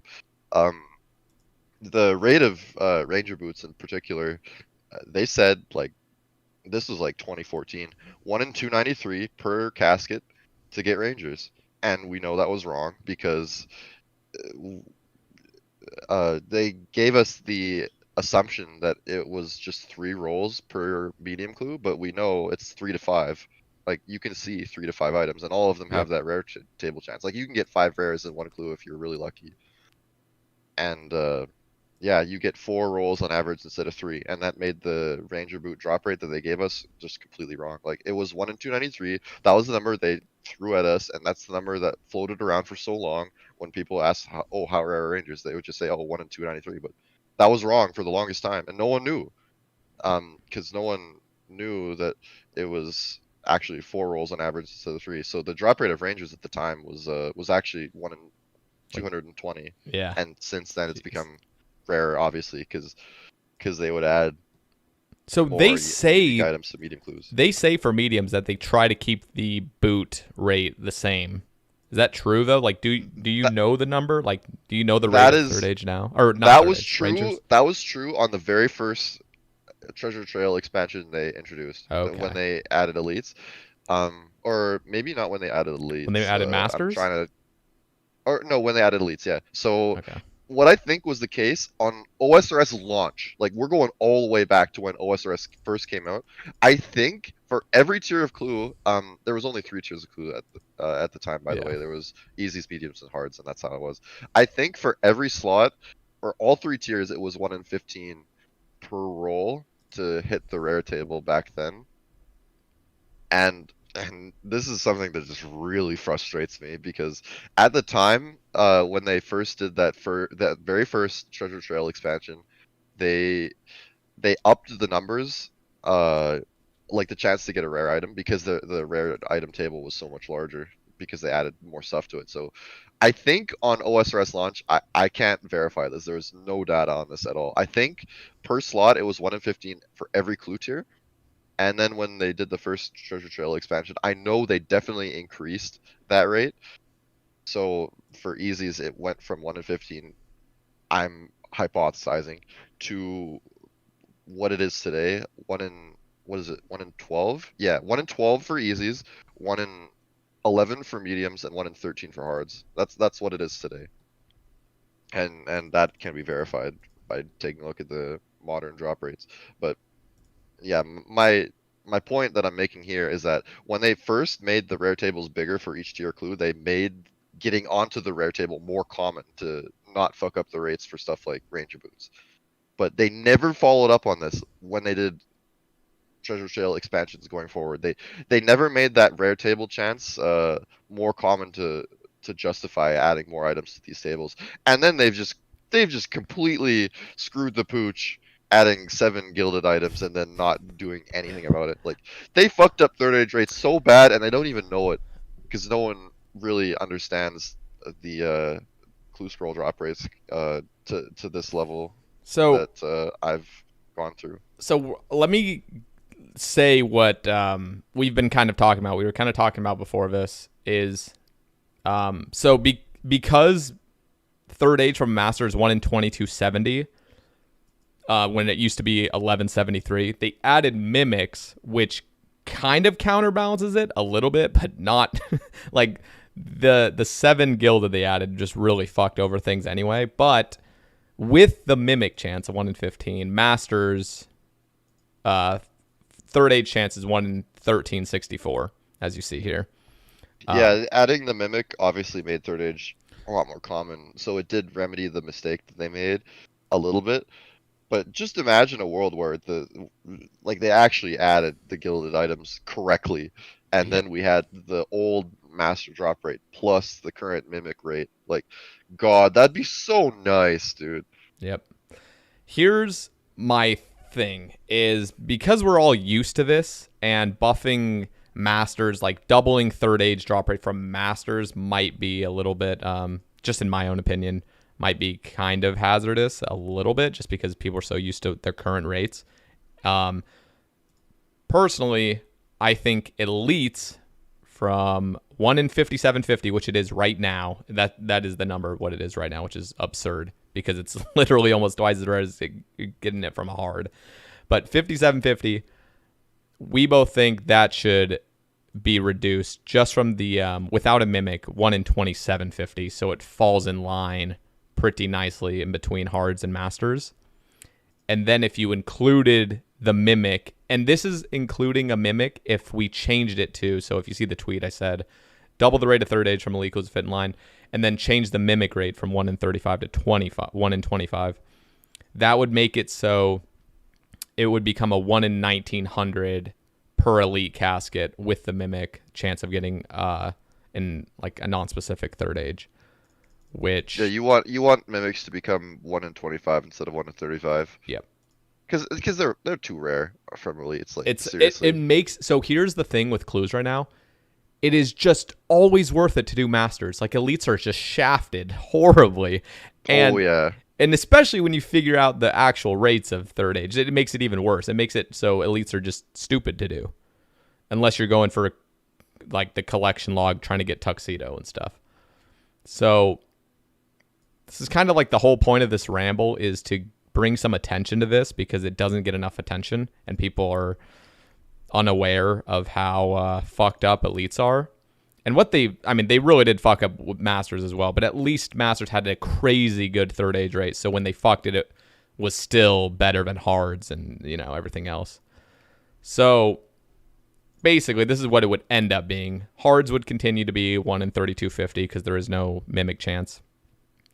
Elites would become 1 in 1900, and masters would, of course, stay at 1 in 1364 with the mimic. And personally, I think it's fair because even though it's easier to just grind out hards, so talking as an Ironman, you could obviously just bang out a bunch of hards, but because there isn't weapons or tools or druidic from hards, I think it's fair that It's less hours, but yeah. you only get like the less prestigious piece of third, which is funny to say because obviously getting a piece of third age, no matter what it is going to be a pretty sick moment for your RuneScape career, regardless. But anyway, yeah, like you can like sort of spit out numbers saying what rate you'd like third age to be from elites, but to me it's just a matter of like fixing the fuck up that they did. Like bring back the old rates for stuff. So I another thing that really fucked over elites that I didn't talk about that isn't so much the case for masters is the rare item table itself was made a lot larger, so actually hitting the mega rare table at all became a lot rarer on elites. There was 33 items on launch, or maybe not items, slots. We'll call them slots. There was 33 slots for elites when they first came out, and then now it's 50. But what they didn't do, like they should have done, and what they did back when they first did a treasure trail expansion, was make the rare item table more common from elites. Make, instead of 1 in 25, like that rare item table, the whole thing should be more common. It should be 1 in 16. I think would be about right to make the drop rates for stuff equal to what they were in 2014. And then the mega rare table, like that gilded scenario needs to get fixed. Yeah. Like seriously, add all those gilded items to the gilded table like it should have been. There's definitely a lot of rework, and I agree with you. Like right now, we don't have the information for masters and hards like on me right now, but yeah, you do not. If you've ever done elites, if any player here has ever done elites, you barely get like uniques compared to hard. Like hards, you basically get a unique every single casket. It feels like. I mean, every two caskets, you should get a unique basically. Maybe every isn't it? What is it for hards? 1 in 15 or something? 1 in 13 per slot. Yep. So it used to be 1 in 15, I think, on launch of OSRS, and then they made it more common, a little bit more common because they added more stuff to it. That is so basically like you'd have to do double the amount of elites to get the same amount of like unique rewards, which is silly. It's stupid. They need to fix this. 1 in 16 per slot instead of 1 in 25. If you're going to justify having 50 slots on the rare item table. Like, if you're going to add stuff like the fucking scarves, like, dude, they're worth like 10k or not, and even. They're shit. Dude, do people buy those? Do they just have an alc value or something?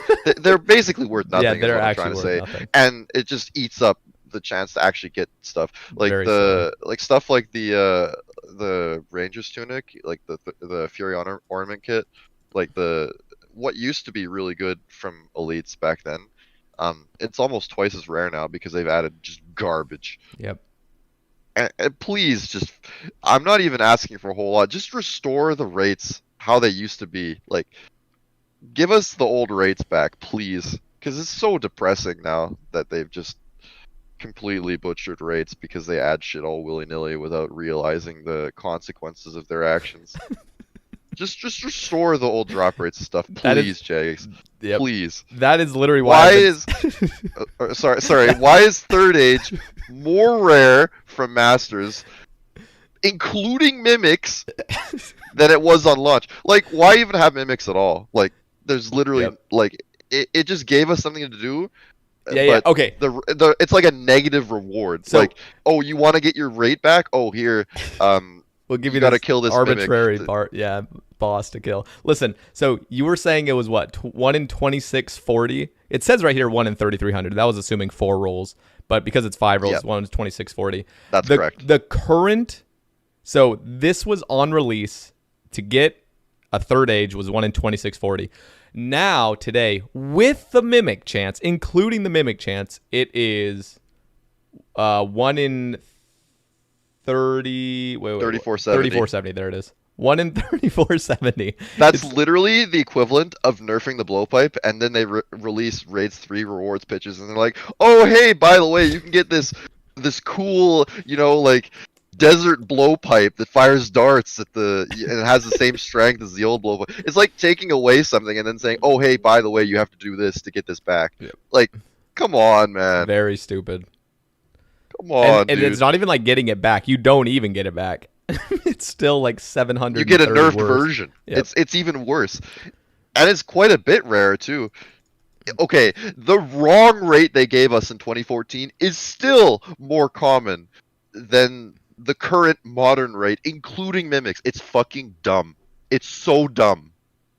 Please, if anyone is listening, that their dad works for Jagex or something, like, come on, just give us back the old rates, please. It's so fucked, and people don't realize it's fucked because mains don't do clues. Yep, and nobody does elites anyway. No they one all just does do masters. Like no one, like, there's hardly anyone like you, Sae Bae, that just grinds out clues. Like, what I'm scared of is, like, I'll get a mace, I'll do elites for 4 years, and then and then somebody realizes, oh wait, we should change elites, and I've already done 4 years of it. Like, just please fix it now. I know that's selfish of me to ask for, but just fix it now before I.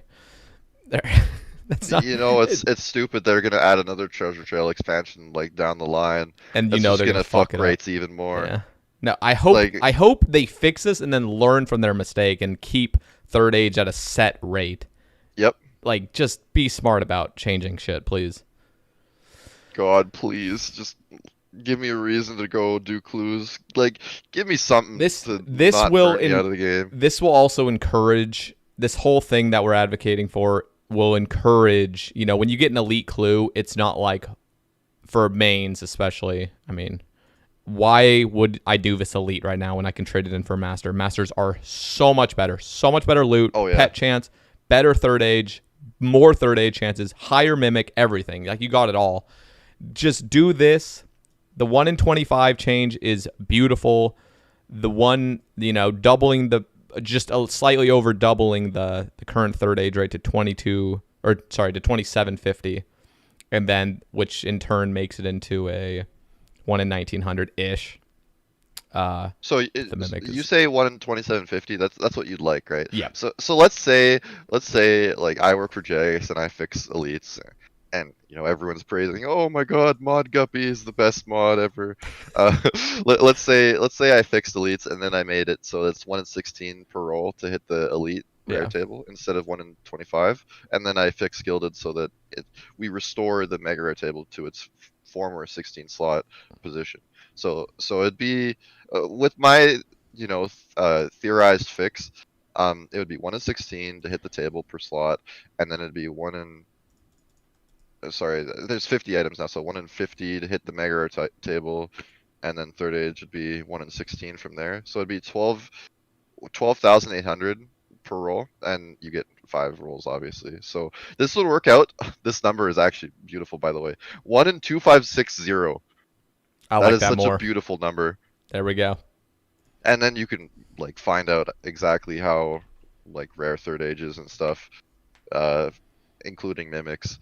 But the moral of the story is that it'd be rare to get third age from an elite still compared to masters.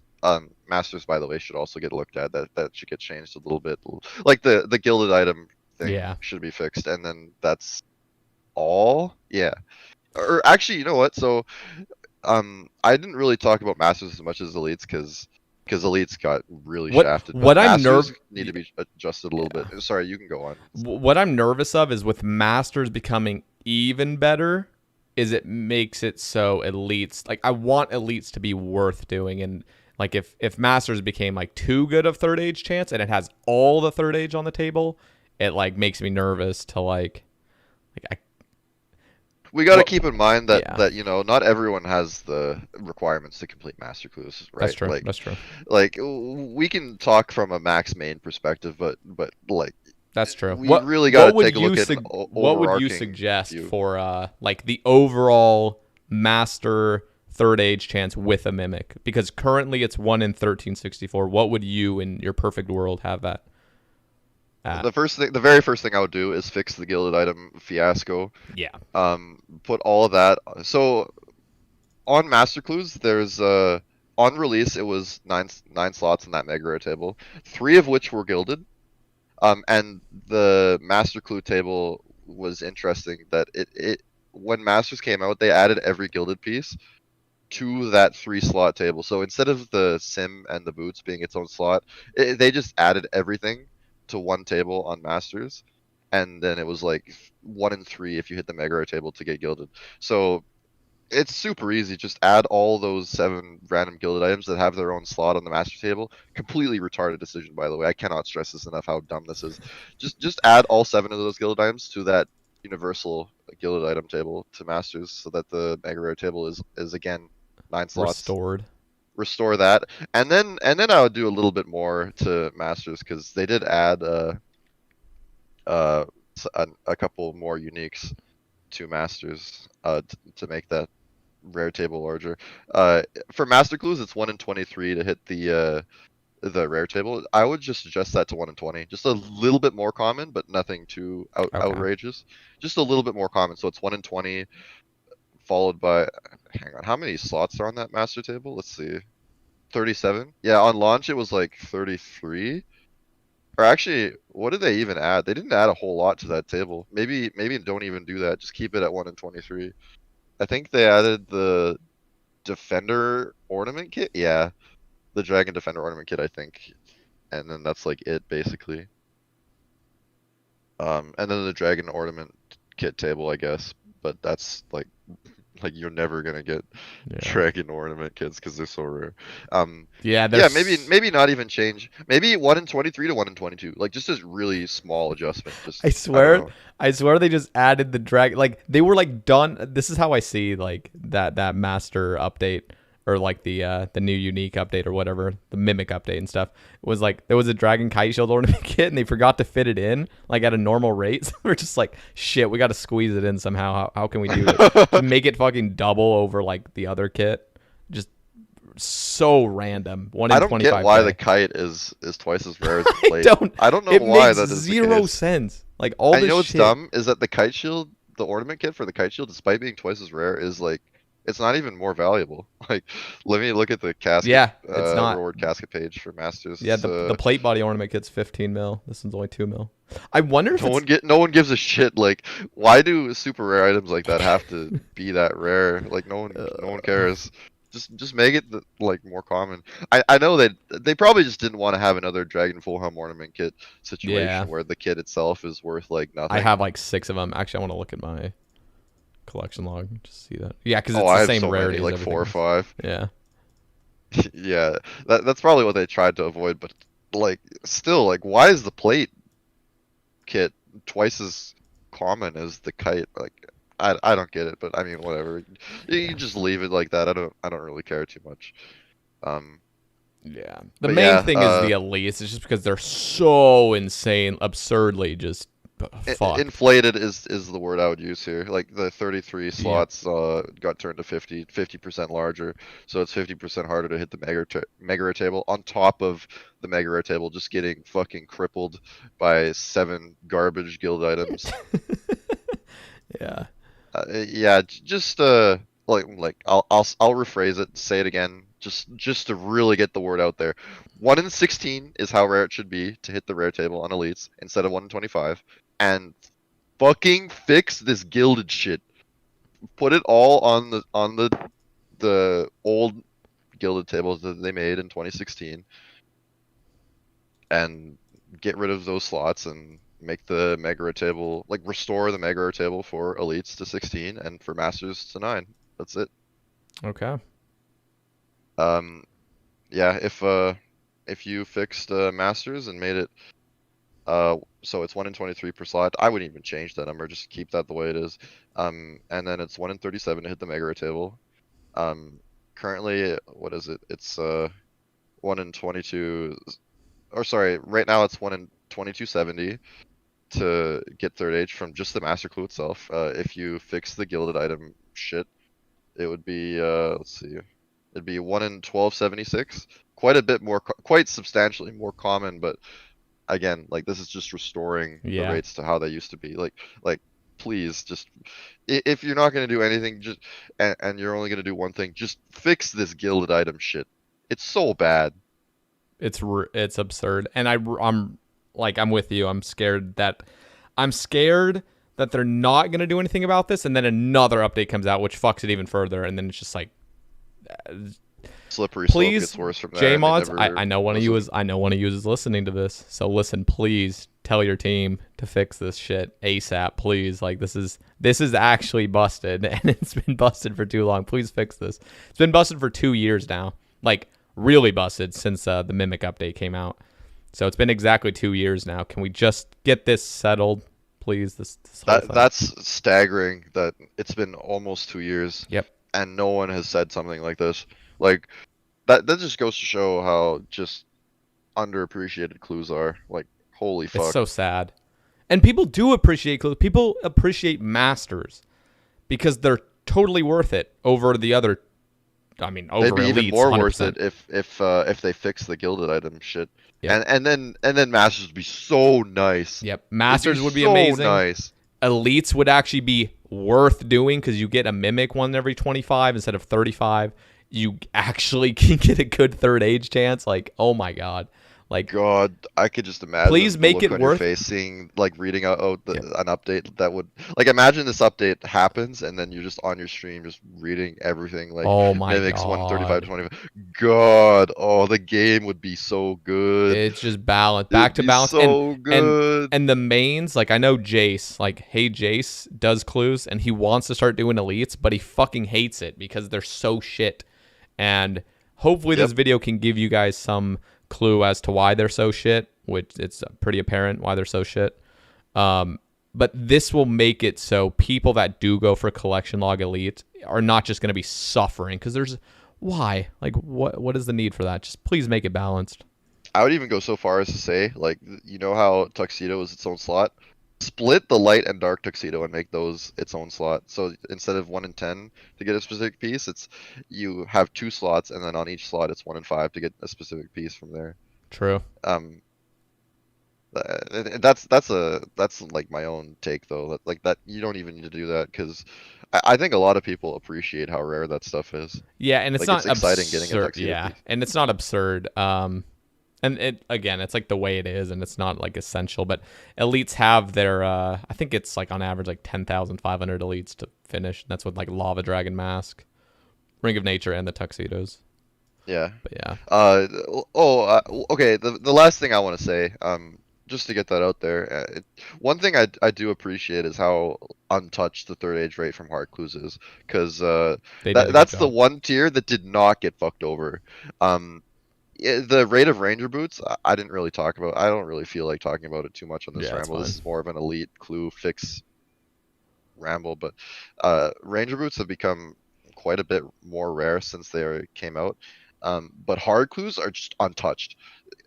It feels like the drop rate for third age, it has gone up, admittedly. Like, it is rarer to get third age today than it was back then, but it's like really minor. Like third age from hards really didn't get hit very hard at all, which I'm very grateful for.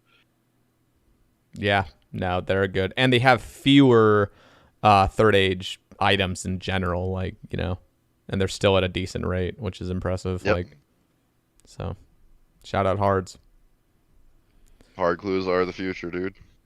Well, okay, elites would be the future if they fucking fix them. Yes, please. Please, I want a Jags, third age please. weapon. Gotta do my elites. What third age items do you have again? Mage bottoms, plate body, and kite shield. Nice. Yeah, they're sexy. Oh yeah. Yeah, I hope in your like 5, like, I'll quit RuneScape, I'll come back 5 years and see, oh, I wonder what items Sae Bae got. And it's just like you got like 3 third age weapons. Like, I can't wait to come back and see what progress you've made. But that's another topic for another day. Anyway, yeah, the moral story. Fix clues, please. Please, JMods. This is a cry for help. Please help us. Fix this, please. It doesn't take that much time. Well, maybe, I don't know. It's just numbers, dude. It's just simple. Literally change some numbers. And it's a good balance. And this negatively affects nobody. Like, this is a positive benefit to everybody. That you know, there's nothing like this is just fixing the problem you guys have created. Please fix this. All right. Yep. Yeah. Thanks for listening, guys. That was a little ramble. Share this, please. Like, comment, subscribe, buy share t-shirts. this, please. Like, we need like exposure. We need this to be known, and hopefully we talked about this. Like, hopefully this made sense to you guys in any form, and yeah, hopefully something gets done. But yeah, we'll see you guys on the next ramble. Take it easy. All right, welcome to the Sae Bae Cast number 36 with Bcguppy again.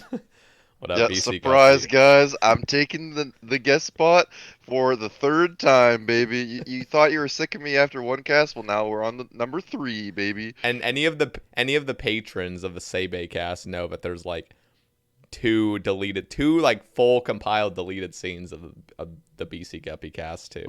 I got 2 casts prior to this one. This is going to be the 3rd one. We have 2 sets of deleted scenes for me and a ramble. Like, Oh I'm yeah, basically the taking over ramble. the Sae Bae Cast at this point, fellas. And it doesn't look like I'm going anywhere anytime soon. So yeah, if you don't like me, well, you're gonna have to click the X button on your browser or your phone or whatever, 'cause yeah, I'm here to stay, baby. So listen, guys, this is like the first ever week. Well, I guess like the first Sae Bae Cast. I didn't have any discussion points. I don't think.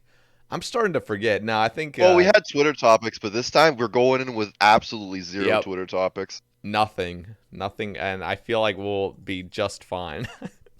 We're gonna see how it goes. Yeah. This is gonna be like the stealth cast where we're just gonna upload this cast and just see how it fares on YouTube. Just yeah, well yeah, I guess you can keep going from there. Yeah, no, that's pretty much yeah. So we had I had a guest that was planned. He bailed, or he didn't really bail.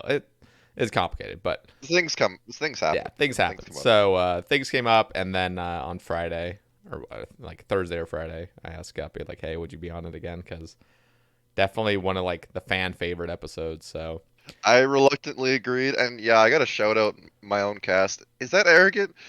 Maybe I just should shout out the people who enjoyed my cast, because like I was very surprised at how impactful my cast was. Um, like people were comparing it to like some of those great people that were already on. Like you've had some serious stars show up on your cast with the faux cast happening recently. Rendy happened recently. Like you have had people like Rig on, like long time yep, content creators. And it feels like the past like five or so casts have all featured content creators, and then there's little old me who barely has a running Twitch channel and a YouTube channel with like one video that popped off, but other than that, I've like basically got like zero online presence outside of Discord. So yeah. it's No, kind it's of a big change of pace with me being on. yeah. I wouldn't say it's a huge change of pace. I tried to get on like some big guests and then some like smaller because we had like Secon on, we had Lopsy. They're kind of like smaller Yeah, for content sure. creators, but They're still content creators, yeah, whereas I'm like exact. not Oh even a yeah, that content is true. creator at That is all. true. But yeah, again, like I just want to stress that me being on the cast, like little old me, and then people really appreciating some of my talking points, like it makes me really happy to have contributed so much to this cast because I am very invested in it at this point. Like I've listened to probably like 95% of the cast, and to say that I've contributed so strongly, it really humbles me. So thanks to all those people that are saying good things about my cast and. No promises that this one's gonna be a banger as well, but yeah, we're just He's gonna have scared. fun We were talking to each talking other. earlier, and he was scared that the bar is set too high now. He doesn't want to like. Well, I don't want to talk too highly about myself, but No, okay, it's the do want to mention perception of though it, I guess. that so Sebe he comes to me asking to do a cast because the previous guest bails, and he wants to do like a secret cast where he just doesn't even ask Twitter. Like he pretends on Twitch like, oh yeah, we're just not gonna have a cast on Tuesday. No one's gonna be on. Don't get your hopes up. And then he just drops a cast randomly with one of the I guess favorite guests, and then Returning, he just yeah, surprises his audience. But I was stressing so hard to him. Please don't try to like tease this on Twitter as like a secret guest, because yeah, you had Foe on, right? yeah. Like people They, are gonna speculate like, oh shit, he's gonna have Maud Ash on the cast, or he's gonna have Bodhi.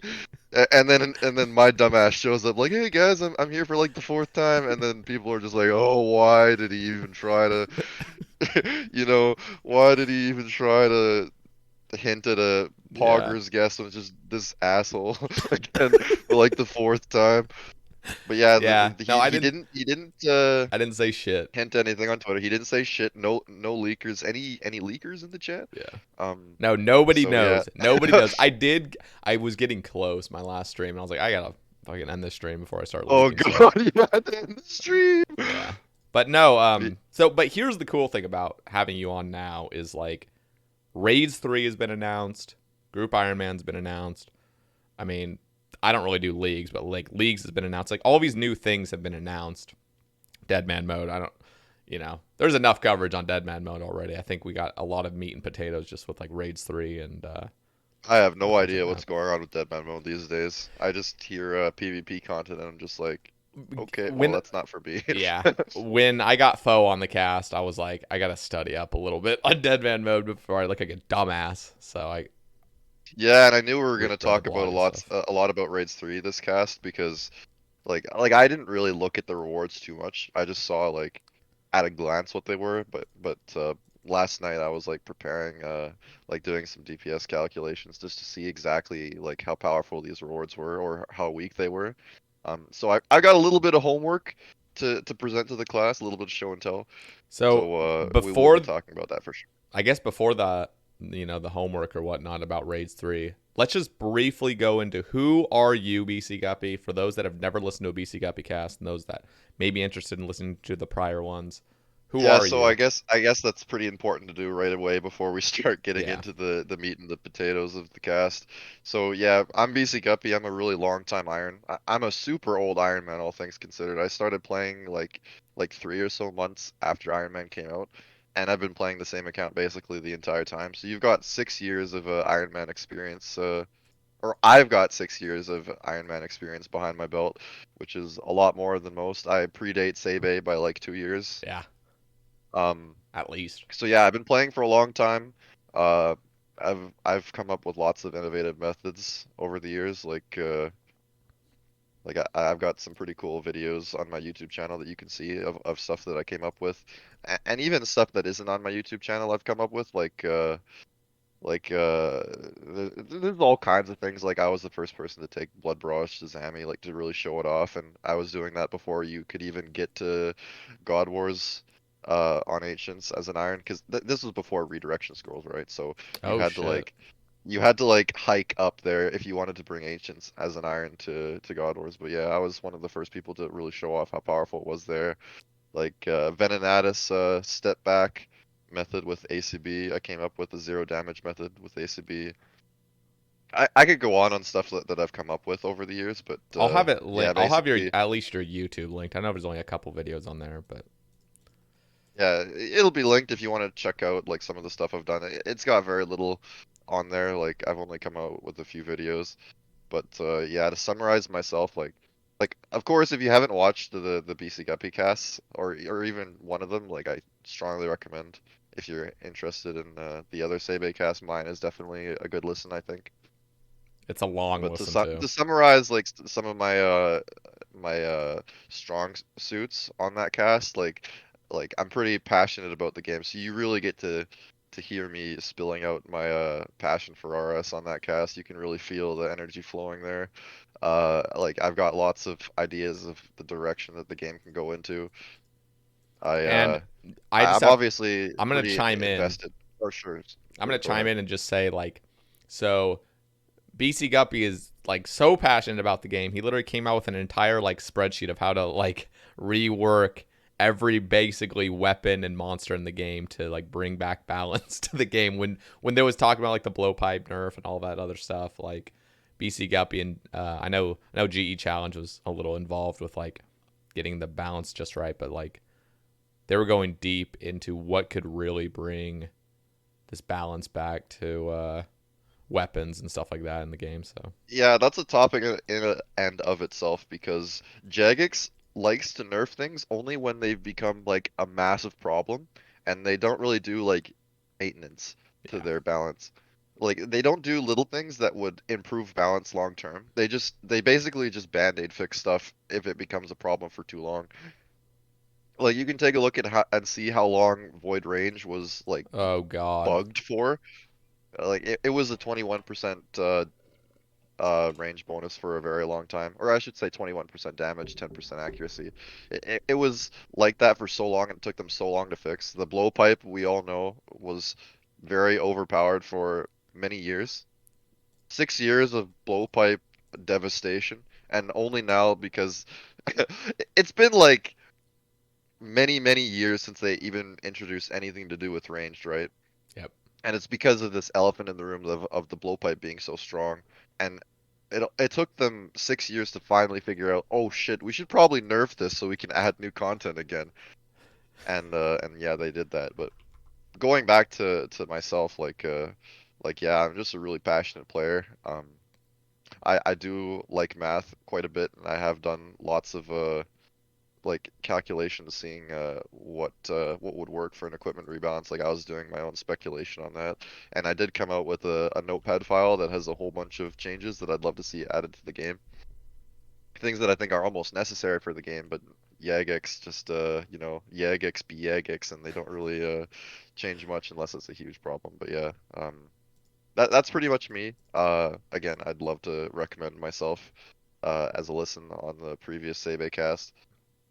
Yeah, and Other than what that, I don't think there's much to say about myself. I'm just a somber, non-content creator kind of guy.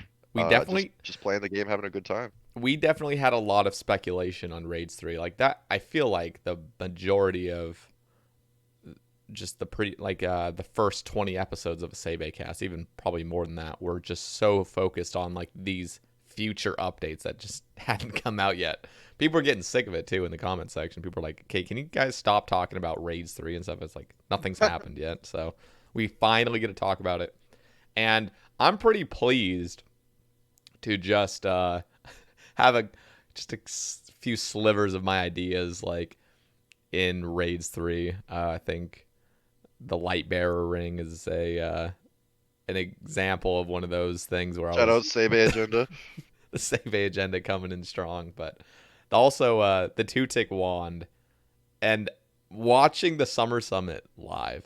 I remember just listening and they were like, "We're gonna come out with a wand that attacks at 2 cycles." I'm like, "Holy fuck!" There's no way Arcane just said that. Like, this has to be a joke. But nah, it's really exciting. And then there's like some really cool armor and this new amulet that's coming out. So I guess let's Dude, we've just been so long overdue for a new raid. Holy shit, it yeah. took so And long. it's still not out yet. So Yeah, we gotta still wait until like winter 2017 for that exactly. shit. When is it Yeah, planned on being released? I think it's like it's like early next year 2021, early 2021. Yeah, or so it's gonna be like 2022. I think Chambers of Xeric was released in a January of 2017, I Yeah. think. Yep. So this is probably gonna be like January, February of 2021, I think. You said 2021 like 4 times. 2022. Just making sure we're not. Oh shit. This is not a Oh, pre-recorded it's cast. already 2021. Oh my Yeah, God, dude, this is time not a flies. pre-recorded cast, my friends. 2022. Okay, there you Okay, go. good. Yeah. It is not 2020 anymore, fellas. um, Uh, yeah, it was really fun. I didn't watch it live. I just watched the VOD, but I was relatively unspoiled.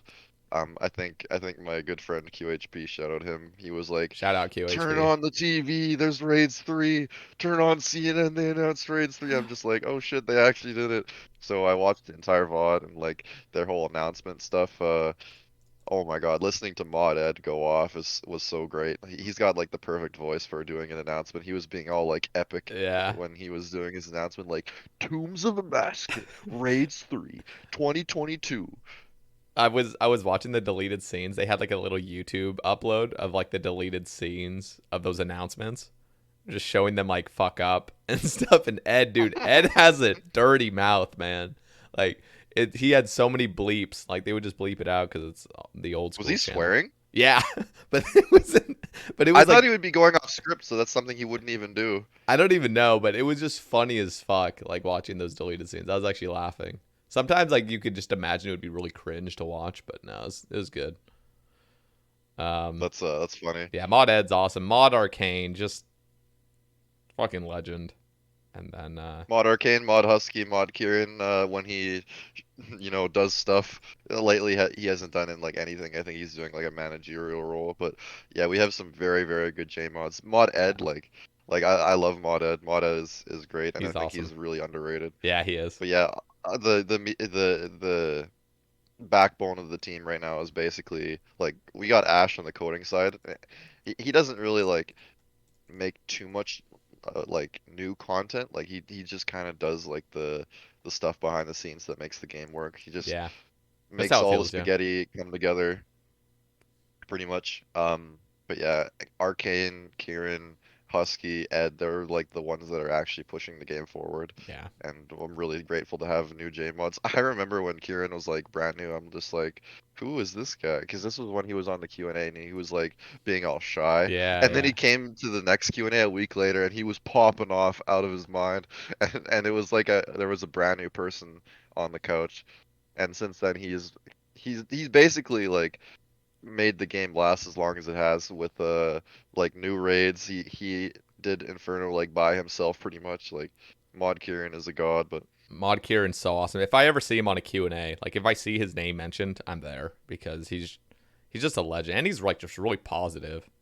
yeah, He's he's always got that smiling. positivity going for Yep. him. Yeah, that's the thing I love the most about Kieran. Yep. I just wish we saw more from him because he just does manager shit now. He feels like he Yeah. doesn't even have too much of a say in like brand new content, or maybe he just doesn't care as much. Maybe he's past his prime, but we love Kieran. Yeah.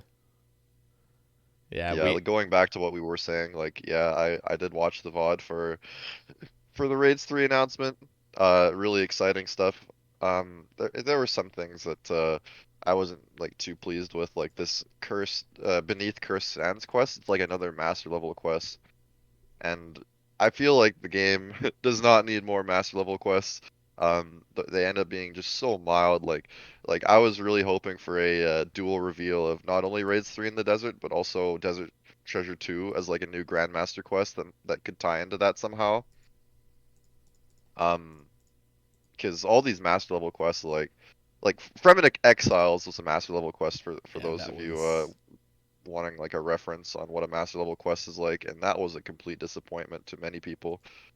I'll be honest, my opinion on things is like, yeah, I did have quite a bit of fun with like Dragon Slayer 2 and Monkey Madness 2. Monkey Madness 2 was actually my favorite quest. Uh and everybody hated that quest, but I fucking loved it. And I think the reason I loved it was because I didn't fail that barter uh part where like you're going on that boat or like the little The floating. airship, yeah. Yeah, that thing. Uh like I didn't fail that thing getting all the dynamite in the crates or whatnot or in the backpacks. So Yeah, I don't think I failed it either, I think if you but failed it's that, you hated the devastating if you quest. fail. Yeah, Yeah, if you failed that, you instantly hated it. But if you got past it, it was fun. Like you didn't feel like you were getting held up. So but those Grandmaster quests have some real weight to them. You can feel it, yeah, like it feels like you can just like die at any time. Like they do feel challenging. The bosses are actually somewhat engaging. You don't roll over them with yeah. over leveled, over geared. I don't. I don't really mind though having just a really simple quest, but maybe that's just because I just want to get to the actual content. Raids 3. I don't want to be like spending 4 hours doing a fucking light puzzle and stuff like that. I will say because they're not adding Metaphos with Raids 3, that does leave me speculative that they're going to come out with Desert Treasure 2 very soon after, and that's going to be the thing that unlocks Metaphos, and then you're going to have a brand new content update with Metaphos. They're basically giving the desert the Mauritania treatment, where they just do like just non-stop desert updates for 2 years, and then it's finally fleshed out and looks amazing afterwards. Because yeah, like they introduced Tob, and then like afterwards they did Nightmare and Slep and all that, and I was so surprised. Like they just did a Mauritania update. Like why are they doing another one? But it makes sense now because now they've like finished Mauritania and they can move on to the next thing.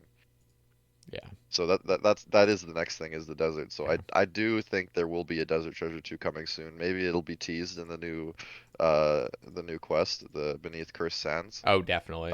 So yeah, that I guess now that I think about it, like I'm kind of excited for Beneath Cursed Sands now because I know it's gonna probably tease Desert Treasure 2 and the direction that that quest line might be going into. So that'll be really fun to actually see what they do there.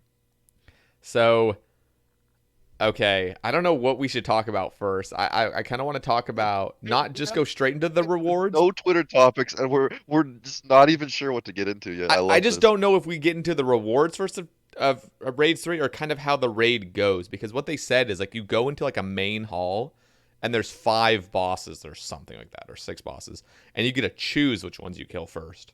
But you still have to Yeah, do all of them. that's a really interesting concept. So I again, I didn't really get into like raids 3 too much.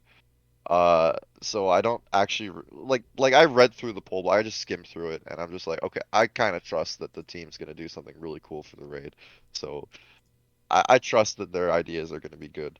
But from what I could tell, there's like an upper echelon kind of part of the raid. Like this is going to be like a tomb-based raid, so it's going to be underground, but you're going to be at like basement floor 1, basement floor 2. It's going to be the upper part of the raid with like 4 different bosses that you have to all clear, and then you get to the bottom echelon, which is like maybe a couple more bosses before the final boss, and then the final boss is always the same. And Yeah. then they have this invocation system where Yeah. you can go into the raid with modifications that will make it either harder or easier. Really, really smart implementation, by the way, because you can make your raid accessible while also not alienating your like older players, your more veteran players that are looking for a challenge. Yep. So it's gonna be a case of unlike Chambers of Xeric and Tob, you're gonna have the challenge mode on release, which is really exciting, and that's how all raids should be introduced, I think. And entry mode on release. Yeah, exactly. Yeah. So the people that are bitching that the raid is too hard or too easy can just modify it to their will. Yep. The most difficult, like all invocations, or I guess maybe not all invocations, but all the ones that make the raid harder, I should say. Like if you play with all of those on, like it should be very challenging, but also very Yeah. rewarding at the same time. I just trust that the team will be able to do this correctly to get a good balance right. I think they're gonna But make it. on paper, their design philosophies are very solid, I Yeah. think. No, I think it's gonna be amazing, dude. Okay, have you killed any Fasani's Nightmare, That is the only thing I do in game at the moment. bro? Okay, I want to hear your thoughts. In my opinion, they fucking nailed it. That is the best. Like that is one of the most fun bosses now in the entire game, in my opinion. You talk super highly of it, and it surprises me because I don't think it's that much different Bro, than it is regular. no. Oh my god, dude. It is so much different. It is literally, dude. Okay, so when the combat achievement, oh, we also got to talk about combat achievements, but when Oh shit, that we didn't even talk about that before we the haven't even cast. mentioned Oh it. no. There's so much. So listen, Fasani's when it came out, like okay, so no, sorry. When combat achievements came out, they said, "Oh, you have to go back and like do a solo nightmare and sub 16 and all this stuff." Dude, that was misery. That was actual hell. Like that. You did the one kill for combat achievements and you hated it? Yeah, I was like, how the fuck did I do this 2,900 times? Like soloing this for 9 months straight, basically. I honestly didn't understand how I did it because it was like horrible. And Well, Fasani's is just fucking fun. Like you just go there and it's like quick and there's no like RNG aspect. It's like you can't really get fucked over too hard unless like the end you just never there's hit. no RNG, but of course the fight is shorter, but I just do 2 kill trips anyway, so it feels like it's the same thing. Like how do I get started here? Like maybe I think you probably dislike Nightmare a lot because of the way you did it. Like you did so much one tick flicking, like just horrendous quality of life there.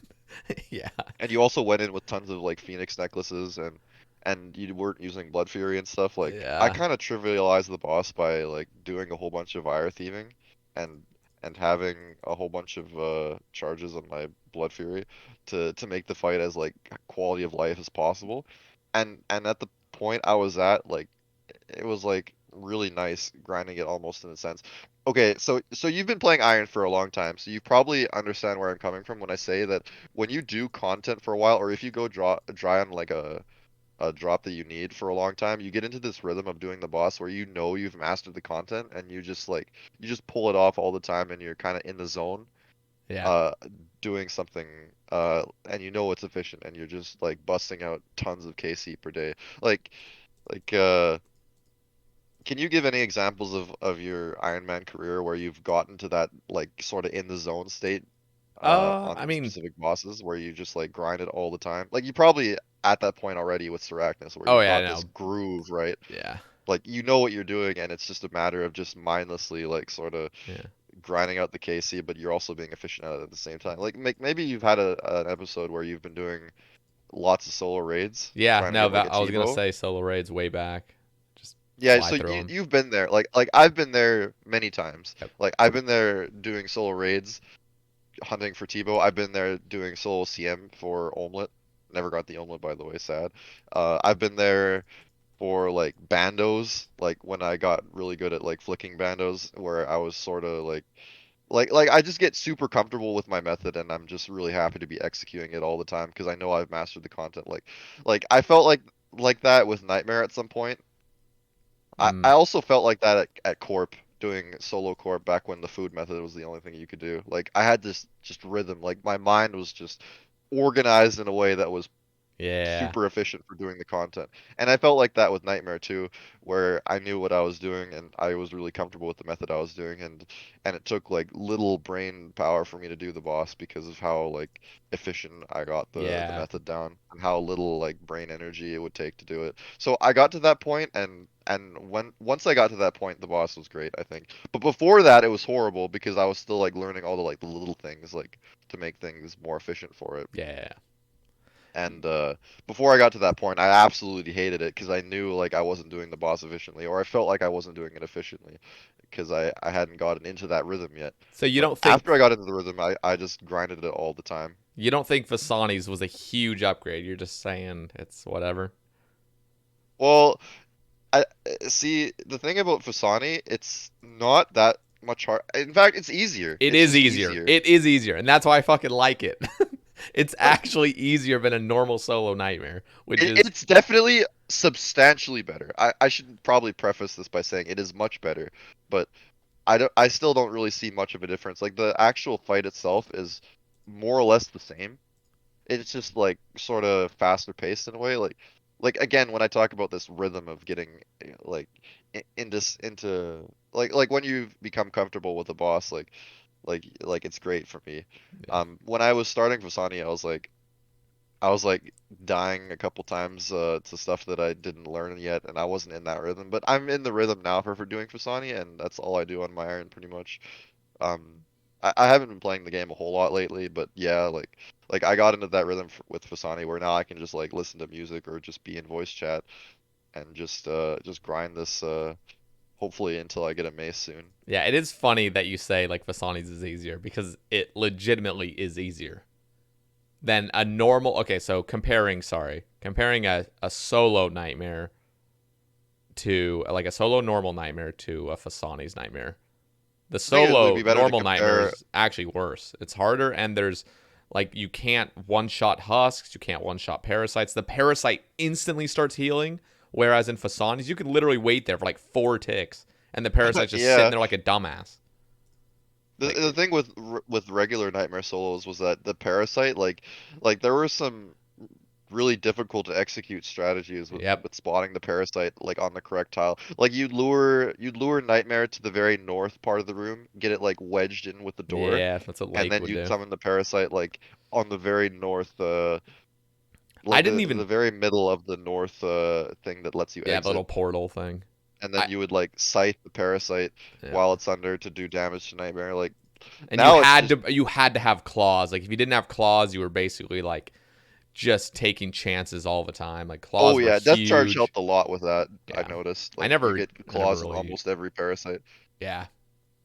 I was surprised as well to see because I remember in the betas, those totems, like you couldn't have a thrall attack a totem. And then in the actual game when it came out, thralls could attack the totems. And I was like, damn, Harmonize just got like massively devalued because the Harmonize was Yeah, always like I wonder what they're gonna do to the Harmonize now that there's a new upgraded Arcane as well. I was talking about this last night with QHP, and there was the mod arcane proposal that was just to make it into like a pseudo powered staff where you can auto cast with it with regardless of your spellbook, so you could use thralls with it, Yeah. which would make the harmonized staff significantly more powerful, of course. But I was thinking like, what if elemental spells actually mattered? Like what if there were actual elemental weaknesses in the game that mattered, where you could be auto casting like air like wind surge or something, and it would be doing bonus damage to something that would be weak to wind, or like Yep. basic stuff like water spells being Exactly. bonus damage to fire creatures, like stuff like that you see in like every other MMO. Okay, what about Like, this? I mentioned this on Twitter. What if? Okay, and I'm gonna make a stretch here because I was talking to West Ham about it. Obviously, West Ham's a PvPer, but like, what if the Harmonized Staff could autocast every single combat spell at 4 ticks? And I'm and then the first thing that was probably mentioned is Four-Tick Barrage is outrageously OP. yeah. But you know what's funny is West Ham was saying that 4 tick barraging in a PvP situation wouldn't actually be that crazy OP because it's autocast only. And if you ever want to do any switches, you're gonna have to wait that little delay because Well, the it's Harmonized Staff doesn't get that delay. That, no it. that's a dumb thing about autocasting is that the Harmonized Staff has a special treatment where it doesn't have Oh, that one tick true. You're autocast right. delay. I wonder if it would do that then with the delay. Yeah, because that was something that was an oversight on my part. That was something they fixed just for the Harmonized Staff, and it's just to make it feel more like a powered staff. Like I wish they applied that change to the entire game Yeah, that would be because nice. it's really stupid that there's that tick delay. It just makes auto casting magic spells so bad. Yeah, it does. Like that shit where you had to like in Twisted League where you had to manually cast Magic Dart on Olm's right claw Yikes. because the auto Yep. cast delay exists. Like why? Why Yeah. is that it's still in the game and why was it only fixed for the Harmonized stuff? I don't get that at all. Yeah. Like Okay. like Okay. they keep adding so you go first. Okay. So what if that is a good point because that is something where like West Ham was just saying, oh, there's a delay, and then I just said, oh yeah, there is a delay, and I forgot that the harmonized actually removes that delay. So let's say it did every spell besides ancients. Now that's obviously a huge nerf, but like there are these demonic spells on the Arceuus spellbook that might get some fucking use potentially. I love how they released it and then it was just so bad It is in bad. every form that you could never use it anyway. It's It's just so basically bad. going to make And the then they spellbook made even an cooler. arbitrary achievement where you have to go and use that spell with Krill. That was That so. was fun, by the way. I We'll did talk not more enjoy that. about combat achievements because I had a lot of fun on release. But yeah, like they released these Demon Bane spells, but they're just dead content on Yeah. release because they just don't have enough DPS. And Yeah. and anything that boosts accuracy with magic is just inherently bad unless it's like seriously giving you just outrageous accuracy. Like well, even in the case like Thamaran Scepter is like double accuracy and it's still bad. It's so Like we all shit. know how shitty Thamaran Scepter is. They need to fix The that. I think harm is better than a Thamarin Scepter. So like, in the wilderness bro, even, it's yeah. no, it's like it's a. Yeah, Yeah, I don't it's know. I dumb. don't know what else they'll do with the harmonized stuff because it's in this really dumb spot where it's the only magic weapon in PvP that's like outrageously strong. It's funny how the Trident of the Seas is banned in PvP. You can't Yeah. even like attack players with it. The Trident of the Swamp as well. Even the Sang, like you cannot use those in PvP. But then the harmonized staff comes out with Tome of Fire, and since it's autocast, it does work in PvP. It's just like why? Yeah. Why not just permit the Trident to work in PvP? Also, if I'm not mistaken, the Blowpipe is still 3-tick in PvP. Is Yep. that correct? Yep. Like why? Why are there these arbitrary I restrictions? I think don't get it. I think there is sort of a I don't know. There's kind of a good reason because like blowpipe at least like you don't lose anything. At least with a harm, if you die with that shit, you're losing the tome, you're losing all the runes. With a blowpipe and a trident, like it's all fucking charged shit. Where like as long as you're protecting it, you don't lose anything. If you lost all the content inside of it, then I think it would be more balanced to like bring that out and have it 2 tick. That's true. You don't risk any ammunition with it, but then Yeah. again, PvPers they bring like 3 Dragon Bolts with them in the wilderness Yep. anyway. They just absolutely minimize the risk because money is everything in PvP. You can't be risking 500k. You know, Yep. that Tome of Fire is like 500k even. Like if you die with it and you die with some Mert pages, it's like Yeah. 600k. Like people nowadays they'll risk occults that are like 300k. So I don't think people even mind risking Okay, listen. risking that much. Again, this is a Sae Bae Cast. This is going to be a ramble, just talking about random stuff. But so I mentioned this on my cast, and I think you'd probably be a big fan of this. You'd have to tell me, but so you know how the occult does 10% magic damage, whereas like Yeah, every it's other item outrageous. slot does like fucking nothing. negligible. So what if, okay, and here's the other thing. You know how Augury is basically useless except as a tank? I wouldn't say that, Okay, but it's go not on useless. anyway. It's Go not on. useless. Like it obviously is best in slot to use if anything has magic, like a magic level, like a monster has a magic level. That's cool. Okay, but what if Augury actually had like a better use? So what I was thinking is lower the occult to about 6%. Is what I was thinking. Make Eternal Boots have like a 1 or a 2%, and then have the Seer's Ring have like a 1% or something damage boost.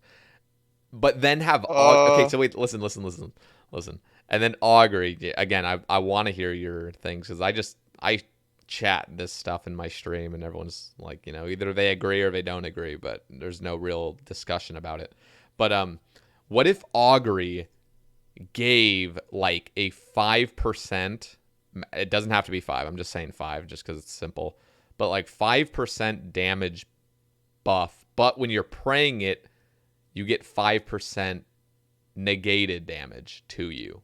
So like if you're praying Augury and you get cast with like a magic attack, then like in a take less PvP damage. situation, if you're both praying Augury, it would cancel out. But like any other monster that shoots you, it would actually negate 5% of that damage. But then if you're using Augury, you get that bonus. So I'm just thinking like it really is kind of a shame that if anything has 0 magic defense, like for example, a totem at Nightmare, it would be really cool if there was actually a prayer like Augury that you could actually pray and it would give you some sort of fucking boost because it's an offensive magic prayer. You know what I mean? So the first thing I'll go off on is people have been speculating for the mage prayers to add damage for years, right? Like they're noticeably very bad compared to their melee and range equivalents. So if you're gonna touch Augury, you should probably touch the other mage prayers as well. Like just make things like progressive, right? Yeah. Like So what about 1%, 2%, 3%, 4%? well, not even that much. What should happen is you could like tone down the base damages of the powered staves and trident and stuff, and maybe nerf stuff like Tome of Fire on the harmonized staff, and then like uh add those damages to the mage prayers so that you have like linearity with all the combat styles where you've got Augury giving you 25% more damage, Yeah, that would take a and then the prayers humongous would be rework. very important. Yeah. Like you could do that if you're gonna make it so that like 1%, 2% kind of thing. It's like why is melee 23% more Yeah. damage and then mage is like 5%? Like I'd like there to be linearity between all the different prayers so that you have this very simple design that everyone can understand. What do you think So if you're gonna about? do that, you should probably like rework Mage as a Yeah. whole. It does need reworking to be fair. Mage is very fucked at the moment. If you guys are So curious why Mage is fucked and what they could do to it, the Bcguppy cast, I think was, I can't even remember if it was part 1 or it part 2 was the anymore. first one It for was the sure, I first bet. part. Okay, so we talk about that there. Bcguppy has a lot of great ideas for how you should basically rework Magic and what like the pros of it would be like for the health of the game. So just gotta give a shout The there. one of the big points that I had to fix Mage was to make magic weapons actually matter, like range weapons matter. Because the code I want, for example, is plus 28 mage accuracy, which is so small when you compare best in slot range weapons, where it's like heavy ballista is plus 125, armadillo crossbows plus 100, and it's weird that mage doesn't have that same sort of linearity. Like it's so weird how different mage is, just because it was like so strange in 2007, and then when they add new content, it's like they keep that same parallel with how it used to be. They have this the status quo that they have to work around, but they could completely rework the status quo by having Kodai be like plus 95 mage accuracy, sort of in line with like top level range weapons. Yep. Um, you can really you can balance mage weapons a lot better in that sense because you can have stuff like Staff of the Dead, oh, plus 70. Like you can have in betweens Okay, so where they actually do matter. so what would they do about like mage armor then? Because like melee armor doesn't give melee accuracy, but mage armor does. That seems to be the bulk. Like if you wear an ancestral top and ancestral bottoms, that's huge compared to just a single weapon. So what would change for the armors, or would you just keep that? Oh, I would keep everything as the way it is. Like I think Ancestral Top is like plus 35 mage accuracy. That's pretty in line with what range is at the moment. Like Armadyl Chestplate I think is plus 33. So uh, like everything about mage and range as far as like attack bonus is relatively the same. Um, what's the Dragonfire Ward and like the Twisted Buckler ranged accuracy? It's like in the 20s, right? Arcane for mage I is think it's plus 20 plus. as well. I think it's Everything about okay. range and mage in terms of equipment is pretty parallel, except for the weapons where Yeah. you have such tiny differences. I saw a suggestion on Reddit that was like it was like making the Mystic Staves better. And I just laughed because it's just like it was adding like +2 accuracy Yeah. to Mystic compared to Yeah, it's because Battle like Staves. It's y- like y- so small. Like what yeah. difference is It's this it's gonna be make? it's because, and those are these are the ideas that I'm coming out with, because I don't want something that's just not going to happen. Like for example, a complete rework in Magic, like it's basically ruled out in my mind that it can even happen, because Jagex is just not going to put the time and effort into it, and nor who knows if the community would even want it, because it's just too big of a shift where it would bring balance, but like it would just really rework the game. So I'm thinking of these little things, and again, that guy probably was too, just these slight buffs, just because we're all so, I don't know, we all just kind of assume nothing game changing is really ever going to happen, like Again, super game Jagex changing. doesn't like to do maintenance updates. That they only update things when they become a problem. They don't update things before they become a problem. And at the moment, Mage is looking like it's going to become a problem soon because the Harmonized staff is going to Yeah. like die overnight because this new Heka wand that's coming out from Raids 3 is just going to inherently just be better in every single possible way to the Harmonized staff because of it can be used in tandem with Thralls. So Okay. So what do you think about here? Let me go to the wand. Oh, the Heka, is that what it's called? Heka of Tumakin or something? Yeah, Heka of Tomb again. Okay, so it attacks. Three attacks are two ticks. One attack is four tick. That's a bigger hit splat, or just it has more damage Yeah, potential. that's correct. So I think it's appropriate that we talk about this first because this is the most powerful reward coming from Red 3 by a very large amount. It's so it has this weird thing where it's 2 tick until it's not. It's got this variable attack speed, which is like interesting, but this interesting factor of the weapon is like kind of redundant when you consider that the actual DPS of the thing is just gonna be better than a Sang anyway. So it's basically like it's got this niche sort of thing going for it. Like they're advertising it as like some unique thing where it'll be like really good for like something like Nihilakis where you're attacking a whole bunch of things at once. But in reality, it's just gonna completely replace every other mage weapon everywhere because yeah, its damage is just too high. Also, I want to talk about on the Raids 3 blog they have this formula for how the damage is going to work on it. Jagex is doing something that doesn't make any sense at all. What they're doing is for the 2 tick hits, the your mage bonus is going to matter less for it. So it takes only a percentage of your mage strength bonus on the 2 tick hits so that your mage damage isn't affecting it as much. And then they're making your mage damage bonus matter more for the 4 tick hit. And I just want to talk about how redundant that is because they talk about how the blowpipe is really strong because like it's 2 tick and it scales like twice as fast with max hits, right? yeah, But the thing with mage is that mage doesn't use mage strength like range does. Like all range strength additions for range are additive, but for mage it's multiplicative. yep, It's actually multiplying your damage instead of adding on to it. So what they're doing with this 2 tick staff is completely redundant because it's percentage based anyway. A 10% damage bonus, a multiplicative damage bonus is going to be doing the same thing to a 2 tick weapon as compared to a 4 tick weapon. Um, so they've already got like properly scaling damage for mage, but they still end up just making this weird ass formula anyway for how the damage works, so that your equipment is actually mattering less. as a result. And So it's like so stupid that Jagex would do this. okay, so here's my question. So I was watching somebody doing, I can't even remember the streamer, but somebody was doing the beta world with the wand at Chambers at the hand. I think it was Tip or something. Maybe I saw a clip of Tip Brickety doing the little movement, like how you would do it basically with the wand. And it looks cool, and it's obviously best in slot and stuff, and with the shield as well and everything. But like in my eyes, I would love to hear, a coherent, like I guess, argument. Not really an argument, but just something that is explaining why the wand needs to even switch to 4 tick. Why can't it just be a 2 tick weapon? Because like I don't know, I just feel like it's so arbitrary to just It have is this. arbitrary. There's no reason for it.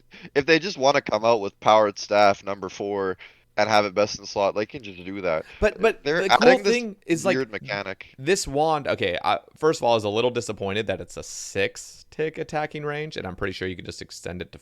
Yeah, that's even It's more too. dumb. Like, It's too far casting. I feel like it needs to be short. I feel like it needs to have that niche of like just being short, or else it'll just be used everywhere. I feel like it. That's my opinion. I feel like it attacks too long of a range. I don't know what your opinion is on it. I feel well, like why does it need this nerf to it? Like, why I think does it does need a end game nerf. raid content have to be side grades all the time, where you've got, like, oh, you get this, but oh, you've also got this and this and this to worry about. Like, why not just have, No, like, because if it's gonna be best in powerful. slot DPS everywhere over a Sang and a Trident and everything, and Well, you say everywhere, but in reality, like barrage tasks exist, like ice barrage exists. yeah, Like, yeah, but I'm this I'm isn't going I'm to be comparing it to used like a everywhere. Sanguinesti, like a But yeah, Sanguinesti. Well, I guess it has everywhere a Sang healing. would be used, you would be using this instead. Yeah, You are right. I guess But I guess then the Sang again, has like healing and stuff, but like the problem is that mage isn't even good to begin with. So anywhere where mage isn't good, this new thing will not get used anyway. Like like you have things that break the mold, like the twisted bow gets used where range is typically not even used. Like stuff like Ice Demon, like people love T-bowing Ice Demon, and it works great because of how crazy strong the T-bow is.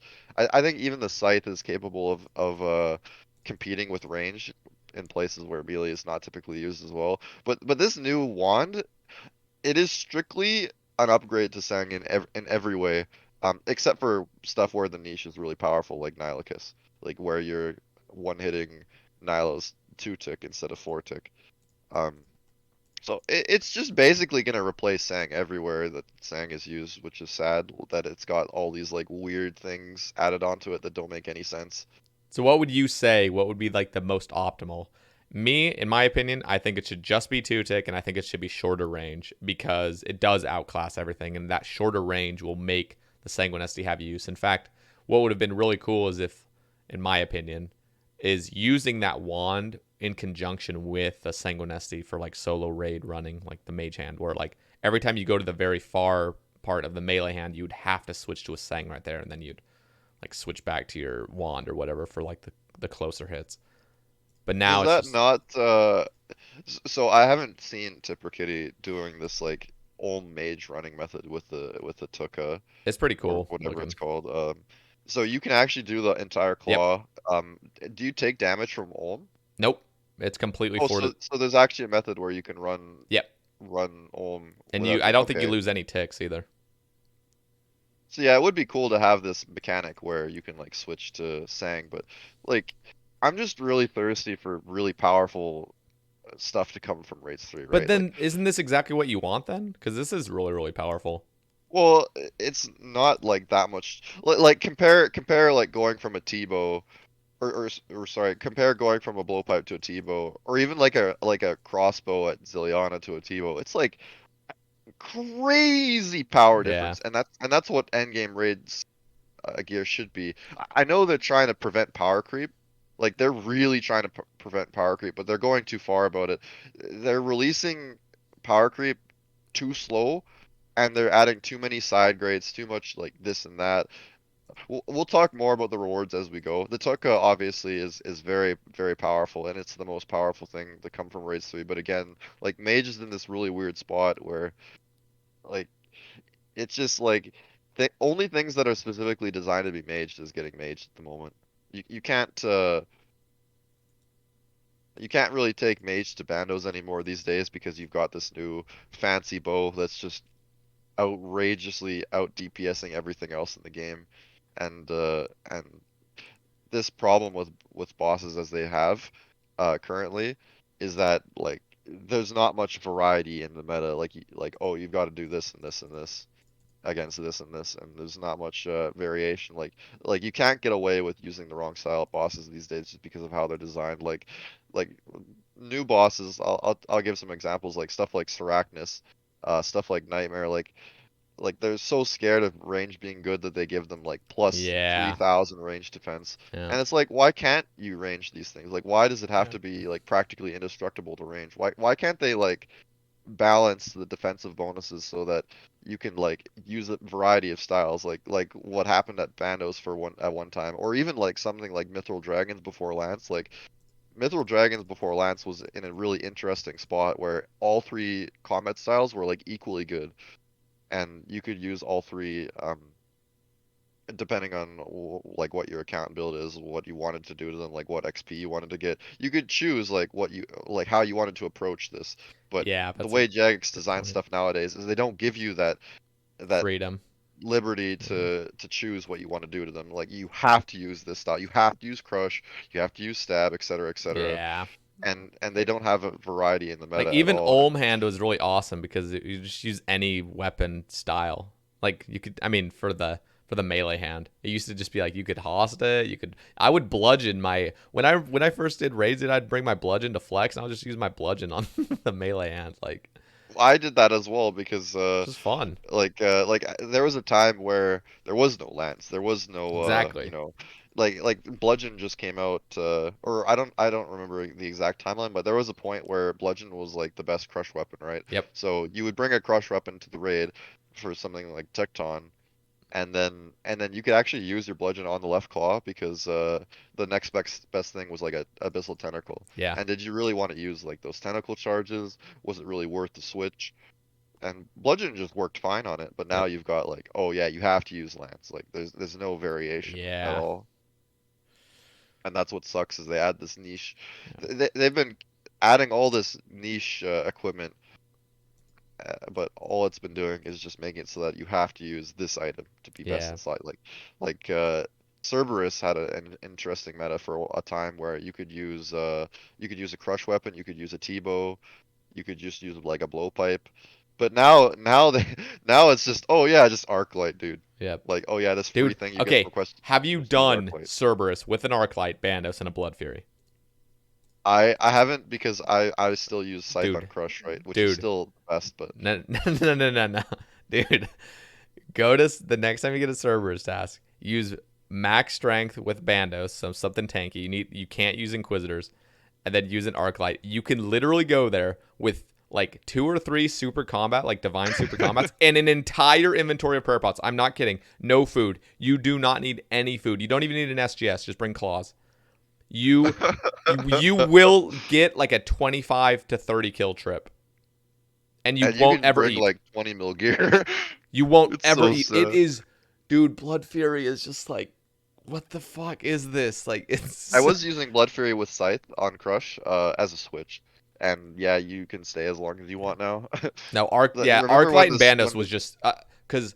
So I mean, I do have a mace now, and I was using full Inquisitors with a mace at Serb, and it was horrible. I was just taking way too much damage, and then I just oh yeah, switched to oh yeah. Arclight, and I was like, okay, this is actually stupid. So Yep, Mace on Serb. Oh yeah, by the way, Arclight's better now. yeah, Like on paper, Mace is better DPS with full barely. Inquisitor, but Yeah, yeah, have fun bringing full Inquisitor to Cerberus, and then yeah, you're just getting your ass beat when you could just be taking full Bandos with Arclight, and it's like yep. practically the same DPS, but you know,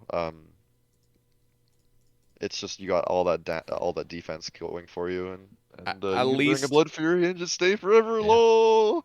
It's actually crazy. That's why I really liked Fasani's when it came out because there was no need to bring a Blood Fury. It wasn't Yeah, essential. I loved that. I was like, thank God something's not just, oh, you gotta have a Blood Fury or else you're just gonna hate your life. Maybe I'm biased about the whole nightmare thing because I did so many solos that Fasani is just so much easier, It's and so easy. it's very punishing. Like you miss a flick and you get hit like a 60 from an auto. I was so surprised to get hit by so much, just for like missing a range prayer. Like it just hits me like a 55. I'm like, Yeah. wow, that is a lot of damage. Yep. But yeah, if you don't mess up, you don't take any damage at all. So yeah, Fasani is like outrageously easier in my eyes. It Like is easier. there's way less you have to worry about. Yep. Like Parasite, oh yeah, you just always one hit it. Like there's no technique to not have the Parasite heal. Um, and then there's like difficult phases to the fight, like when it summons the spores and then it does all those black holes. Like Yeah.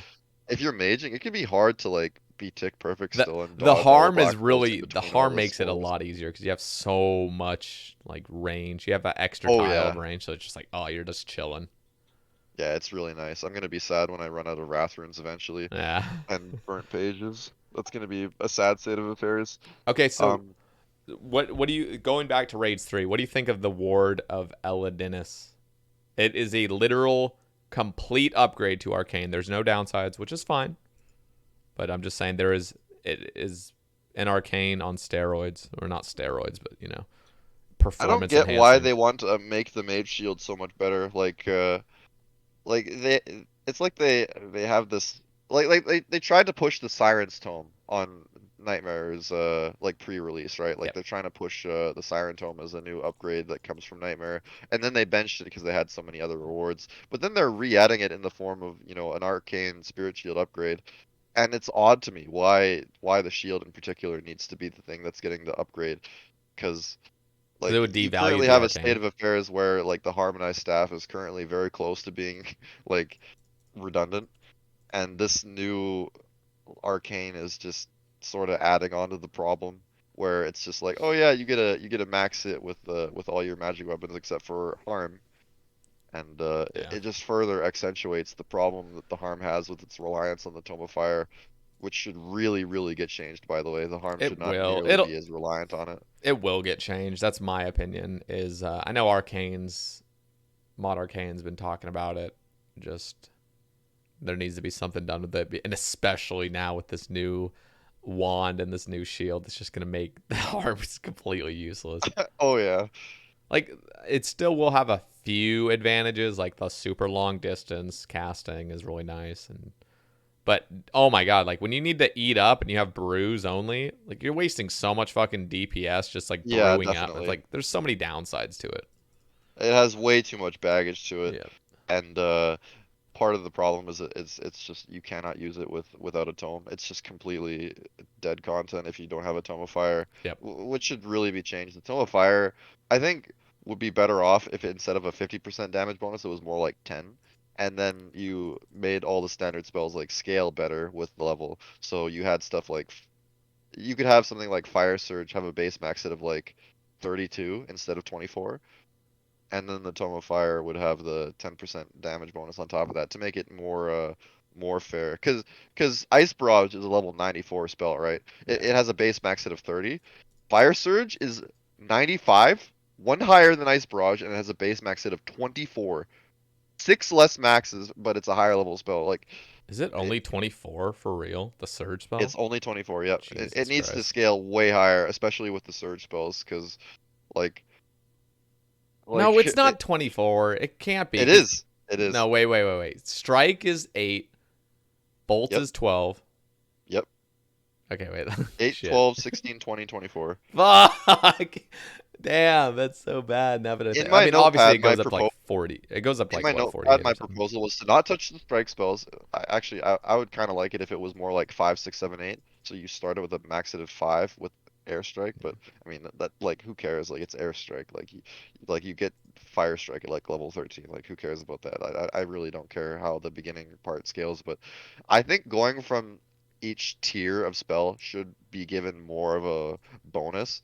Like so currently it's 2, 4, 6, 8 with the strike spells, which is unique. And then it goes 9, 10, 11, 12 with bolt, I think it is, or sorry, it goes strike and then bolt, right? So it goes 9, 10, 11, 12, and then going to the next one, it's 13, 14, 15, 16 for blast. It should be more like 15, 16, 17, 18 for blast, and then Yeah. like you go up another like 2 damage when you go up to the next Yeah, but like wave, and then Surge is another There's like so extra there's like so much bonus. more I'd want to that. I hate if you're not gonna add like weaknesses to monsters, you can't just make fire always best. It's just weird. That to It's me is dumb, weird. yeah. Yeah. You wanted to talk about the Ward of Elidinus more, and all I really have to say about it is like, yeah, it's a direct upgrade to Mage, but it's not because like now there's more reliance on Mage offhand, and you'll have to take Mage offhand to stuff like Nightmare now. There is no alternative. Like you have to bring it now because it has Mage damage. But that's Um, fine in my opinion. Is like it's and that's what I also think with like eternal boots. I feel like every slot should have some sort of benefit. It's really dumb when it's like, oh no, just camp prims, camp a defender, and you're fine. Like I guess it that would be like ideal. I just can't help but think of the quality of life of being able to do an 8-way mage switch compared to like an 11-way. yeah, Because if I but had to that take but that 11 would be like switches the to Shani, that would be so cancer. oh, it would be, but that's the off, like that's the downside, I guess, to getting that extra DPS, which I think is Yeah, totally fair. I just like my 8-way mage switch, And and but you I'm still arrogant could, and I but don't like want to get it changed. you know, like you still could. I just think what would be really cool is every single piece of armor has that little upgrade where it's like, yeah, you could just, if you're gonna miss a tick, maybe it's miss a tick or two trying to do like an 11-way switch, maybe it's not worth it, but you still have that option of like, I'm gonna go ham, like I'm gonna be That's true. That's true, I suppose. Maybe it wouldn't even matter that much. I don't know to take like an extra switch, or maybe it wouldn't even be worth taking like a 1% damage bonus on a ring. Maybe it doesn't even give you a max hit. But Yeah, yeah, exactly. like I was hoping for a new mage amulet. Like that was one of my pitches for Race to Rewards. It's just an upgrade of the occult. It doesn't have to be that complicated. Just 12% mage damage bonus instead of 10. Like just Really, something you really wanted simple. that? Well, I okay. Well, before, I mean, I guess there's more to talk about with that new amulet that's coming out. That's a best in slot range and melee amulet in one, and I'm surprised it didn't include mage. So yeah, I guess we're moving on to the Masori equipment. So Yeah, the amulet let's go there, and is then let's talk about the light bearer ring afterwards. So let's just skip yeah, over. sure. So for those that don't know, the Masori amulet, it's basically like a torture and anguish in one, but it only works if you're low life, which is what they're defining as when you're under 40% of your max health. So if you're 99 health, you have to be 33 or sorry, 39 HP for this low life effect to work. And then you've got yourself something that's slightly better than a torture and an anguish in one slot. Um, but it also has this passive effect where it will hit you for 5% of your current life if you're above low life. So if you're like 40 health, like say you're 39 HP exactly, and then you HP regen to 40, um, the game does this every 3 ticks. So very quickly, it'll just randomly hit you for okay 5% of 40. That's it'll hit you for 2 damage. So if you're just wearing the amulet, not the Masori chestplate and the chain skirt, then it'll hit you for 5% of your current life. It'll hit you down to 38 as soon as your HP ticks up to 40. And then the amulet will start working again. It'll start giving its bonus again. Um, It's an interesting amulet because I'm thinking anywhere where you're not taking much damage or any at all, this amulet's going to be just clearly best in slot. well, yeah, it'll be best in slot. But the things it'll be best in slot for are really silly. Like obviously it'll always be best in slot with Darox because Darox you have to be 1 HP to Yep. use it. So Nightmare Zone training is gonna pop off. Well, I wouldn't even say pop off. What I gotta stress about this amulet is that it is very, very, very slightly better than Yeah. a Torture and an Anguish, and a lot of the time it's not even gonna give you a max hit or do anything. So a lot of the time you've got this thing that's like damaging you, if you're like high Yeah. health, and it's what it's doing is it's essentially reducing your max health from 99 to 39 is what it's doing. Yeah. And it's doing it for so little benefit. I mean, yeah, Yeah, it no, is that's nice with true. something like And, Durox. and and it even loses the prayer bonus, which is kind of annoying in my Yeah, opinion. no prayer bonus either. Yeah. Like again, this is what I wanted to really get into when I talk about side grades from new raid content. It's like you have a very slightly best in slot amulet, but it's got all this baggage. Yeah, that's true. And it's the baggage that really hinders its use and its eventual So value what when would it's you added to the say game. what would you say the attack and strength would have to be to make the baggage worth it? The no prayer, the 39 capped HP, basically. Would you say upping it by 5 each? Because right now it's upping it by 2. I think it might be too difficult to balance to the point where maybe it's just a bad concept. I think this low life concept should just get scrapped, honestly. I think it's too hard to balance because, like, people are saying, oh yeah, you can use this new Masori equipment to do like perfect infernos, but realistically, are you gonna be doing the entire inferno with just Masori and no switch? Like, are you really gonna be taking this Yeah. low life ranged armor that has like, oh, by the way, the ranged armor, I haven't gotten into it yet. Maybe I should save this until later.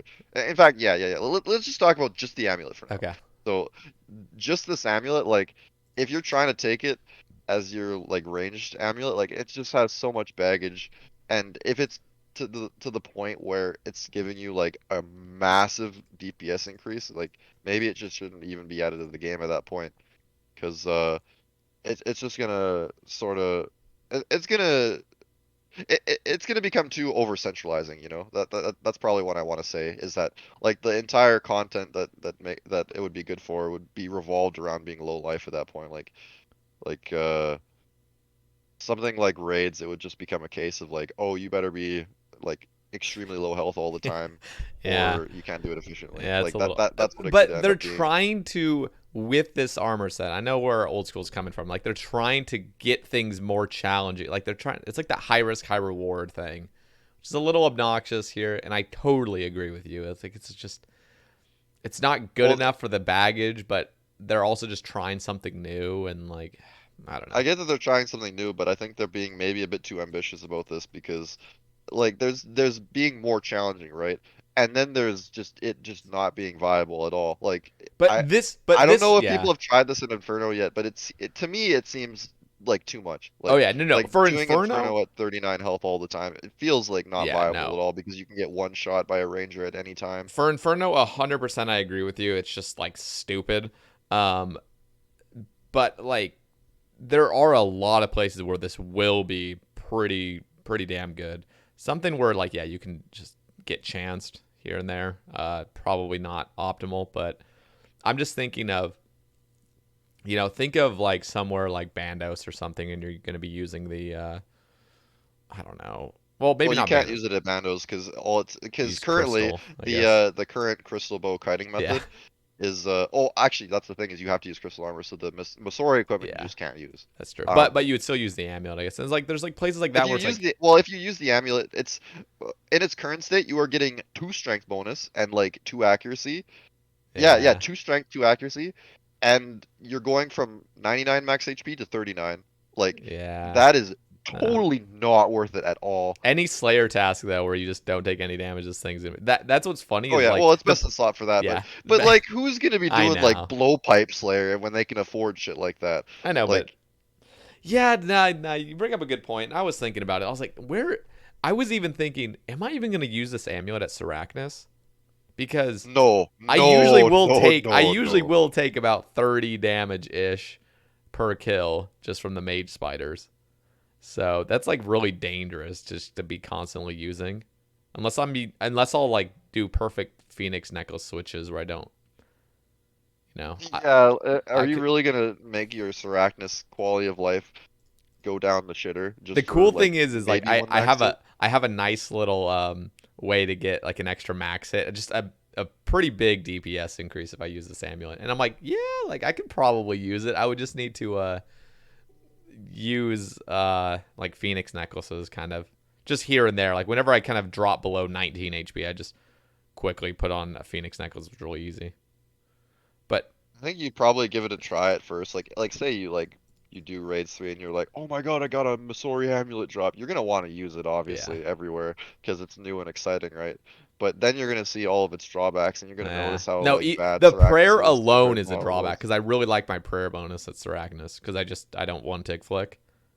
The fact that I'm losing that just for a little bit, like a max hit, like it's like there's there is so much baggage, like It you just say. has all these problems associated with it. Then in its current state, it's gonna be best in slot for dumb shit like Giant Mole. Like really dumb shit. Yeah. Like maybe you'll take it to Hydra, but I mean Like, But why? even then, Like, you're chancing yourself every time. Like at least or oh, not you missed a flick chancing. on the end of the phase of Hydra. Oh, you just lost like 5 minutes. Like, Yeah. was it really worth By bringing the two way, extra you know what strikes pisses me bonus? off? That Hydra shortcut. Why the hell is there still like a 30-second black cutscene? Like, just get rid of. Nobody fucking cares. You're not devaluing anything by getting me in there like instantly. I hate that. Their initial proposal for that was like a safe way to get your Yeah. shit back if you die.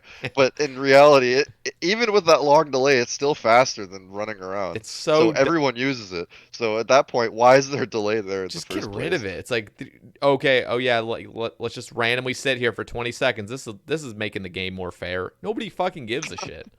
It's just another case of Jagex just believing in too many design philosophies at the same time, and It's then it ends weird. up like not sticking. Like with their original Nightmare release, or rather, Nightmare is still fucked in its current state, I guess.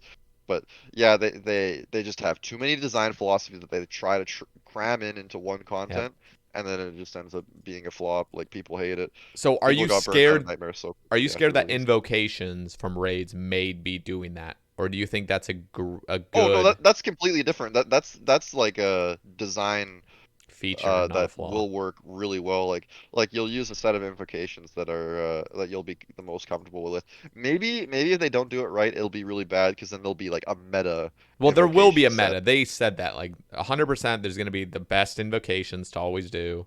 That's what I'm a But little. again, like Jagex is giving you the opportunity to choose, Yeah, which is better than they've done in the that's true. past, where they don't let you choose what style you want to use on which boss. They don't give you options. But with all these different invocations, you're going to be given tons of options, and I think that level of like creativity that you could get with your invocations is going to be very good for the new raid.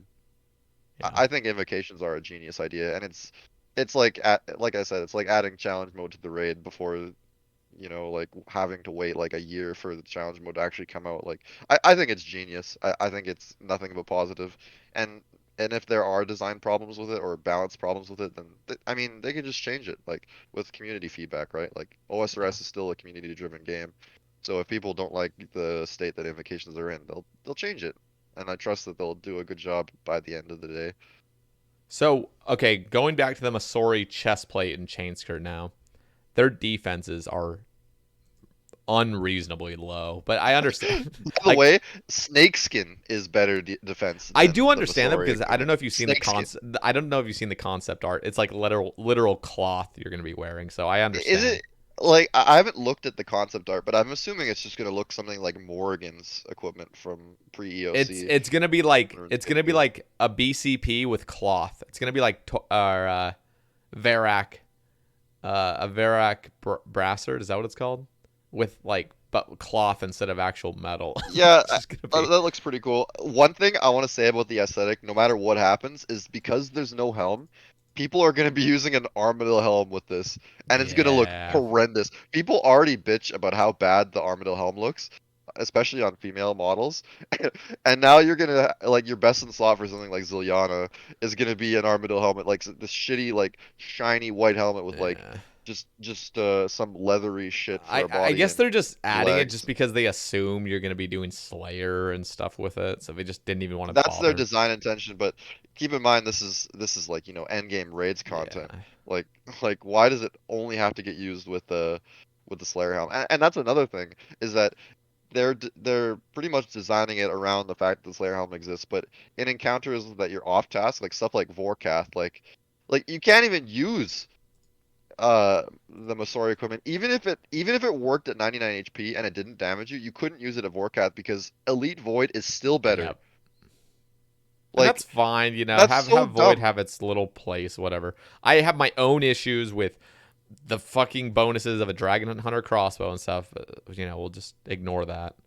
But why can't you not even use endgame raids range armor at something like Vorkath or even stuff like where the crystal bow is used, I guess. Like there's so many just So, like you know clashing design philosophies here that just makes this so bad. what I think would be cool, um, if I could just put a little bit, I'm not a huge fan of Masori stuff, and now hearing it from you, I definitely am less of a fan than I even was initially. But I think what would kind of be cool is if they made these Masori stuff have prayer bonus. I know that's very negligible and it doesn't actually improve the thing that much, but like the fact that you're even taking away prayer bonus from these is just like, come on, it's raids 3. This shit's gonna be like really Yeah, rare. it should definitely have some prayer I feel bonus like on it top should of it. actually be like best in slot for prayer, almost like giving it 3 for each piece, like 3 and then If you've got a desert themed raid, I guess it would make sense for stuff to not have prayer bonus yeah, because you'd no, think like Zerosian equipment where it's like true. ancient staff has negative prayer. I don't I know. wouldn't I This wouldn't shit, mind that if there was like some really powerful ranged armor that had negative prayer but also like popped off. I would like ranged armor that was more powerful than void.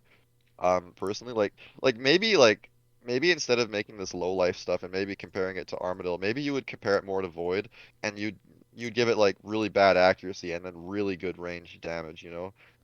Like like yeah. uh like a spiritual successor to Void range would be great, or even like introduce old Void range as an end game raids 3 idea would even be better implemented than what they currently have, because what they currently have the skirt, by the way, is only +2 range strength at low life, Yeah, that's which a is little low. not even giving you a max hit very often. So what they've ended up doing is, because this Masori equipment doesn't have a set bonus to it, a lot of people will just not even buy the skirt. Like why buy the skirt if it's not giving you a max hit when you Yeah. could be using something like an Armadillo chain skirt? You're getting prayer, you're getting defense, Yeah. you're getting all these bonuses that the skirt just doesn't give. So you'll have a case where the chest plate will be like very expensive, and then the skirt will be worth nothing. No one Yeah. will use it if it's not giving a max hit. So there are so many problems from a We're like gonna be a looking like silly. Armadillo fundamental chain skirt with aspect. this cloth top with an Armadillo helmet. It's gonna look horrible. Aesthetically, it's gonna be horrible. It just won't work at all in certain places where Void is already best in slot. It's dumb to me that free shit from a mini game is gonna be better than end game raids content, like rewards. It is Like also like funny. why? I'm like trying to think of like somewhere where you use range and melee, and you're not even gonna have to be doing amulet switches, which is like kind It's of interesting, but interesting there is idea. no place in the game where you're using switches and you're also gonna be able to be low health all the time. Yeah. So I don't think it will even be a factor for the amulet, because it is cool having the torture and the anguish in one slot. Like that's pretty cool, but I don't think there's anywhere in the game where you'd actually use that. And like a boss, you'd use it just in casual situations, like every Slayer task and stuff like that. But like, Well, you're not going to be using like it's like you're saying that it's going to be nice to not have to have a switch, yeah, right? but yeah, no, Like it's you're going to right. reduce your switches, but that will never Yeah, be relevant because you're I not know. going to be hybriding with this amulet anywhere. It's just going to be one styling all the time because the You only know what? place it's good You know at what is was a like place? Slayer shitties. You know what was a place I was thinking is I was actually thinking at Sarachnis because I tried to do a crystal, so I tried to wear crystal armor when I was at Sarachnis, and then I'd pull out the Bofa for a switch when I would get stuck in the web. Yeah, First that's of a really all, good idea. it's horrible. It's like not it's not really that good of DPS, and it's also just like really fucking obnoxious to deal with. But I was thinking if you didn't even have to do an amulet switch, you literally just switch to the bow and then go back to your mace or whatnot. Like be kind of nice, I It, guess. it sucks because you have to bring a ranging boost, like some sort of ranging pot to boost your range level, Yeah, because no, you'll feel like you'll it's want to not hit them with worth that it. It one really hit. isn't. I already tried it. Yeah, It's like, that's a shit thing. It's just not worth it. all right, let's cover the light bearer ring. This was a idea. I call it the. This is my idea.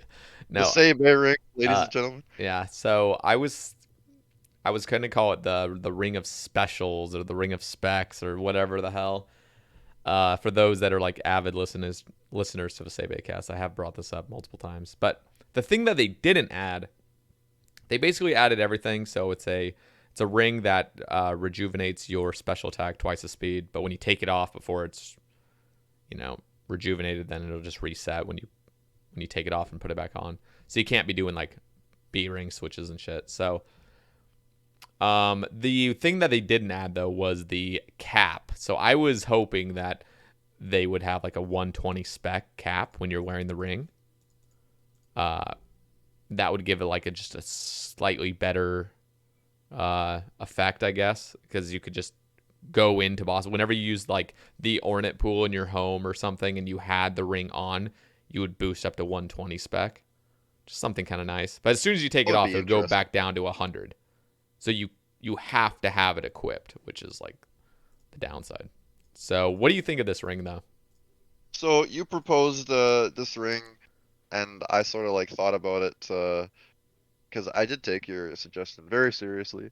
Uh, Sae Bae agenda is very strong, so maybe this ring would actually get added to the game at some point, and it looks like they're pitching it. So the first thing I'm gonna say is that I see it as like how would I use this functionality sort of thing. Like that's the first thing I think about is like would I want to take a ring switch to places? Like is it really gonna be worth it?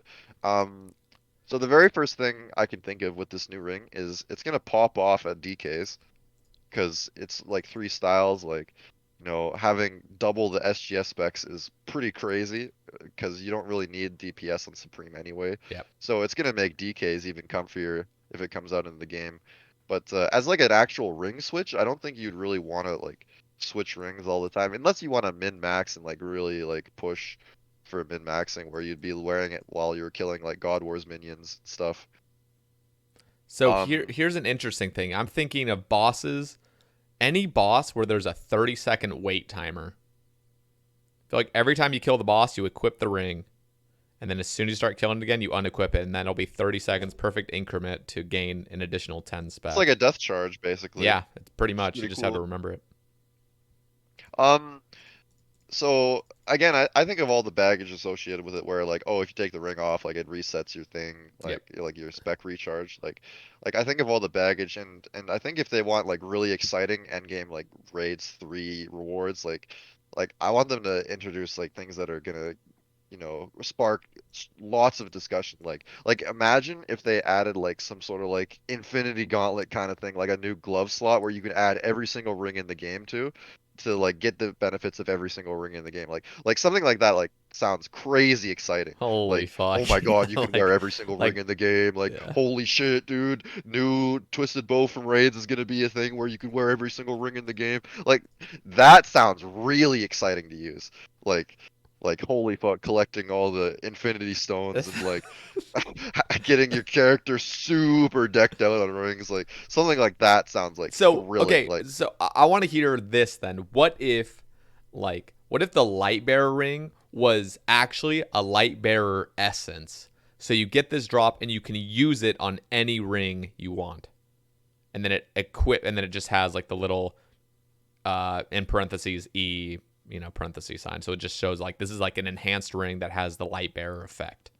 Like, would you be more of a fan of that? So something where it's like just a straight up upgrade to whatever ring like you would like to use. Obviously, it would make that I ring. do like it, but double spec energy would be too strong if you could just combine it with like a B ring. Maybe nerf the effect a little bit so it's 50% more spec increase over time. You Uh, don't think you? I mean, it's raids 3, like you're saying. I feel like you're, you want something super powerful, but then as soon as it's super powerful, you're like, maybe double the special attacks at places like and having your ring slot. Maybe yeah, maybe like you could just be fine with that even. Cause yeah, by itself like losing out on the Berserkering.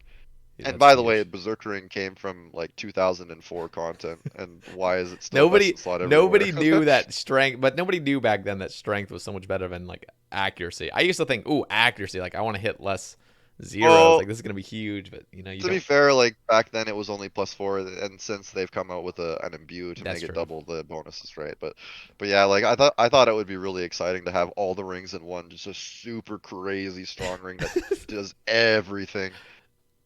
That would be Like pretty enough OP. with these trade-offs. Just give us this super sick ring that's gonna cost like 500 mil. That's gonna be super rare, but you can combine all your like you probably don't even have every ring in mind when I say all the rings, like Ring of Endurance, Ring of the Gods, Ring Yeah, of Suffering, that's Tyrannical disgusting. Ring, Treasonous Ring, all the rings. even something like Celestial Ring, like just have Jesus everything in one Christ. ring, and I think like something like that would be like, wow, dude, I want this new ring, like stuff that's gonna make people excited for the new content. Because right now they just have like, oh yeah, like new best in slot mage weapon, and then there's not really much else to say. Yeah. I mean, that ring idea is incredibly OP, just going to say. Because, like, just in. Literally, You just wouldn't like. add all the bonuses of every ring together. You'd probably like cut it in half or something. Like Yeah. adding all the That thing bonuses would and be then like expensive as fuck. cutting it That in would be half. like. Depending on how rare it would be, that would be like 5 bill item. Just. Jesus Yeah, Christ. like you want end But game yeah, no, raids rewards to I be do exciting. understand like the thirst for just a fucking Tebow, like something that's on that level of, craziness. Um, the only way they've implemented like super crazy strong upgrades is if they're like sort of being all sly about it. Like the T-bow, like people that know how to use DPS calculators knew like before the T-bow was released how powerful it would be. But I think the general population of the game didn't realize the T-bow would be as powerful as it is when it was released. Um, so it was sort of being really released into the game, and then people are like using it, and they're going, "Holy shit! Wow, this is like hitting 85s on bandos, dude! Like, wow, this is actually kind of absurd." And that's how Jax feels like they can implement stuff like that into the game by being all sly about it, but by like having like all these like difficult to understand damage formulas. Same thing with the Scythe, like it was 7 tick and people were saying it was going to be dead content and release, and then they like stealth buffed it to 5 tick, and then suddenly it was really good DPS, but people didn't really understand how powerful it was, so they got voted in. And I think other than using this tactic, Jagex doesn't think that they're going to be able to add really powerful rewards because they just feel like stuff's going to get voted no to, Yeah. which is like they should probably stop considering that way because nowadays people vote yes to like literally everything that isn't PvP related. Like Jagex should be a bit more daring when they add new content. I think they should be less scared to introduce powerful stuff to endgame raids. Because at the end of the day, like how long is this game really gonna last? Are you really that worried about power creep that you know, that you think your game is gonna die like overnight?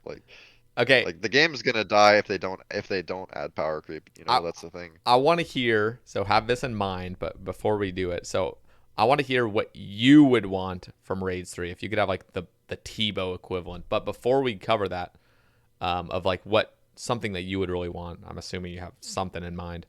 I I want do to have things in mind. I want to cover the Osmumten's Kopesh and the Kopesh, yep. Karis Partisan.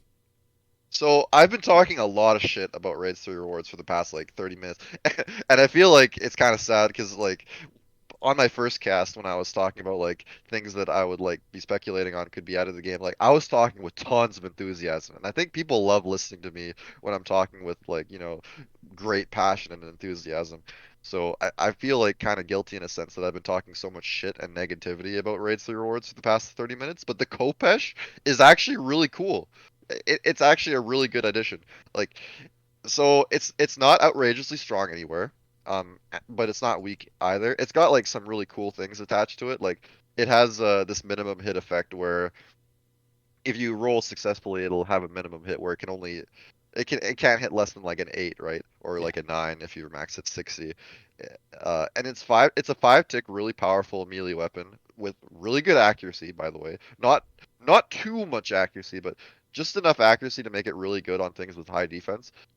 It's really cool. It's not a best in slot weapon or anything, but it's gonna see a lot of use. It's basically the rapier of Raids 3, because rapier isn't explicitly best in slot anywhere except for like dumb shit like Vasa crystals, like really niche scenarios. But you see the rapier getting used all the time Wait, because sorry, is this a one hand or a two-handed weapon? I'm not seeing it. so I wasn't sure at first when I was researching this thing, but it is one-handed, Okay. so you can use an Avernic with it. Um, what I wanted was like a long sword to come from Raids 3. I'll get more into what I wanted from Raids, like my initial Raids 3 Yeah. reward pitches. But this Kopesh it's pretty cool. I think it will see a lot of use, and it's gonna be it's not dead content on release like the Masori equipment is. It's just like like a tertiary. item like the rapier was. Like it's not going to be best in slot anywhere, but people are going to use it a lot. Okay, Like it's going to get a lot of use because of just how unique it is. People are going to use it at stuff like I don't know, like stuff with low health. It's going to be interesting using it because it's got this minimum hit applied to it, right? So you're not going to noodle very often on things with low health. You'll one hit things super consistently. Like think Nihilakis, like melee roll Nihilakis. Like yeah, you can use an event RPG and it's 3 tick, but you could use this 5 tick weapon and it's guaranteed to one hit the little Nihilus. Like yeah. that sounds pretty awesome to me. Like it's got all these little things attached to it that's gonna add variety to the meta. Okay, I think it's gonna get a lot of usage. you know what I want from this? I know this might be asking too much, but I really wish it could act like a halberd where it has an additional attack range. One tile extra That's attack range. really cool. Because we That's don't have really enough of that. interesting. And I think this would be, I mean, and I'm also, I use a Sea Halley at Seracnus, and it's like really good to use there. It's got Oh, like, imagine a Kopesh, dude, yeah, as a last hitting thing. I guess yes. it's a stab weapon, but then again, No, you're but using it a also has slash weapon slash, yeah. just for the range. Dude, Um, I wish they would do that. I want it to work on Corp, by the way. I think it would be cool if it worked on Corp. Just add like another like weapon you could possibly use on What? Corp, and it wouldn't be that OP either. It is 5 tick, and it hits over 50, and Corp has this like damage cap on it where you can't hit over 50. So I don't even know if it would be better than the spear, but I think it'd just be cool to just like let it work on Corp. I guess I don't know. Just give Wait, it there's that a extra damage cap? functionality. No, there's not. There is a damage cap on Corp. I think it's It just for doesn't Sea apply to Halley. Ruby specs. Oh, it's Um, really? So there is a damage cap, but Ruby Specs is the, it's the outlier, yeah. You can hit 100 with a Ruby spec. It's weird how the what damage the cap fuck? applies. I think it just doesn't apply with range at all. But yeah, like you cannot hit over 50. Why does it So do that? Why do they do shit like that? What's the so you know point? how Magic actually does 100% damage Yeah, to Corp as well? If you do volatile specs, you can see that yeah, you're only hitting up to 50. And interesting. then the Sea Halley obviously only hits 50/50 because it does actually work on Corp. It does do full Yeah. damage if you have So it so on fast. why is that? I think so. Zora has a similar damage cap. I I hate think that it's by the just a way, but I design understand. philosophy that they had at the time where they're like scared that with power creep the bosses are gonna get like rolled over, so they're adding Yeah. damage caps ahead of time so that when new upgrades come out, the bosses aren't getting like 3 hit. Okay, That's just a design philosophy that they had at the time, which I don't necessarily agree with, but I yeah, need I guess they just did that. I need to have this answered. I see this and it doesn't make full sense to me. Maybe it's just maybe me. Okay, listen, I'll just explain it to you before I start getting into all about me. But Zora has a cap of 50. Is there some other weird little modifier thing Yes, that's making it so it yes. does like a 47 to a 48 to a 49 to a Yeah, 50? you got that right. What So is if you that? hit over 50, what happens is your damage gets re-rolled to be between 45 and 50. So at Corp, Okay. the damage cap is just a raw damage cap where Yeah. if you hit over 50, it just gets truncated to 50. But at Zora, it's implemented differently where it will hit 45 to 50 instead. So if you have more max hits over 50, like it's still going to increase your DPS because you're going to be more likely to hit in between the 45 to 50 range, but yeah, it is very strange how they implemented it at Zora. Yeah. So if you It hit a Ruby spec, it'll hit like in between 45 and 50. it almost makes me feel like they want to they want to do that just so it doesn't look like you're capping so much, but it's like Yeah, yeah, it's that's pretty exactly the clear we're fucking implementation. capping. And you know what? It almost just reminds me of beginner clues.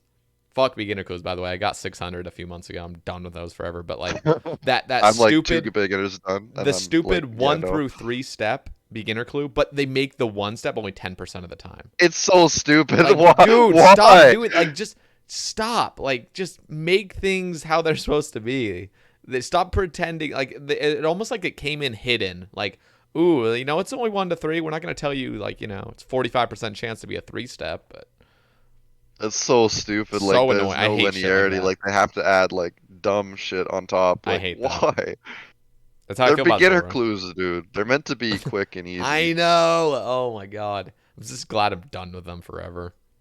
I'll never. Those are Uh, not clue scrolls, by the way. I don't even qualify those as clue scrolls. not even clues. They're not even. Sae doesn't even care. They're not even clues. They're so bad. Okay, wait. Listen to this. Speaking on clues before we go back to Raids 3 real quick for the Karis Partisan.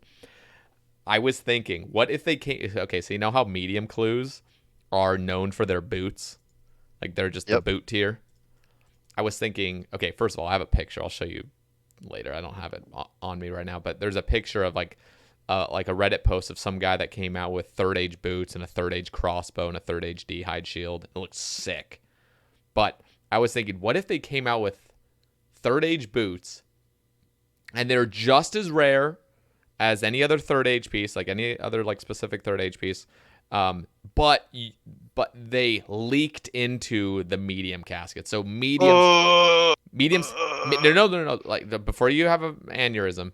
So mediums, like they would only their only third age drop would be those boots, but you could also get those boots from every other harder tier, so hard elites and masters.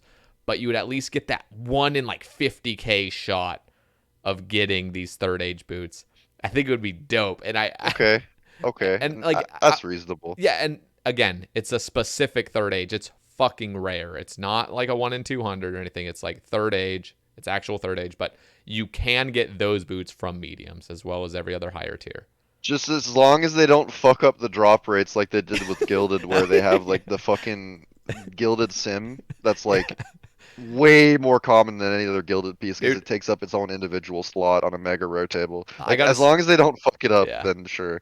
Yeah. No, I was thinking that'd be really cool just to have like third age boots and you get that little taste of it on mediums. Obviously, you would probably never get it because you'd have to do on average like 50,000 mediums to see one. But like, I like that. I like that idea a lot. As long as people actually like the idea of third yeah, age boots to begin with, I think that's they cool. look sick and And they that don't would be have and cool. they don't Yeah. have stupid fucking wings on them. You know, like every other boot.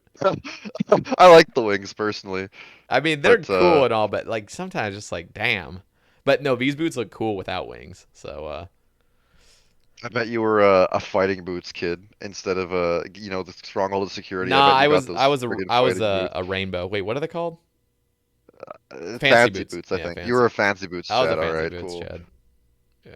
How can you hate wings and be a fancy boots Chad, man? Like, come on. I think I'm just getting tired of wings because every boot has them. Okay, true, true. Fair Like enough. even devout boots, man. Like those things look silly. I'm not a big fan of devout, like how they look.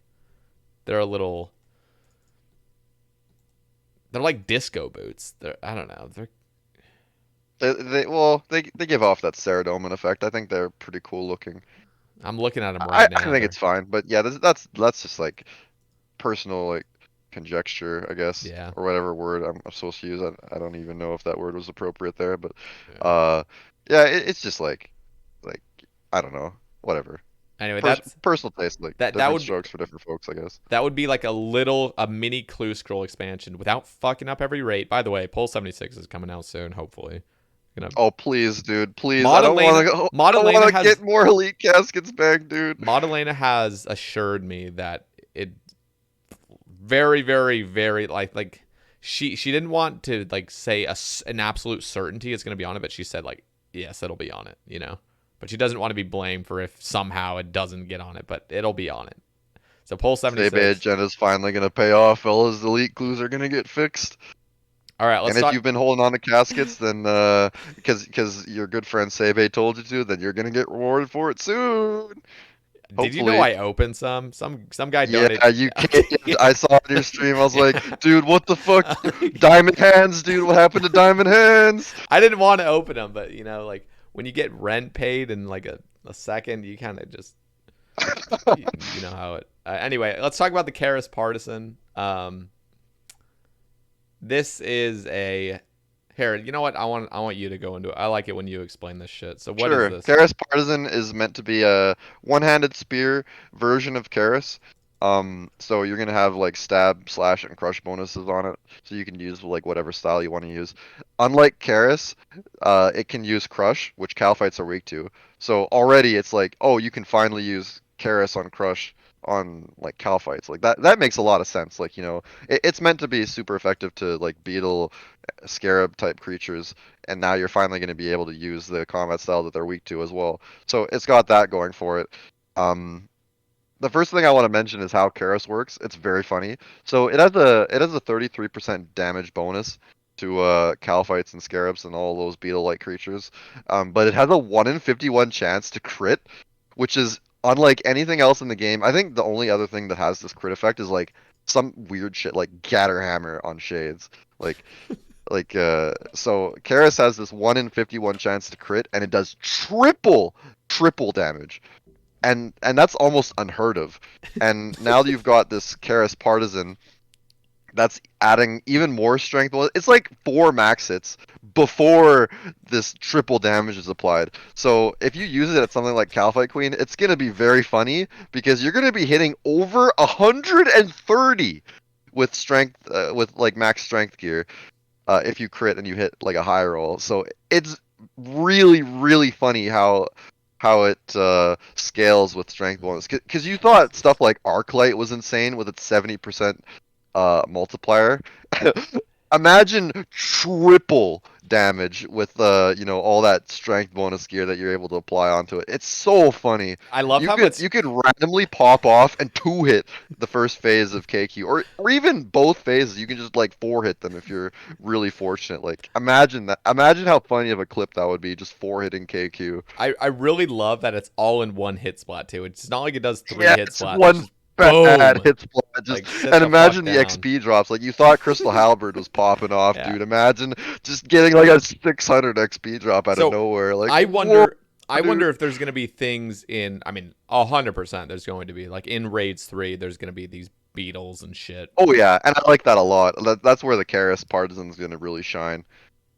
Wow. So this thing is going to I think it's even more than a 1 in 51, right? Like they're making it even more common than a 1 in I don't know 51. about that. I Let me thought they see. just copied the Karis code. That's what I Oh, added to my maybe they DPS did. calculator. I Is I just copied what Karis does, and I just added like Karis Partisan as like an alternative to Karis. So maybe it is more common. That would be funny, but again, yeah, like it is rare to crit, obviously, and the chances of you 2-hitting KQ is like extraordinarily low. Like you're probably not going to see that happen, but it'll be very funny to see those really high hits. But yeah, most of the time, like this thing is just going to be like pretty reasonable DPS on stuff like KQ. Actually, maybe it's kind of sad because like it's another case where it's like Arclight, right, on demons, where it's like out DPSing almost everything of its class, and it's a free item. Yeah. This isn't a raids reward for those of you wondering. This is coming from the Beneath Curse Sands quest as a free item. Wait, what? Oh, maybe I So misread that. so it's not a raids 3 reward, but I think there is something coming from raids 3, like these jewels that you can attach to the partisan to upgrade it. I'm Yeah, not okay. exactly sure their intention here, but yeah, I know that the partisan is coming from the quest itself, and it's going to be a free Interesting. item, and it's going to be kind of sad having stuff like the Abyssal Bludgeon getting outclassed by a quest item, a master level quest item, no less. Are So you you do wait, contact to are you kill the sure giant this is scarab. coming from I don't Yeah, even yeah. see where I it's don't have the saying that. poll blog up, but if you actually let me just Oh, quickly you are right. verify You what are I'm right. saying. Upon helping you okay. Okay, yeah, I see it now. This is in the redacted Yeah. redacted I wasn't that you're reading gonna get rewarded with X on X. the italics. I was just reading the normal stuff. Okay, so it will be from there, but the jewels will be from Raids 3? Let's see. Jewel The Eye of the buffs. Corruptor and the Jewel of the Sun. Oh, they're not actually sure. They could be unlocked as a random job or given upon a certain number of raid completions or as a reward for killing bosses using specific methods. Okay, so they're not sure how they're going to implement the Okay. jewels, but it's going to buff the partisan even more. And if they like really buff it, maybe it will be like kind of sad. But then again, it's just Calphite Queen that it's relevant, right? Yeah. It's only one boss, and then the raids 3 stuff. So I don't mind this thing being really powerful against like the things inside raids 3 if it means like KQ is also going to get like busted because of it. I Yeah. think it'll only be a Yeah. problem if this partisan is out DPSing a blowpipe on the second phase of KQ. That's a problem. Well, here's my issue. I'll just say my take is anything that's best in slot against a certain thing, I always feel like they should be charged.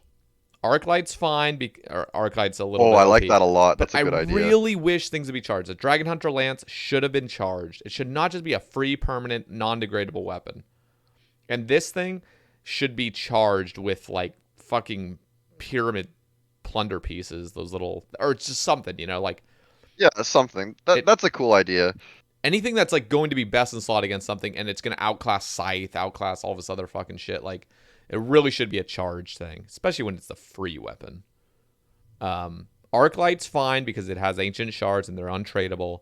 Dragon Hunter Lance should have been like, I don't know, something from Vorkath should have been shat out that helps or not Vorkath, like That's something Hydra I or haven't really something. thought about at all, because you've got these vials of blood coming from Tob, right? Like, Yep. why can't they do like a parallel design philosophy with that, where they're adding like something that has like multiple uses that is for raids rewards, like I don't know, like let's say like Menophyte tokens, like some sort of like Menophos currency, where you can pay a guy to charge your Karis Yep. partisan to make it better, right? Like, and then you can use this currency for other features, like inside Menophos, maybe. Because I mean, I'm going to be honest, like it's a little sad that, it's not really like sad. It's like whatever, but it goes too far sometimes.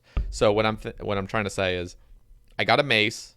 It would have been really great at KQ. Scythe was already better, but it costs a lot. And then I got this mace at KQ. It was like boom. It's like wow. I grinded it, and I actually get a few uses. I don't even get to use my mace at Serb anymore because Arclight's better. But KQ is one of those one places where it's like I could still use my mace, and it's really good. But now just free fucking weapon that everyone has, where it's like damn, it's not even like charged or anything, just fucking free, and it's best in slot. Like, It is god really damn it. sad that you can't use like your fancy new gear at places. That's the thing, is that Jagex should try to keep in mind that things should be useful at many places, so that people are like, like the people that get the drops are going to be using them, and they're going to feel like they're getting properly Yeah. rewarded for getting the drop. So if you've got stuff that's like only good for like one thing, it's like So, kind of lame. oh, here's the other thing I just noticed. This partisan has a prayer bonus, which is weird because we were kind of talking about the theme of the desert not having like prayer stuff, but they just randomly add it. I don't know if that's a parallel to what Karis was. Let me just quickly see if Karis has the same prayer bonus. Ooh, yeah, look at Yeah, that. Karis has two prayer. Okay. Like this one-handed spear has a mage accuracy bonus too, which was just copied from Karis, which it shouldn't be, by the way. Daggers have a special thing in the game where they give like one mage bonus for some reason. It's like a quirk that RuneScape's had, and it's pretty Interesting. consistent with most weapons in the game. Okay, that's But cool. they basically copied Karis and then made it a Hasta. So this mage bonus shouldn't actually exist because it doesn't make any sense on a spear. It doesn't make sense on a dagger because of that quirk, but yeah, they're just copying like most of the things that Karis had, and it had prayer for some reason. I don't know why, but they're just copying that little quirk that Karis had. So I want to we'll continue on with some raids 3 discussion, but I want to quickly or not, maybe not quickly, but just talk about combat achievements on release. What are your thoughts on combat achievements now that they're out? okay, I want to make sure that we covered everything from Raids 3 first, because I Okay, don't should we actually just do that? remember Because all the I want to things. go back to it, but like, yeah, let's go for it then.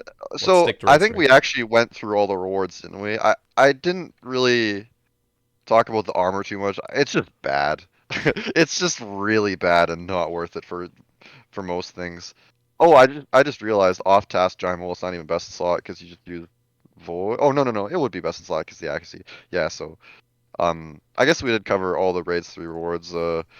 Um so yeah, I guess I would be ready to move on to combat achievements. Yeah, you're right. I mean, and the So thing is, like, we can talk about what we would want to see from raids 3, like the actual bosses and stuff, just speculation because they haven't talked about it much. I know they're gonna be adding things like the sepulcher sort I'm of really looking forward to that kind hallways. of Oh yeah, design. Like Sepulcher is so awesome. it's so much fun, man. It's so good, dude. I Sepulcher love is so Sepulcher so fun. much, dude. I got 99 agility on my alt, and I got so sad after. I'm like, oh my god, I'm finally done. I can't come here anymore. It's so sad. It's I really I got fun. the squirrel even from Sepulcher on my alt, so it's like, I Damn. guess I don't have a giant squirrel on my iron. I guess I could do I'm Sepulcher for waiting that, for but elite then, clues to come out first from oh from the please, chest. dude, oh, elites from Sepulcher would be so sick. Or even if it was a like relatively good elites, like you probably still do it because you've got that 200 mil mentality, Yeah, sort of, in the I back of your would mind. straight up. Oh, I love Sepulcher so much, I'm So looking addicting. forward to them taking some of the sepulchre mechanics and adding them to raids 3. I think Yep. that's going to be really exciting. You know, this desert themed raid with like, you know, it's going to have like oh dude, Did you ever there's play so much Crash that could Bandicoot 3? Like the pyramid mini you games? talked about this in a cast. I finally remember the boulder. The boulder that chases you like Indiana That Jones was the style. dinosaur one. That's the dinosaur one, but there was these pyramid ones as well where it's like you have these walls that literally squish you if you like go into them. Like so you're like jumping across these little things and there's like these walls that'll just like open and close and you get fucking squished and then there's like these darts that shoot out. So God. I only played a little bit of Crash Bandicoot, but I do fondly remember like desert sections of some games, like Donkey Kong 64, baby, where you've got these pyramids with like all these different. It's got like snake monsters and stuff. Yeah. Like Dude, honestly, like there's so much you can do with the Egyptian theme that's just completely untapped potential. yep. I really hope they take a little bit from Crash Bandicoot Warped because they also had these little monkeys that would hide in these like barrels and they would chuck rocks at you basically as it's really weird. But then when you approach them, they would hide in their little dude. Oh god, I want to play Crash Like a Bandicoot little Warped thing with a again. monkey speak amulet where you can like convince them to throw Oh rocks at the enemy shit. instead. Like Oh you could really shit. go hard on that. Dude, there's so much potential. All the Easter eggs. Oh, dude. I hope there's like magic carpets in it. Well, this is tomb themed, right? So what I was thinking about a desert theme, right? Because everyone and their nan knew that the next raid was going to be in the desert, right? So I was Yeah. like thinking like, what could you really do with a desert themed raid? And I was a little scared because maybe it's a little bit too inhibitive because there's only so many like bosses you could add that are like desert themed. The Theater of Blood had like a very large variety of monsters because they went with that theme of like, oh, Verzik set up this theater with all different kinds of creatures that you're meant to fight, but this desert themed like tomb kind of thing maybe is a little bit inhibitive in the sense that there's only so much like Egyptian themed shit that you can add, like the whole mummies, scarabs, snakes kind of thing. Like what else can you really do other than that, like Dude, like I was maybe it could be inhibitive, but you could maybe like try to be cheeky and add like some Greek mythology creatures, like I don't know, like manticores. Uh, I mean, you could just look at like the entire Yu-Gi-Oh card game for ideas if you wanted to, because true. that has an inherent like Egyptian theme. Maybe you could like steal some concepts from that, but Dude, I was yeah, like thinking, okay, so you know how I'm thinking of Aladdin right now where you go into that oh, little oh yeah, hell yeah. yeah, I'm thinking of Aladdin and I think what would be really sick is to I think what would be really cool, I'm just fucking thinking shit. This might not actually work out that well, but what would be really cool is if there was hallways kind of like Sepulchre where you're getting through these places, but there's also these little distractions where it's like you see an urn or something and it could have something really valuable. You'd waste time like going for that urn, but it's like shit, Worth it. I kind of want to go fucking loot that urn. I could get like Like an elite increases clue your loot scroll. chance or something, like Yeah, little or distractions like like that. I like that. I you like just that. randomly get like some rare drop potentially, or you just get a little bit of gold here and there. It's like little urns and shit where you can like kind of like make these little detours, and then I honestly, dude, I think a magic carpet would be fucking dope Dude, if you could just. Aladdin, like the first thing I thought of was like a fucking genie boss, like a super evil genie with like magic powers. He's like throwing like Oh, fireballs at you and shit. He's like warping that'd be reality so around you dope. with his like magic genie powers. Like just think of that, dude. That would be so cool. Imagine you Just could some get a evil genie genie. pet. You get a lamp that has a genie pet and he Genie follows pet. you, dude. I love that. Oh my Yeah. god, you've got this old school thing going on too, because genie is such an iconic thing in Yeah. this game because it's the quintessential random event, right? Yep. So, oh my god, a genie pet would be so sick. Genie pet. Oh, I Fuck, love that. dude. You Evil get one freaking wish. genie, You get dude. no, you get three wishes from the genie too. So you get the you get. I don't even know what you'd get. Shit. You just like imagine you have the pet out and you get the genie random. It just gets replaced with your genie pets. Like, oh yeah, by the way, I got this lamp ready for you. Like instead of getting the genie, it just gives you a freaking lamp. God damn. Yeah, you can use the three wishes, but as soon as you use or no, you can use your third wish on freeing your genie, so you just lose your pet. Oh no. Dude, okay, I like this is what I was gonna say is I thought like an Egyptian theme would be really inhibitive, but you could get so creative with this, I feel like. like thinking to stuff like Aladdin and Yu-Gi-Oh and like Are there? Tomb Raider, Indiana Jones. Like you could Okay, really so go hard on this, I think. I know there's okay, so I don't know if this is necessarily desert theme. Okay, I know there's Ents in the game, but there's no elephants, correct? In the game. No. So what if they came out with those Oliphaunts from like Lord of the Rings, giant ass elephants that you can fucking like oh dude, I don't think that's really Well, desert theme exactly, so but when I was initially speculating what raid 3 would look like, I was thinking about how like it would kind of suck if the entire raid was like indoors, like tomb area. What if there was a section of the raid where you're outdoors in like some sort of like crazy like sandstorm desert kind of thing where you're like traversing the desert and you're fighting like outdoor things or things that make sense that they would be outdoors like flying creatures or like vultures or something yeah. like if there was like a section of the raid where you're not actually in the tombs yet, like think of how there's this giant black area at the bottom of the desert right now, right? Like what if you just replace that with like deep Caridian where it's like untraversable nearly desert region that leads to the tomb that you're actually meant to go into. Like maybe there would be like a raid lobby just outside of deep Caridian and Shit. this would be south of Menopause, by the way. Yeah, yeah. So you'd have this lobby area where it's like the an oasis where like it's like like a safe spot in an otherwise really treacherous desert, and then your party would like you'd make your party, and then you'd start your journey by going south into this deep Caridian, and then it would be this randomly generated desert that you'd have to traverse through. You'd have to use like I don't know if you've played Ocarina of Time. Like I'm thinking something like Haunted Wasteland kind of thing, where in Ocarina of Time you would have to like traverse this sandstorm kind of deserty thing by following these flags that you can barely see, and then at the second half of the section you would use a lens of truth to see this invisible ghost that would traverse you through the rest of the desert, and then that's how you cross the haunted wasteland in that game. That's what I'm thinking about the beginning section of maybe like a desert themed raid where you traverse this sandstormless this uninhabitable desert that's like full of monsters that you have to fight along the way, and then you make your entrance to the raid, and then what you see after you traverse this desert is this massive like just spectacular tomb that on the outside looks like it's been like sort of like worn down by the elements, but you go inside and it's this regal like sort of extremely royal looking thing like you could really go all out on the aesthetics here, like Yeah. really make it look gaudy and and like feels like you're in this brand new sort of area of the game that you went through this rough desert to get through. Like that's what I was thinking is there would be an outdoor section to the raid and then an indoor section. And then that way you'd have more freedom, more liberty to design encounters that way, whereas you're not stuffing everything into this tomb. Yeah. That was my idea. There's so much fucking potential. If it's just like you just like the lobby is inside like the beginning part of the tomb itself and then you just go in, like I It's a feel little like that would be dull. lame. Yeah.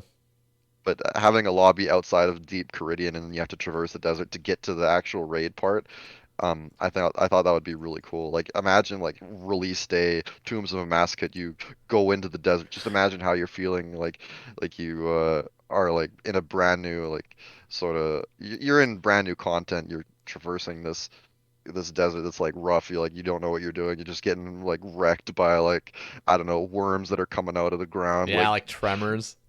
tremors, like earthquake, that like the Yeah. screen's shaking. Like there's this like sandstorm effect. You can't see where you're going. It's like you could sort of capture that sort of feeling.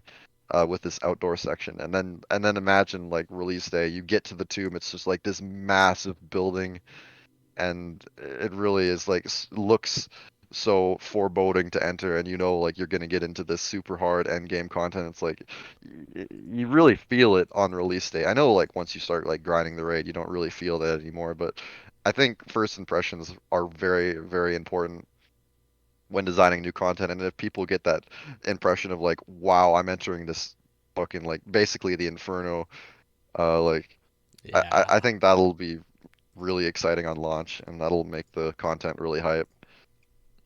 There's yeah, no, it's exciting. Um The other thing that they're coming out with, I'm not exactly sure when combat achievement, like new tasks are going to be released when like Raids 3 comes out. Probably a couple months down the line, I'd assume. Like Who knows? It everything worked didn't out. take Fasani very long to get added, but then again, it was already in the game when combat achievements were out. So yeah, it'll probably be Yeah. a few months before they apply combat achievements to Raids 3, I think. Let's go into it. What are your thoughts on combat achievements? What did they what or okay. There's so much to talk about. I'll just I talk think they about did my pretty well, but personal yeah. experiences with Let's it. hear about it. So on release the combat achievements, I was really excited to start playing the game again because like I haven't really been playing a whole lot. Like I've been playing like once every like few days. Like that's how seldom I've been playing. Only for a few hours each day as well. And when combat achievements came out, I was like really playing like a lot. Like I thought it was really fun like routing all the tasks. Like oh there's like such and such challenge for such boss. Like it was fun routing a whole bunch of challenges all at the same time. Like I remember like day 2 or 3, I was like doing regular gauntlet for like the no armor task and like the no potion task. I would just try to cram as many challenges in at once, and I would Yeah. get like 5 things done at once, and it felt so good. Like, and a lot of the challenges were really difficult. Like it felt like you were accomplishing something when you Yep. were doing them. So I had a lot of fun on Combat Achievement release, just full clearing bosses, just like going like boom, boom, boom, boom, boom. Okay, What you were know, some of we've your got this favorite section left. tasks so far So that you've I'll done? start. I'll start with the negative stuff first. So Okay. I'll talk about how shitty killing 50 deranged archaeologists was first. I'm Like so fuck glad I that. did. I had all those KCs done. The only KCs I didn't have done were the CMs. I haven't done those yet. The only KC task that I'm missing now is 100 hard motab, Oh, and and I'll get Temperos. I into had that more. Temperos too. Fuck. That was the 50 Uh, Temperos is painful. yeah, I'm glad I had that already. I'm glad I did like my 50 on release, Yeah. and I kind of wish I did hard motab on release. I just never got to. I'm Yeah. 0 KC still, by the way. I'm like I 30 really or something. need to get hard mode top done. But yeah, it was really fun like banging out all these bosses, like full clearing them. Like I just get a Hydra task and then I just do like I'd do my Darok kill and then I'd do a 20 kill trip and also the speedrun task I'd be like doing like vent off ticking with like blowpipe. Like it felt really exciting going back to all these bosses that I've already mastered and like proving that I know how to do them Yeah. again. Like it felt like I was like really showing off all my knowledge of the game by going to every boss and like showing that I've mastered it. Uh, just perfecting each and every method for every boss that I've already done and going back to them. It felt so refreshing being able to just go do all these bosses that I've already finished on my iron. It felt really fun going back to like stuff like Hydra again, where I like relearn what I used to do. Like just the sheer variety of combat achievements at the beginning was so much fun to me. But now the sad thing is that I've sort of hit a brick wall in combat achievements where I need teams now because Yeah. I've full cleared the whole game. Let me quickly actually look at my combat tasks. I'm just in game doing agility right now. Let's What's your total right see. now out of 410? My total, so it's 410, right? I'm at 351. Okay. I have the whole game full cleared, except uh, I'm missing speed tasks at Cox. I'm missing speed tasks at CM. Uh, I'm missing one Fusani's Nightmare task, which is a sub 7. That's actually pretty hard, by the way. Sub 7 It's Fusani just is like pretty RNG. hard. It took Lake like But yeah, two it's just full RNG. days. Yeah, I might take Darox to Fusani and just like do 1 HP DH kills until I get like lucky DH hits and I get the sub 7 that way. Because the Scythe is too consistent. Like there's almost no variance on my time because of how consistent the Scythe is. Yeah. Maybe I'll switch to DH for that, but yeah, I'm still figuring that out. But that's the thing I'm doing in the game at the moment. If I don't get the speed task, I'll eventually get it if I just grind out the KC. Yeah. Um, I'm missing like every Tob task, so Same. all the perfect Tob shit, all the speed tasks, and Mauritania only. I haven't done those because like I just struggle to find a team. I'm 0 to 14 for hard mode Tob, Same. which is really sad. Uh, I have all the Inferno shits to do still. I'm waiting on Inferno because when I'd have Master done, I can get 2 Yep. Zuck tasks at once, right? That's So smart. Inferno is like the last thing I do to get Grandmaster done. So I'm waiting until I can complete Master I to did it get all in those done. I just got to say I did an Inferno last night. I was very proud of myself. I got my 5th cape and I did the triple Jads, like killing them in 30 seconds or whatever.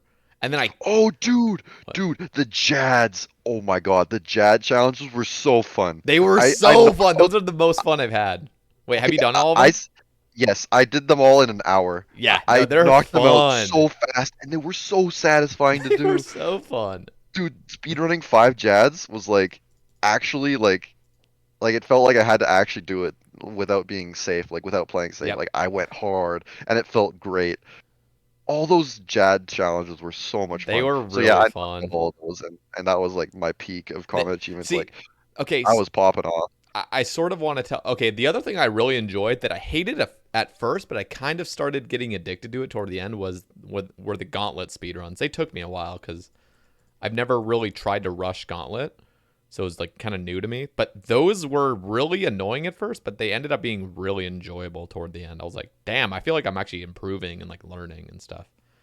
Did you Um, ever get a blade from Corrupted Gauntlet or like a weapon seed, yeah, enhanced I weapon got seed? one, but it was a blade initially. I got it like long time ago. But then I turned it into a Bofa, so I only Okay, so have you've probably Bofa. got the full crystal armor set then too. I actually have had 13 seeds, but I traded in 8 of them because this is back when Crystal. This is back when Crystal Armor was dog shit, and I was like, I'm just gonna just chuck this. It's not even worth being in my bank. But now I Oh, have. I know many irons that had multiple blades and they dropped them for bond money, Yep. and they are very sad. Yep. I have the top and bottom. I'm literally just missing one armor seed for the helmet just to re-obtain it, and then I just need another weapon seed for the blade. But I don't need the blade. I have a scythe. It's like I'm not even gonna use it.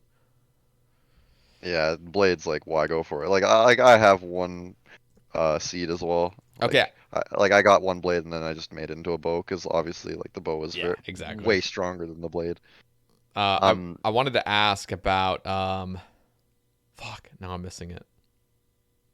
combat achievements. Yeah, it was something about it was a certain achievement I was gonna ask you about. The Jad challenges? Oh. Here's what I was gonna say is what do you think about the difficulty of Grandmaster? And before you respond, I was thinking, okay, Grandmaster is going to be initially I was a little scared it was going to be just obnoxious. And I'm thinking imagine doing a imagine doing I don't know, Inferno or something where you can't lose a prayer point before like Zook or just something stupid where it's just like this is going to be so fucking hard, you know?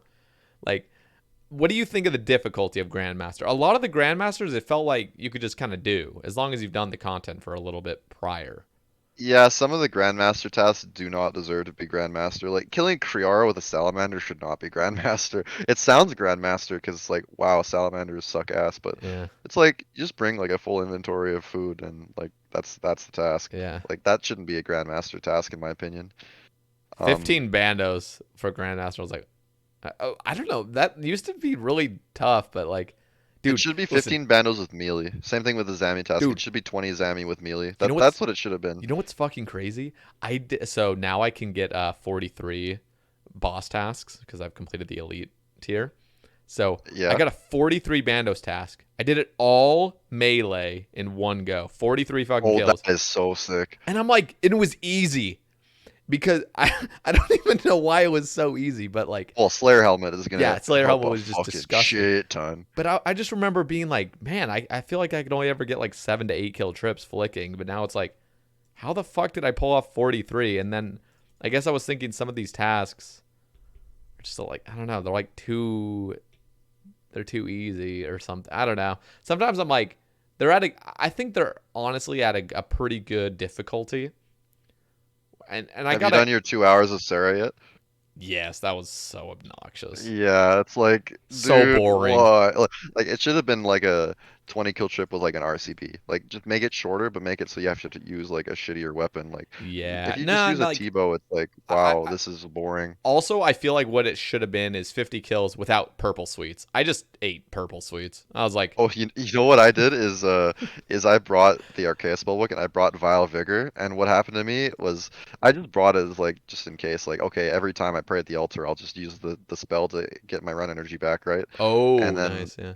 pray at the altar to refill my prayer prayer anyway. But what ended up happening was I got so many prayer pot drops that I just didn't even use staminas at all because I was just chugging down pea pots the entire time. Yeah, you don't even need It was stams at really Sarah funny. anymore. Like, Don't get me wrong, I still brought sweets just in case, right? Just in yeah. case, like, I would run out of stams or something. But yeah, it just ended up happening where I got so many peapod drops, I just kept spamming this spell, and it was popping off. Like, it was the first time I'd ever tried it anywhere, and it was really funny how well it worked. And I was like, damn, this spell is actually pretty strong when you keep getting prayer pots every second kill. Yeah, that's pretty cool. I've never actually really used that spell.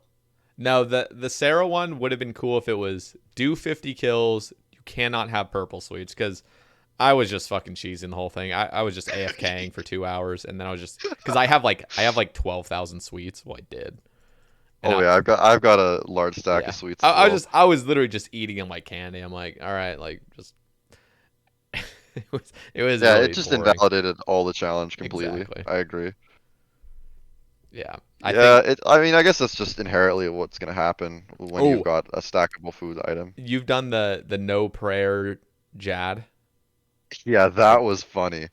That was I was really just fun. hiding behind Italy Rock the entire time. Well, that's the thing is that I realized that a bat Yeah, also you counts can. for losing prayer. So I was like, oh fuck, I have to actually safe spot everything. So I was using like the wiki's like spawn predictor thing, Yeah, and I was playing so safe, me and it took too. a very long. It was like a 50-minute cape. It was like 50 minutes of just like sweating pretty much. Yeah, no, I was just one. I don't know. I was just clicking on my mage prayer here and there. I had my mage prayer on for 2 ticks. Luckily, it didn't go off. Luckily, So I was smart. So I'm kind of a nerd, right? So I know yeah. like little things about the game. So what I did before I did that task was I smited myself and then prayed at an altar so that Ooh, my smart. like in between prayer point counter was Yep. reset. Yep. So that if I had my mage prayer on for 1 tick, it wouldn't drain me 1 prayer. Yeah. So I had that leeway and I could go into the fight caves with that knowledge that okay, if I fuck up a tick, like it's fine. Like I don't fail the Yeah. task immediately. It was pretty. Again, the thing with like, it wasn't that bad to do. It was just kind of obnoxious, especially when you have max gear. Like when you have max gear, blowpipe, T-bow, and everything. It's just you don't even need It to was pray obnoxious, but I thought it offensively. was really funny. Like I thought it was like a fun new way to do fight Yeah, caves. yeah. No, I was a So I little like that stressed. variety. I was stressed out about it, but then I was like, for some reason, still in my head, I still think of fight caves as I did in 2015 because I just don't do it often. Where I'm like, ooh, fight caves is pretty scary. Yeah, Now it's like no, I go in no, there, I'm no, like, no, no. bro, I could literally tank like 3 mages. Like it doesn't even matter. Just eat. Like, Man, when I got my first fire cape in 2015 on like my fresh iron, I popped off more than my first infernal cape because I was like, oh my god, I got a fire cape on an Iron Man back yeah, in the back when like people thought Iron Man were really prestigious, yeah. and I did it with like tuna potatoes and a couple prayer potions. RCB probably. RCB, yeah. I was using a fucking God stole because I don't Yep. think I had a glory. Like I felt like accomplished myself and I was really happy and yeah, I popped off when I got it because I was so excited. Like the nerves when I was fighting Jad, I was like, oh my god, dude, if I fuck up, I could die in 1 hit. Yep. Like my nerves fighting Jad for the first time far outweigh the nerves I had when I was fighting Zuck for the first time I'm because like just I matured a lot as a player in between yeah. those times. I'm just glad that Jad is no longer scary in any way. In fact, 6 Jads isn't even scary. It's like Yeah, I think yeah. 6 Jads, those tournament worlds. So I've done 2 6 Jads and I haven't failed one yet. And That is pretty sick. yeah, no, I'm really happy. I'm scared to do it anymore. I love it so much. I'm scared to do it. But I had to ruin my my death streak on my iron because I had 1 death on fives I think and 1 death on sixes and I was mm, like pretty pleased that I yeah, second tried 6 jads. You first tried 6 jads, dude. You're just a Chad. But no, yeah, but for the speed test, like I have to play very very risky and like I yeah, have to maximize my DPS. So yeah. I was playing very aggressively. For the 5 Jads, I've died like 12 times. I was just resetting, trying to hit 2 hammers. But Oh yeah. um, yeah, no, but I spent so much time doing 6 Jads on Tournament Worlds years ago when they first came out, and so I just got really confident with it. But now, even in Inferno, you know, like triple Jads used to be like just frightening. I'd just be shaking, you know, The like concept, dude, when people were speculating if they were gonna add like double Jads from Kiln when they were first like releasing the Inferno, and then they added three, and people were like shitting their pants, like, wait, there's never been three Jads before. And then the six Jad challenge at RuneFest that one time where you'd see people like Bodhi and Wooks just like dying immediately. Like people thought it yeah. was like, dude, you're never gonna do this. This is outrageously hard. But of course, the community finds a way to conquer any challenge nowadays. Yep. It's insane. You talk about the difficulty of Grandmaster tasks, like I'm just gonna talk about how the community like they do find a way. So, and I've matured a lot as a player, so I understand that if there's something that I can't do, then I'm very much capable of learning how to do it Yeah. and getting better. Like this Inferno speed task, it's like sub 65 Inferno. Like I've never even gotten close to that time on Inferno because I haven't done much Inferno, but I trust that I'm a good enough player that I'm gonna be able to learn how to be fast at the Inferno and get the time in only a matter of time.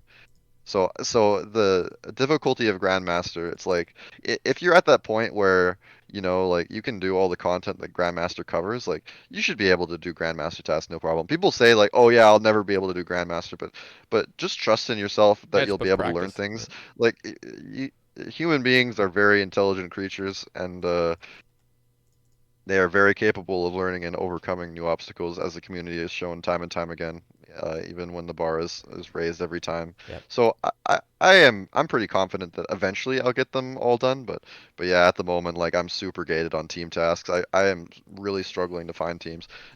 There was this one guy who believed in me. His name's Undefeated. Shout out him. He's like crazy talented Yeah, player. The he's a dude beast. the dude has a nibbler pet and he was still speedrunning Inferno for fun on his iron because that's just like he's so good at the game, like, and he's mastered Inferno that he's just really has fun just pooping on Inferno all day, just making it look like a joke. And he was like PMing me on Discord like, hey man, want to do like trio top, like get the top time? And I'll be like, okay dude, sure. And then like I'd keep making excuses like, oh let me eat dinner first, like, oh let me do this and that first. And then I just like sort of lost contact with him because I Yeah. never was able to like get a team going. It's just sort of like one of those things where it's like you really got to be motivated to do it because Yeah, like that's the when issue. people ask me like, "Hey, you want to go do top?" It's like I have to be the one to initiate it because like I have to really want to go do it right then. If I'm being asked in any sort of like time where I'm just not exactly feeling it 100%, I'm just gonna say no. Yeah, you really need the motivation, and for me, the motivation, I grinded at a lot of Tob on my main, like my normie account, because I thought Tob was really fun, and I had a group of homies to do it with that was like a solid group of 3 to 4 people all the time, and I was having a blast, just doing it with my friends. But it's really demotivating when you're like, when like, okay, well, my friends aren't really gonna cut it for hard mode Tob, like, because they're not Yeah. like the best, right? Like the people that I typically raid with, like, I got my homie QHP, he's like my number one RuneScape friend at the moment. Like he's the homie. Like I can do anything with him, but we really lack like extras on top of that Mm, because you need like 3, 4, or 5 people for these top speed tasks and like CM and all the chamber speed tasks and stuff. So I don't actually have like really good players that I can like form a large team with to do these tasks with, and that's the demotivating thing. Is I just don't like talking to like randoms that I know are like good at the game, like Undefeated. Like yeah, we're like RuneScape friends, but I don't have like an in-depth relationship with him, so it's not like yeah. I'm like raiding with a close friend of mine, you know? Yep. Like it just sucks when I'm like PMing people that like they'd be on my friends list and I would like never message them otherwise. Like I feel like such a just a jerk Yeah. messaging Kind of. people out of nowhere like like it feels like I have to ask like, "Oh, how you doing, buddy?" Like Yeah, some like try to small like talk pretend and like it's you're like, their friend almost, yeah. Yeah. No. and then be like, "Oh yeah, let's top, dude. Let's." But you've got this ulterior motive going Yeah. on where like, "Oh, you need good players to do these tasks with." So it's crazy demotivating to me, and it's just not something I wanted to do. Yeah. So I started like sort of I guess I kind of benched combat achievements at that point, but yeah, at the beginning, combat achievements were like so thrilling, just busting out all these tasks, like full clearing bosses left, right, and center. The Jad challenges, of course, were unbelievably thrilling. Just getting them all done in an hour is probably the most fun hour I ever spent playing RuneScape in the past like 3 years or so. Yeah. Tons of Uh, fun. yeah, I'm really Those gated by all challenges are these just team just tasks. really fun. Uh, I just, especially looking at like the Grandmaster like CM time, like the 5-man CM is apparently like really tough. And yeah, even the 5-man top, apparently you have to one down bloat or you just don't get it. And shit. that like requires like mains and shit to do because like there's lots of trading involved. Yeah, I'm thinking like, well, I want to ask, what is a piece of advice you would give to those that don't feel like they'll ever achieve like the combat achievements, like either master or grandmaster? Because my personal thing is you just have to go do it. Like those inferno tasks are kind of intimidating to some. CM tasks are really intimidating to me because I'm just not experienced at them whatsoever. But like you just got to go in there. You just literally got You to just just need go to have practice. the self-confidence of yourself as a player and as yourself as a human being that, like if you don't have the talent to do something, then, a little bit of hard work will pay off gratuitously. Just take the time to learn it. Like just make an effort to get better, and you will. You always will. Yep. So if well, that is if you want to get like all these tasks done, right? Like the motivation has to be there. And I know the rewards for combat achievements are very bad. Like They're going to from get a buffed. design aspect. I mean, they're like flex rewards, right? Yep. So a lot of people don't really care to be that good at the game. They just want to play RuneScape casually. So it's not for everyone. But if you do want to become a really good player and you want to become that guy with that Zuck helm, then you just have to believe in yourself, basically. Just put in the time and effort to get better. Like it's no problem. Yeah, I think the rewards are going to get buffed. I think because again, if they're going to be polled, it's going to be really tough for the majority of the community to vote yes on something that's going to be really beneficial, but they know they're not going to get. So it's like I wonder what could pass, but I'm almost certain within the next few months there's going to be a new perks for master and We'll see. grandmaster. If they're increasing the requirements to do Master and Grandmaster by adding like Raid 3 stuff, then it would make sense for the rewards to be more fleshed out too, right? Yeah. So yeah, I promise that there will be more rewards in the future. It's just a matter of just people putting their ideas out and the JMods liking it and then implementing them eventually. I was very set on exclusively just completing elite and then being done forever, but it's just like it was just calling for me basically Yeah, every. like Master Yeah. Master combat achievements like, oh yeah, you can kill 2 less goblins to get into the God Wars. Yeah, It's no, like they're very crappy perks. Master and Grandmaster are really crappy. I have some suggestions for like better rewards, but I just know it'll be better for me to complete Grandmaster before they come out with the rewards, so I don't feel this pressure. Like fuck, like I can't even. yeah, like you really don't want to have like the That like the Infernal Cape situation here, yeah, or like it's just gonna become, like Services City where people are like buying and selling services oh to each other god, just so that they can get like one strength bonus or some shit. what if they actually did come out with an or a like an Infernal Cape trim that has like an extra 2 strength, like. I personally don't even mind the combat achievements just being exclusively aesthetic. Like Yeah, no, a they're totally Zuckull cool by right now. itself is more than enough of a reward. They're It's totally so cool dope. right now.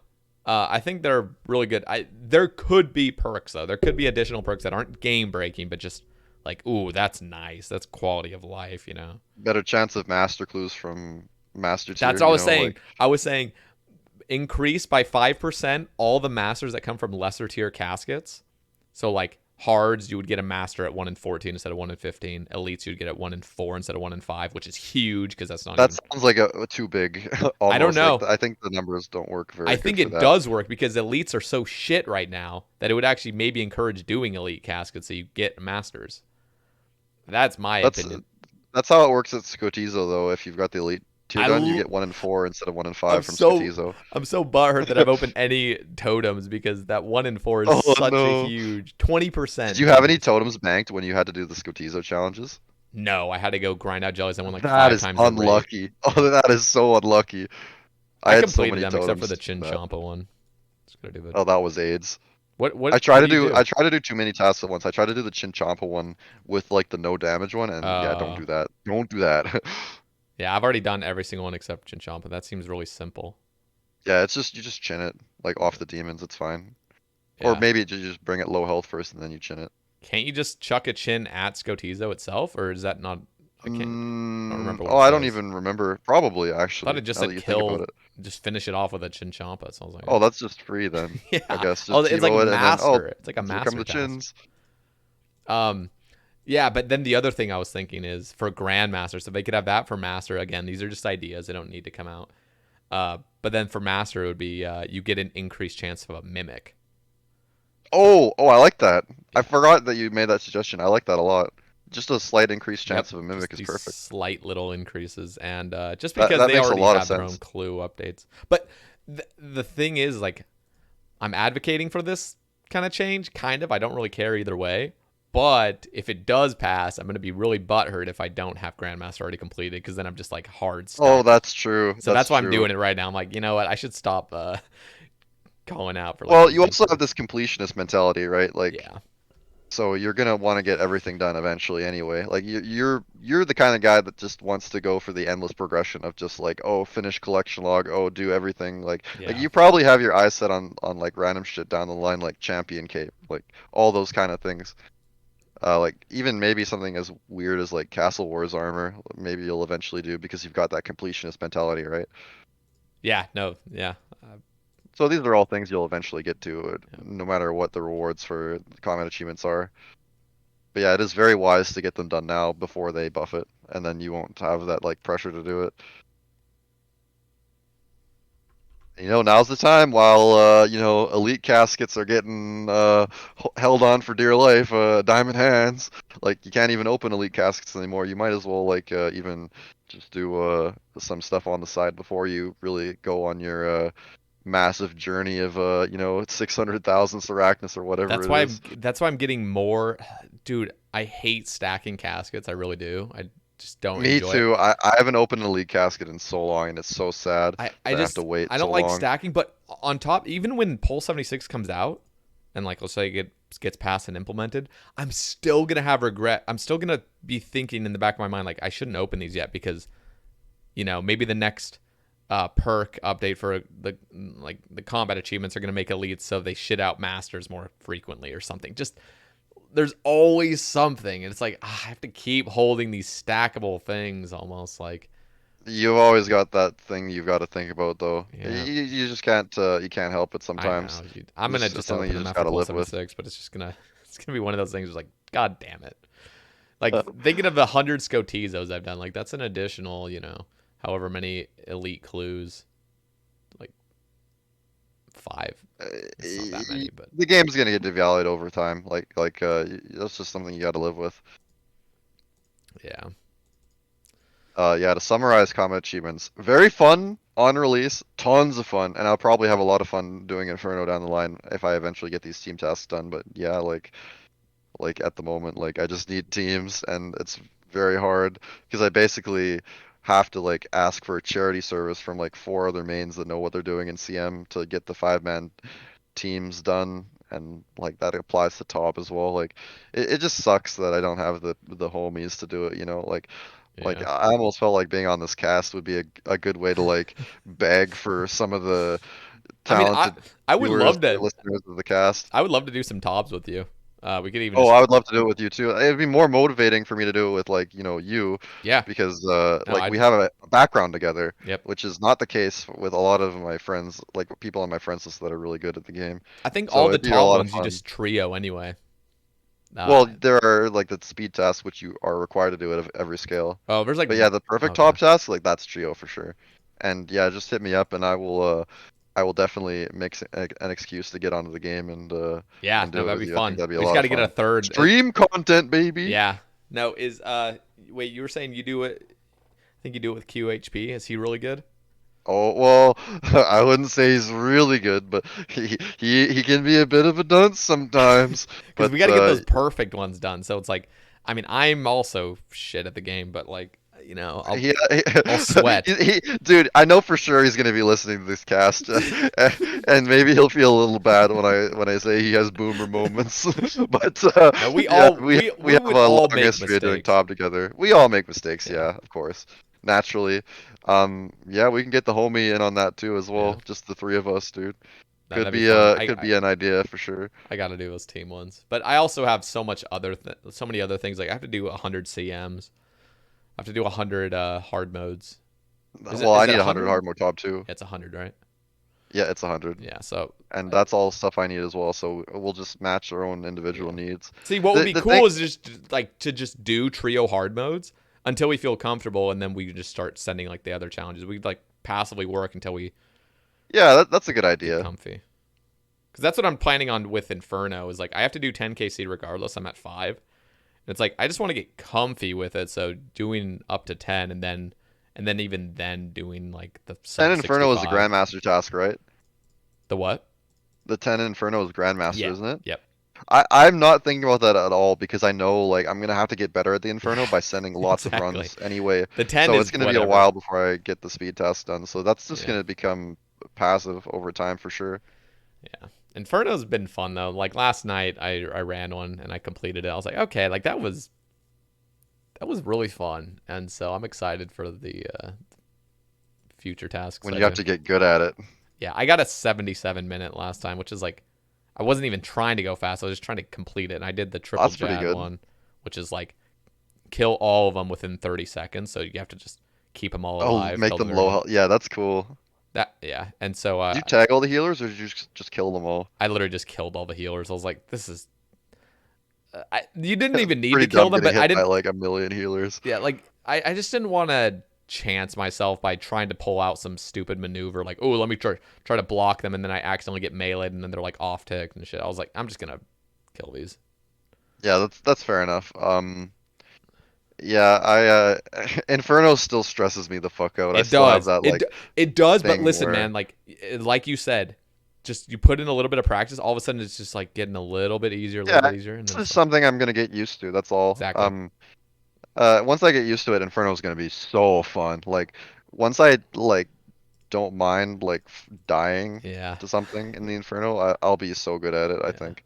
I just have to like, cause I still get like shivers when I do Inferno, and even when I think yeah, about doing Inferno, it gives me yeah, shivers. And once that goes away, like it's yep, popping off time. yep. That's when it's gaming time.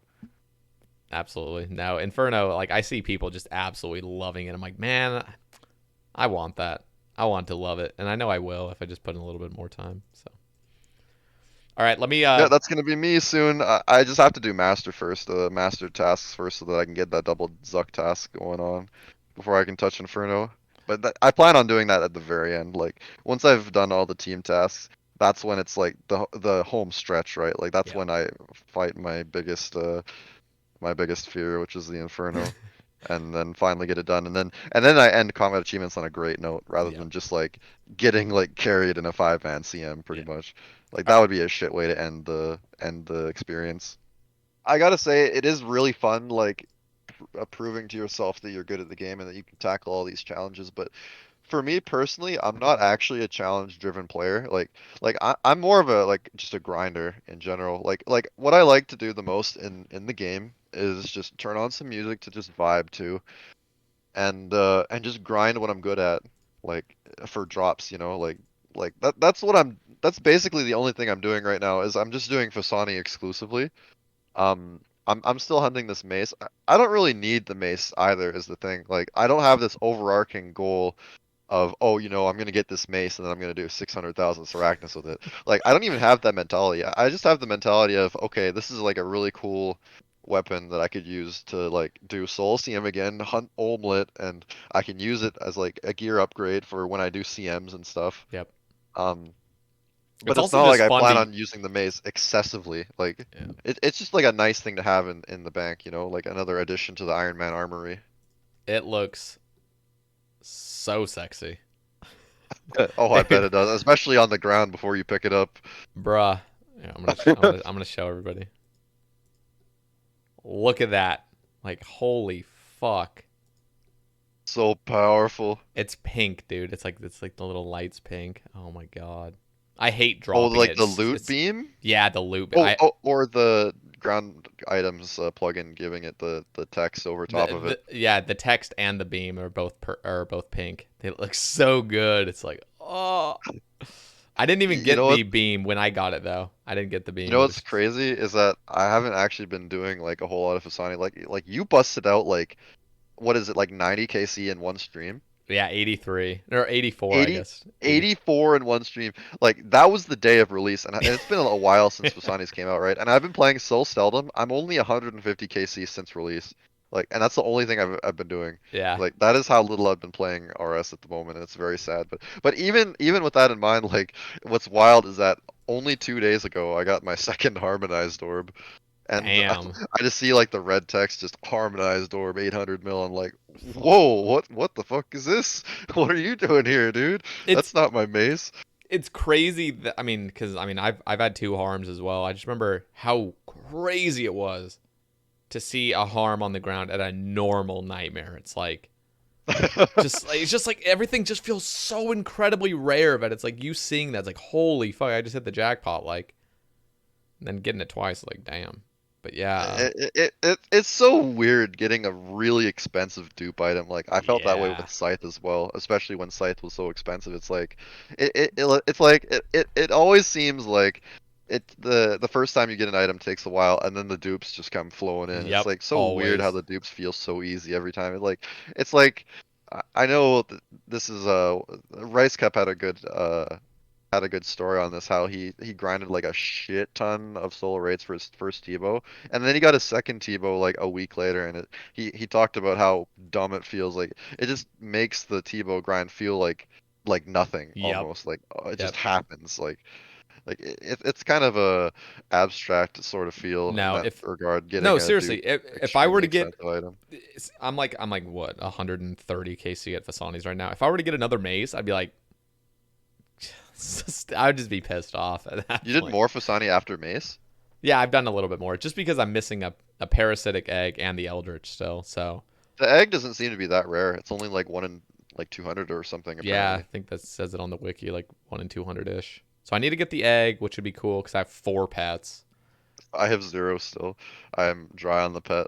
I'm missing I haven't gotten the jar either, so I'm missing pet, jar, mace, and eldritch. I've had two volatiles, two harm, a lot of inquisitor, a lot of staves, and yeah, I've been pretty lucky on nightmare drops. I'm definitely overrated on items, Yeah, especially like expensive like orbs too. Like I'm definitely making more money per hour than an average person doing Nightmare, and I'm pretty fortunate for that. Um, but yeah, I've gotten to the stage where like I said, like I'm a grinder. I just like putting hours into content that I'm good at as like a means to an end sort of thing, just to make the time go by almost, where it gives me something to do while I'm just on Discord chatting with people, just yeah, having a good time, like listening to music even, just something to just zone out to. I really like that aspect of it. And it almost makes me sad at this point. When I do eventually get the mace, it just means that I can no longer do the content that I like doing, and then I have to get into that state again where I have to learn something yep, and then get into that zone again where like I have to relearn something and then get into the rhythm of just grinding it, because that's the part of the game that I really enjoy the most. So for me, of course, combat achievements is very exciting, showing off that you're to yourself that you're good at the game, but like for the most part, I just like mindlessly grinding away at stuff. So combat achievements aren't like the most appealing to me. I'm not a mole goat Kirby. I'm not like exact. Yeah, constantly pushing myself to do challenges, I'm right? with you. So I almost feel like I'm almost obligated to do challenges that I'm not really terrifically interested in doing, and I'm not super motivated in finishing Grandmaster right now, especially with like my current lack of teams. Yep. But it is of course fun when I do eventually get into it. So maybe I just have to think to myself how much fun I'm gonna have, like doing all the Inferno tasks. Um, and then feel that gratification at the end when I do eventually get them all done. Yep. I just have to think about that to look forward to. But yeah, I think I've proven enough to myself over the years that like I'm very capable of doing things. So I almost feel like doing combat achievements is like it's not really like worth it to me anymore to prove to myself that well, I know what I'm doing, or that I know I'm good at the game, because like I already just inherently feel that Yep. I have enough self-confidence in myself, and I'm pretty pleased with like my history playing the game. So it's almost like I'm not motivated to do these challenges, because I just feel like I've already proven enough to there's myself, you know. there's just not enough of a perk. Like I'm completely with you where it's just like I really just want to rush the Zook helmet, but it's just like like eh. Oh, I'd love to too, but No, it's but it's just just it's it's that just this barrier of just being yeah, it's unable to just find people, yeah, the it's like homies to it's like do it that with. and it just also just like okay, I just gotta grind out like 100 CMs. Like okay, let's just do this. Like just, let's just do it. But like sometimes I'll be motivated and then sometimes like dude, that just sounds like so much effort. But I want to get it. The Zook helmet, it's like it reminds me of getting an Infernal Cape. I remember that urge, that just urge of like back in 2018 or no. Oh yeah, it was 2018. Wow, because Inferno came out Inferno, I thought 2017. was 2017. Yeah, Yeah. Inferno came out 2017. I got mine a year after, like exactly a year after, and I just remember thinking like I had this rush of motivation. It's like I will not do anything in the game until I get this cape. It was just that's what. And then I remember getting the cape, and I remember having this sense of confidence, like nothing else will stop me. Like I don't want anything else that comes out of the game. I don't want to be so intimidated by it that I'm not going to do it.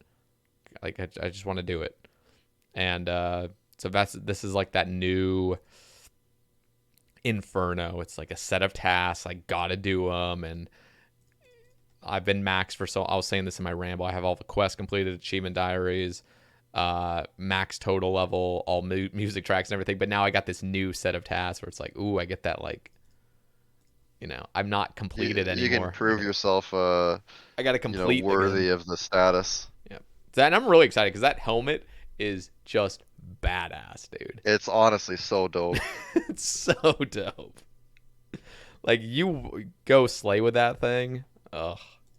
I don't even know where I'd wear the helm because everything I gotta do is like off task, like Tob. Like This is I guess if I finished Grandmaster, like what would I do on my Iron at that point? Like yeah, getting the Zuck helm is yeah. like finishing the game. It's like getting crowned, like you are the winner. But that's what You also can now felt. quit RuneScape, and Yeah, then it just rolls the credits like after you get the Zuck helm. that was like an Just like infer. That was Ian like Goer, Paul Goer, that was Andrew like a max Goer. infernal cape. That feels like you even played at the game. The cool thing is like I have so much Konar Slayer to do for Dusk.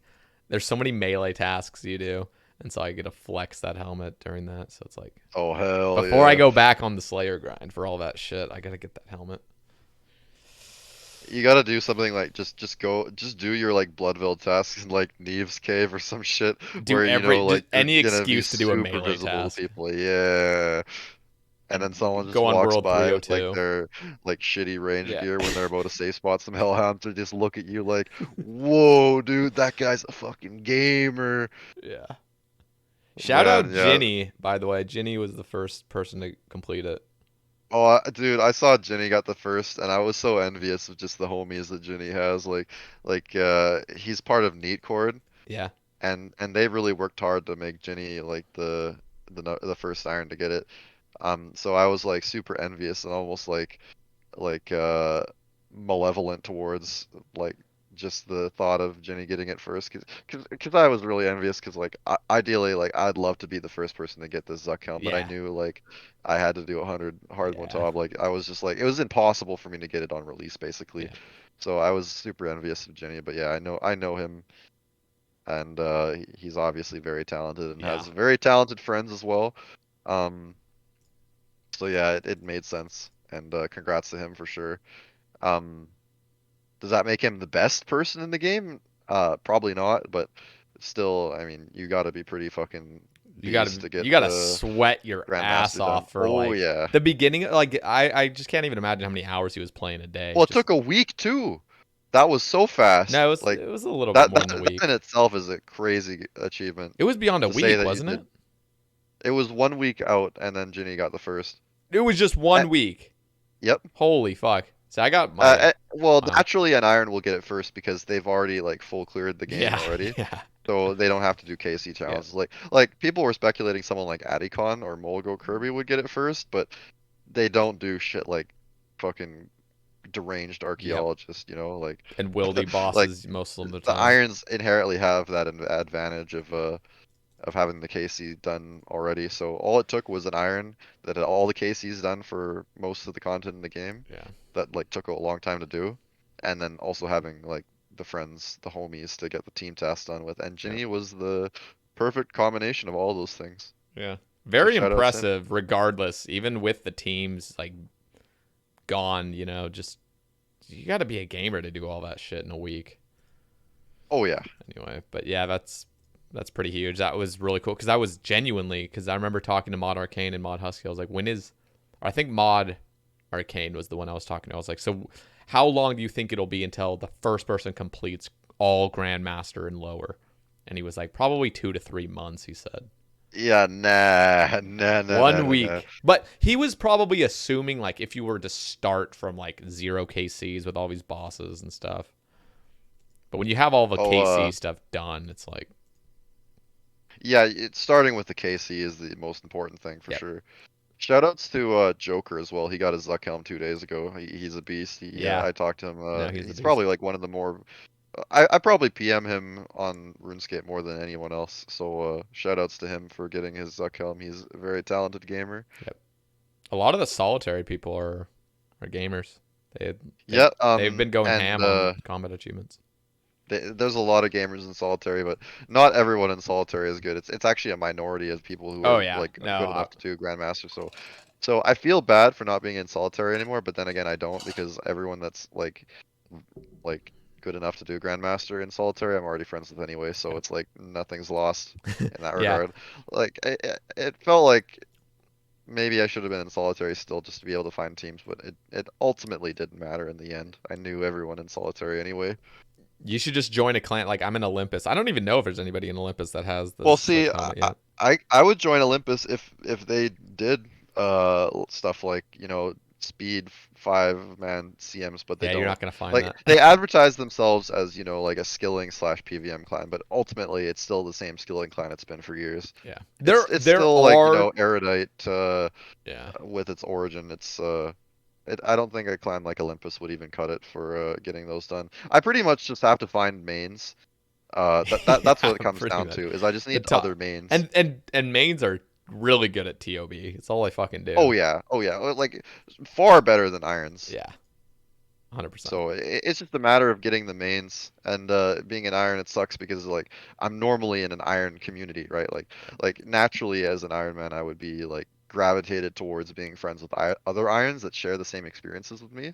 So I don't have very many main friends, and that's what really makes me struggle to get the team tasks done for CA. All right, what do you think about Group Iron? We haven't even covered it at all. Are you gonna play Group Iron, man? Not playing Group Iron. I'm going to be watching the few months that Group Iron is big on Twitch, and then it's going to die. It is definitely going to die. Okay, so listen, I was thinking, I've been considering making a duo Iron Man that's played by me exclusively. I'd play both accounts. That sounds like something Alfie would do. Just like play Group Iron, but just play with 4 of your own accounts. Yeah. No, well, the issue is like everyone fucking burns out, and I don't want some guy that's just gonna burn out on me. Okay, this is why I'm considering playing Group Iron Man, because Hardcore Iron Man release was the most fun I've ever had playing this game. The fresh high scores, the initial competition was so fun, so thrilling. The issue with Group Iron Man is fucking groups, which I'm not a fan of, obviously, but it would be cool to just start on release and do some AFK shit on it. Just don't actually take it seriously, but at least have it there, so it's like... See how it goes. That's a good idea. I don't know. That's just how I feel, because I know a lot of people regretted not starting like Hardcore on release or Iron Man on release or just all these other things where it's like you get that head start in front of everyone, and who knows, it could be fun. The high scores are going to be really fun, and I kind of want to go for something. I don't even know what you really wanted to go for rank 1 Fasani, and then day 1 mace happened. Yeah, of course. I was rank 1 Fasanis though, and I got my mace. That was true, even among mains too. Yeah. They could have used like alts to be number 1 and outpace you, but you still beat him, dude. Scotty could have. I mean, Scotty was ahead of me, but then he'd calm down at 50. He just kind of... Scotty's got better things to do, like get another Vorkath world record. Scotty is insane. Scotty's put so much time into the most they just seem miserable. Like to do Dude, that was these. another fun thing about combat achievements is the Vorkath tasks were like really fun. Like That was getting the fun. Vorkath speed task, like Yeah, I copied what Scotty did. I Like caught. Scotty has like this guide. I just copied what he did and just kept Yeah, grinding out resets yeah. No, and that was like a brand new experience for me resetting a boss until I got the time I wanted. it was probably like the Mole Goat guide. I'm assuming Mole Goat Kirby had like. It was Scotty. It was Scotty made a guide on Okay, like how many they're probably the blowpipe hits you do, how same. many Yeah, DHCB hits.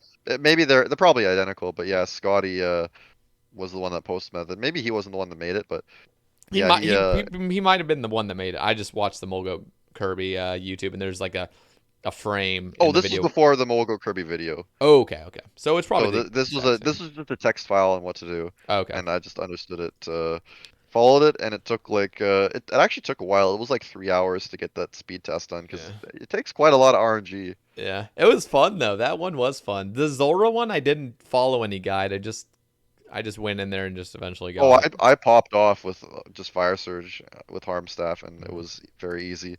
All it took was one green rotation, and I just got it. It Yeah. was so easy because I saw like there were speed methods for Zora that was like there's two versions of it. There's the blue one and the green one. And the blue one required like specific number of blowpipe to T-bow hits, like dragon knife specs. I don't have a single dragon knife on my iron, so I was like, what I did was I just looked at the green one. It was literally like 10x harm. So I was like, oh yeah, let's just go for that instead. Looks way easier. So the first green rotation I got, I just popped off, and that was that. That took like 30 minutes of Very Zora to get nice. that task done. I think I got very lucky.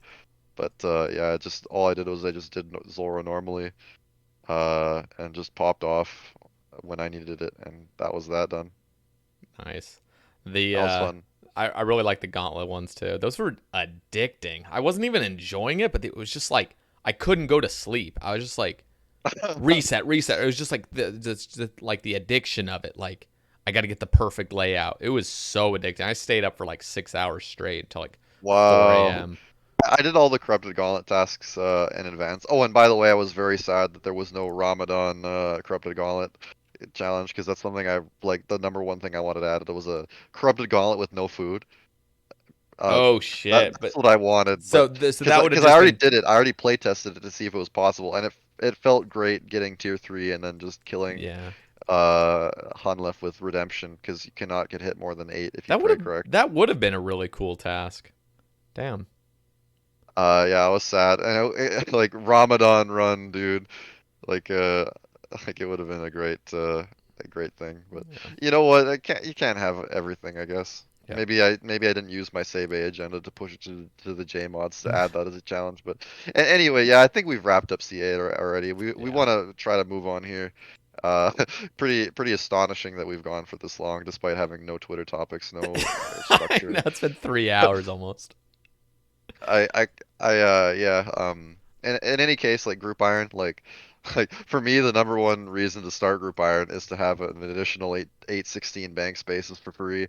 Just have a fucking Iron Mule account No, that's that you just like trade shit to. I'm gonna That tell you. sounds pretty nice. I'm gonna tell you some of the issues with Group Ironman though, like things that you don't even think of. So one of the things was I was thinking, oh, I could just have an account that like AFK's day alt, all day, and then it just trades it over to the other. I mean, I'm like, oh yeah, you can't trade any untradeable. Day alt's untradeable. Like, what the fuck? Yeah, I wanted group iron to so that you could trade everything. I thought that would be a really cool aspect of it, like being able to trade stuff like Infernal Capes.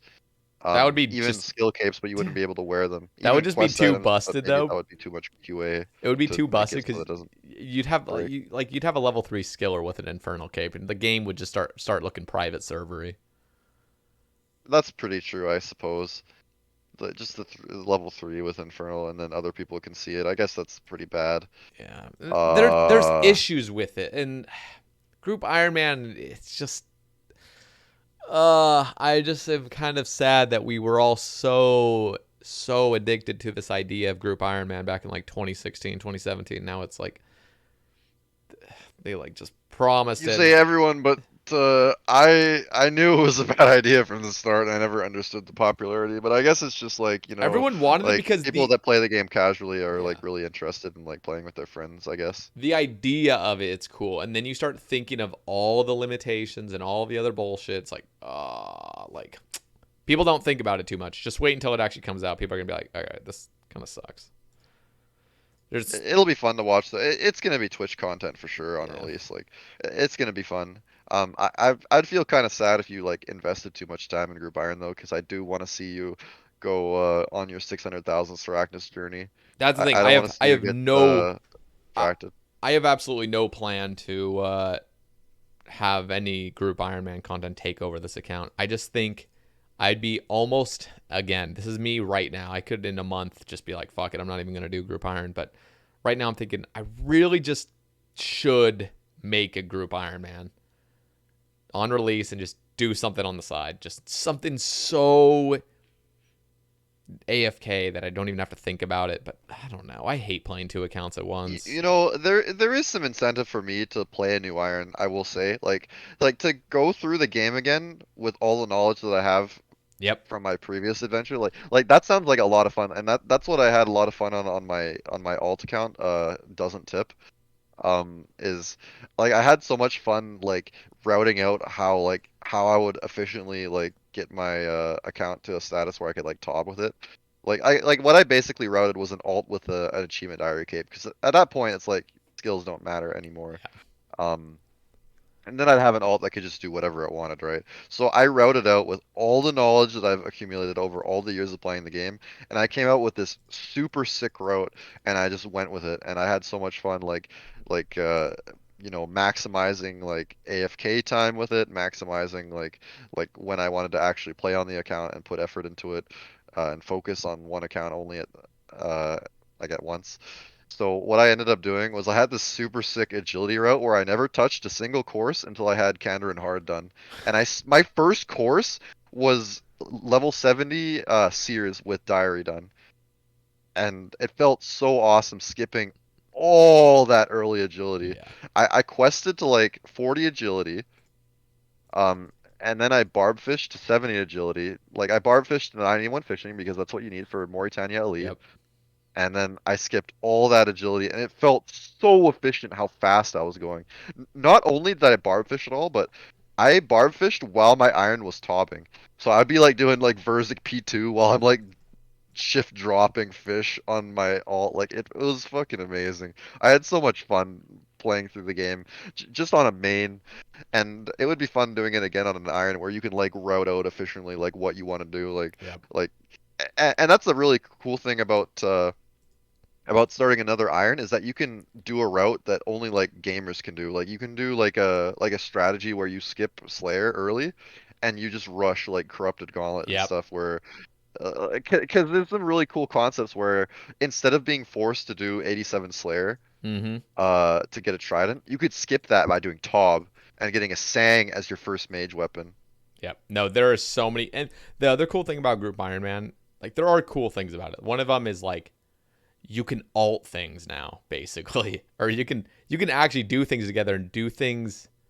I can't say Yeah, more Group Iron has efficiently. some really cool aspects to it in Yeah. that sense, yeah. Because I feel like most efficiently is just everyone solos their own shit, but like you still get that, you know, you still get the choice of like getting to like do things more efficiently. You get to like trade your iron. Like imagine you're doing something that involves, I don't know, like think about just, I don't know. This is a really pointless thing, but I was thinking of like the 2-tick dark crab method. You just have your You group iron buddies you just can next to literally you, have your like group like getting you can have getting your the alt and you can autocast just have off. him sitting there and you can just trade him over the fish. Just Oh yeah, like true. shit like that where it's just like there's things where I want to play a group Iron Man and just have this shitty alt that does nothing but just helps my main account, you know? Dude, the birth of Doesn't Tip, the reason I made that account in the first place was to have a fucking alt to hold the crafting, like in the crafting guild, the Yeah, Tanner. I literally. made the account for the sole explicit purpose. of holding the Tanner at the staircase. That was the birth of the main. Like And that's I had so much fun like decking him out in, like full dark tuxedo. That's my thing nowadays. Is I have doesn't tip decked out in full dark tuxedo. that's And awesome. by the Just way, your I hope butler, your personal Iron butler. eventually has full dark tuxedo as well. But yeah, it's like my personal butler, dude. Like That's exactly just what I the want, homie. like group Iron Man. It's like I just want to play a duo group Iron Man, have one main dude, and then just a slave basically to the dude. Just like you are just the slave to this guy, and you'll just do That is whatever he tells. awesome. So that's what I'm considering. We'll see. I'm not gonna main it, like I said. Like I'm so addicted to this account. But it would be cool to like AFK something, and I'm even considering doing some sort of AFK grind where I can make it easier with like an alternate account. So I don't know, just something where it's like he's like my personal bank at this point. I can do something where like that requires banking, and then my alt or like the the butler guy is just my personal mobile bank. He's like my pack yak basically. That's what I I'm considering anyway. A lot of people that do like Dolo, like God Wars and stuff, probably really like doing stuff like that, and I bet Group Iron would appeal to them in that sense, where Yeah, they can like basically play alt man mode. But to me, the biggest draw to Group Iron is obviously playing with your homies. yeah. Like that is by far the biggest drawing factor to that. Uh, and I mean, like, yeah, I could have fun playing another Iron, and like, what I would be doing is I'd be rushing PVM, and then I'd have like my homies like basically doing the shitty things for me, like the herblore part, and then Yeah. they'd feed me, and then I'd just be like feeding them like crystal armor, like giving them end game PVM drops, and then they could have fun with that. Like, dude, just imagine just like you have this friend that like barely plays, and you just give him like an Inquisitor base when he hits 75 attack God. on his Iron. Like, yeah, here, bro, train strength with this. It's real good. Oh, hey, thanks, buddy. The But yeah, game's there's a gonna lot of start. problems There are with gonna be Group some Iron as well. weird ass accounts you're gonna start seeing around the game soon, just with crazy items. Just like what the fuck, like Yeah, it's gonna be fun seeing like level 70s with like armor that they definitely should not have access to at that point in the game. And then you're gonna know like, oh yeah, they got fed. They got, a pretty talented player that's just feeding them items. So I But wonder what the new symbol's gonna look like. I think it's gonna look like the Iron Man helmet next to your name, except it's gonna be like a little overlap, like almost like the little shadow of it, right well, you know how overlapping it. how the mini map shows friends as just green dots? I Yeah. would I would just think it'd just be a green Iron Man symbol. Green as in like representing Okay. like friendship. But like, how would you? Are you gonna? Is there gonna be a way to indicate whether you're in like a 2-man or a 5-man team? Oh, Or that's a good point. that's what I was saying. Like those little shadows might actually help if like you typed and it would just show two little helmets kind of overlapping each other, or Or just like a five. little tune, like as an underscore to your icon. That's true. It could just be a little Just number next to it. just a green Iron Man symbol with a two next to it. I don't know how they'll implement that. That's a good thought though. I haven't thought of that. Yeah, we'll see. I'm excited for it. Regardless, Leagues 3. I That's need. another thing we haven't got into. I know. So I never played Twisted League. I never played Trailblazers. Me I neither. loved watching it, and I loved the account build style of Trailblazers, where like you pick your three regions, and then that's your strategy. Because every region had its benefits. Even the shitty ones like Desert had their benefits, and you could have certain account builds. Like, dude, my absolute favorite part of watching Trailblazers was watching DJ Cumboy turn on his stream out of nowhere. Um, Shout out CJ Cumboy, by the way. He's part of the Uncle Cord crew. He just turns on his stream one day and he's just ice barraging Zuck. He's like, no one has even gotten close to Inferno on Trailblazers, and he's like day three, just cooking up Zuck with like some weird three tick barrage that just never splashes. And his chat was booming. He had like 2K viewers on Twitch, and his chat was just like spamming, like, spam this boy to help come boy, like just the whale cooking emote. Oh my god, Oh dude. my god. I It missed was that. so fun, and People were and telling I me wish about it, he but I got the missed. first Infernal Cape, but he planked. Yeah. He choked. You hate to see it. But yeah, like all the bugs that were associated with Trailblazers was really funny. Uh, I just loved watching the account, like the variety in account builds that you could do. Yeah. Like you could have this mage build that's just absolutely decked out with like like it's got Mauritania desert and I don't know what else.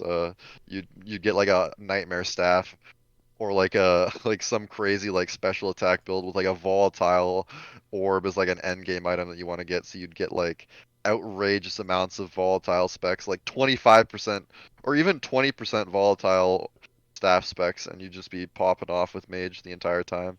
Like there were so many things you could do that again like this sort of wrapped around with what I was saying before, where I want Jagex to give the players the freedom of choice to do what they want, right? Yep. And Trailblazer was a perfect example of that, where they give you all these different relics, all these different perks, and all these regions that you could choose to really like come up with your own strategy to blaze your own trail, I guess is what they were going for, and it worked phenomenally. Like that's all Jagex needs to do when they come out with new stuff. Even if it could be a new raid, it could be a new league. Just give players the freedom of choice to approach things the way they want to, and you'll have a very successful time coming up with new content. Yep. I completely agree. I don't know if I'll do Leagues 3. I keep saying like I'll do the next leagues and stuff, but I just hate the fact that shit gets deleted. Like, It's unlucky, yeah. yeah. That's just a problem with how you play the game. You play for the endless progression Yeah. aspect, and there is none of that with leagues. I guess you could say there's some of it with the pets carrying over. Like you could go for all pets on leagues That's true. God. passively, but like that's crazy. Yeah. No, that is true. There is that, and there is like the little, I guess, little rewards, cosmetics, and POH themes that come to the main game, but it's like, eh. Anyway. Yeah, the the rewards for actually doing the league are just so pale in comparison to Yeah. the actual fun of playing these crazy accelerated game modes. Yeah. That's the most fun, is It's like the just most fun going is through the 2 game weeks so of it. fast. The first 2 weeks, and then it just dies. It just The slowly. first like hour where everyone spawns in like Varrock and they're all naked like with like the default skin. They're just booking it to destroy all the security. You see an army of like bots like the Bob like the bot outfit that the you know how your character looks when you don't change your character at all in the character creation menu. Like just have a bunch of Yep. those guys just running through. It's so funny to see. It's so hype at the beginning, dude. It really is. I had Yeah. so much fun watching all the leagues It is just over fun time. watching. I'll have to consider playing or not. It's just going to be one of It's those up to you. things. It's just a quick little burner project. It's not like it's gonna last that long, right? So you Yeah. feel like you're not taking away too much of your time in the main game. And if it's making you play RuneScape more, then I guess that would be a positive if you find yourself not playing Yep. as much when there's no league. Well, shit. What else do we have? I think we've like pretty much covered everything. So you quickly, well, we never went through Dead Man. I don't think we're even gonna talk about Dead Man. There's people that are more qualified to talk about Dead Man than us too. We're just Oh gonna. yeah, oh 100%. Yeah. Yeah, we went through raids 3. We went through combat achievements. Me having fun with the game. I'm hoping people PM me on Discord, being like, "Hey Guppy, hey, you want a teammate, dude?" And I'll just be like, "Oh God, please, yes, take me, please, please carry me, daddy." What else do we have? Well, we really like, like before this cast, like when, like the day that Sae Bae asked me to be on the cast, like I was like, yeah, we can discuss more about topics later. And then we just never PM'd each other, and then we don't have any sort of like notes to go off of or Twitter topics. We're So just we're just sending this without any. maybe there's something we forgot to talk about. But I'm pretty thrilled that we covered this much already. Yeah. So we could probably wrap up here. I guess I never said congrats on getting your mace finally. I'm So super much. thrilled. See, that's the thing. So much has happened since you last came on. We definitely have missed a bunch of stuff, and thank you because that mace grind was It's horrible, but it's Dude, over. I love your I love your rent-a-tile thing going on at Sarachnis. Whoever came up with that idea needs to get modded if it wasn't you, because holy fuck, what a brilliant idea. Because I That just look at your stream when you're just killing Sarachnis, and you just have like disco tiles everywhere. Like it's so full at this point, and it's like $25 a tile, and like almost every tile's rented out. Like dude, you're gonna have to start like mortgaging so tiles so to listen. people. So I'll give a little bit of insight. So first of all, that idea came from Alfie. I went to Alfie's stream and he started highlighting tiles for the same price. It's like 5 Oh gifted my subs god, per that's tile. And genius. then I was giving all the credit to Alfie, and then Alfie was like, no, you got to give all the credit to Bastilla, who I'm pretty sure they're like dating or something. And anyways, she was the one that gave the idea to Alfie, and then I just saw it on Alfie's, and then I did it. But it has been such an eyesore to look at. So this was just an idea for a month. I was like, let's just try it out, whatever. It has been horrible to look at. It's been giving me a headache. So we're bulldozing all the properties September The 1st. properties are getting bulldozed. Well, that was already guaranteed that they were going to reset each month. Because they would just fill out too much and just be obnoxious. So they're getting cleared, and I'm gonna come out with a new idea. I think one thing I'm thinking is permanent properties, but you can't do it in the Saractus layer. It would be at like certain clue spots or something. Oh, So that's so you would interesting. just see your name like whenever you go to like your clue spot or whatnot, instead of just it being this horrible fucking circus in the Just like the spider worst clue pit. steps in the game, like that elite clue step, like south or sorry, northeast of like Soul Wars. Like just Oh be like, God. if you're reading this, you got fucked. Smile. Yeah, like shit There's a like lot of that. So potential there. yeah, that it was a fun idea for a little bit, and then it started getting way too filled out, and it's been just horrible to look at. So we're Yeah, bulldozing them. having all those tiles concentrated in one area probably can give you a headache. Like I know, like looking at my tile markers for the thieving room and solo CM, it's like pretty wild looking at them because I have every chest color coded Oh shit. based on like the poison, where the poison can be, right? Yeah, Because yeah, yeah. every chest has like A three other chance of it. sister Yeah. chests that can share like poison and bats together. So if I've got like poison in a green chest, then I know bats have to be in a green chest. And I just have disco tiles of every color. Every chest that can be bats is marked a different color pretty much in there.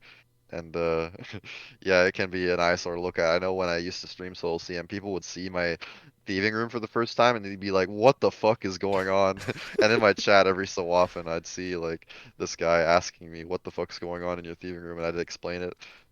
And yeah, you probably have to explain what's going on in your Sarachnis lair every so often, like I've explained it all the time. exclamation mark rent. I'm just like, I'm sorry that you have to look at this because it's bad for me to look at it, but I can't even imagine the viewers just sitting in there just staring at that or just like, oh, it's I mean, bad. that's where you're gonna be for or sorry, thousands of That's hours, exactly dude, why I tens need of to get rid thousands of it. of It's only hours. been like 2 weeks, and I'm just like, yep, this cannot be a permanent thing here. Like this is horrible. Oh Anyways, yeah, it's a genius idea. Yeah, I think we've probably covered enough. I mean, we practically already beaten like most people that have a cast. Or you know what we never talked about um what? is other casts. That was the thing we were talking about before we started recording is like we could probably talk about like all the different Sae Bae casts like rate like which ones we liked the most, which ones we didn't like I want to hear it I from mean I don't you. want to shit on people, I of want to hear course. it from you because okay, here's the other thing is like yeah, there doesn't need to be any like you just say like the good ones and maybe some of the critiques or whatever from other ones, but like some people haven't heard any of the Sae Bae cast, and I was mentioning this before to you, like the Sae Bae cast, every episode just says Sae Bae cast and then the person's name. It never goes into any like thing we actually cover. So some You do podcasts a I pretty good watch, job in the channel description though of telling like what the person is that's true, like but in my cast you said that I was like a really smart player and really enthusiastic about the game, which was like it was just a short summary that described me perfectly, and I thought that was more than enough. You don't have to have this epic caption of no, but it's like like you the know. I guess that's in the description, but some podcasts will even have like in the title, like they'll just name it like this is what we're talking about, and it gets a lot of that clickbait. But when you just say somebody's name and they never even heard of the name, they just aren't even going to click it. So I want to hear from you, like what have been your favorite casts, and what are the things that make them your favorite? Oh, this is where I'm gonna start shout outing people. So, bit of background story on like me listening to casts. So I was listening to the cast very early on. I think by the time you got to like cast 5, I like learned of your cast. And I already knew of your stream, right? So I knew like, oh yeah, this is, someone that I really like listening to. I bet the guests are going to be just as interesting and they're going to have a good time and this will be something really good to listen to while I'm playing like the game or even if I'm going out for a walk, I'll just like put on like a Sae Bae Cast just to listen to it each Tuesday. Um so I've listened to pretty much every cast at this point, from Jukebox Romeo to Randy was the last one, Yep. right? There's only a handful of casts that I like stopped listening to halfway because I was just not vibing with the opinions. Um, like the first half of the Lane cast was like really good, and I was like really impressed with how knowledgeable she was of the game, and like her opinions of the game were like really good at the time. But then there was like something that just like really turned me off halfway, and I just like lost interest, I guess.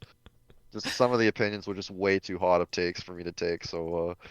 Yeah, I stopped listening to some of the cast. I don't want to like list names. I guess I've already listed someone. Not to hate on them or anything, but yeah, No, and this is like like your own opinion. not all That's totally casts are fair. created equal.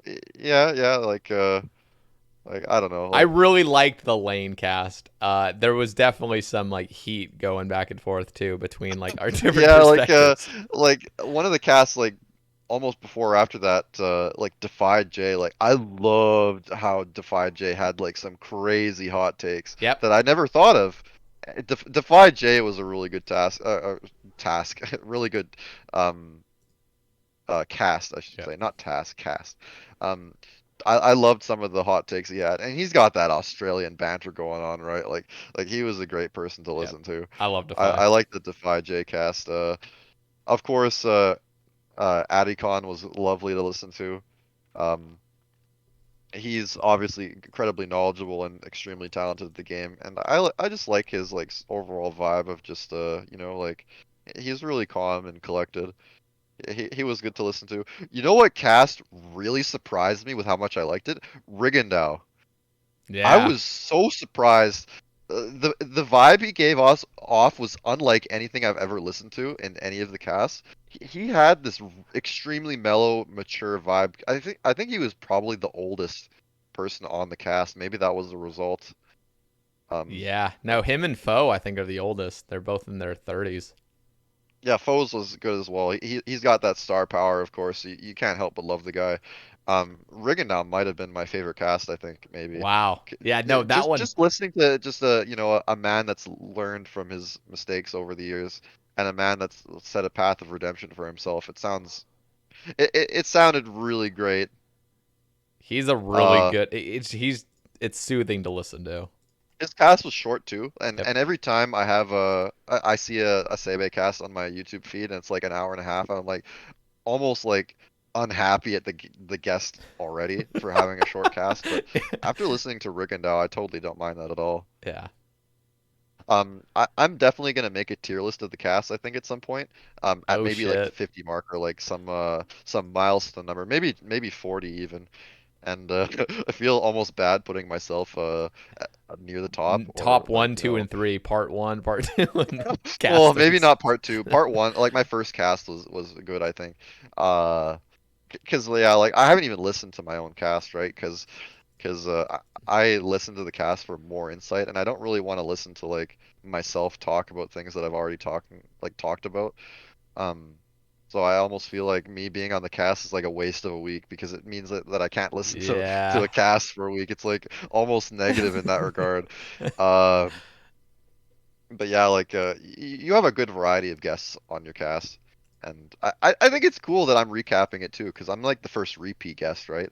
Yep. So I feel like You are. more than anyone, I'm probably the most qualified to talk about the Sae summary of all the people that have been on the cast. You have you have the super sociable people that really hate RuneScape.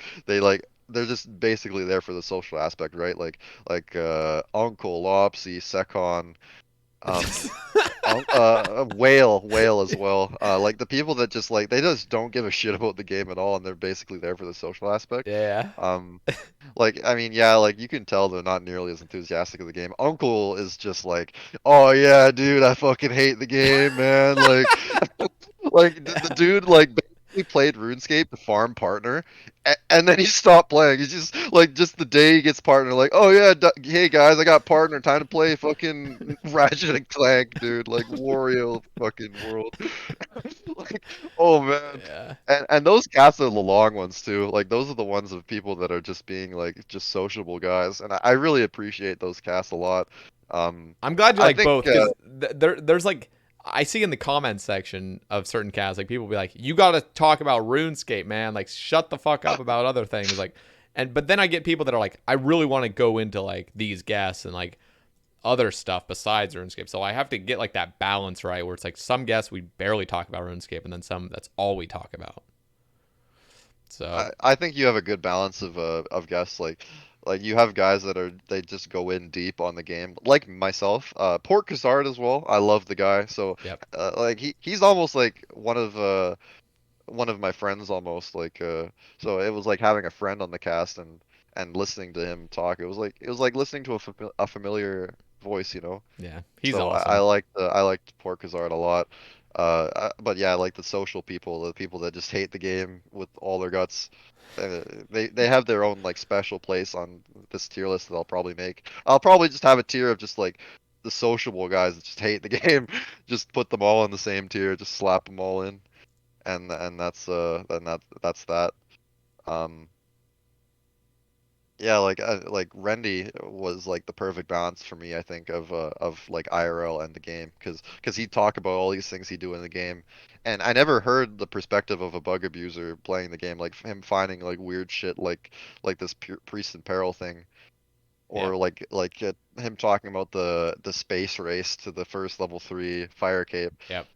But he'd also talk about his own like his mental issues and like how he would cope, and he would talk about his like alcoholism, and it felt like I was talking to someone that like had real grievance, who was like sort of, you know, again like Rigandel, like set a redemption Yeah. course for himself, and it's great to hear people like that they learn from their mistakes and they grow as people, like the maturity of the people that you get on the cast. It's just truly marvelous to hear about, and those people also have their own like special contribution that I think is really important to the overall Sae Bae Cast experience.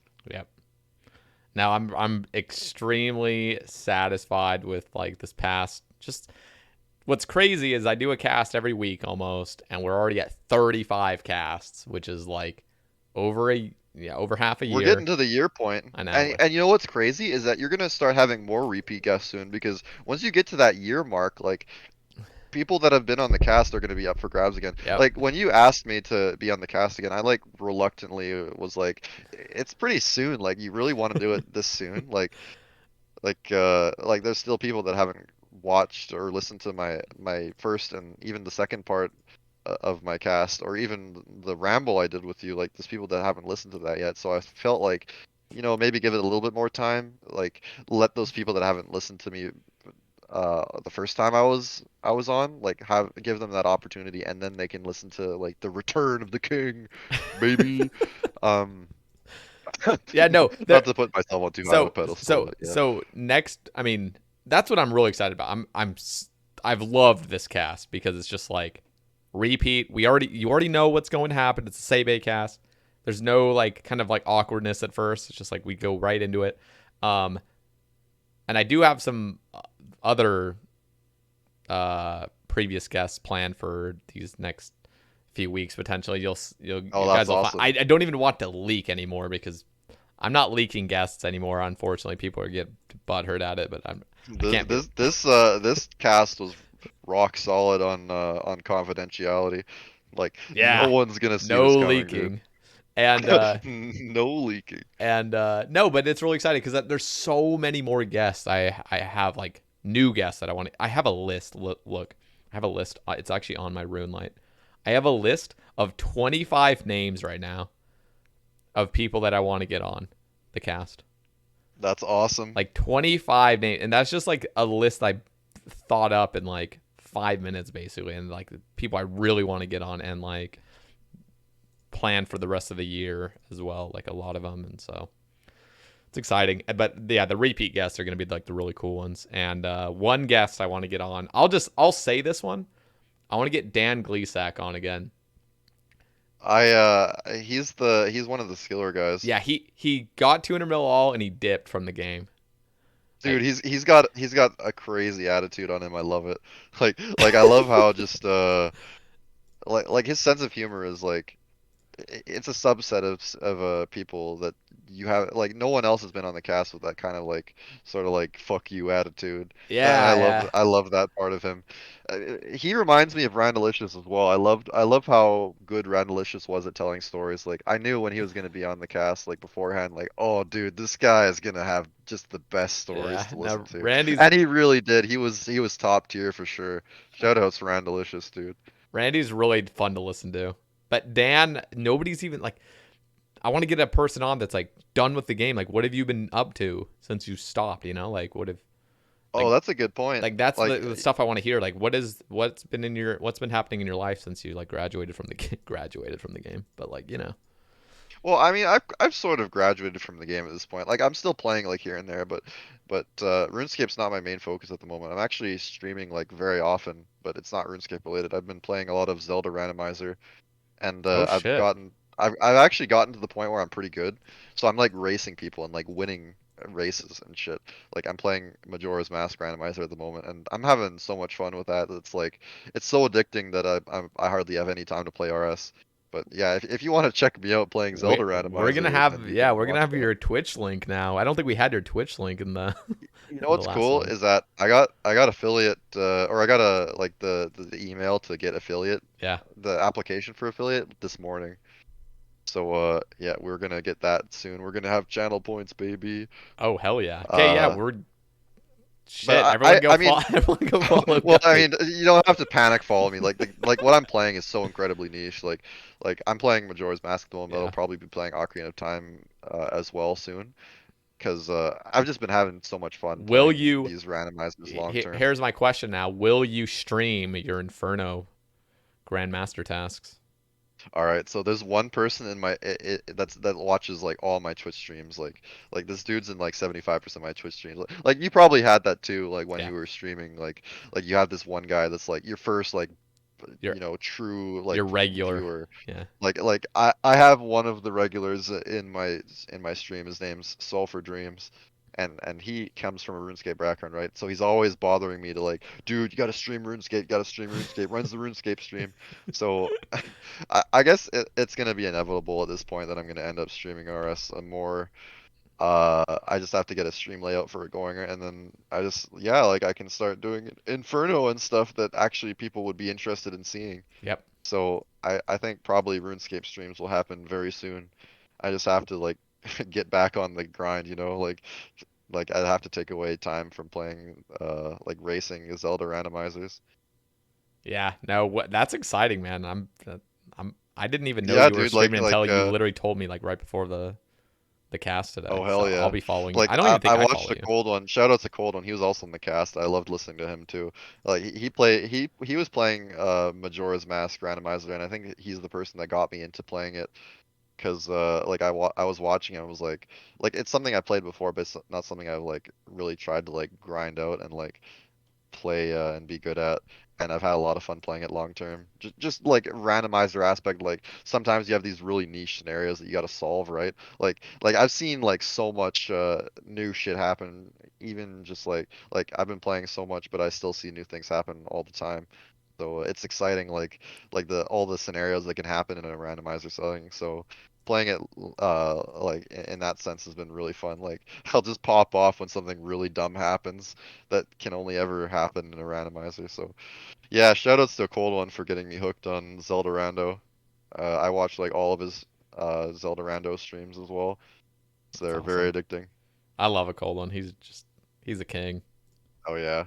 Dude, can I just want to make a shout out to the entire community, honestly. Like I love the old school RuneScape community big time. Like all the people that are like really popular and at the top, like they're really really respectable people. Um, well, maybe not all of them. Like I don't know how I feel about Odablock's attitude, but Oh my god. you know what, dude? He still has his niche in the market. Like people want to see like the Ice Poseidon sort of figure in the community, and that's what Odablock fulfilled. So you know what? Shout out him anyway.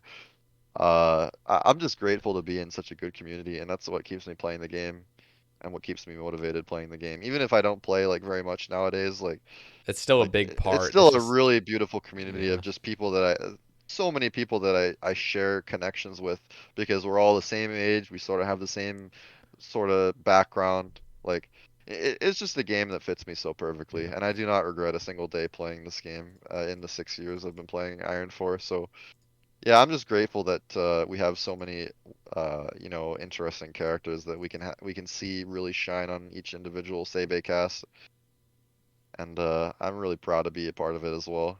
Maybe I have less of an influence on the community as I should, because I'm not a content creator, right? But I still feel like I fulfilled a sort of a niche, even if I'm not making, YouTube videos all the time or streaming regularly on Twitch. But Yeah. yeah, I'm just grateful to be part of this wonderful thing, I should say. Well, shit, man. I think we'll wrap things up here. Definitely gonna have all your links now in the description. So your Twitch. You don't have a Twitter though. I guess what do you No have? Twitter. Oh, you, Just I just use Discord. okay. I don't like Twitter because it's like why would I make a Eh, Twitter just for eh. RuneScape? So we'll have your Twitch, and then we're also gonna link your YouTube just so people are aware. I Just for remember. the two videos Yeah, that I made basically. But yeah, I'm also on Discord. Like the first cast, you linked my Discord name, I'll and have there that were on there. people that actually did message me. Like they had questions, and there were people that messaged me just to say nice things about me. So like really grateful for those people as well. So yeah, you can link my Discord again. Discord It's again. it's just Okay. Bcguppy and then the hash icon and then 7189. My number has never changed. Okay. So if anyone just wants to like have a chat or like has a question, like they can just PM me on Discord. It's not like I'm a big content creator, right? So I don't get pinged all the time for things. Um, I seldom get messaged by like people that aren't my close friends. So uh, yeah, I'll reply to pretty much anything that's sent to me. Just Awesome. hit me up on Discord if you have any questions or concerns, and yeah, I'll just address them. Shit, man. 3.5 hours. Hell yeah, We dude, we did we it. didn't think Who we'd needs Twitter topics, dude? we didn't think we'd even pass it. We were like, well, we'll just kind of wrap it up around 2. You know, we don't need to. We don't have any topics, so let's just I, no. I, I just gotta appreciate we got some good chemistry going on, and it's really fun chatting with you. We should really like just chat more often, even if it's not for a cast Yeah. scenario, right? Like just like just check out, how how's it going, Sader? Like what are you up to? How are you liking streaming? Like just man to man I'm just gonna talks like feel that. like almost obligated to record regardless because it's just like we always talk about some cool stuff and I just want to share it with everybody because Oh yeah, Guppy, you don't. So yeah, I don't have a guest this week. Yeah, we and the want to just channel's talk looking kind of shit, dry man. on content, mate. You want to give me some free content, dude? Well, I mean, shit. Yeah, like I still appreciate coming on the cast, even after like I've done a couple by now. Yeah. It's really fun, just getting it out there. I don't really, I hardly have a medium for like talking about my opinions on the game. Like I hardly even talk to anyone about my opinion on the Raids 3 rewards. So getting like a way to vent my frustrations or to you know give my praises is you're providing that for me, and I really appreciate it. Yep. Yeah, and we're gonna have you on probably. Who knows? Not before too long. Like we're gonna probably have you on again. So We'll see. Like we'll see the reception that this cast gets, and if people really do want to see more of me. yeah. And Um, if you guys want to see more, below in the description, go to the Patreon. We got some deleted scenes. If you're just craving for some more, we got 2 big deleted scenes from the previous Sae Bae cast. So yeah, go check it out. But yeah, before we take any more of your guys' time, we'll wrap things up here. And Bcguppy, a pleasure as always to talk to you. Sae Bae, it was the pleasure is mine. I really have fun having like this big long conversation with you, and lately it hasn't been often that I've been able to like go off on RuneScape. So yeah, it's definitely a pleasure to be on the cast again. Well, thank you for being on it. Thanks for taking your time out of the day. So, okay, guys, again, not leaking who's on for next week, but it will be the first time ever 2 guests on one cast. Oh So shit! Oh, that's news to me, dude. two That's guests gonna on be two exciting. guests on one cast. I'm not going to leak anything more than that. I could just tell you briefly of just but I'm just going to keep it simply. But there will be Twitter topics for this one, so keep in touch. Follow my Twitter down in the description. There'll be topics for you guys to give, and that'll probably be on like Thursday or Friday. So thank you guys again. Peace out. We'll see you on the next one. All right, welcome to the Sae Bae Cast, number 170 with Bcguppy for his 4th appearance. Bcguppy, how are we doing today? Well, well, well. Didn't expect to see me today, did you, fellas? Yeah, I we're have doing great. I We are going to have a great time today. I can tell already. I have told nobody about your surprise appearance. Literally nobody knows about this. So it's just gonna drop. And for those that for those that have listened to his past to your past episodes 9, 10, and we were literally just talking right before this. You can't even remember the episode 36, but you were on episode 36 as well. And you were on a ramble as well. So that was like duo ramble we did talking about elite clues. You know that ramble like actually made the difference from them actually changing elite clues like that. We needed that Oh ramble yeah, to be 100%. yeah, that was important for the trajectory of clues in this game. So A lot of the stuff that I talked about on the previous casts just ended up just kind of leaking into the game over time. My friend Nick, all caps, shout out to him. He listened to my Sae Bae casts like kind of recently, I think this year, and he was saying how he was listening to it and he was like getting kind of stunned at how so many of the things that I mentioned that, oh, you could do this to the game, oh, you could add this, oh, this would be cool content. It's just in the game now. yeah, it's weird listening back because I haven't listened back to those things fully, but I've like occasionally taken little glances where I'll listen to it for a couple minutes, just kind of see what's going on. Because I'll even get commenters as well, because like my YouTube studio will just have random comments from past episodes and like, oh my god, like you talked about this, like what the hell? And it's really fascinating, kind of going back on. I shit you not. I came up with an entire concept for a boss called the Leviathan, and they just straight up added it. Like they copy pasted that right into the game with Desert Treasure 2. Oh my God, dude. You may as well just call me Mod Guppy at this point with the amount of influence I've had on the game despite being like not even a content creator. It's crazy. Also, I want to just quickly talk about how those two first casts that I did with you, Yeah. how they just absolutely ballooned in views. And it wasn't even like, okay, it was somewhat recently that they got so many views. Those casts were sitting at like maybe like 10K views. I don't remember at the time, but it took like 2 or 3 years later before they just absolutely went to the moon in terms of viewership and like watching retention or whatever that stat on YouTube is called. Uh-huh. I feel like a lot of it. We talked about this before, but I don't think we talked about it on a cast. Mm-mm. I fondly remember you said that you would pay for a steak dinner if I came over to Oregon and visited you. So I'm gonna still hold you to that. Yeah, But you're feel dude, any fucking time you want to come over, I'll take you out anywhere, any restaurant you want here, I will take you out. So just oh feel hell free. yeah. Yeah. Let me see here. So sailing was pulled a bunch of times. It finally passed. And I think since then, the hype for sailing has died down so much. We've heard no updates on sailing for it feels like several years now. And people are just so concerned that Jagex doesn't know what to do with sailing or they don't know how to like add the skill to be meaningful to the game. It's a So little concerning, and it makes me like, even though I spent such a long time on your cast hyping up sailing, I yeah. think the hype has died down now, and even I am a little bit afraid of sailing. It's like this demon on the horizon that people are scared of.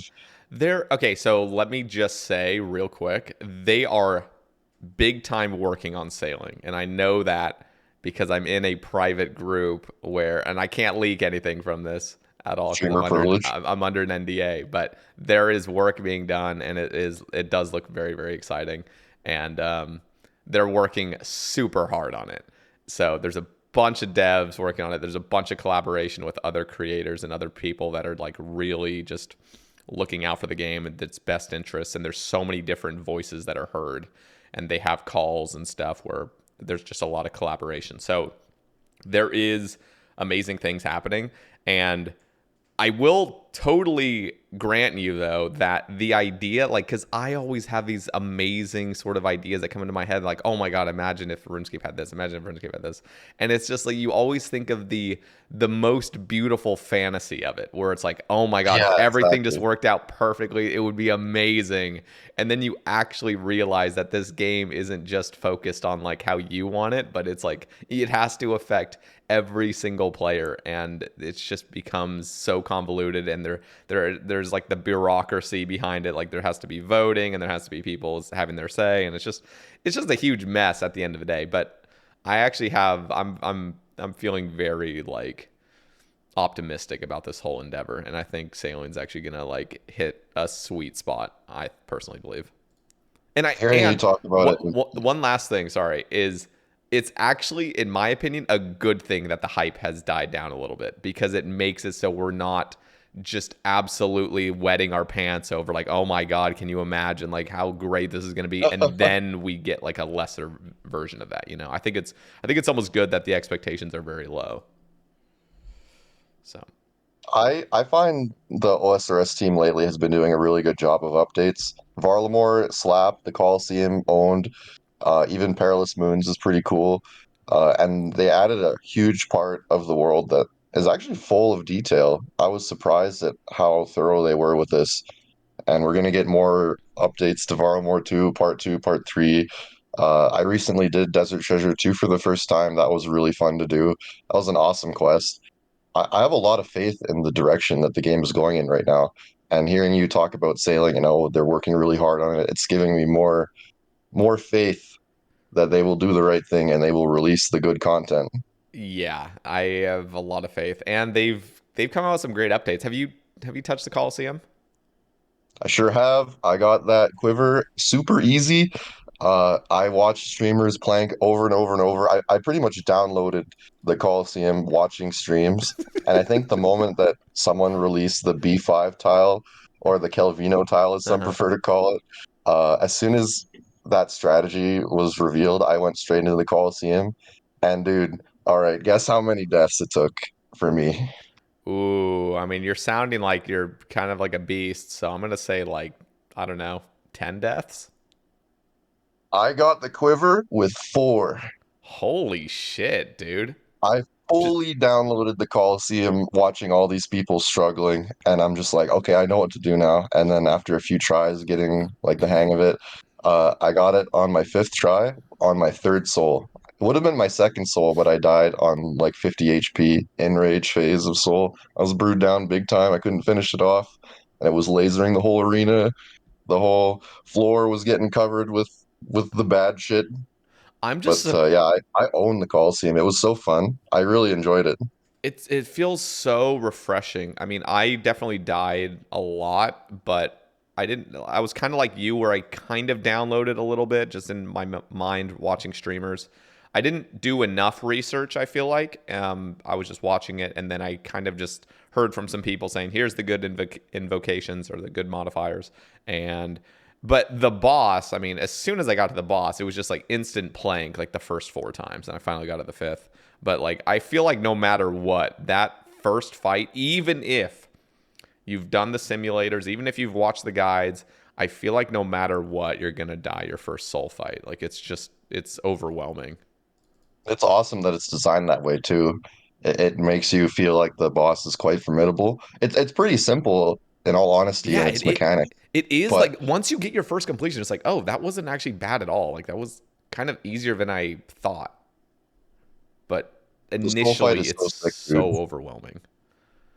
maybe the end could have had like one more thing, but yeah, I've already heard lots about the Coliseum on the past few casts. I've been listening to some of your most recent casts lately, and yeah, uh, someone mentioned like they're happy that Soul didn't end up being an awakened Leviathan after 30 minutes of waves. Yeah, that would I be. was very thankful for that. I know. The thing is I feel like Jagex is actually hitting some really nice sweet spots because Coliseum is not overly difficult. It really isn't.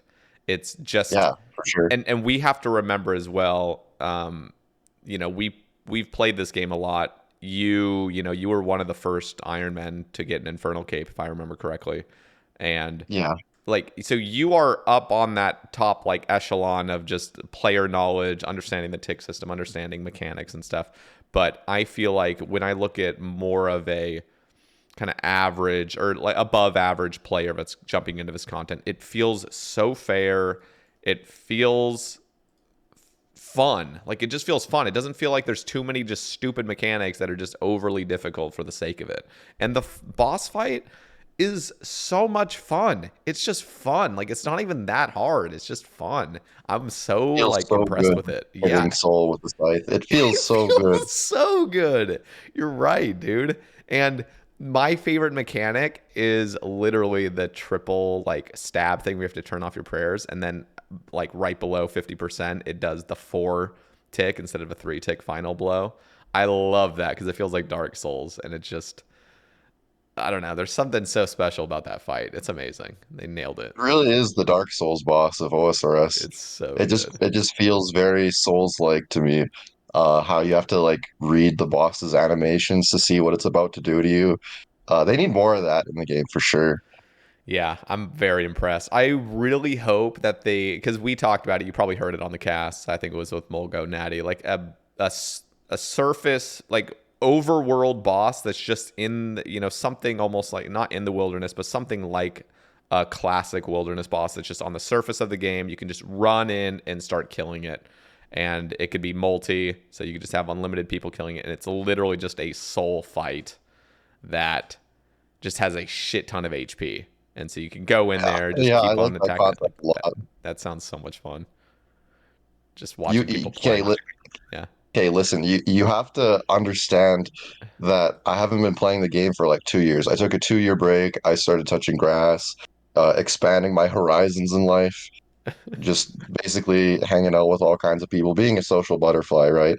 Uh, I've been absent from the game for 2 years, but it's not like I quit because I disliked the game. I just kind of didn't really have much motivation to play. I didn't really have any goals in mind with the game, so I just played other games for a while. Hmm.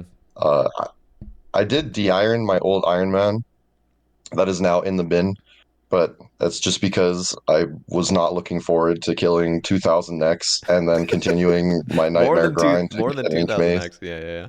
Oh, unless you're doing duo next the whole time or some crazy shit. Yeah. No, Anyway, yeah. where I'm going with this, and I'm going to interrupt you here because I want to Yeah, make this go. point Yeah, pretty yeah. clear. Yeah. But I'm coming back to the game after 2 years and kind of indulging in the content that's been coming out since then. And this is me like let's take a time frame here. I was starting to play around January, February. So right before they released Varlamore, I'm just doing all these new updates, and then I hear, oh, there's a new continent coming out in like next week's update. Holy cow, I'm gonna give this a look and see how it is.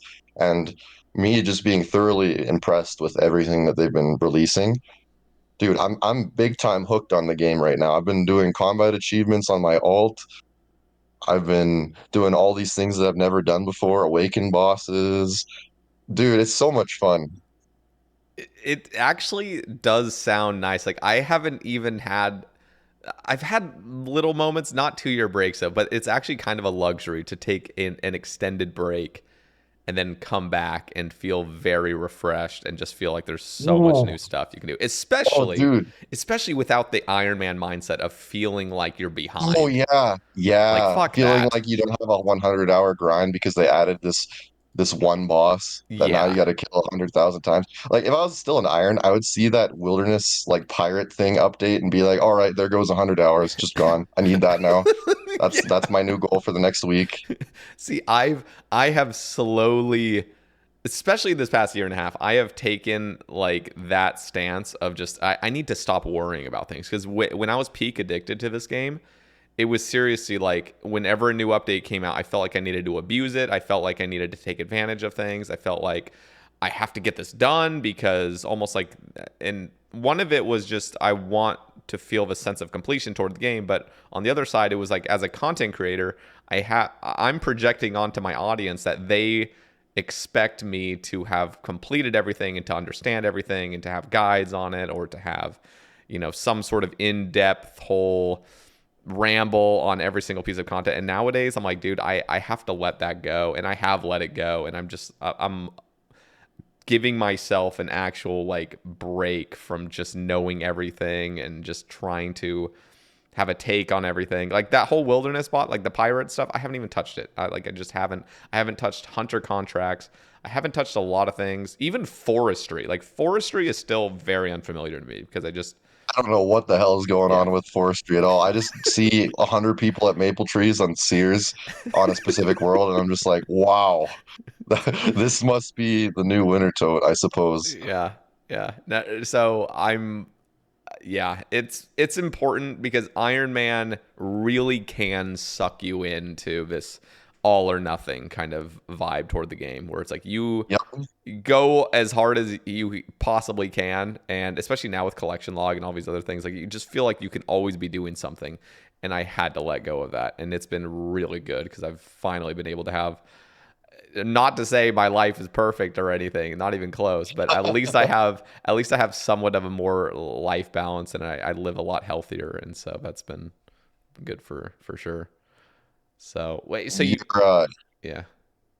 you're you're you're doing a good balance of like going outside and staying inside and playing the game, and you're doing a good job of that. And I'd like to see more people kind of like stay away from the whole no life grind set.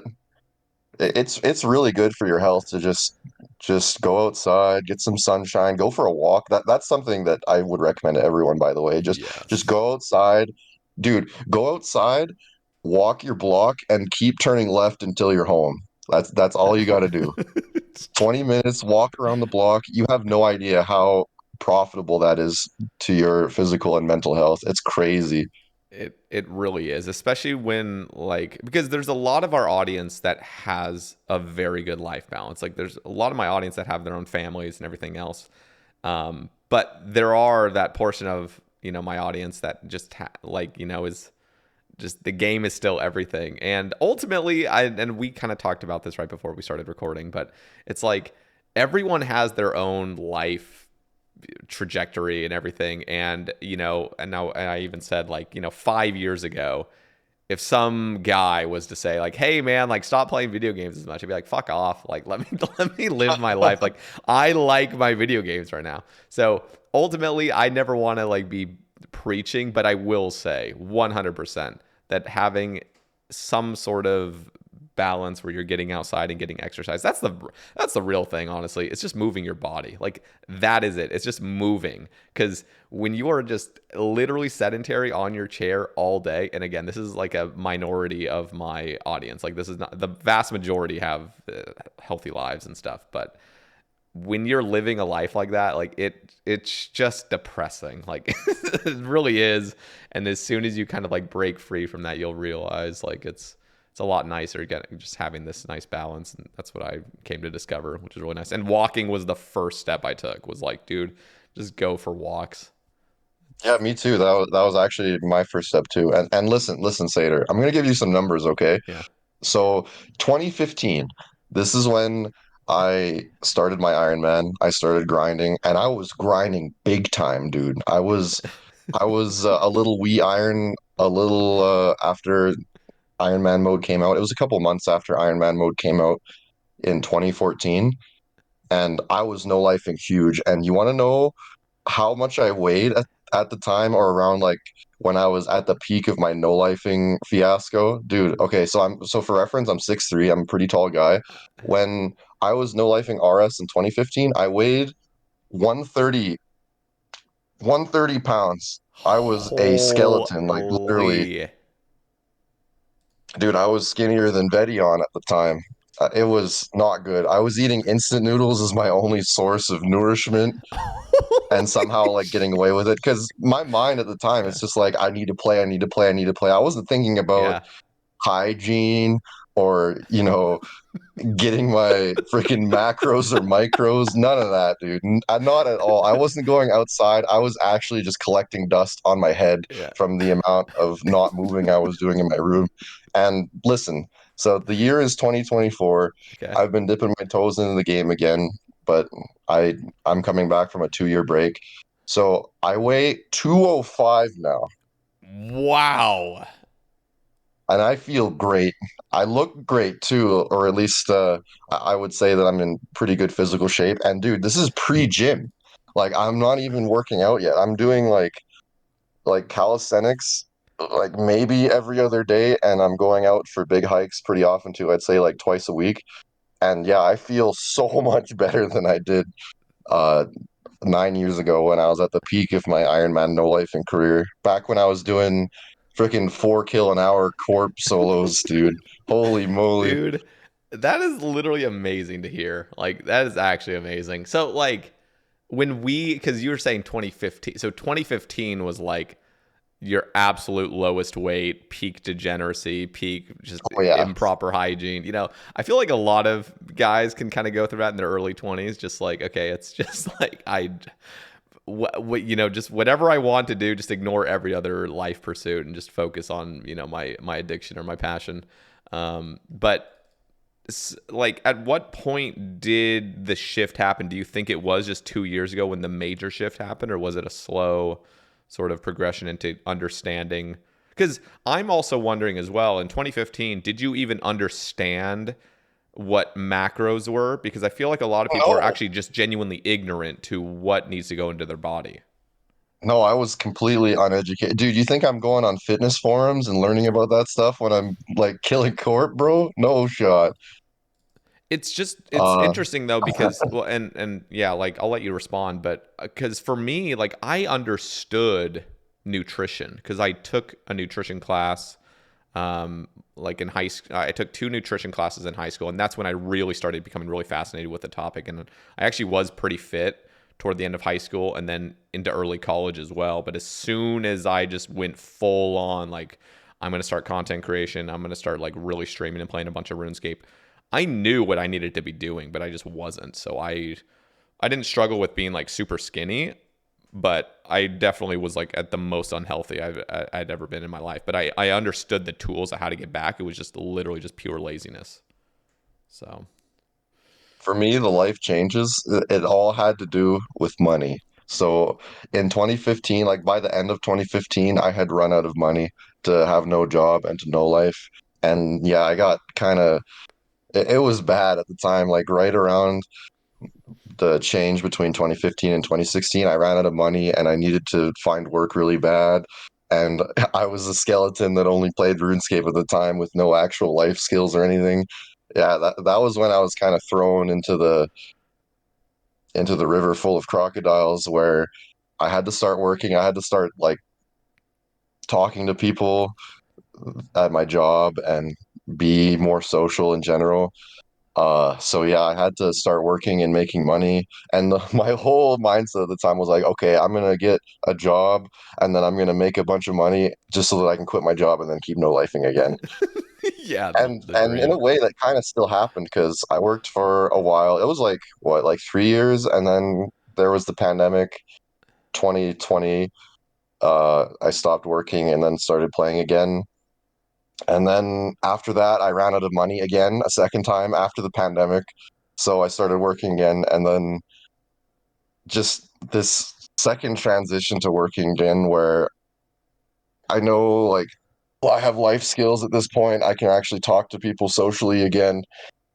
At some point, I just started kind of growing up as a person. Just, I'm meeting new friends, I'm going out places, I'm just having positive life experiences.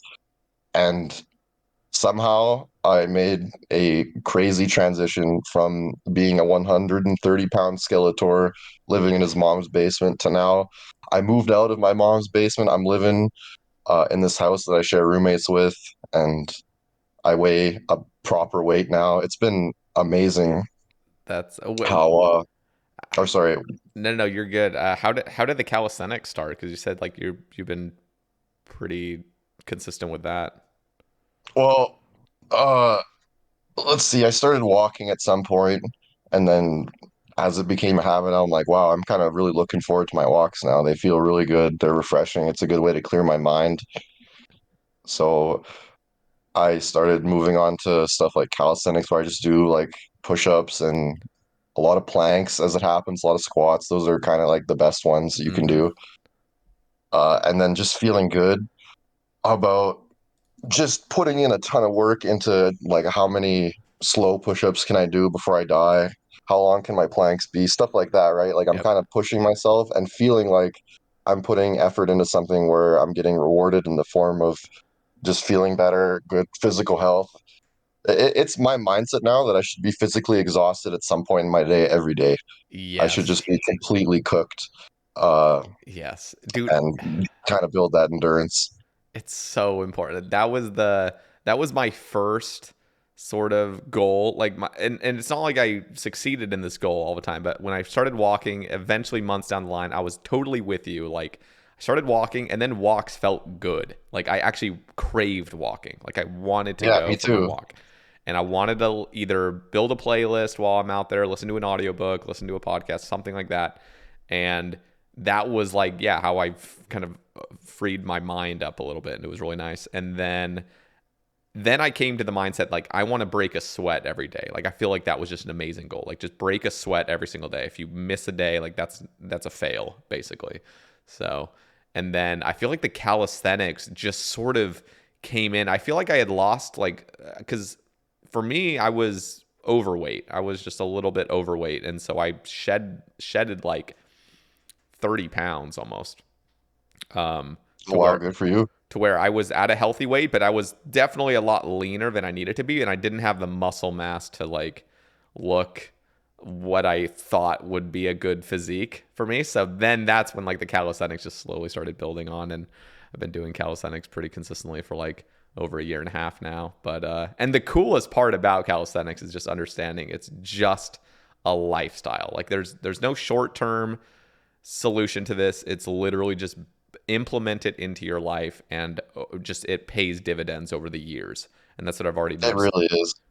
Yeah, it's amazing. It's so good, and I'm still very consistent with it. Because the other thing is I needed to find something sustainable. I never understood that. For me, and I feel like for a lot of people, like for those listening, if you're not in a habit of working out, one of the worst things you can get obsessed with is this idea of like completely changing your life around, going to the gym 5 days a week, pumping iron, and just complete like that is not going to happen. Like you can't just like that is not going to be sustainable for you if you have never stepped foot into a gym. Like you can't just watch these fitness gurus and stuff on Instagram and just be like, okay, like this is the only way to succeed is to just go full on like like Arnold Schwarzenegger mode right now. Like, dude, like that is not the small and simple things that are sustainable. That and then you just compound on it. Like you just add little things here and there, and it's depressing in a way because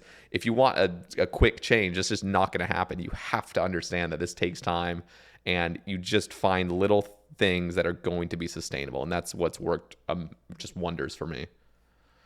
So, You know what's more difficult than body recomposition? It's mental recomposition. That is 10 times harder oh yeah, than like just trying to make your body bigger or smaller or whatever. You really have to put yourself in the mindset like, okay, I want to do this. I want to like do these like I want to go across all the stepping stones to getting towards a good lifestyle where, okay, I'm going to start doing this. Just like little things, little steps at a time, right? Like you want to kind of slowly ease your way into a lifestyle. Dude, you can't just go to the gym January 2nd after freaking New Year's telling yourself, "Oh, I need to get in shape," and just expect to be going to the gym 5 times a week, starting from zero yep. times a week. You just can't. You got And to ease yourself into it. And the worst thing is like those New Year's resolutions. Once a week passes and you've completely given up, and you're just back to or you just ordered a full pizza because not only were you expecting to just hit the gym, and like the first like 2 days of the gym were great. Day 3, day 4 kind of sucks, and then you've been basically starving yourself because you don't understand how to eat. You're just so then there's like the biggest rebound of all time where you are completely depleted of all your stored up energy. And the only way to recover it that you know how is to just order like Papa John's for the next like 3 fucking days.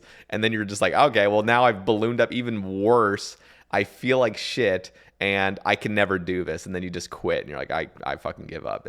That happened to me so many times. You think you have a good schedule where you're going to bed early and you're waking up early, and then Papa John's drops a 50% off after 10 p.m. deal. Dude, like, how do you cope? Yeah. Those cheap ass pizzas, dude. Dude, After 10, you got to start eating at 11 because you order at 10, and then like it gets delivered at 11, and then you've eaten, and it's already like, oh, I'm gonna play a couple games before bed. Fast forward a couple hours, it's 3 a.m. and you're just hating your life. It's so easy how it can just fall apart so fast. it fell apart every single time.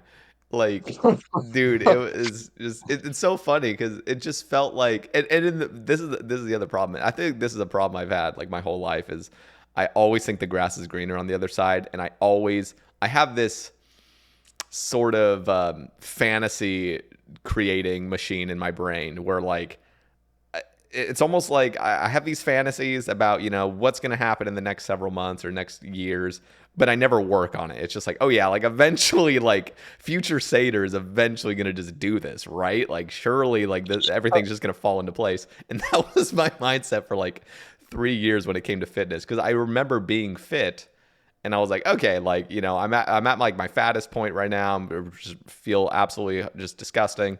But surely in the next few months, I'll get my shit together. And I never actually made any plan to work on it. It was just like, okay, in the next few months, like everything's going to change, right? And yeah, that just never came around until the small, simple things started actually being implemented, which it was not all at once. Like if people see, because,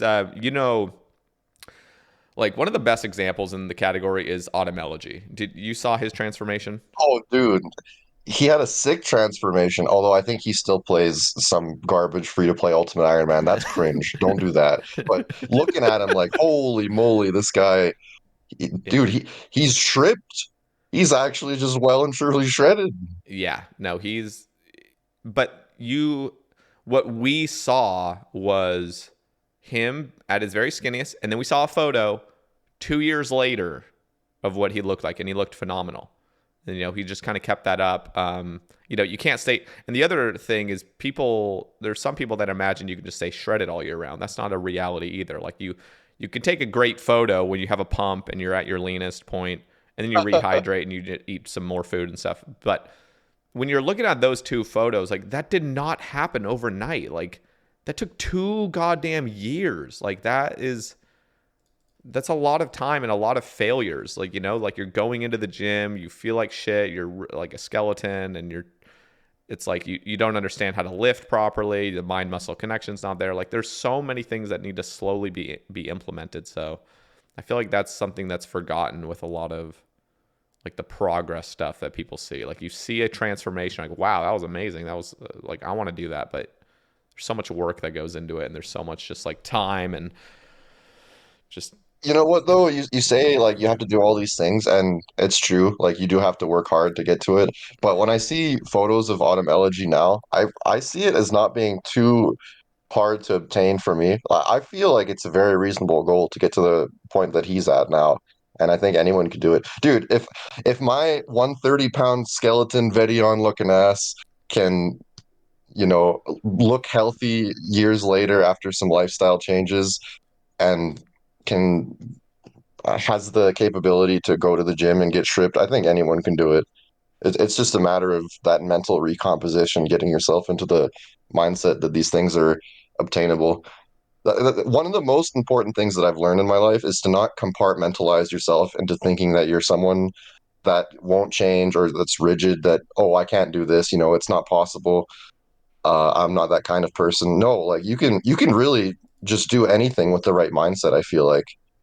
Even if you feel like you don't have life skills or the talent to do anything, you can just put in the work and you'll see the dividends start getting paid out. Yep. No, you're totally right. So much of our battle is just mental. It's like developing a new mindset toward things, and it's so hard when it's just been drilled into you that you think a certain way. Like I struggle with that to this day all the time of just putting myself in a box.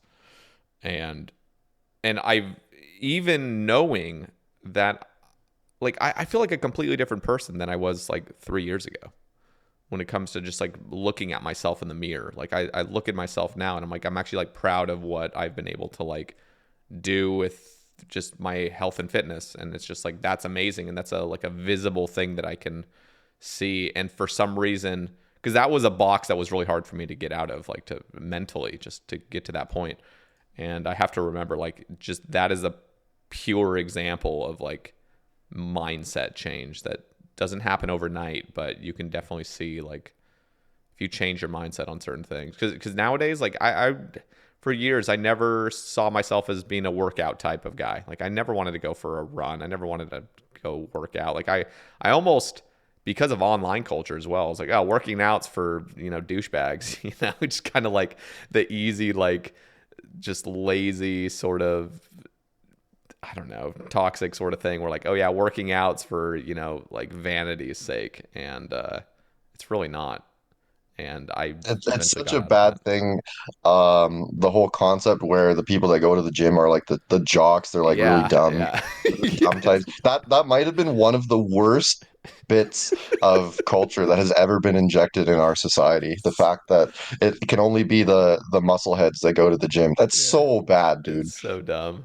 It's so dumb. And the other thing is like there's such a big difference between being a bodybuilder and getting on juice and stuff and just living an active lifestyle that's exercising every day. Like you don't need to Oh be man, you don't need to be a I gotta meathead. talk about Yeah. I gotta talk about juice for a moment. Okay. The fact how like there's a lot of people that go to the gym even for years and years and then they don't really see much of an improvement. They like kind of cap out, right, where they don't look like Arnold Schwarzenegger Yep. and they're kind of disappointed even though they're putting in all this work in their diet and their fitness. And dude, like it is just that's just straight up normal. Like you need to be on roids to get to the point where all these crazy rich piano looking guys are at. Like you need it, Yep. and it's not healthy. It's really just not healthy. You just start taking gear for a couple months, and then all of a sudden, you you like you look like one of the blood spawns at Maiden. You're just red, all kind of puffy looking. You need to kind of have a more realistic approach and know that okay, even though you're not like even though you don't look like Popeye, you're still really healthy. Yeah. The people who are well, dude, I don't want to start talking about terms like natty and stuff on a freaking No, that's RuneScape podcast, but no, that's totally fine. We have but that's just the literally normal though. we are talking. You got to remember my audience. The demographic is like 25 to 35, 99% male. Like that's completely fine to say. Like we're this, I you're in the can't wait perfect for demographic. Yeah. I can't wait for my friends to listen to this cast, expecting all this insight on RuneScape and Yeah. No, we'll get there. oh, We'll the get game's there. getting changed on Project Rebalance, and then they just hear all this shit about fitness and mental health. Dude, I never thought I would be talking this way in 1,000 years. It's It's so funny. but I personally love talking about this stuff, and also we're gonna get there because talking to you, we already know we talk for hours on end. So people can always, if they're not interested in these segments, they can always skip forward. But I always love talking about this stuff because it does, like, I'm passionate about fitness and stuff, and also what you were saying about the whole gear. When you look at society in general, like if you go and walk down the street, if you do calisthenics consistently and exercise daily for a couple years, you are literally going to look better than 99% of the people that you're walking around on the street, just in a random Oh yeah, place in your it's city. it's easy mode, dude. Just literally do 50 push-ups a day 3 times a week, and you're just going to be so shocked at how you weigh 10 pounds more and it's all muscle and you don't even get any fatter. Yeah, It's crazy OP. it's so It's OP. it's like the diminishing returns where the first amount of work that you put into your fitness gives you insane benefits, and then it starts tapering off. Yeah. A lot of people, they haven't even put in any effort into it. So if they just put in that tiny bit of effort, they're going to see zero diminishing returns on that first little bit of effort they put in. And it's insane how even just like a 20-minute walk every day, it's only 20 minutes. Like that's not even 1% of your day. Yep. And it's already making you sleep better. Like just sleep alone. If you go for a 20-minute walk, if that makes you fall asleep 20 minutes faster where you're not tossing and turning because your body isn't tired, if you just put in a 20-minute walk, that is faster. That is more efficient than spending 20 minutes tossing and turning in your bed. And it's way more enjoyable too. Oh If you yeah. want to no life RuneScape, you would actually be incentivized to get exercise so that you can sleep better. Or if you're like really, I guess if you're really down bad on RuneScape, you can just not sleep until you're tired. And then like have the degen schedule where you have like Martian days in your brain where you have 25 hours in a day and you just go to bed 1 hour later. I guess you could do that, but don't do that, dude. Don't do that. Just go for a 20-minute walk. Go to bed at a reasonable time, and that's all it took Yeah. to have better sleeps and to feel better. And And that's it's so good. that's what's important. The one of the most toxic things is being chronically on Instagram or any other sort of photo or video sharing thing where you're literally looking at people that their whole career is to be juiced up and taking the best lighting photos with the best pump they've had all fucking year. And you're just seeing these dudes that are genetic freaks as well. So, on my if I click on the Instagram thing, and I'm always like deleting and reinstalling Instagram because I have like people that send me shit, so I always want to like go check again. But I'll delete it for months on end at some point because I'm like, this is just, I feel like subconsciously it's affecting me because I will feel so good about myself. Like I'll have a nice workout, I'll be eating really good, I'll feel good, and I'll look at myself in the mirror and be like, I'm very happy with how my progress is going. I'm wanting to keep this up. And then I'll go and look at these like fucking just people that are literally 250 pounds of solid muscle. And I don't even care to get that big, but it just when I look at myself right afterward, I'm like, Jesus, I'm a fucking twig. Like I'm a literal twig. Like I thought I was like getting like bigger and like, but no, these guys are just fucking massive. And you can't compare yourself, but subconsciously it seeps into your brain and it makes you discontent with just like how your own progress is going just by the sheer comparison. And there's these comparisons that are literally entirely unrealistic. Like people's Oh, bodies are 100%. just different. Like my frame cannot hold the muscle. Even if I were to take juice, like just obscene amount of juice where I will just die in the next 3 years. Like even if I were to do it, I could not get as big because my frame just couldn't hold the muscle. Like there's genetic outliers on these things, and you feel like it's just if I put enough work in I can look like these guys. Like you just can't. Like you have to accept your own limitations. You have to, I don't know, it's so toxic how there are like how mentally that seeps into your brain and can keep you kind of like feeling down that you're not like, I don't know, looking as good as somebody else or as fit or anything. So you have to, I don't know, at least for me, and I know it affects a lot of men, is like you just can't compare yourself. You have to be on your own journey, and it's hard. 100%. We kind of live in this society where stuff like performance enhancing drugs and plastic surgery are all getting more and more normalized and advertised, Yep. where you'll have these big corporations go, oh, hey, you know what? Your nose is kind of big. You should kind of get that shrunk down.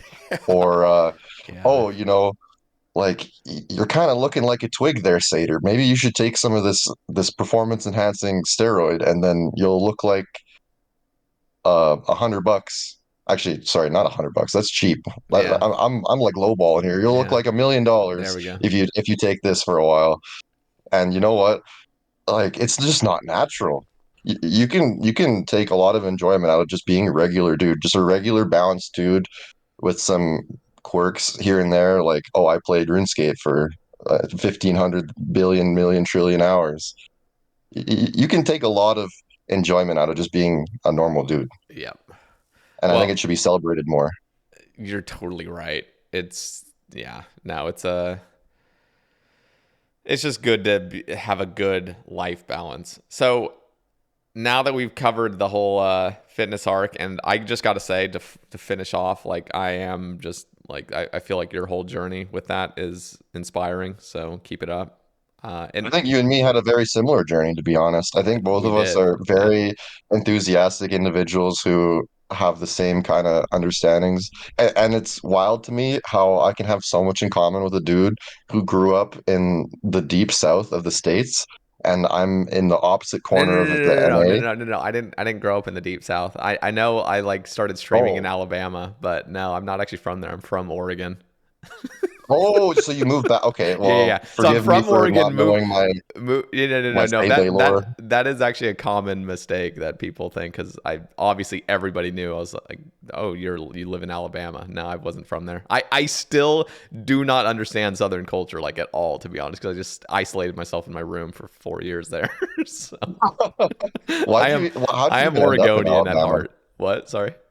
How'd you even end up there? That's such a strange place to end up. So I grew up in Oregon, and for like 17 years, and or I guess 18 years technically, and then I moved. So I would go to school out of state, and then when I turned 23, that is when I started streaming. And my older brother had just graduated from college, so he moved out to Maryland for an internship, and I was gonna go back to school out of state, but I decided, you know what, I'm just gonna like hold off on school and try this streaming thing. So I moved out to Baltimore with my brother, and we were out there for like 6 months, and then he got a legitimate job in Alabama, so I just went with him, Oh and I was in wow. Alabama for 4 years just living with him and just having dirt cheap rent, just streaming. And then Oh eventually hell yeah. eventually I was like, I really miss Oregon and I want to live on my own.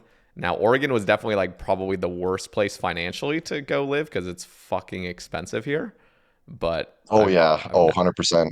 It's I've probably better than California to be fair, but still slightly, pretty yeah, bad. it's pretty egregious here. But I've been living here for now like 14 months, and I'll probably dip in the next six because my lease ends in like 6 months, and I'm like, I'll probably dip somewhere cheaper again. We'll see. I had a fun trip to the States recently actually. I went to Arkansas for the solar eclipse. Oh It was very shit. cool. Yeah, so that was just what last week. I can't even remember when that was. It was April 8th, I believe. Okay. I brought my telescope. I got some really cool photos. And you know what? I had a good time talking to all the local people and all the eccentric tourists that I bumped into as well. That's awesome. Did you It's just go there it's alone or like with family or what? so I took my dad there, and we both like spent some good quality father-son time Fuck in the yeah. in the deep south. Maybe that's not quite deep south, but no, I think it's one of those like literal who states for sure. Yeah, And just literally. like hearing the how people talk different, like it felt like a completely different form of English that they were speaking. Uh, no, I got to know lots of people then at the time. It was cool going out there. It almost felt like British Columbia out there in Arkansas with all the forests there and like little hills and mountain ranges. That was That's pretty sweet. how's your relationship with your like parents and your dad? My dad's getting old. He's getting real old, and he needs some assistance. But Oh, really? that's what I'm there for. Well, he's just like he's definitely losing the sauce at this point. He's Mm, he's getting into his 60s. Uh, and yeah, he like not really like together with my mom, and he's mm, not doing like a whole lot. But he has been finding some nice things he can do where he found a nice hobby in the form of hiking and camping, so good for him for sure. But yeah, he's definitely like a lot less sociable than he was. Kind of like yeah, he's just lost in the sauce at this point, but me and my brother were both in really good mindsets to take care of the guy. that's good. Yeah. Interesting. Okay. Oh, sorry. Yeah, Let's you go ahead. no, you're good. I just love like it's just cool talking to you again. It's been so goddamn long. It's literally been like 2.5 years, so it's just nice catching up and just seeing what's up. But it's I really want to just cool. I want to just Yeah, reveal the information here on how I ended up on the cast again, dude. I just yeah. wanted to message you because my friend Ian linked me a Raids 4 Mega Rare thing YouTube video that you posted, and you guys weren't even talking like you guys weren't proper talking about a Raids 4 Mega Rare reward. Like you were just kind of memeing like, oh, this Sonic the Hedgehog ring that Yeah, makes you yeah. turn into a ball and go 3 tiles at a time. Like it's just like ain't no way, dude. Yeah. So I just sent you a message where I actually have a I made recently a pitch for an actual Raids 4 Mega Rare that I thought would be really cool. And then you're just like, nah, I'm not gonna read this, dude. I'm just gonna have Bcguppy on the cast again, dude. Like I ain't reading this TXT. It looks big and scary. I'm just gonna have him on the cast again. And you know what? It was the correct decision, I think. Yeah, no, I literally just basically forced you to come on the cast. So let's actually I have this pulled up now because I want to see this. So I'll just literally have you explain this. And Oh hell again, yeah. this is basically a blind review. So just tell me what this is. It says Gauntlets of Guthix. That's right. The glove slot, it has very balanced stats where it has plus 15 in everything except for range strength and mage strength. Just like go through the stats. You can see it's like kind of similar to Barrow's gloves where it has all the same stats and the same things. It's meant to be an item of balance, right? So you get the same stats for all styles. Like think of it as a hybrid glove where you can use it for melee range, mage, etc. And then I want you to go down and I want you to read the passive effect that it has. It says allows you to equip up to 10 rings.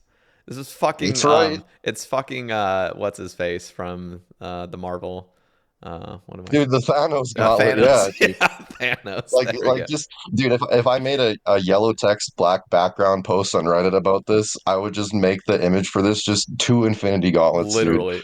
So it says if multiple rings boost a single combat stat, the ring with the highest bonus will apply. If all rings are worn, this gives Gauntlets of Guthix the following stats. Jesus Christ, dude. Are you sure about this? Dude. So, Okay, okay, let's see this. so Let's think of see. it this way. Okay. So you have one ring slot, right? Okay.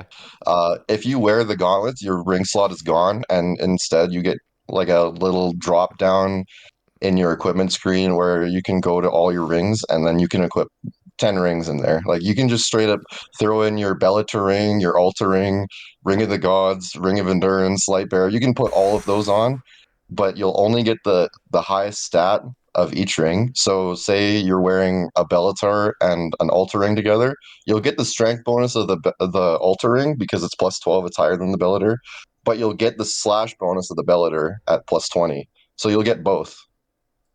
That is don't you think that's a little bit OP?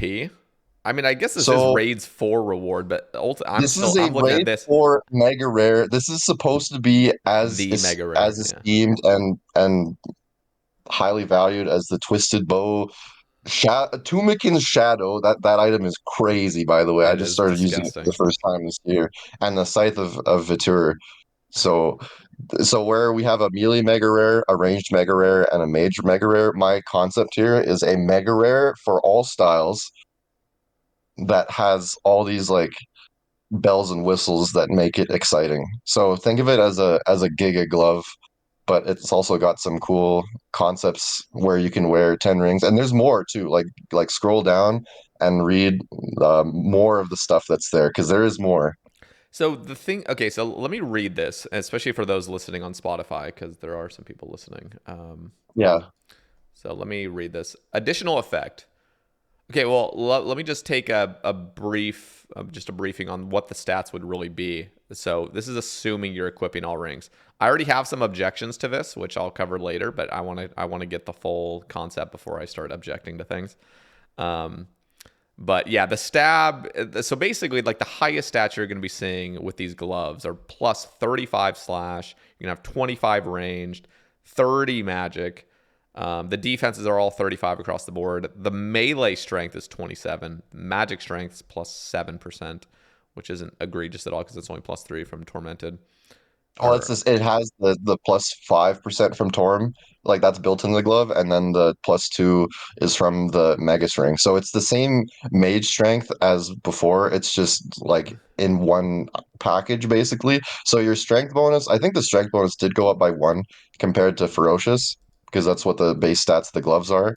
Like you're not like the I have the second set of stats there, but that's so assuming you have all the rings on. It's not adding on to more rings. okay, let me ask about this. So if you're wearing this, are you able to wear a ring as on top of this? So No, you're not.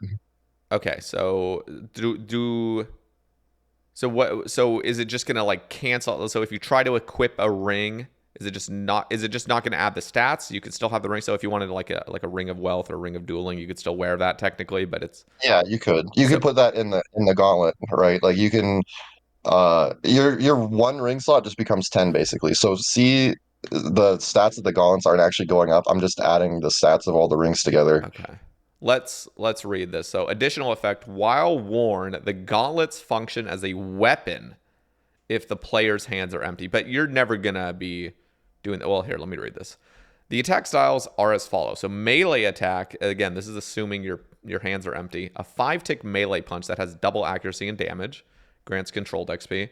Ranged, a 5-tick ranged attack that throws 2 javelins with an animation similar to the Javelin Colossus attack animation.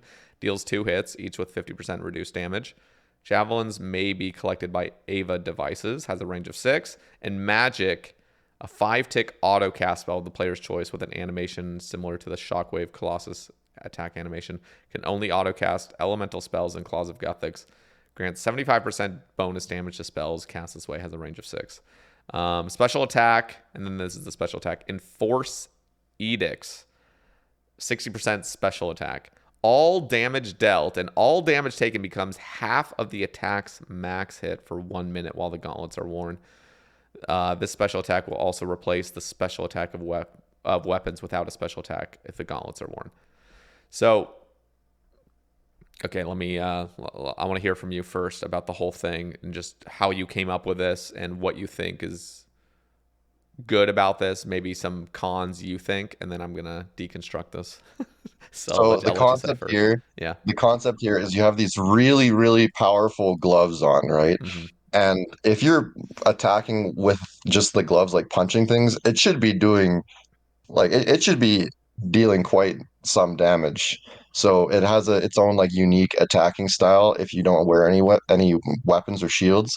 So it's meant to be a Giga Salamander in that regard, where it's not supposed to be like super, super good to just use these, but it's an option that's there. Like you can punch stuff. It gives you the ability to throw javelins without a ballista, and it lets you like kind of cast spells similar to like I don't know how I would even reference this, but like think of a sorcerer that's shooting off spells with just his hands. Mm-hmm. Like that's the concept here is you wear these gloves, you can fire off these cool spells with just your hands rather than using a staff or a shield. You just like straight up you can cast like a fire surge just using the power of your hands. So it's got that balance concept, right, where it's Gothics themed, it's balanced in all styles, and the concept is that the max hit of all the styles is the same. So with melee, you can punch like a 60. With ranged, you can throw 2 javelins that hit like 60, and then you can use mage that hits 60. So it's meant to be very, very balanced between all 3 styles, hence the whole Gothics theme here. And then Interesting. the special attack is also Gothics themed, where you're kind of balancing the amount of damage you're doing. So say your max hit with like I don't know, like an Inquisitor mace is 55, or let's just round it down to 54 just for simplicity's sake. So right now with the Ink mace, you would hit between 0 and 54 if you hit successfully. With the special attack, Enforce Edicts, it would make it so you hit half of that all the time. So you'll only hit 27s if you hit successfully. You can still hit zeros if you're not hitting successfully, but Mm-hmm. basically it's making your damage roll Exactly clamped half. at the middle. Yeah, so it's you remove the RNG completely and you're only hitting the same amount for the duration of the special attack.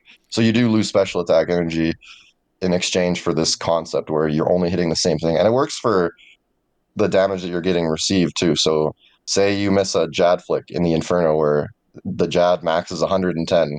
If you have the spec up, the Jad will hit you for 55 instead of a random number between 0 and 110. It'll just clamp the damage at 55.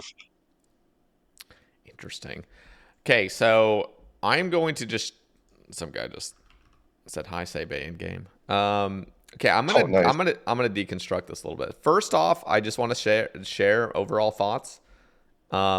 There is way too much going on. That's just fully honest. I feel like there's way too much. Like, if it was just the gauntlets with the stats and stuff like that, that's a very simplistic thing where it's just stat.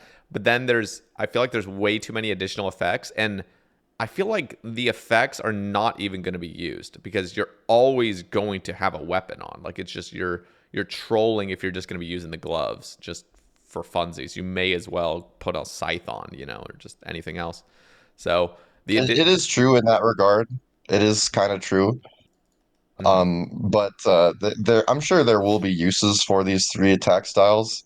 There will surely be some use found for those because they do hit pretty hard. Like you could even last hit with a lot of these. Like I don't know, like you're killing Tecton with a ink mace, and then like you just like take off the mace and your defender to punch him for the last hit right before he gets to the anvil.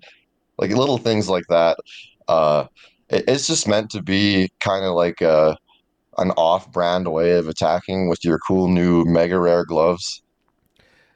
Yeah, I just feel like it's never going to be better than just equipping a weapon for a last hit or anything like that. Like, why not just equip an Elder Maul like right at the end and just have a massive hit? That's way more than That's just the true. gloves with a. That would mean you'd have to bring the Elder Maul, which a lot of people might not want to do.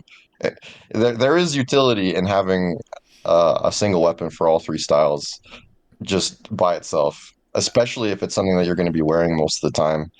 So That's I don't fair. know, That's like fair. it's not meant to be good. It's not meant to be like, wow, I'm hitting 80s with this thing. This is cracked. It's just meant to be like a interesting way to make the weapon more fleshed out. Or sorry, I'm calling it a weapon, but it's just a glove. Hmm. It's meant to give it a lot more flair and excitement than just like a glove that you just wear and then that's all it does. And it's best in slot for all three styles, like yada yada yada. So my other concern is the 10 rings that are going to be equipped. Just the sheer power. Like if you were to completely remove the additional effect and the special attack and everything, and literally just have it so it's the 10 rings, I feel like it's still. It's almost like. Okay, so this is so one. I think it's already overpowered, just stats wise, and I'm just being fully honest with you because I can be. If Oh, you were be honest, if you were anybody else, I I'd would be love like a lot more. feedback. I'd be a lot more like, oh, like that's cool and all. But like I know it's you, Bcguppy, so I'm just gonna Uh-huh. just say it how it is. I think it's too OP. Plus, this is my concern: is even if it was balanced to have appropriate stats across the board, I don't know if the community or if we as a player base want to go back down the road where we just have a single glove that's best for everything. Because, and who knows, maybe I could be wrong on this. I just feel like we already have, like we used to have Barrows gloves, which are best in slot for everything. And then we actually transitioned to a place where we do have 3 different styles of gloves.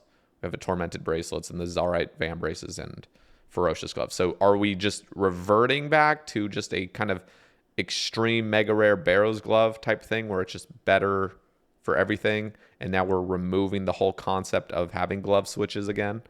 So that's one thing to keep in mind, and I don't know how the community feels. I personally kind of like the differentiation personally, but I'm not against having a mega rare if it does that.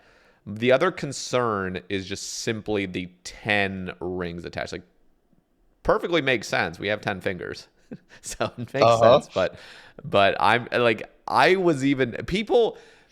brought up the concept of a few times in the past several months where I said, what if Raids 4, I said, what if Raids 4 just allowed a secondary ring slot? And almost everybody said that would be OP. Like literally just having one more ring slot, and this is not even assuming there's any other weapon upgrades or anything, just an additional ring slot right above the ring slot we have right now. And the people I've talked to about it were kind of like, that might be a little bit OP because then you could just have 2 Ultors on, or something. Or and then I said, well, what if you had to have a different ring? Well, then people just said, well, now you're just going to constantly have Light Bearer and something else, and even that feels Altar OP. and Berserkering, let's go. Yeah, that's another thing. But people were like, okay, so it would be kind of like this, like a similar concept to what you said, where if a ring is giving a stat to something, it would always, like, the max one would override what the other one is doing, basically, like you said. So you're always just getting the highest, and then you have to have another ring. So, a lot of situations people might just have, I don't know. I feel like in most situations, people are going to have a Light Bearer, and then they're going to have their main ring, and then they'll even bring additional rings in their inventory to switch out just for that one. But I don't know. I feel like there's too much going on with this idea, and it's way too overpowered, and people would have a big problem with it, especially just the sentiments I'm getting from people where I'm just offering one additional ring slot, and people freak out about it. So, So, Saeldor, me and you, we definitely have different opinions on what a mega rare from a raid should be. yes, Because, we do. from my understanding, you like to have all items be niche regardless of their rarity, where they like fill in a gap somewhere, right? Like you want the twisted bow to be good at, okay, X and X and X place, Yes. where it's not very good in other places. You wanted the shadow to be niche. You wanted it to be like, okay, you use it at like Vest Portal or something where it's you Well, still use other mage weapons, right? Like your I guess your ideal view of the game is for there to be all these different weapons that you use in different places, which for the most part I agree with. Like don't get me wrong, I do agree with that. But when it comes to mega rares, I think they should supersede a lot of the balancing that the game has in favor of like each raid releases one item that's just busted. That's just crazy good in its value. And I mm, think the way that the Scythe is balanced, the way that the Shadow and T-Bow are balanced, those are pretty much deleting a lot of weapon variety on their own. But I think it's okay because they're 1 bill plus items. They're rare. They're the big drop that you can get mm-hmm. from this raid, right? And if you were to make a raids for mega rare that doesn't hit in the same way that these 3 weapons are, it's just gonna kind of like kill the hype a lot. Where you like say a good example would be like imagine we did release a glove that it was just like it just had uh maybe like the same stats as ferocious gloves, tormented bracelet, and Zerite van braces, but like slightly toned down, where there's a trade off. But Well, yeah, you'd be that wouldn't trading be it off. appropriate. You would be trading it off for items that have been in the game forever that are so easy to obtain. Like compare ferocious gloves. It's just a Hydra leather drop from Hydra, and Hydra is a piss easy boss. Yep. Tormented bracelet. It's a Zerite. Or sorry, it's Zerite bracelet. It's a Zenite bracelet that you just enchant and you just get the Zenite shard from a demonic gorilla. It's just like it's like a Slayer NPC that you just kill after doing this quest, and that's it. Like there's no deeper mechanics to it. Mm-hmm. Zerite Van Braces, on the other hand, that's the drop from Nex, and I wanted to make it so that maybe you would still use Zerite Van Braces some places, so I didn't give the Gauntlets of Guthix the +2 range strength that the Zerite Van Braces had, so you could still have max range strength with the Van Braces. But anyway, like if you released a glove that was just slightly reduced from Pharaoh and Torm and all that, there would be so many places where you just not bring it. It'd be similar to Brimstone boots of today, where it's supposed to be balanced boots, but no one is wearing those because it doesn't give the strength bonus and Yep. the accuracy that primordials do. So you have cases where people are just camping prims everywhere because like who needs the ranged accuracy from pegs? And no one cares about mage accuracy with Eternals unless you're only like purely camping mage for something. Speaking of Eternals, and we'll cover the whole blog that literally came out this morning. Why didn't Eternals get a +1 magic damage increase. Like, what the fuck At was the that? time, they were being so careful with power creep. They released Cerberus, and No, no, then no, no. But why not now? Because they already just added a like +1 to all of these robes that have always never had any magic. Like, why didn't they touch Eternals like oh, that? this is like a different topic entirely. I want to Yeah, yeah, hold it off is. on Yeah, this yeah, yeah. because Yeah. We'll I hold still off. want to make my piece here Yeah, with yeah. No, these no, you're good. ballots that I'm releasing. So a raid's 4 mega rare in my eyes. It can't be a new weapon. Like if you added a melee scythe or like I don't know like a scythe except for stab or a scythe except for crush, Hmm. then you're just gonna kind of devalue the scythe in a way So, where you're taking away from this mega rare item from a raid that's still held in high regard, Theater of Blood. so I am totally down for more of an equipment slot, mega rare. That's fine. You probably heard. I'm pretty sure it was on that clip that you heard, and then you DM'd me right after. Was that the one where I was talking about those kind of like abyssal knuckles, the 2-tick Yeah, melee weapon? I yeah, exactly. I really, because yes, we have the scythe, we have a T-bow, we have a shadow. There are still niches to fill. Like for example, one really powerful niche would be bringing back the Heka. So it doesn't have to be exactly the Heka, but I would love to see a fast attacking mage weapon because all we have the super OP mage weapon that's the shadow, and it's 5-tick. It's super long casting. What if we had a very short range magic? And this could even like literally, I'm imagining right now because I love the idea of like sort of gauntlets or knuckles or something like that. What if we had these mage gloves? So they're not actually a glove slot; it's actually a weapon slot. It's a two-handed weapon slot that you're equipping these like flames basically in your hands, and you're shooting out 2-tick attacking mage bombs on things. But it only has the range of like a blowpipe. So this can't be used everywhere. This can't be used at Ulm. This can't be used at certain places. But in the places it does, it would be as powerful, maybe even slightly more powerful than a shadow. And I'm not saying we need to bring that out, but I am really wanting, if we do decide on a weapon, I would love to see a weapon that's fast attacking.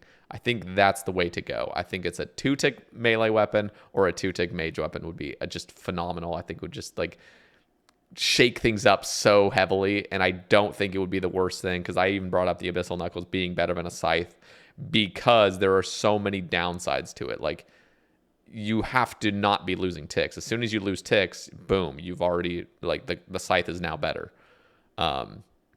But when it comes to equipment, I think the glove slot being just overall best, that could be an option, but I think the whole 10 ring thing can be a bit convoluted in my personal opinion, and I don't even think it needs to go to that ring thing. I think it literally could just have high stats if that was a mega rare, and it doesn't need to include anything with the rings as much as it makes sense. I feel like it's just complicated. So my opinion, of course, I would love to hear what people think about this in the comments, honestly. Yeah, it'll be very interesting. Uh, But yeah, you keep bringing up oh, this weapon has downsides, and I don't want to talk Yeah, about downsides at all when it comes to a mega rare. I want it to that's be fair. you use this thing and you're popping off. There's no downsides, and that's kind of the case for all the 3 mega rares currently. Hmm. You shouldn't even be thinking about like trying to compete with the scythe or the T-bow or the shadow at places when you're designing a mega rare. Like maybe for like a more common drop from a raid, you could talk about something like a channeling staff where you just stand still and you're shooting off 1-tick mage attacks that have a max hit of like 10. Like that would be more appropriate for less rare rewards from a new raid, but there Hmm. should be one big ticket item from each raid, I think, and we shouldn't really stray away from the pattern that we have now where every raid has one giga rare super crazy OP thing. Yeah, no, Um I'm on board with that, but it can't be OP in everything because the shadow is the most egregious example, and even that is not OP at everything because it's a mage weapon, so it's already only 33% of what you're going to be attacking. The T-bow obviously has even more limitations, but it still is a bazooka. Scythe is still a bazooka where it's good at, which is large NPCs. Um, again, I want to hear what other people have to say about this. Just a glove.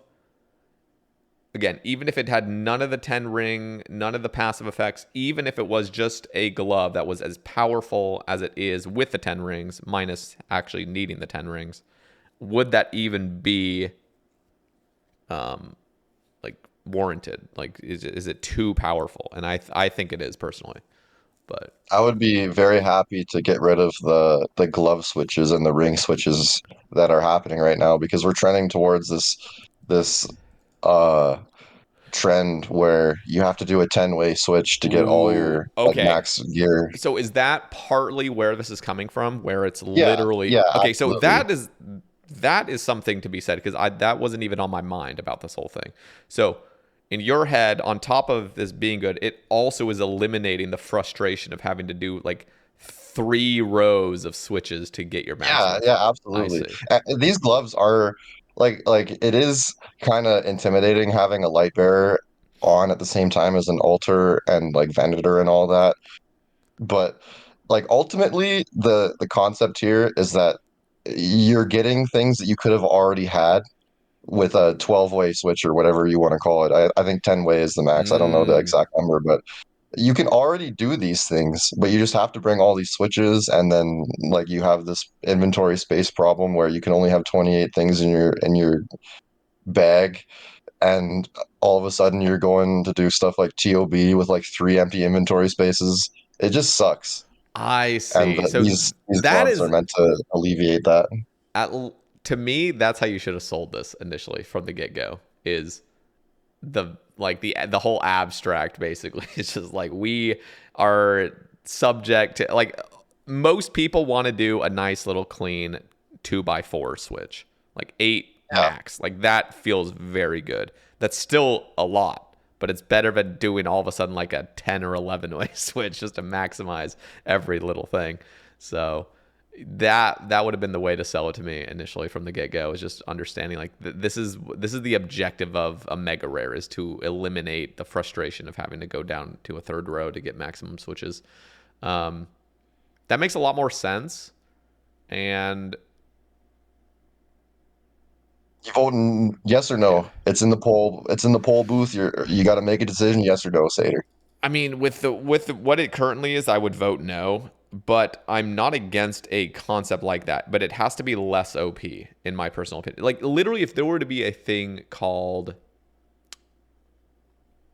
I mean, I'm even literally just thinking of a, just some mega ring or something that holds all rings.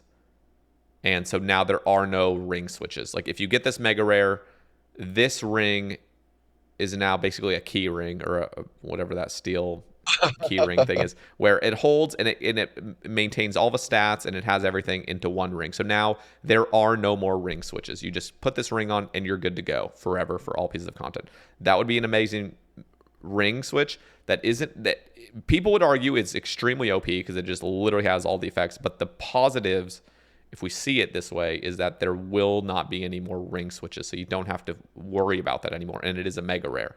And the same thing could be applied to gloves as well, where you have a glove thing where you attach your gloves into it, you like funnel them into it, and now you don't have any more glove switches. So you have these 2 mega rares basically, which is like the ring holder and the glove holder. It holds everything you want, and now you don't have to worry ever about glove or ring switches, and that is the entire point of it. And I wouldn't even say those need to be the mega rares. I would say those could come from not even raids. I mean, it could come from raids as well. It could come from any piece of content, but holders of rings or gloves, where now you just combine all the power and do it again. It's not adding to it, but it's getting the maximum values of it and capping it there. Well, first of all, Yeah, like I think a glove holder as a concept is a little silly. Like trying to wear all 3 gloves at the same time. yeah. I think It that's makes no silly. sense. And Yeah, it and does. and this is why I think there should just be a glove that just beats everything.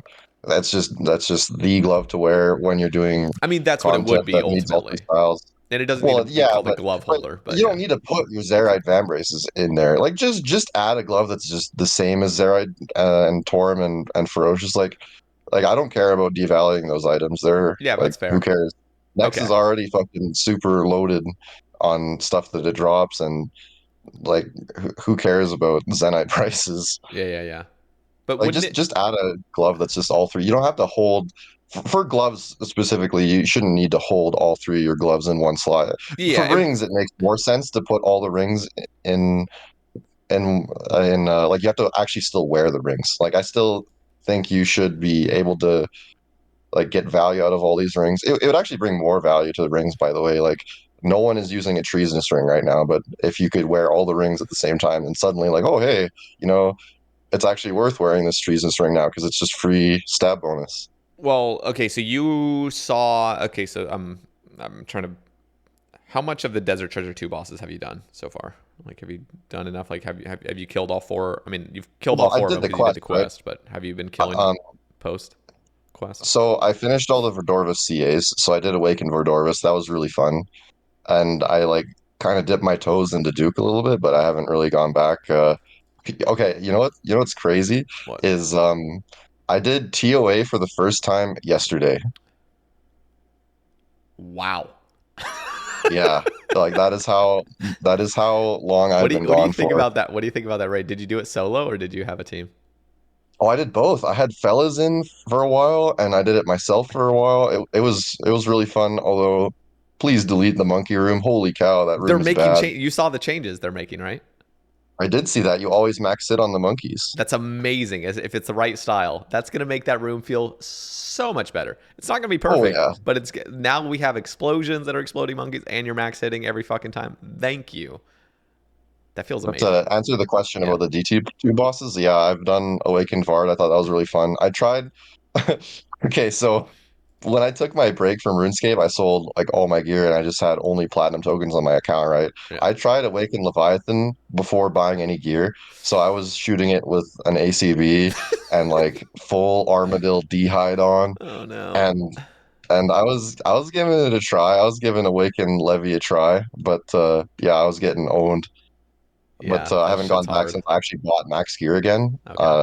So I'll at some point I'll go back and do all the Awakened bosses because right now I've only done Vard, and that was very, very fun. So fun. That one's so fun. Uh-huh. Um. So yeah, I'll go do the rest of the DT2 Okay. bosses, but yeah, a Well, Whisperer is kind of boring anyway. It's like not very exciting. Whisper becomes I hated Whisper the first 100 kills. I actually hated it. I was like, this is so stupid and boring. You keep having to go back to the Shadow Realm. This is so stupid. I actually started enjoying it because it was so chill. And it's so chill to the point where you don't even need food. So you just load up your inventory with prayer pots and you're just good to go for like just tons of kills in a row. And it just, Mhm. you kind of get that like whole trance state going. Like you're just chilling. But the whole reason I brought that up is because the Bellator ring, it was a really cool addition where it's +6 strength and +20 slash, which is very very well balanced. And Huh? you had mentioned the treasonous and the tyrannical ring. Yeah, they suck. I want those to have the Bellator treatment where those eventually get the +20 stab or the +20 crush with the +6 respectively, just across the board. So eventually, who knows? Maybe it'll be like a wilderness boss, some new wilderness group boss or something, where you get these upgrades to those rings that make them actually useful again. Now, this is besides the whole, ring of or the glove of Thanos coming out potentially. But if it wasn't for that, those rings would be amazing. And I'm on board with some sort of ring thing where you just can hold all your rings at once. I think in the future that could be a thing. But yeah, anyway, so here, let me I need a piss really fucking bad, I'll be Oh, honest. dude, same. Okay. Let's Well, take a quick 2 minute. sure, I'll be back. Project rebalance item and combat adjustments. So obviously we've heard a lot about the whole project. I mean, I've seen so in how do I say this? In the past few months, we've seen a bunch of different project rebalancing. We're finally getting to like the really juicy stuff, in my opinion, which is all the item and combat stuff. And so this literally came out this morning, and let's just go right into it. So I'm gonna read, and then we'll discuss, and then I'll read again. We'll discuss, and I'll read. So each like segment. So let's just get right into it. Um, Our third Project Rebalance blog focuses on item adjustments and other combat changes. Project Rebalance, combat, and item changes. Anxiously eyeballing your bank, wondering what changes Project Rebalance will bring to your favorite bits of gear? Well, wonder no longer, because here's the blog you've all been waiting for. Today we're talking buffs, debuffs, and other changes to various bits of combat gear.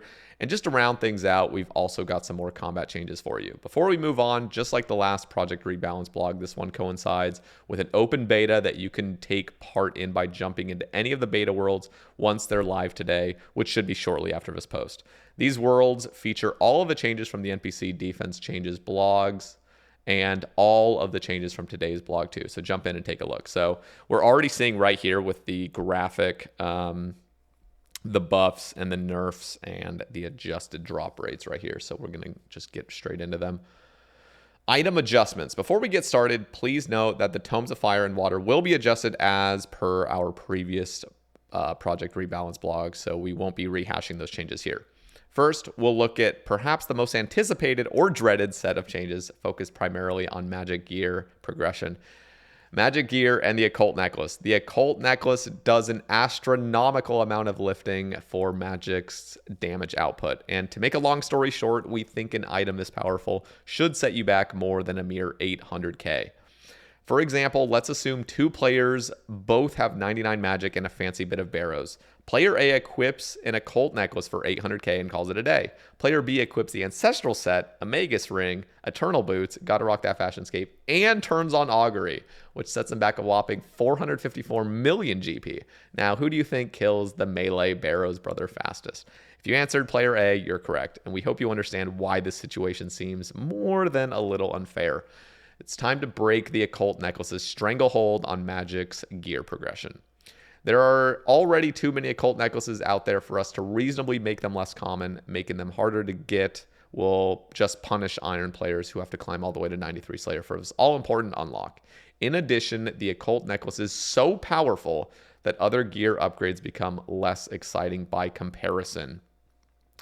So, yeah, they're going to be nerfing the Occult, so I'll just, I guess, kind of just go over what they're proposing to change. We plan to kill two birds with one stone by redistributing the Occult's necklace stats around other magic gear. So the Occult Necklace is basically being reduced from 10%, which it always has been since the introduction of the item, to 4%, which is actually wild, because I remember saying I wanted to maybe see it go down to like 6%, and they're actually going lower than that, which I'm very happy about, honestly.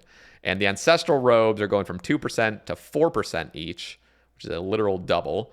Virtus Robes are going from 1% to 2%. Infinity Robes from 0 to 1. Dagon Robes from 0 to 1. And Third Age is going from 0 to 1 as well. And Augury is going from 0 to 4%. And then there's a note saying Tunic Shadow doesn't multiply accuracy or damage bonuses gained from prayer. So it's going to remain at 4% rather than a 12%. So let's discuss. Bcguppy, you're here with me right now. What are your whole thoughts on that? I know I just dominated that first few minutes just breaking it all down, but I want to hear your thoughts. Well, see, here's the thing. Okay, if this is gonna be a separate YouTube video, I gotta reintroduce myself, because like there's gonna be people who watch this and they're like, "Oh, who is this dude that's just talking?" I'm Bcguppy. Been on the Sae Bae Cast several times. I've been pretty good to talk about stuff like this, where game rebalancing stuff, because I'm pretty passionate about the game and I've had a long history of playing around with DPS calculators and all that. So that is why I'm here with you fellas today to discuss this cool new blog post that released just literally today. Like, this is cool that this coincides with the Sae Bae Cast that I'm doing right now. Go check that out on Spotify, YouTube, etc., etc. Hell It's yeah. going to be worth listening to anyway. There's people that are listening to this full cast without seeing this segment, and they're like, "What the hell are you guys talking about?" Yeah, exactly. That's why I wanted to reintroduce myself. It's perfect. So yeah, I've been playing the game lots. The game is good. OSRS looking great. Anyway, you can hear more about it on my cast. Go watch it if you haven't. Or if maybe you're listening to it right now, you probably are, to be honest. Anyway, so the occult, like people have been talking about the occult forever, like, oh, 10% mage damage, and it's just like a random drop from just a pop mob where you just need 93 Slayer and it's a 1 in 512, not very rare, and you just barrage these things like for crazy good Slayer XP. Yeah, you really don't want items like the occult necklace where it's super easy to obtain and yet it's doing so much for you. I think items that are really strong or that are giving you a lot in certain places should be coming from more difficult parts of the game for sure. But there should still be, like middle grounds, right? Like where we have like barrows and now we have perilous moons where there's still like mid game gear that's pretty accessible. But the occult necklace has been best in slot for what feels like over 10 years now. And it's been doing more for Magic than any other individual piece in the game. Well, and maybe Shadow of Doomikin or Doomikin Shadow is a bit different, but anyway, so yeah, No, I mean occult the getting nerfed occult is the fully occult is warranted. 30% with Tumik and Shadow. So Okay, yeah, the occult is I still listened. I carrying that. listened. I listened to the cast with Travis, Yeah. and you guys were talking about how an occult gives the shadow 11 max hits. Dude, I died laughing when I heard that because it's so true. Like, dude, you go from max hit of 55 to 66, Yes. If you and miss this what thing if you is miss just the that necklace switch, that you yeah, just you're wear. trolling. So yeah, the occult being reduced makes sense. I'm surprised they reduced it so much though. I thought it would just be like a flat 5%, but no, they reduced it from 10 to 4. That's a bit more than I thought, but they're putting the mage damage on ancestral and Virtus stuff that it's high end content rewards, so it makes sense for sure. What is interesting is that they're putting 1% on the other ones, so Infinity Dagonhai and even Third Age Mage. That really surprised me. Yeah. But it's only 1%. Like it feels like it does nothing. I kind of almost want to make a point here where all these tiny like 1% and 2% on all this gear, it's like not really very much. It'd be better if like using a trident just naked was weaker than it is currently, but the trade-off being that mage gear is giving you bigger percentages.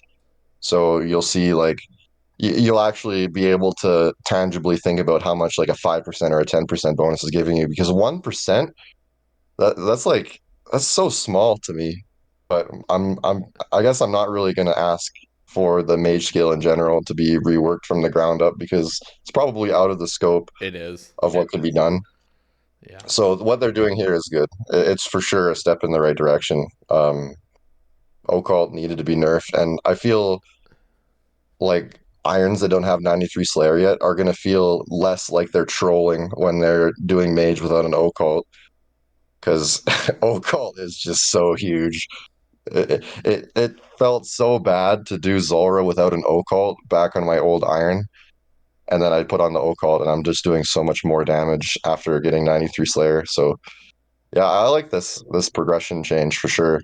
There's definitely it's gonna be wonky for. I mean, I was reading some of the Twitter replies to this whole post that Jagex posted on Twitter, or X. I gotta start getting used to that. Jesus Christ.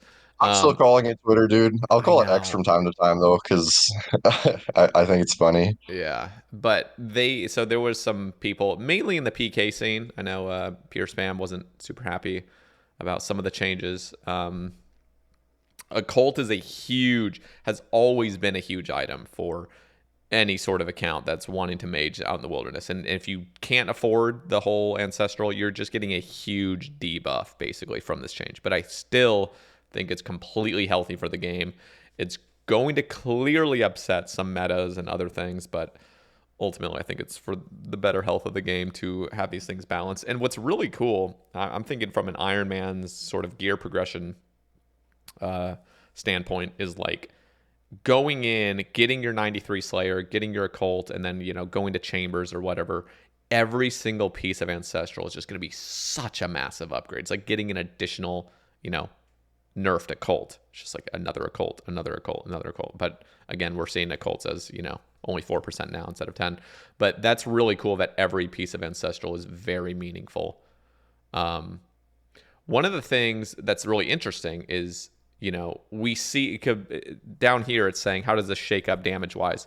It's saying occult plus full ancestral plus augury. So augury is getting that 4%, which is cool, is now 20% magic damage up from 16%. But we have to remember that if you're doing Slayer tasks, that Slayer helmet doesn't have any. So it's still back to the 16%, and you're required to have Augury now. Actually, I take it back. It's 18% because what it used to be, because the Ancestral Hat had a 2%, and you were using a Slayer helm before. So technically, it actually still is better if you're using Augury, but it is slightly worse if you're not using Augury. So Augury is very important now. I was actually... this might take a lot more like work on their end to implement something like this, but I was really hoping that Augury, on top of having a 4% damage or like magic damage, it would also have a 4% or even higher, maybe just 4% fully justified, is 4% magic negation as well. So incoming magic attacks, if you're praying Augury, actually have a slight damage negation.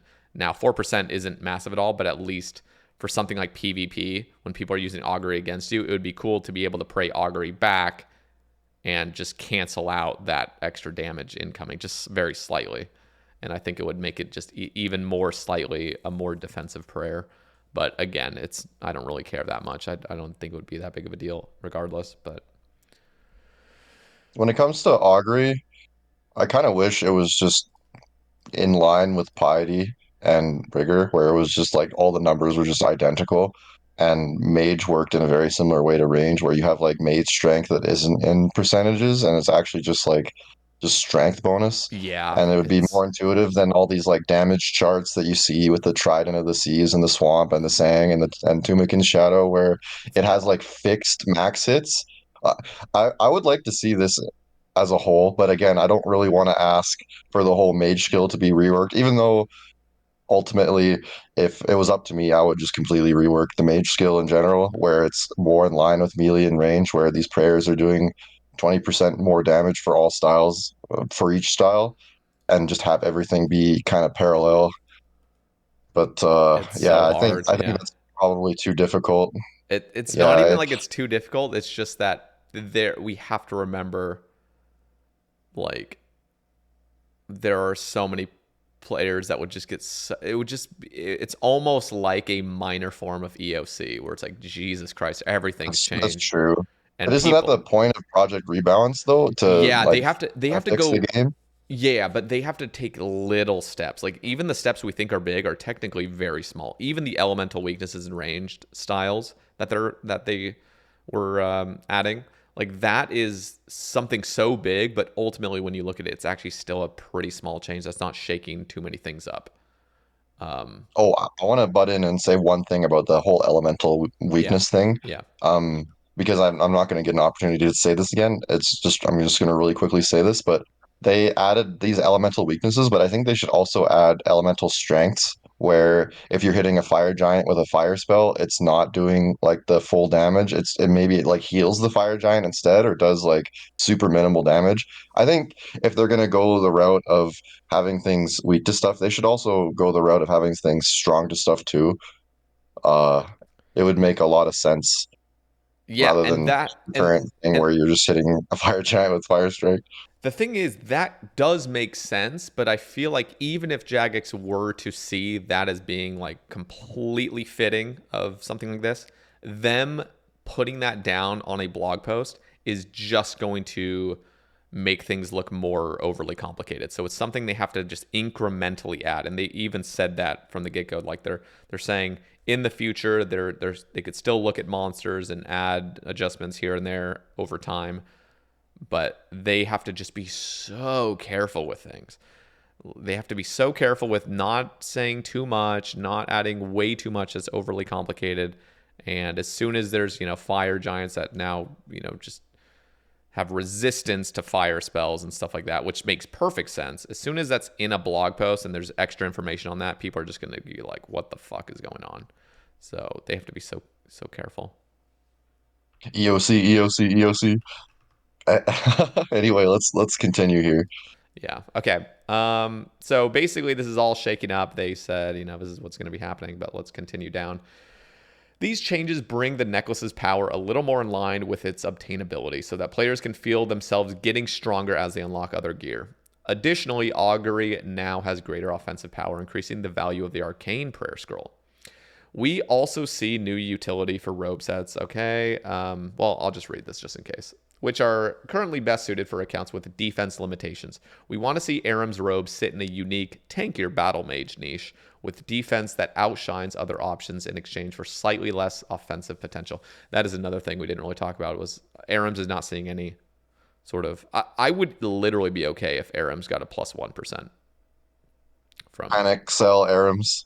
Yeah, Aram's is going to be like legit dog shit. They should make it. They should make it pretty tanky. Like they should really just buff Arams too, where they're giving it a bunch of defense. Yeah, no, I mean Uh, this is like what I'm saying about like Augury getting a defense negate or a magic damage negation effect. What if Aram's had something like that, where like incoming mage attacks, or I guess it wouldn't be mage attacks. Actually, how would that work? Because Dude, if you that's did not that, meant to be that. I can Yeah. instantly see people soloing Corp with Arams on. Yeah, it would have, yeah, which wouldn't really make sense because it should be D'hide. So I don't know how they're trying to go about it. I would be okay, honestly, if Aram's had a plus 1% magic damage though on each piece, just so that it's not falling way behind, because it's falling way behind right now. Way behind. But I don't know. If they don't make any changes, Aram's gonna just be kind of shit. It does come from Barrows, so But yeah, keep in mind that they're buffing Infinity, Dagon High, and Third Age. Like, dude, those all those items are very hard to obtain. yeah, So it's very balanced. Arams is way you're right. easier by comparison. So no, I think Arams is fine, but if they want to go Okay. with the Maybe the just make it more. tanky niche, Maybe yeah, just just make make it it more tankier. tanky. Yeah, just make it more tanky. That Make would it, actually be okay. yeah, that's it. That's give it a lot of mage defense too. I would love to see it have a lot of mage I'm defense. I'm That's the down with thing that that I too. want to see them add a bunch to. Make it better than Carol's for mage defense even. Nah, I would say keep Carol's better, but make this have just like just across the board, just add an additional like 5 or 10 defense to every single thing. Like even that alone per piece would just make it somehow fill some sort of niche if you wanted to Yeah, give it really be a little bit tanky. of love, like Yeah, everything else is getting to even it out. That makes sense. I'm down for that. Okay. For players with near best in slot setups, these changes buff magic and bring other weapons closer to Tunic and Shadow. Now, this approach still has its issues. Magic has traditionally struggled to keep up with other corners of the combat triangle in PvP, and these changes make it even weaker, especially for one defense accounts. We think we could resolve these issues with a blighted necklace slot and a little more damage on Elder Chaos Druid robes, but we'd like to hear your feedback first. Yeah, that would be cool. Elder Chaos Druid robes, if those had 1%, I'm down, because those are literally have like no defense to it, and the people that are wearing them are one defense accounts anyway, so I actually am not against having those have 1% as well, because there are the drawbacks of it's just literally like wearing paper. Uh-huh. Speaking of, we'd also like to hear about other bits of gear that deserve a little boost. We can even work in increments of 0.5% if it helps. I would just stick with 1% personally. That's my take. So the last bit on this before we cover Soul Reaper Axe. We're committed to bringing the Occult Necklace down a notch, but remember that it will still remain the best in slot necklace offering for any Magic setup and will likely remain affordable. That's a good deal as far as rebalances go.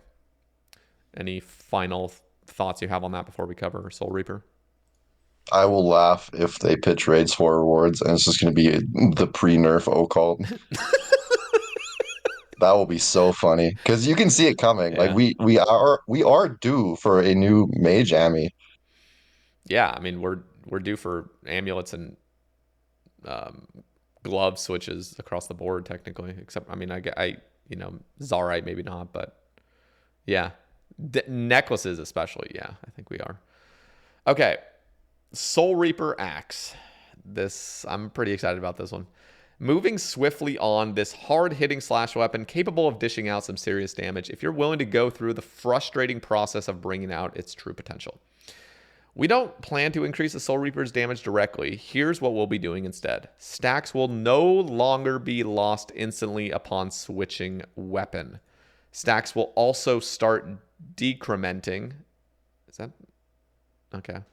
After 20 ticks, 12 seconds without attacking. Up from 10 ticks, 6 seconds. So it's doubling the time before it starts decrementing. Is that even a... why does that not sound like even right? Maybe Decrement? decrementing. I don't know. It's such a weird... I think it's I would say... decrementing. Oh, decrementing. Decrementing. Yeah. Whatever. You get the It makes point. sense. It's just I've never like said that word. It's weird. Okay. When stacks naturally degrade, they'll heal you for the damage you took while building those stacks up. So you probably haven't even used the Soul Reaper axe, have you, Guppy? Nope. And looking at it as it currently is, it's just like, why?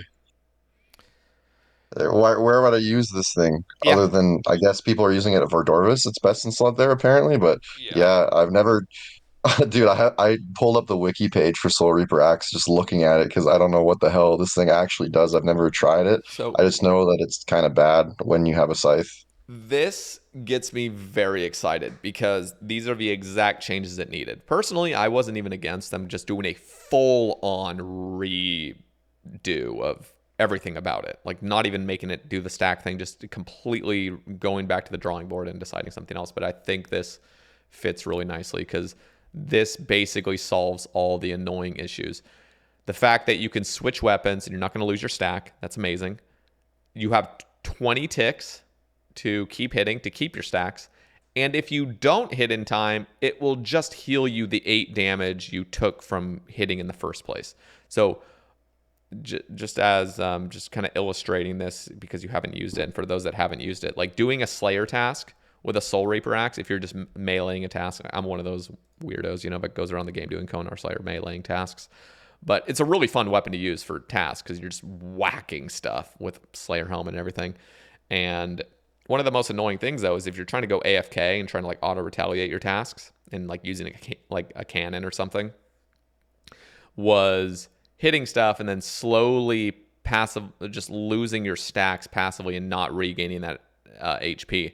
So if you don't bring food or anything like I normally do, I'm just bringing prayer pots, eventually you're going to see yourself after several minutes at very low HP and not being able to regain your stack again because you've just slowly been losing your HP from losing stacks and not regaining that 8. So everything they're doing here looks phenomenal, and it's actually going to make this Soul Reaper axe like worthwhile. So I'm really excited about it.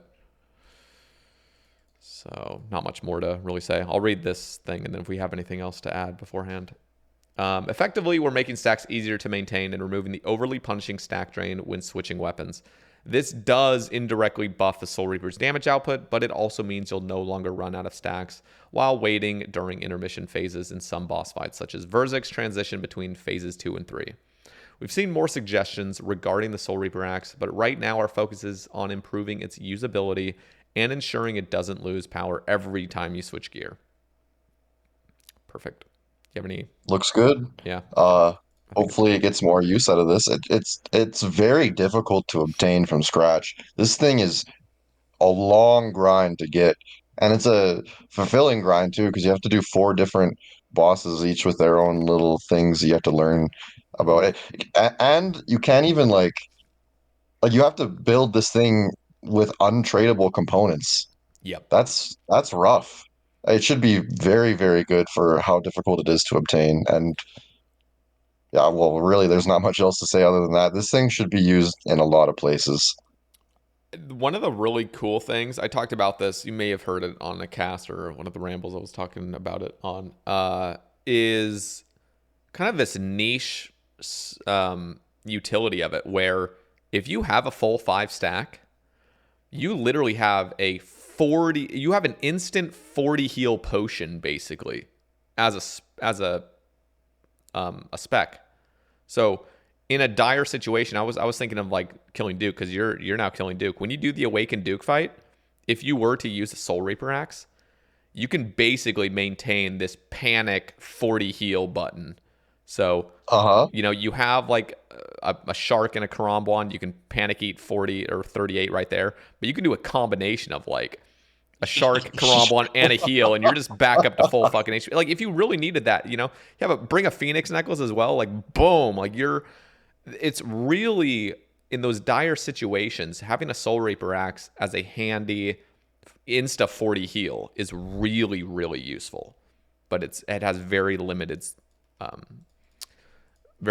use cases for that, but it's still cool. It's like you're clicking an ambrosia with a special Literally. attack. Like that's actually what it is. I mean, especially even if you didn't have any food. Like imagine you just had a Phoenix necklace and this 40 stack heal. Like a Phoenix All necklace right. heals like 29 or something. You're healing like All right. 79 HP. Just boom. Okay. Well, I want to know what the maximum amount you can heal is. It's like, what would it be? Angler into like antelope, tick, brew, Karambwan, Soul Reaper, Axe Spec, and the Phoenix Necklace procking all at the same time. How much would And a that blood heal? fury, and Oh, you're Blood hitting, Fury, dude. Oh yeah, my god. Holy moly. So, I want to see it. I want someone to make that a reality, please. I want to see someone go from 1 HP to like 115 or dude, it would be 121 way higher than instantly. that. Yeah, you would just launch. I mean, Oh my if we ever goodness, get that's so funny. one of these days we're gonna honestly one of the a cool mega rare reward doesn't even need to be mega rare, but in the future some sort of reward would be some HP boosting stuff. Didn't Torva used to do that back in the day? I think not just Torva, but also Pernix and Virtus did the same thing. Mm. I think Yeah, it's been I so think they long. did. I wasn't there for it, but that sounds right. Uh, I'm not against that. it's interesting. I'm not gonna go against it. I'm kind of neutral opinion on that. It's an interesting concept. I know PvPers are gonna absolutely hate that. Yeah, yeah, but I mean, we're able to just I don't know if it would be the worst thing because people already have those kind of like honor fights anyway, where it's like, come on, dude, stop safing up so much. But you're right, in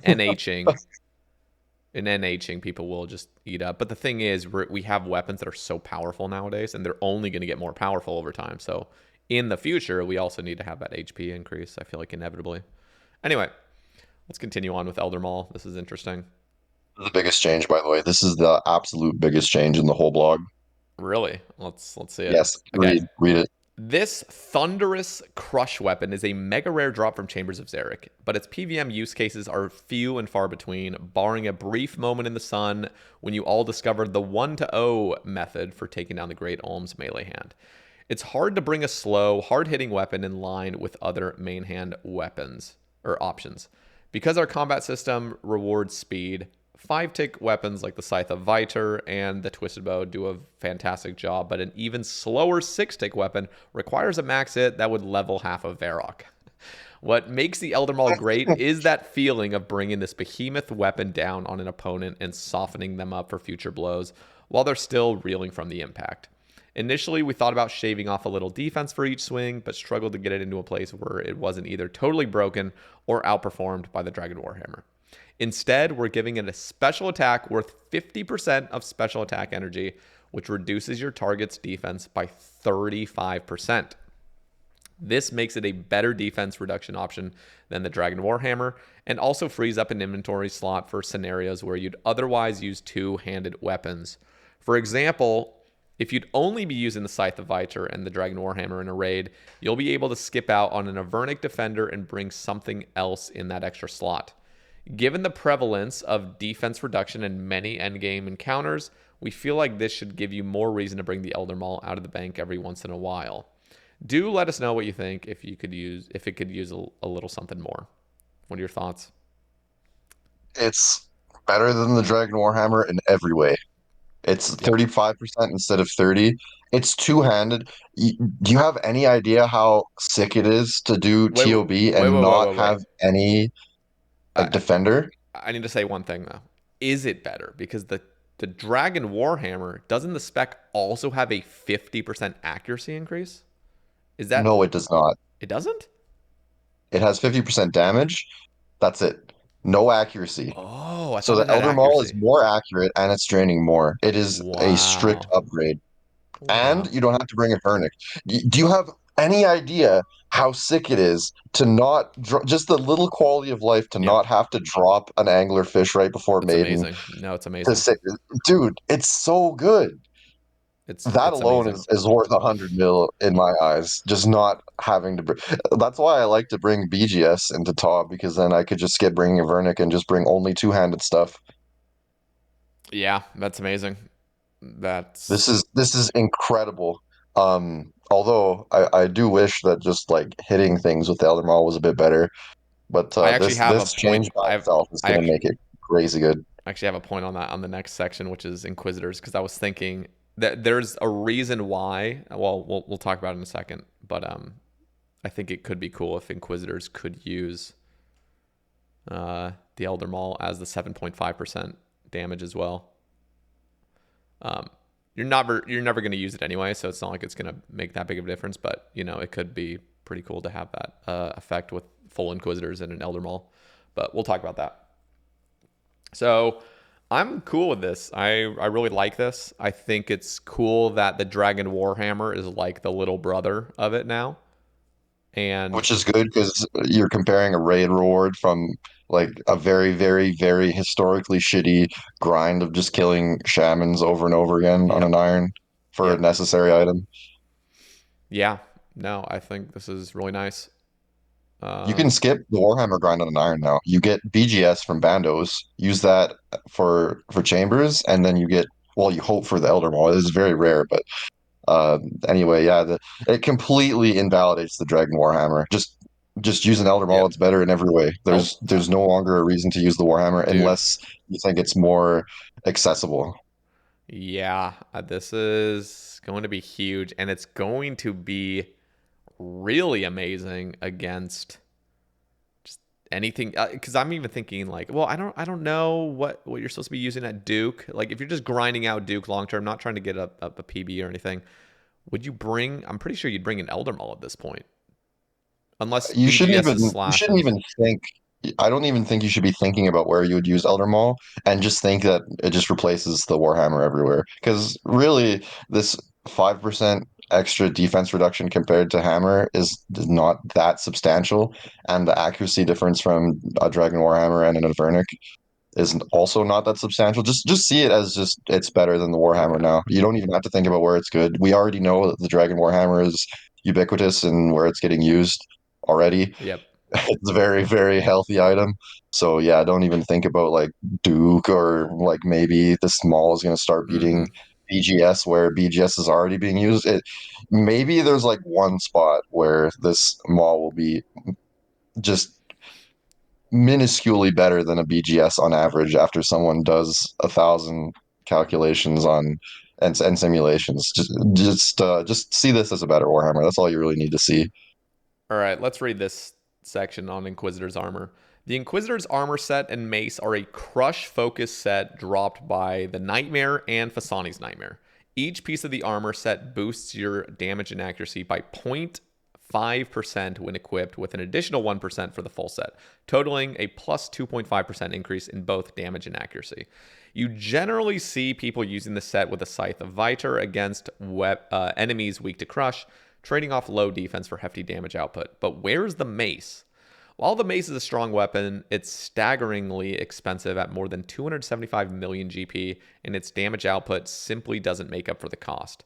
You'll hear later about how we plan to adjust Nightmare drop rates to make her uniques more obtainable, but for now, here's how we're giving the mace some extra juice. While using the Inquisitor's mace, damage and accuracy bonuses from the Inquisitor's armor, including the set effect bonus, is tripled. In a full set with the mace, the bonuses increase from plus 2.5% to plus 7.5% total damage and accuracy. This change should make the mace feel like a worthwhile stepping stone between the Abyssal Bludgeon and the Scythe of Viter, adding more utility to a rarely seen set. What are your thoughts? This is wrong. This is the most wrong change. I can't believe they're even considering buffing the mace when it's already very good. And it's the best. It's the best item from Nightmare right now, arguably. Maybe people will say Eldritch is better, but the mace is good, dude. Like people use the mace a lot. I bought the mace on my alt, and I've been doing combat achievements and finding myself using mace in a lot of places. I've been using it for a lot of chambers.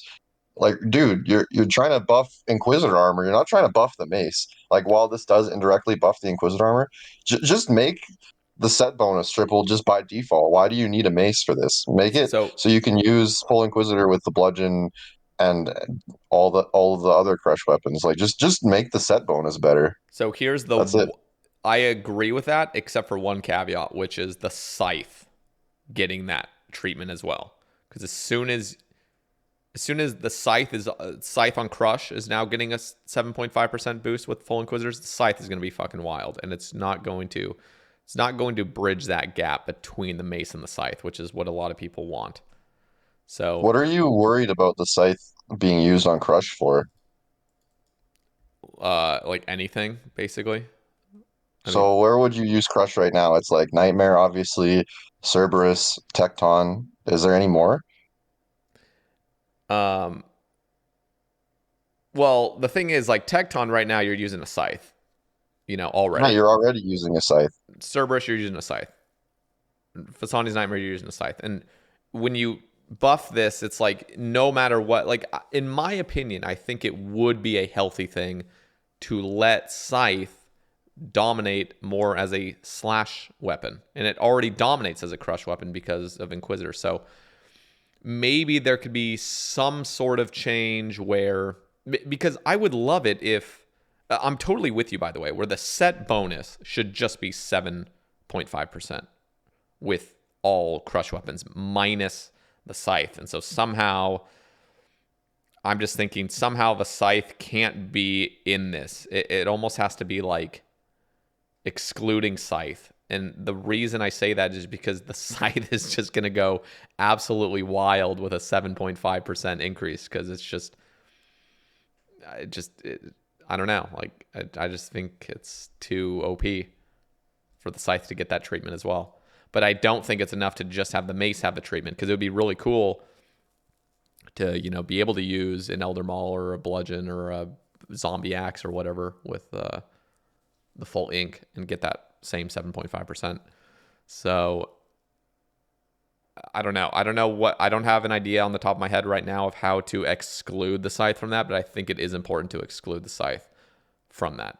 Almost like maybe that 7.5% only gets applied if the main or if the highest attack bonuses from that weapon are crush based. So because the Scythe has a higher slash bonus than crush, it's not going to get applied. But any weapon that's primarily used for crush gets that bonus. I know that sounds a bit convoluted, but I think that would be the way to go about it.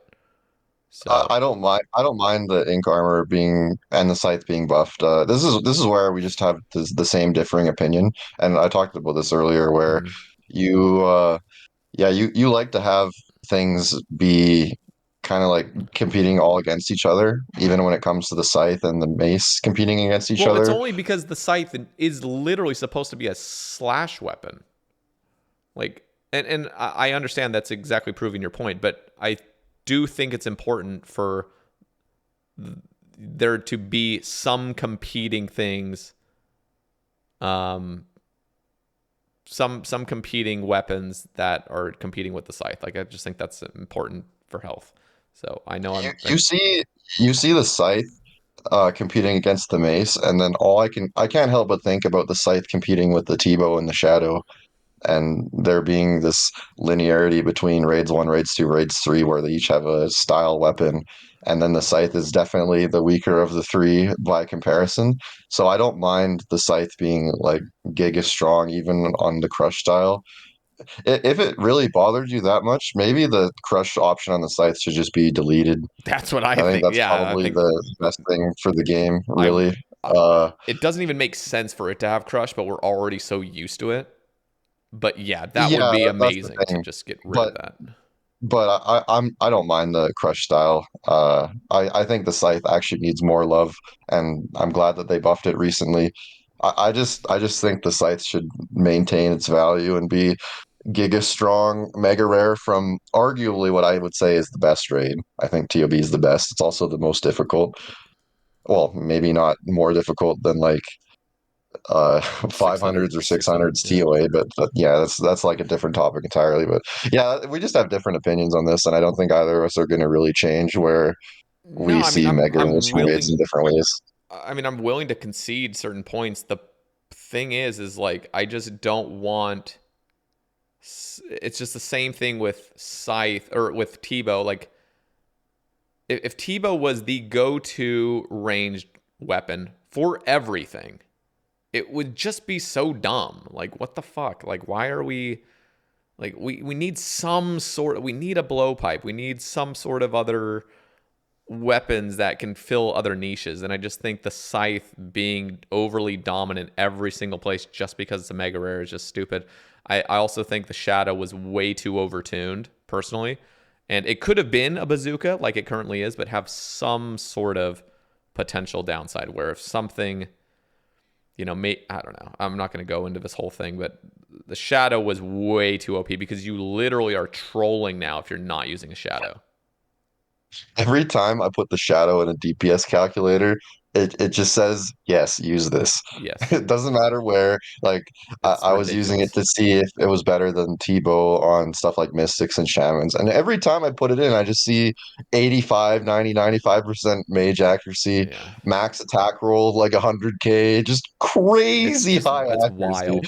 Dude, it's busted. Like people are using okay, you know what's liberating is going into vanguards in a regular like solo chambers, and you just kill them all with shadow. All you do. You just Wild. oh, this one's the lowest. I click this one. Yep. It's just like holy It's just moly, dude. so fucking accurate. So It fucking is very accurate. unbalanced, but it is very satisfying to use. It is very, very Yeah. satisfying. Way more satisfying than any other mage weapon. Before, if I splash twice in a row on the mage claw at Ulm, I'll just be upset. Or rather, I won't be upset, but I'll just be like, okay, wow, that's, Mm-hmm. that happens every so often or whatever. If I splash twice in a row with Shadow at Ulm, I'm like, dude, I'm so unlucky. I hit the negative lottery on these hits. I'm so upset. Uh yeah, it really goes to show how accurate the shadow is. That thing just does not splash. It really doesn't. It's crazy. Yeah, so there's more to talk about because there's going to be some minimum hit thing we're going to talk about, which I do have a problem with how they've addressed it, but we'll cover that in a second. Void Waker. Okay, have you used the Void Waker?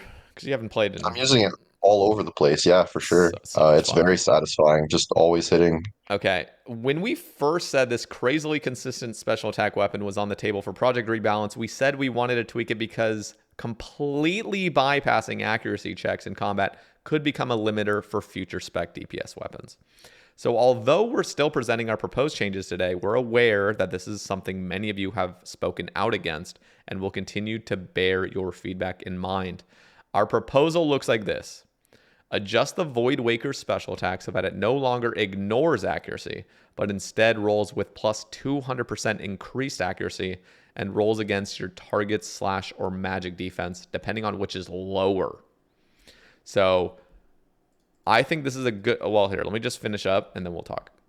This means the special attack will still rolls with triple accuracy and picks the lowest of two values, so you always have the best odds of hitting. It fits nicely with the Void Waker's melee but magic identity. It also keeps it an incredibly consistent choice in both PvM and PvP scenarios without being so consistent that it bypasses one of our main balancing levers. We're especially keen for your thoughts on this one, so get in touch with us and let us know. Personally, I'm going to share my thoughts first. I think this is great. I think it is important for things to not have an absolute 100% guarantee. In some situations, I do think it's warranted, but here, I think it's okay for it to just be like claws, where like you're almost certain it's going to hit, but you're not absolutely getting that full guarantee. I remain slightly indifferent, but I actually like that they're going down this road because with monsters that really should be immune to like a certain style and having a Void Waker bypass anything you ever do in the future to like future bosses, I think it is a bit weird. So that's my personal take. What are your thoughts? But it's still going to be hitting basically guaranteed, and it's going to still hit the 50 to 150%. It's a pretty Damage. substantial nerf for Nex. This is a very substantial nerf for Nex. Mm, Void Waker is going to splash on Nex a lot. really? Even with 300%? Well, because Nex is like indestructible to mage basically, and also slash because it's weak to stab, and Nex's defenses are just super high in general. I see. This is a huge nerf against Nex. I haven't done any calcs, but I can imagine that you're going to hit so many zeros if you try to use Void Waker at Nex now that you're just going to Fang spec now probably maybe. Nah, no way. No way. You would never Fang spec in the first place. I feel like you would just ZCB spec at that point. Yeah, well, true. You would definitely use ZCB over Fang spec for sure, but yeah, it's a pretty big nerf. I thought the whole reason people used Void Waker over Claws was just because it always hit. So if you take that away, then it's like, why wouldn't you just use Claws everywhere? Yeah. But I'm sure there'll still be places where Void Waker is better. Yeah. No. I guess really, I just want to make it a bit more clear. I am indifferent on this. So if they were to revert this change, they said they're still going to keep our feedback in mind. If they were to fully revert this and just keep it guaranteed, I'm not going to have that big of a problem with it at all. In fact, I'd just be totally fine because I feel like this change that they're making is basically already going to make the Voidwaker feel the same. For the most part, at a lot of places, yeah, I would say so. Yeah. It's still 200% accuracy is just crazy. Yeah. We'll see. And it's going off of its lowest stat, so whatever is the lowest. So I don't know. It's whatever. I'm curious what people have to say in the comments, but let's continue. Ancient Godsword. The Zerosian spin on this classic melee weapon is designed from the ground up for PvP, although it does see use in PvM, especially against slash-weak monsters where long trips are preferred. It's all about outlasting your opponent, while still packing a punch. Excuse me. Its special attack, Blood Sacrifice, increases your max hit by 10%, and upon a successful hit, marks your target. If they don't move at least 5 tiles away after 8 ticks, 4.8 seconds, they'll take 25 magic damage, and you'll heal for the same amount of HP. If your PvP opponent is frozen and you hit them, for even a measly 1 damage, you'll ultimately wind up with a 50 HP differential. The damage isn't mitigated by Protect from melee or magic, so there's actually very little your opponent can do about it. Is that fun? To even the odds, we want to reduce the healing provided in PvP without reducing the Godsword's already limited utility in PvM scenarios. Healing from successful Blood Sacrifice now heals for 15% of the target's maximum HP up to a 25 HP cap. So basically across the board for basically 99% of PvM situations, this remains completely unchanged because you're still going to heal for that 25 damage, because basically everything you're killing is going to have more than 150 HP. And this still leads to a 40 HP differential in PvP, but stops fights stretching out without counterplay, even when your opponent is playing perfectly. The Ancient Godsword is basically unchanged in PvM, except in the rare case of fighting low HP targets, and it isn't really designed for such encounters anyway. Again, we'd really like to hear your feedback about this change. We're not committed to it, and if the Ancient Godsword's role in today's meta has changed, we're more than willing to leave it alone. So this seems very much just PvP focused, and I'm okay with what they're proposing. No comment. Next. Yeah, it's whatever. Other combat adjacent changes. The rest of the changes focused on other aspects of PvM combat, such as drop rates. So Dragon Warhammer mentioned all irons to battle stations. This quintessential grind item is a staple for those taking their first foray into PvM. Unfortunately, it's not that common. Lizardman Shamans aren't hard to kill, so the whole hours-long adventure can also be quite boring, which is why we're making the following change. Boost the Dragon Warhammer's drop rate from 1 in 5,000 to 1 in 3,000. This is effectively an 80% increased drop rate, which we feel is better suited to a mid-game upgrade required to chase more challenging uniques. Now, we don't often adjust drop rates, and we don't plan to make it a habit, but for the Warhammer and a few other persistent offenders, we're making an exception. What do you think? I would go further and make it 1 in 1K. Make this thing way more common. Yeah. This grind is stupid. This is one of the worst parts of the game right now. This shouldn't exist. This should be 1 in 1,000, at most. 1 in 5K was egregious. Yeah, it was. But I like that they're not completely going crazy on this. I think, in my opinion, I think 1 in 2,500 is the perfect sweet spot. Just completely slashing it in half, or doubling it, I guess. I think that would be enough. And I think 1 in 1,000 is just a bit too far, just personally, just my taste. But 1 in 2,500. So 1 in 3,000 is very close to that, and I think that's completely fine.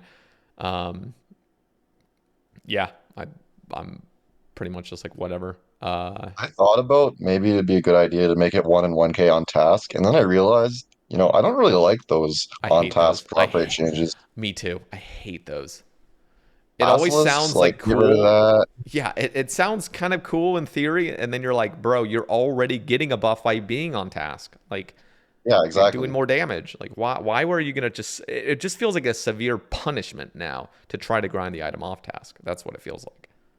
So I hate that kind of So stuff. yeah, this is a good change. 1 in 3K, much better. I would like to see it 1 in 1K, Hmm. but that's just me. Especially now that it's not even going to be the best in slot defense reduction because Elder Maul will be better now. Yep. So making it more accessible is huge. I think this would be an awesome iron grind if it was 1 in 1K. You'd see people killing shamans before going to corrupted gauntlet, maybe like You, killing them with like rag gear you know instead of what? a bofa. You know, it'd be really cool is if Let's hear it. the if you could also get a Dragon Warhammer from within side chambers killing shamans. Just do You know that. what? I'm surprised it's not like I that, know that's but stupid. it would be like balance wise, it would completely delete any purpose of killing shamans on a main because the Warhammer would be so cheap if it came from chambers just randomly. You know what? Not Maybe make really. it There's just only like a like one in there's only maybe ever like two shamans in a solo, so it's like you'd still have to do like 1,500 fucking raids to pull a it's hammer. true, but they would leak into the game But in they're a not way even that important now because the Elder Maul is more important. yeah, the price of the thing would plummet big time. But Mm. maybe make it a 1 in 32768 from shamans and inside raids. That would be interesting. But just as like a meme drop in the sense that like the Onyx from Tecton is a meme drop. It's very rare. I don't even think it's. I literally think it could be the same drop rate because the shamans inside the raid are always way harder anyway. Like they Yeah, just but you're take way not longer. killing them for the hammer by any means. You're killing it for the other uniques. But how cool would it be to get an Onyx from Tecton? You're in the raid, and then get a Warhammer, and then get a fucking purple chest. Like how cool that would be. Also, Yeah. think of it this way, where people are going to suddenly start scouting for raids that only have shamans because of the Warhammer drop. But no, no, no, no. They won't be doing that. Like in and They the would. supply and demand will equal out. So at eventually at some point, it's just gonna be like whatever. Because I mean, the other thing is like, who the hell is scouting for like, oh, I want Tecton for that rare chance of an Onyx? Like, Okay, Onyx is a lot different than the Dragon Warhammer. I just Like, think, it's a pretty big difference. I think doing, I think this will just be an overall a slightly exciting thing to add to Chambers because it's going to be such a rare thing. You maybe see one Warhammer in 1,500 fucking raids of yours. And again, this is assuming solos. If you're doing groups, maybe there's 4 shamans in the room. And then the coolest thing is like whoever did the most damage to that shaman that drops the Warhammer gets the Warhammer, and it's fucking exciting. It's just like holy shit, you know. I think it's just overall just fun, and I don't think the market's gonna even see that big of a difference anyway. I think it's totally fine, personally. Okay. My personal take. Anyway, we'll continue. The Nightmare and Fasani's Nightmare. These bosses are tough and their uniques do the heavy lifting in terms of rewards. However, these uniques are so rare that players don't feel either variant of this beastly boss is worth, or don't feel either variant of this beastly boss worth their time, is worth their time, or their supplies. To add to this issue, the Nightmare's uniques are mostly niche or underpowered, which doesn't exactly justify their rarity. We've already spoken about making changes to the Inquisitor's Mace, and we feel adjusting the drop rates for uniques will provide the other half of the equation. Here's the specifics. So I'm not even going to touch the Nightmare. We're just going to cover Fasani's because nobody's touching Nightmare. Fasani's Nightmare is Inquisitor's Pieces plus Nightmare Staff loot table has a 1 in 150 chance to roll, improved from 1 in 200. Fasani's Nightmare Orb loot table has a 1 in 720 chance to roll, improved from 1 in 960. In short, all Nightmare uniques are made 50% more common. We're conscious that this change may affect the GE value of these items, although some may actually receive a boost due to their project rebalance changes. We feel that these changes are important enough to go ahead regardless. However, if you got thoughts about either of the drop rate changes we've spoken about today, we'd love to hear them. Thoughts? Nightmare has been such a mess since its inception. What a Okay, the art design of Nightmare and the area where you fight the Nightmare, all of that is really cool. The boss mechanics are really cool. They dropped the ball so hard on the rewards from this thing. Good Lord. The harmonized orb meant to be like the best mage weapon in the game, and then it's just like the next step. the next update they release Thralls, and then all of a sudden you can no longer use Mage on normal spellbook, and then dude, it's been such a It's a mess, mess. and it sucks that it's taken them this long to make significant drop rate changes because they were needed big time. No, the thing is, they have made significant drop rate changes from the inception of it until now. Yeah, but it wasn't enough. It was not Dude, nearly enough. it's so it is still not enough, in my I opinion. I agree. want to touch on Yes, it, this. it Like, should be way better, like literally, double the drop rate or even more than that. yeah. Literally in my head, I'm thinking we're making these changes. Jagex in the back of their mind. First of all, this is going to upset most players that have been grinding Nightmare.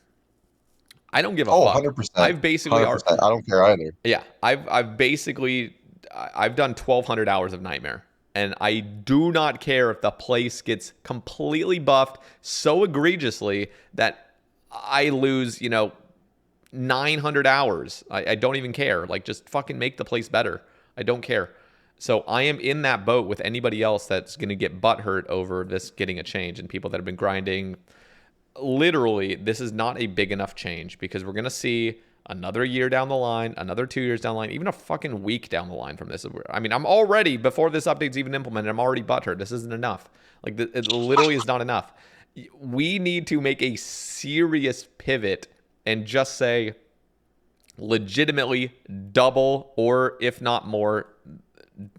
I would even say, so right now, getting a drop from Nightmare is a 1 in 167 to get a fucking item there. You have to kill 167 Fasanis. If you go 4 times the rate, you're literally looking at like 700 Fasanis just to see something. So literally make that 1 in 50. Like, literally make it 1 in 50. Like, just straight up triple the drop rate. And that For reference, yeah. Nex is 1 in 43. Yeah. That's a So that's a number that you should probably consider a lot when looking at Nightmare, which is basically like when they released it, it was budget Nex, and mhm. now we have actual Nex in the game. So, yeah, drop rates should be significantly better. I would Or make a Mace 1 in 512 from regular yeah. Nightmare, like just flat 1 in 512. Inquisitor pieces 1 in 128. Just simple Or numbers like that. Like, or they could even do something like make it so the drops are 1 in 80. Actually, make it still 1 in 50, but make it so that the orbs are dramatically increased in drop rates. Like the orbs those need to be increased dramatically. Yeah, dramatic. 100%. So the armor can be slightly more, but then the orbs dramatically increase in the drop rate. I'm sorry, just like fucking A, dude. The fact that with this change, it's still going to be 1 in 720 to see one orb. Dude, That's bad. listen, That is so bad. it's so bad because it's still 1 in like 2160 to get a specific orb. If you go 4 times the rate, you're looking at over 8,000 Fasani's Night to get your specific orb. That is nightmare fuel. And Oh, that's with these buffs. oh, And oh there are people that man. go 8 times rate. Can you imagine killing 16,000 Fasanis for one specific thing? This is this is a boss that you should only be doing like 100, 200 hours to get everything. It's ridiculous. They need to go so much further than this. I'm sorry. They need to go so much further. Like, Yeah, literally 100% agree. they could, even if okay, so I'm going to be the most conservative right now. Let's just say they keep what they've decided with the 1 in 150 chance to get the Inquisitors. At least with the orbs, make that also a 1 in 150 chance then, or something like that. So it all equals out to about a 1 in 100 for a drop, basically, or whatever that would kind of equal out to, but make the orbs actually feel like you're getting orbs. Because especially now with the elemental weaknesses, harmonized orb should be a thing you could actually get without just being like, oh, well, this is basically third age at this point. Like, seriously. The All harmonized right, orb what do you should think about go. orb loot table? 1 in 100. Yeah, from Fasani. I'm literally down for all of it to be like basically 1 in 100. I mean, just 1 in 100 orb table, 1 in 100 ink pieces, not. 1 in Maybe 500 for mace. maybe that's too much because if it's all 1 in 100, then that shit's gonna be like a 1 in fucking like 20 drop or something for Well, an no, item. I mean, like an individual ink piece would be 1 in 300. Like ink helm 1 in 300. All the ink pieces and the orbs that have the same drop rate, so 1 in 300 for all of those, and then the mace would be 1 in 500, so a little bit more So rare, and how then the many nightmare items? staff would be like 1 in 50. Let me just look at the. I'm just gonna pull up my collection log real quick and just look at Nightmare. So there's Actually, I take that back. Maybe the nightmare staff rarity is fine because it is pretty good. It's 15% mage damage. Maybe keep it like okay here. not as rare, but like reduce it, but not by a whole lot. Here's what I would say. So there's 8 items that you're getting. There's full ink, mace, staff, and 3 orbs. So honestly, they could just make everything roughly the same rate. They don't need to go exactly that, but just completely simplifying this. If they were to make everything like, I'm just trying to think. Yeah, this I don't know. Not. I don't even think it's worth trying to 1 in pick this. 50 for anything, or like 1 in I would love that. I would 30 love for it if anything. I would love it if it was basically so it would basically be the equivalent of like everything's a 1 in 400 pretty much. But they don't need to do that. They would have to make some sort of minor adjustments to make the staff slightly more common because you do want to Yeah, get those. So, but something around that where like nothing is really above the like 500 thing. Nothing yeah, specifically agreed, is above like 500. agreed. Yeah. So something like that.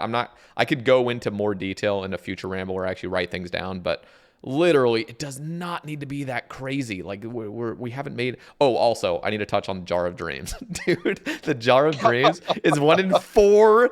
Okay. Listen to this. It's 1 in 4,000.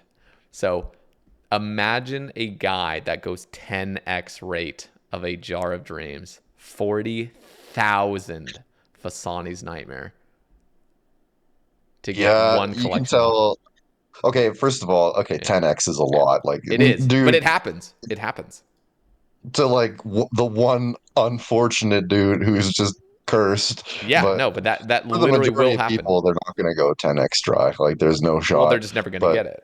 it's Yeah. possible, yeah. But yeah, Let's just okay, even 2x. yeah. 8,000. Yes, it's absurd. Yes, it's completely absurd. 2x is always that's so common. Oh, and I want to also mention because you just when you first mentioned Nightmare and Fasani's Nightmare, you're like, okay, let's just skip over the regular Nightmare. But I think that's a little unfair. I think if you're 5 manning Nightmare, you should be getting items pretty often. Maybe Oh like yeah, it no should be no. like really comparable to Fasani's if you're doing like Dude, sweaty 5 mans. dude, I'm Like incentivize people to get together for a group boss for crying out dude, loud. have you killed normal Nightmare though? I don't think you remember how much of a shit show that thing is. Like they didn't even make Eric killed my Iron Man. I did 1,500 solos. so Yeah, not good. I know I And you did know what? I never got 3,000. mace. I Yep. never got the mace. I did 3,000, never got a Unlucky. mace F either. in the chat for the Iron Man Bcguppy. He's gone Fucking in the just bin. so triggering doing that content. Listen, they could make some amazing changes to normal Nightmare, but honestly, this is my thoughts on it. Why not? This might come out as kind of harsh, but seriously, why not just entirely remove normal Nightmare and put Fasani's in the middle of that arena where original Nightmare is? So just entirely remove that like extra Oh, pool, and then that you could extra do realm. it as a team if you wanted And then to. you could do it as a team. Yes. Up to 5 Oh, I like people. that. I You can like go that a into lot. Fasani's. It's the same scaling and everything. So you're just annihilating this thing. And it's the same drop rates across the board, but you can do it with teams. So you're still better off doing it solo simply because of respawn times and other things. But you can still go in there with teammates and have a good time if you wanted. Honestly, like why not just You should have the yeah. ability to go in with a team and have a good time. Because right now you're trolling if you're trying to do Nightmare for anything other than CAs or And like just yeah, don't it's touch the scaling though, because as soon as Jagex starts messing with scaling and it fucks everything up, and it just makes it so soloing still way better. Like, just don't even touch anything with the scaling. Make it so you go in there, just annihilate this thing with a team if you wanted to, and have a way better Like time. Nexus. Exactly like Nexus. Yes, exactly. But Where there's no scaling, other than maybe like if you want to consider like the soul split part of Nex, where it's healing like a quarter of its life every tick because it's hitting 100 people. Nex is kind of annoying with the null damage. I'm not even going to go into this conversation actually because I just realized there's other problems with Nex. But you're right. Yeah, the scaling isn't an issue though. And I shouldn't be going to Next to like Say talk this about what good this content is, but golden make dust. Nightmare more like Next in the good ways, I suppose, is what I should be saying. You're right. Nightmare should not scale with HP at all. If you bring in more than 5, it should not. It should have the same HP, same drop rates, everything. Like, just don't even scale it. What's the point? Yep. Okay, yeah, so they need to make some massive changes to this still. It's not good enough, I'm sorry. And the orbs need to be significantly buffed, if nothing else. Okay. Minimum hit adjustments. I already have a problem with this, and we'll talk about it after I read this. For those of you not in the know, Old School's combat works a bit like Dungeons and Dragons. You roll once to hit, and then roll again to see how much damage you do. In the current system, it's possible to hit and then roll 0 damage. This is especially punishing early in the game where players have a lower max hit overall. If a low level player can only hit 1 damage, there's a 50-50 chance that they'll deal 0 damage instead. Even in late game, when players are significantly more powerful, the potential to roll 0 is always looming, and anyone who's ever whiffed a Dragon Warhammer special attack knows exactly how frustrating it can be. Previously, we proposed that any successful hit should guarantee at least 1 damage, but we still feel there are further changes required. The thing is, increasing either the minimum or maximum hit by X will increase the average hit by X divided by 2. We're actually increasing the damage output of every single weapon in the game, and this change would be disproportionately impactful for multi-hit weapons like the Scythe of Viter. As a result, our changes are focused on improving the feel of early combat, improving the readability of combat in late game scenarios. On hit, damage rolls between 1 and current max hit -1. For example, if your max hit is 58, your damage rolls between 1 and 57. This leaves DPS unchanged aside from the extremely early stages of the game, which should feel much better. We're also conscious that some account builds may be disproportionately impacted by this change. In response, we're looking to introduce items, especially for these players, which will let them continue on as they always have. So first of all, just get rid of that shit. Get rid of the lower 1 max hit to add the 1. Just who cares if the Scythe gets buffed a little bit from this? I think any multi-hitting weapon that's not even that big of a change to just guarantee if it passes. So get rid of all that. Just make it so you can no longer hit 0s if you hit the accuracy roll. Everything gets a very, very slight buff. Scythe gets disproportionately slightly buffed, but it's just so fucking insignificant. It's like, who cares? And anything that's hitting twice now, like those new moon weapons, also get that same treatment. I don't know how those actually work exactly. So I don't know if it's like you hit and then it just divides it already. I don't know actually. No, but Do you want to know what is absolutely sacrilege that they are trying to do here? They are making it so that Fire Strike can no longer hit 8s. No more 8s. Fire Strike hits 7s. Do you have any idea how bad that is? That's so stupid. That is like you've broken a law there. You got to go to prison for a change like that. That is so wrong. It's so dumb. That is bad. Reducing max hit by 1. You want to know the real solution to this is to kind of clamp off the way stats affect your DPS or your stats or whatever. So right now it scales linearly from level 1 to level 99, where do you know how damage is actually calculated, where it takes your level and then adds 8 to your level to get like something to multiply with your strength bonus? Well, anyway, so I'll just briefly summarize how the DPS in this game works. So it takes your level and multiplies it by your gear, roughly speaking. So when it calculates your level, what it does is it takes the level that you're currently at. So like, let's say you're at 120 overloaded. Okay, so 120. And then it multiplies your level by your prayers. So in the case of piety, it's 23%. So it would boost your effective level from 1 what is it, 120 to 150. But then what it does at the very end is it adds stance bonuses, and it also adds a flat +8 to your level.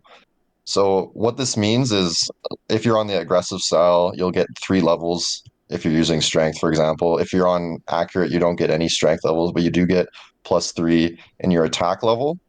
And this isn't multiplied by prayers or anything. So see this as your effective level being 153 if you're on aggressive and like overloaded with piety on and stuff like that. And then it adds the +8 on the end. And NPCs get this +8 as well. Mm. So you go from 153 to 161, I think it is. That's your effective level, is what's happening here. So if you're not boosted at all, like let's say you're level 1 and you're on aggressive stance and that's it. No potions, no prayers, nothing. So what it does is it takes your level of 1, it adds 8, or sorry, first it adds the +3 from you kicking. Like let's say you're not wearing anything. Your level goes from 1, it gets added 3, so it's 4, and then it adds 8, and it's 12. So your effective level at level 1 kicking is level 12. Mm-hmm. So what they could do to kind of like ease the gap in between level 1 and level 99 is to simply make that +8 on the end, make it a lot larger. So make it like +30 or 40. So then that way the absolute like minimum level that you would have at level 1 would be like it would be like 50 or 40 or 50 or something like that, where like you can hit tens at level 1, and then that scales linearly. And then if you were to just add +30 or +40 to the number, like the +8 that happens right now, you would be seeing like way higher max hits at 99. I'm not saying to increase those max hits. You would have to like scale the way DPS is calculated in a way where it's But at the absolute highest ends, it's reducing it, but why would you? increasing it at the lower ends. But why would you want to be hitting tens at level 1? It's to make early game combat feel way better. Like you spawn off of tutorial island, you get like geared from the combat tutor, and then like maybe not tens. Tens is a bit high, but I just you should be feel hitting like up to fives, because right now, if you were using Fire Strike at level 13 mage, you're hitting eights, yeah. and nothing can really hit that high for melee range because of the way those styles work. So if you were able to hit eights at level 13 strength, I think that would be a lot more reasonable than the current like threes and I see. fours that you can hit at most. So it's just the balancing of the like those early strike spells. Personally, I don't think it's necessary, mainly because there is some like give and take. Like magic in the very, very early is super OP. And then range slowly gets that nice buff over time because you're just rapidly hitting every 3 ticks and you're hitting like 5s very quickly. And they all have like actual increases, whereas magic damage increases are so few and far between. You need like actual like mage gear, like equipment. And then with swords, I mean, yeah, you're hitting 1s and stuff, but that quickly, especially now with this change, if they do it properly and stop with the fucking bullshit of reducing your max hit by 1, you're going to quickly get a new weapon that's like a rune scimitar, and now you're just annihilating stuff 4 ticks and you're Oh, I'm but going to interrupt you here yeah, because starting combat training at level 1 where you're like hitting goblins but you're at hitting level all 1, ones now though. it's incredibly slow. Well, it's also reducing your max hit, so ultimately your DPS isn't really changing. No, no, It's just made to be like a feel kind of no, thing, but kind of change. that's why I'm under the assumption they scrap that bullshit that they just said where they're reducing one of your max hits. That's the stupidest thing Oh, ever. that would also like it would increase DPS early on, but it's still pretty much required to do waterfall quests to get 30 attack and strength. And for the people who aren't like see this from the perspective of people who aren't really knowledgeable about RuneScape, where they just log into the Yeah, I game for mean the we first can time, they know nothing, I mean we and can then they even don't imagine a know. free to play world as well. Like just imagine free to play. That's the easiest thing to imagine. Yeah, that's another good example, and it would be a lot more reasonable to train your stats in free to play if you were starting to hit like at least fives with melee and range. Mage, it's very reasonable. A max hit of 8 with Fire Strike is actually really, really good. As you said, it's like crazy OP. especially when you consider that Jagex back in the day forgot to give things magic levels, so you were just always hitting your fire strikes. Right. Hear me out. Hear me out. Hear me out.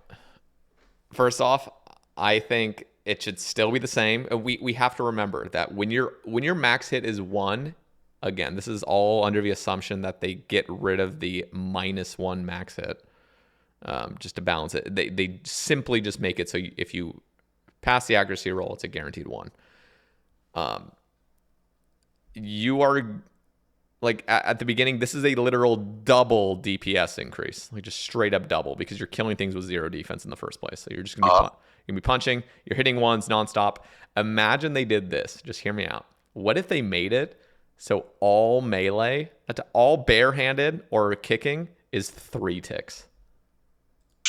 You really want 2-tick and 3-tick Dude, weapons? no. That's really funny. I'm just thinking, what if, dude? What if barehanded across the board is now 3-tick?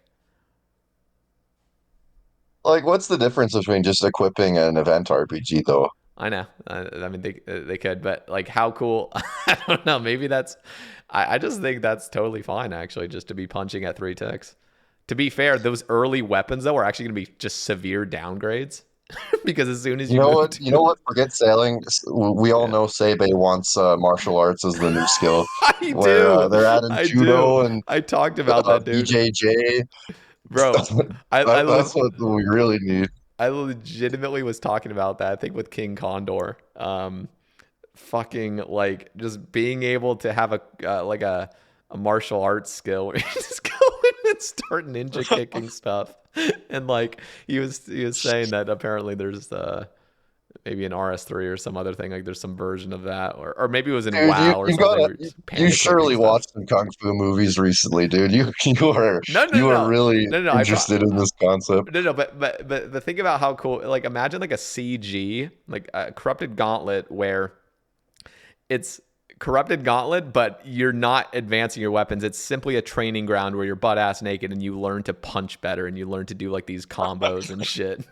Like, You just how go into cool. Corrupted Gauntlet like Yeah. John Wick, just doing all this choreography on monsters. You go to the Dark Beast in Corrupted Gauntlet, and you just go behind him and do a pile driver on it, Yeah. No. I and mean, just one shot it with with like some sick uh Randy Orton RKO from out of nowhere. I just, I mean, it completely would not fit this game at all with how the current gear and everything goes. But I just think even just minor things like just being able to punch quicker or something, and even imagine you had a special bar barehanded, like a special attack barehanded, where you can actually do a rapid succession of, dude, just do that. Actually, listen, keep everything 4-tick. We don't need to make crazy changes, but add a special attack to punches and kicks. Please, just do that. Like, legitimately give you a 10% to just 1-tick punch. Bro. Please. Okay, maybe it would have to be 25%. Man, this is so That'd fun sounding though. Dude, Like, it's listen, funny, but it's so fun. No. This makes perfect sense. Please, somebody, everyone, open your mind to this possibility right now. Listen, you're punching things. Your special bar means nothing with punches, but now with 25%, you can 1-tick a punch or a kick. So you're punching cows early game, 1, 1, 1. All of a sudden, oh, hey, I have 100% spec. Let me just fucking do a rapid succession of 4 punches in a row in 1-tick. Boom, boom, boom, boom. It's like a fucking G-Maul, dude. That would be sick. Add target combos to OSRS where you just like you press right down or you go like forward, down, back to do a Shoryuken, like Bro. just like quarter circle forward, Hadouken. Just add Street Fighter to OSRS, bro. It doesn't even need to be crazy. It literally just needs to be 25% spec. When you're naked, you can do a 1-tick G-Maul hit, basically. That's all I'm asking. Like, that would be, it's not OP in any way, and it keeps that early level training fun as fuck. Because you're just able to 1-tick your punches, like boom, like that. That'd be amazing, dude. I don't think anyone wielding a rune skimmy hitting ammonite crabs is gonna take off the rune skim to spec with their punches, dude. I don't think they're gonna I don't do even that. think, but I don't. That it would be so in the early game. I don't even think it would actually outclass the Rune Scimitar because your punches are so shitty because you don't have full Torva and everything. Like as soon as you have a bunch of gear upgrades where your strength level is so much higher, then it's going to count for something. But a Rune Scimitar, I feel like one Rune Scimitar is more than 4 punches. I could be. I might be wrong on that, but it really highly depends on your gear. You wouldn't be like punching without specking. I know. So you would Would just you? do no. Would you want that? What? Where you just punch stuff and you don't even use weapons. No, I mean, I'm just saying in the early game, being able to punch things and have a 25% just like rapid punch, like a 25% spec to one tick a punch in between. So it would literally act like a Gmaul. So it's not increasing your cooldown at all. You're just getting an extra punch in if you have it. It's so silly. It's hard for me to take it seriously. It's very funny. It's just so cute. Like it's just such a cute like thing to be able to do. Like I don't know. I just think that's awesome. I don't know. You know that term they used to throw around where they say it doesn't really feel old school? They used to say that all the time, I know. and now they just stopped. Yeah, But I don't think specking with your fists wearing nothing feels old school to me, dude.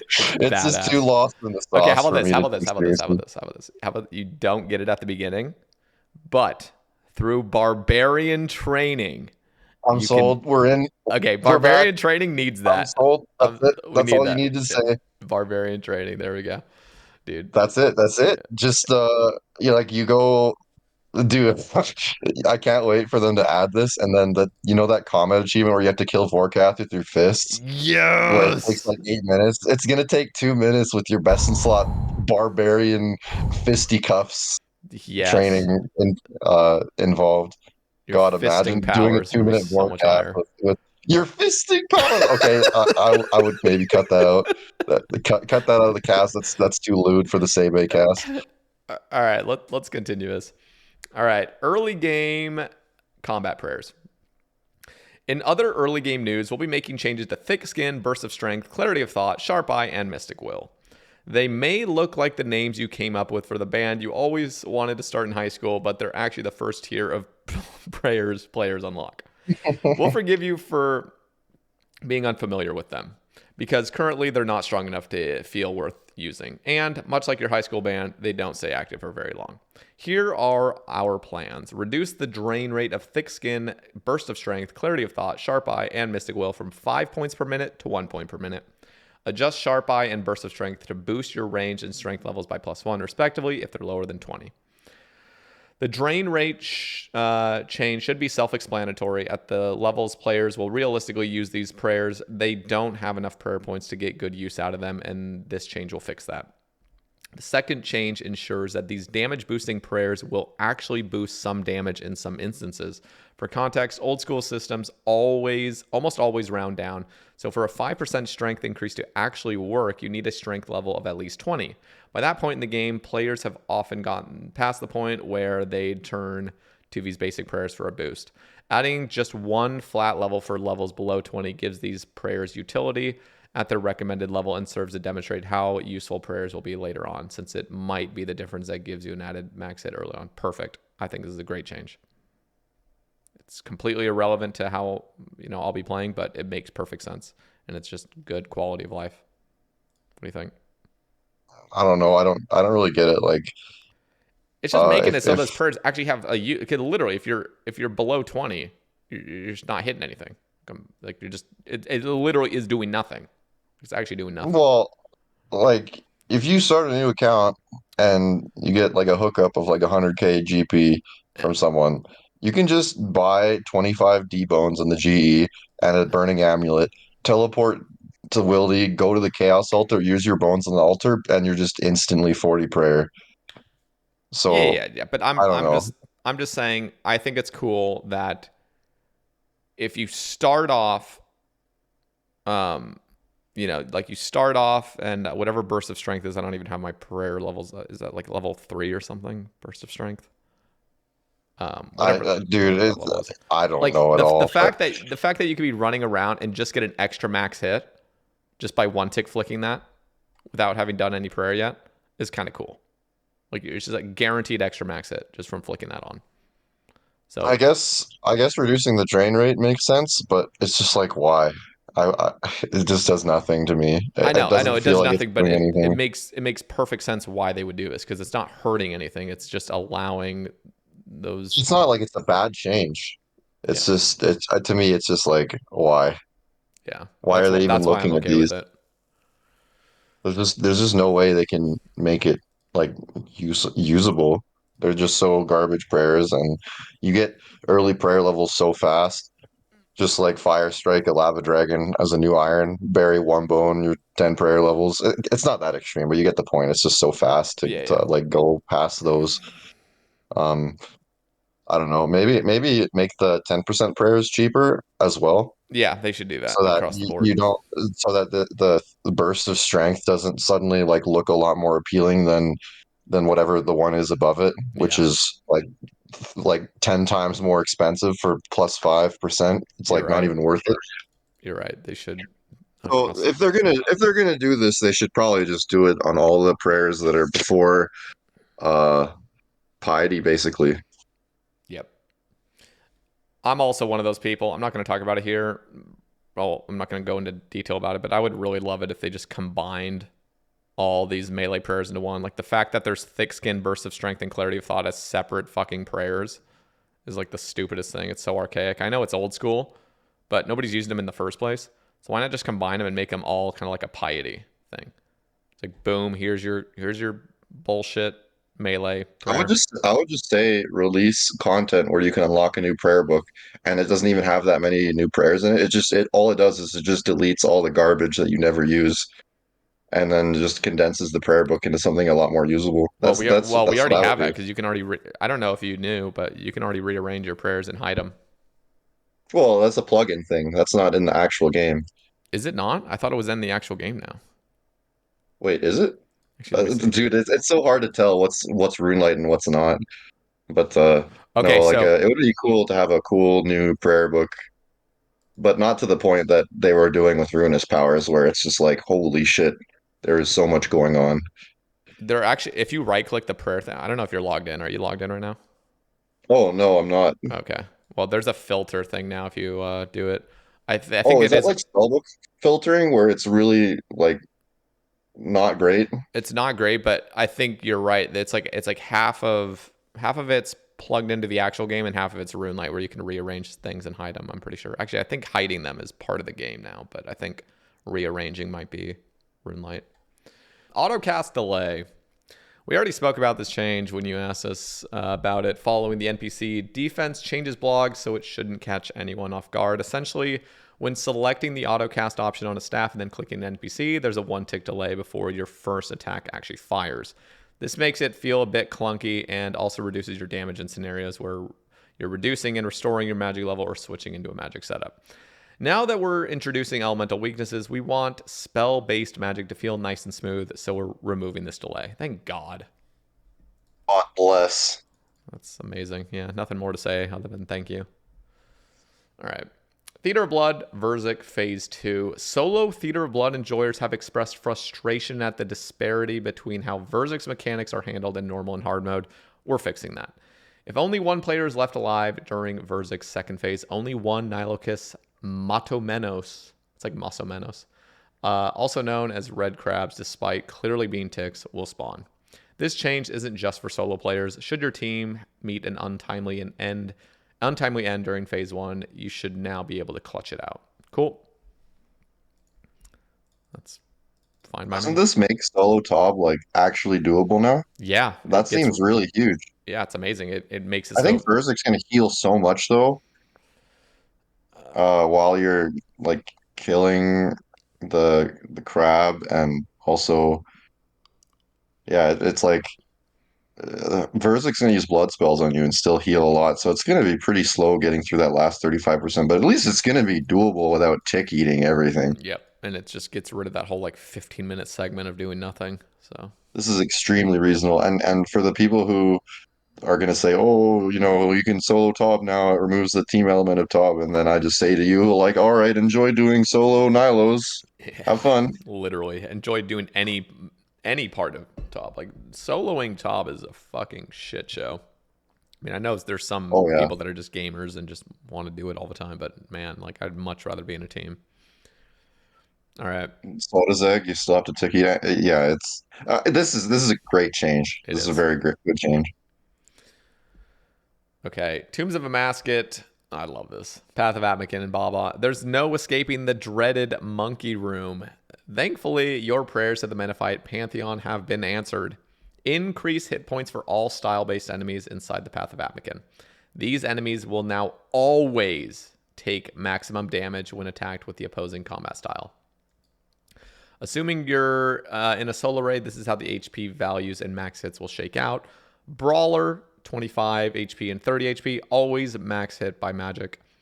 Thrower, 30 HP and 35 HP, always max hit by melee. And Mage, 20 HP and 25 HP, always max hit by ranged. Note that there are stronger and weaker variants of all of these NPCs indicated by the 2 HP values in the list above. The HP totals will scale with group size and raid level. At the end of Path of Atmakin awaits Baba and her extremely potent melee attack. Since we're here, we may as well take a swing at it. Baba now only hits for 25% of damage through Protect from Melee, down from 33%. This reduces the damage by around 24%. This should prevent players losing so much DPS to Red X. Although those looking to save supplies will find it isn't removed entirely. And that's that. Okay, so just real quickly, I really hope, because I guess when I first read this, I assumed that every single monkey in the monkey room is now going to be able to get max hit. I feel like that's not actually the case, and I want that to be the case. I don't want it to just be the monkeys that have an opposing style, which I feel like are almost all of them, except I don't think shamans are on there, and I don't think the volatile. No shamans, no volatile. Yeah, you want them to explode anyway. Explodes. Yeah. The thralls, but they are so weak. And then it's like, what Every else is there? everything. There's the cursed baboon. Yeah, that's the. Oh yeah, the one that paints or whatever. Venom, yeah. Okay, yeah. Every single thing, if they don't have an exact style, I think those should also just be max hit with whatever thing you're wearing. Honestly. Like, you should get a max hit. You should just be able to max hit them. Maybe it makes it too easy. I don't know. I'm not a Dude, Toa guy. I it's just such. did Toa for the first time Oh yeah, yesterday. that's a good point. It is such. It's supposed to be a fucking puzzle room. Nobody's dying there anyway. It's just a nuisance. It's just a fucking nuisance to be in there. Like, you're just sitting in there, just waiting. Like, come on. Like, move on. Like, I just want to get done with this. Just make it so everything's max hittable. Like, Jesus Christ. Like, just everything's max hittable. The ones that don't have a specific style are just max hit with whatever you're wearing. So you're always just going to try to choose the max or whatever needs, whatever's going to give you that one shot potentially. So that's my personal take on it. If not, it's just I don't know. I just want them to make that as most streamlined as humanly possible. But whatever. Why is it that Nyla Room is held in such a high regard, and then the Monkey Room in Toa is the exact opposite? How did that happen?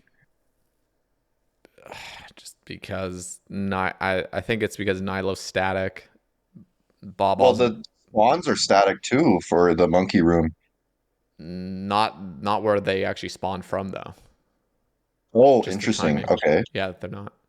They're always spawning Wow. different things, and I don't have like the documents and spreadsheets on all this, and they have made some changes, but I'm pretty sure even toward the end, there's like just different actual variations of what spawns. Like sometimes you get like 4 volatiles, and sometimes you get like a multiple shamans instead of volatiles, and it's just kind of like, Oh, interesting. yeah, I don't really understand it, but it's just, and you got this fucking statue in the middle, and you gotta avoid the paint, and it's just, I don't know, there's a bunch of, and the click boxes on all these things are fucking microscopic, so you're misclicking all the time, having to fix these stupid pillars and vents. I don't know, it's just dumb, and the whole time you just want to get to Baba. It's just like, Yeah. come on. Anyway, so then they say, and that's it. As always, we're excited to hear your thoughts and feedback regarding everything we've discussed today.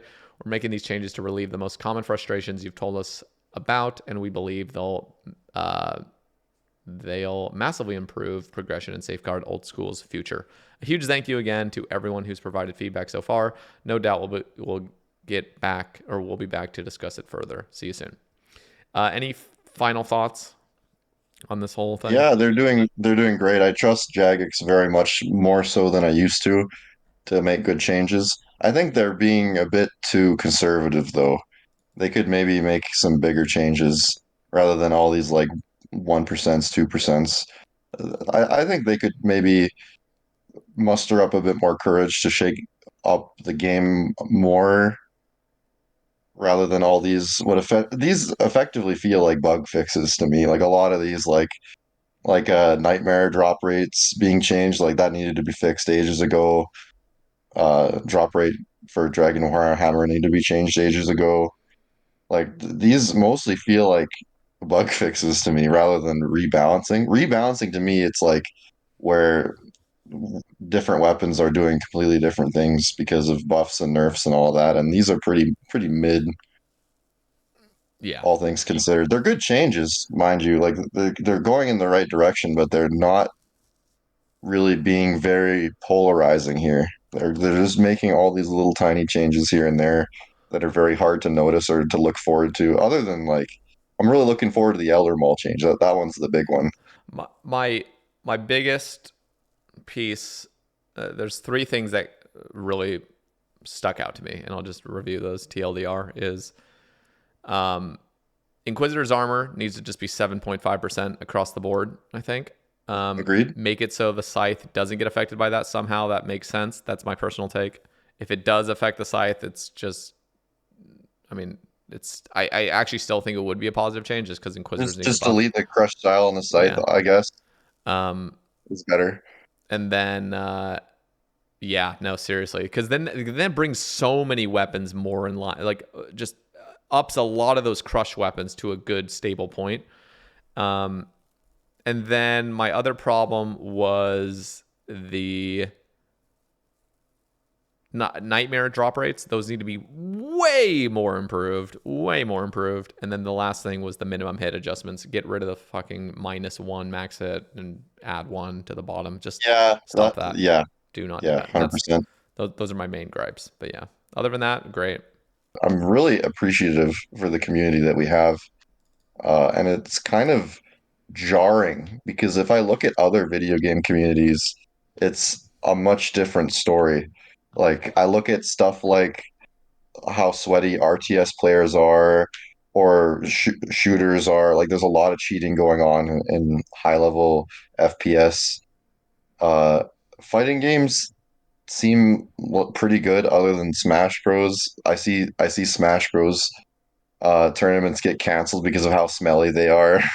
uh, and then like the speedrunning community has all these problems.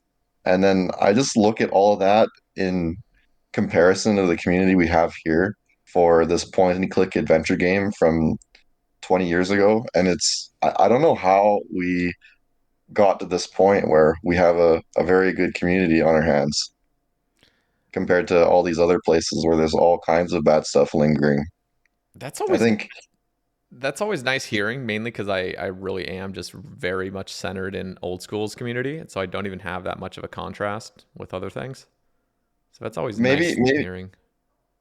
maybe looking at the Sae Bae Cast is a little unfair because you do pick guests based on their merit. But I'm listening to all these different guests that you've had on your podcast in the past, and I just hear all these interesting stories about the way people are progressing as people or as gamers, and we all kind of share the same passion for the game, and it really shows and comes out on these podcasts. So seeing all these different people all having these positive experiences, interesting experiences, at the end of the day, we've all grown up with this game, and I think that makes our community very special.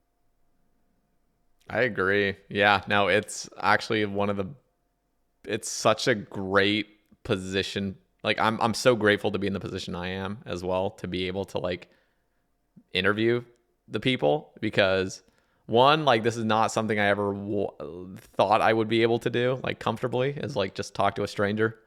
over voice for multiple hours, and just talk about other things rather than RuneScape. Some podcasts are definitely just centered on RuneScape, but a lot of the time we get more into IRL. And yeah, you're right. Like almost every single person I've talked to on the cast has been just a wonderful person, just outside of the game as well. And yeah, I think we do have like a really blessed community. And I think it's also partly because we're all like, it's like one generation. Like we're not seeing many super young players playing old school either. So it's like we're all progressing at like a linear rate, like It's into really nice. adulthood and Yeah, everything. everyone kind of has the same things that connect them together because we're a similar age group. We grew up with the same things, the same video games, We're all like the same millennials. pop culture, whatever. Yeah. Yeah. Yeah, we have nothing to do with the broccoli-haired Zoomers of the new generation. I'm just gonna take a moment and vent a little bit Go for it. because while I was on my 2-year break from OSRS, I got into Majora's Mask Randomizer. Hmm. And that was really fun because I liked that game growing up. So I'm like, okay, let me try the randomizer for it. And then I realized, like, oh, wow, there's a lot of depth to this game that I've never seen before. And I thought randomizer would be a really cool way to replay a game that I liked in the past as a kid, right? So I started like doing races for this, like Majora's Mask randomizer races. And I was getting really involved just based on my skill set that I've gained from OSRS of like learning new methods and learning like, okay, this is better to do here than this, and all these little time saves. So I got really good, and at one point I became the best player. But Holy. yeah, yeah, if you go on the race time, maybe they deleted it because I quit. But if you go on the race They time deleted if you leaderboard, quit. no, it's they do it, dude. I haven't even got to the bad part yet of how this Oh community is. no. It's just horrendous. So yeah, I became the best player, and everyone agreed I was the best. I was the smartest. I had the best execution. I was the most consistent. I was winning races. I knew the most out of anyone. In fact, I also had a very large part to do with the development of the randomizer program. I was in deep, dude. Like I was having a great time, but the problem was that there was no camaraderie in the community. Like no one was getting together like they do for this game, where they're trying to get better or they're like trying to learn different strats. Everyone was just doing their own thing completely. Like there was very little discussion. The all the mods on the Discord for the randomizer, they like all the admins, they didn't even play the game. Like they're just people from the Zelda speedruns Discord that kind of run the tournaments, right? Like all the admins, they don't even play the game. Like they maybe they play the Weird. Ocarina of Time randomizer, but none of them played the game. You got into this point where uh the developer was just completely off the rocker. Like the main developer for the Majora's Mask randomizer was adding all this weird stuff that just trying to randomize every single thing where like you break a pot that is supposed to give you like a magic refill, right? Like adding the ability to randomize that, and then just the focus was completely lost on how to play this game in a fun and like reasonable way. And there's no consensus on how to play it. So you have these people that will boot up the randomizer for the first time and they're like, oh, I'm just going to randomize everything. And then it ends up being like, oh, you randomize 2,000 things because every single like minute detail of the game is randomized. So you have cases where people that, they're just coming back to this Zelda game from 20 years ago to like replay it, and then they want to try randomizer, and then they end up randomizing everything, and then they're wondering, oh, I don't know where my fire arrows are. They're apparently in Termina Field rock number 25, and they just don't know that every single rock and jar is randomized. It was really really bad. It I thought that I could try to be influential, being the best player, but it ended up not happening. No one cared for what I had to say at all. I had no Damn. platform to share my thoughts on anything because I wasn't a mod. I wasn't an admin for this Discord. I wasn't a developer. I didn't know how to code. And it got to the point where I asked for some recognition for the changes that I did to the randomizer program. and I just got ghosted. Like they just didn't even tell me like, oh, we're not gonna put your name in the credits. They just ignored me. Like The I wanted to hell? be in the credits for the program because I completely designed from the ground up the way that items would be randomized in the program to be more diverse because previously it was really bad. Mm-hmm. And yeah, they just never did. They didn't care. And I don't know if it's because they didn't want to feed into my like ego because I was the best player at the time. But yeah, it was so frustrating being the best in the community and yet feeling so empty because it's a niche community. There's like barely any new players, and all the people that currently play, they just do their own thing. They don't really care about what they're doing or the game that they're playing, and the enthusiasm they have for playing the game is just absent. It's completely unlike OSRS, where I feel like people listen to what I have to say. They're interested in like the ideas that I have for the game. And me being on the Sae Bae Cast, I actually feel like even though I'm not a content creator, I have a platform to speak about my opinion on like the game that I'm playing, and I'm very happy to tell people that I really like this game. And at the end of the day, I really liked playing Majora's Mask Randomizer, but the community there just completely let me down. Lots of God. social rejects because they're playing a niche game that's completely in the shadow of Ocarina of Time. By comparison, that game is way bigger because it's not the weird like middle brother. Yeah. Majora's Mask is like kind of like a really weird game in a sense that it's basically a ROM hack of Ocarina of Time. Yeah, it was utterly frustrating. So frustrating. That sounds I did. yeah, and especially just with the stark contrast of what you already experienced with old school, and yeah, I mean the community here is so passionate, like it's like Yeah, the biggest absolutely. cult following ever, and we're all obsessed with it. And so what happened? Did you just like quit, and then they just were like, all right, fuck you, kind of like just So what I promised was because okay, you know what? Looking back on it, I'm like remembering all the hundreds of hours that I put into that. I wrote all of the logic for the way that the game places items. So it's like it's trying to figure out like, okay, I can place an item here and it's gettable with X and Y items in this really obscure way, right? Like I did that across the whole game, including all the rocks and jars and bullshit that you can randomize that I didn't agree with. I wrote the logic for all kinds of stuff like that because it interested me a lot. Like I thought like, oh no way, it'd be so cool if there was this really obscure trick that you could do to get this item and it would be in logic. Like the randomizer would consider that obscure trick. So my I did promise that I would write a whole bunch of tricks into the randomizer to be toggleable, and then I would make a YouTube video for every single trick to educate people on all the tricks that you can do so that there's no confusion on like, oh, how is this in logic? Like, how is this trick like how can you do this trick to get this item? And yeah, I just got so fed up that I said to them, like, hey, you know what? I'm done. I'm not going to do these videos. It'd be so much work, and I get no appreciation for any of the things that I do as it is. So I'm just out. Goodbye. damn. And now they just don't even like acknowledge that you were the best.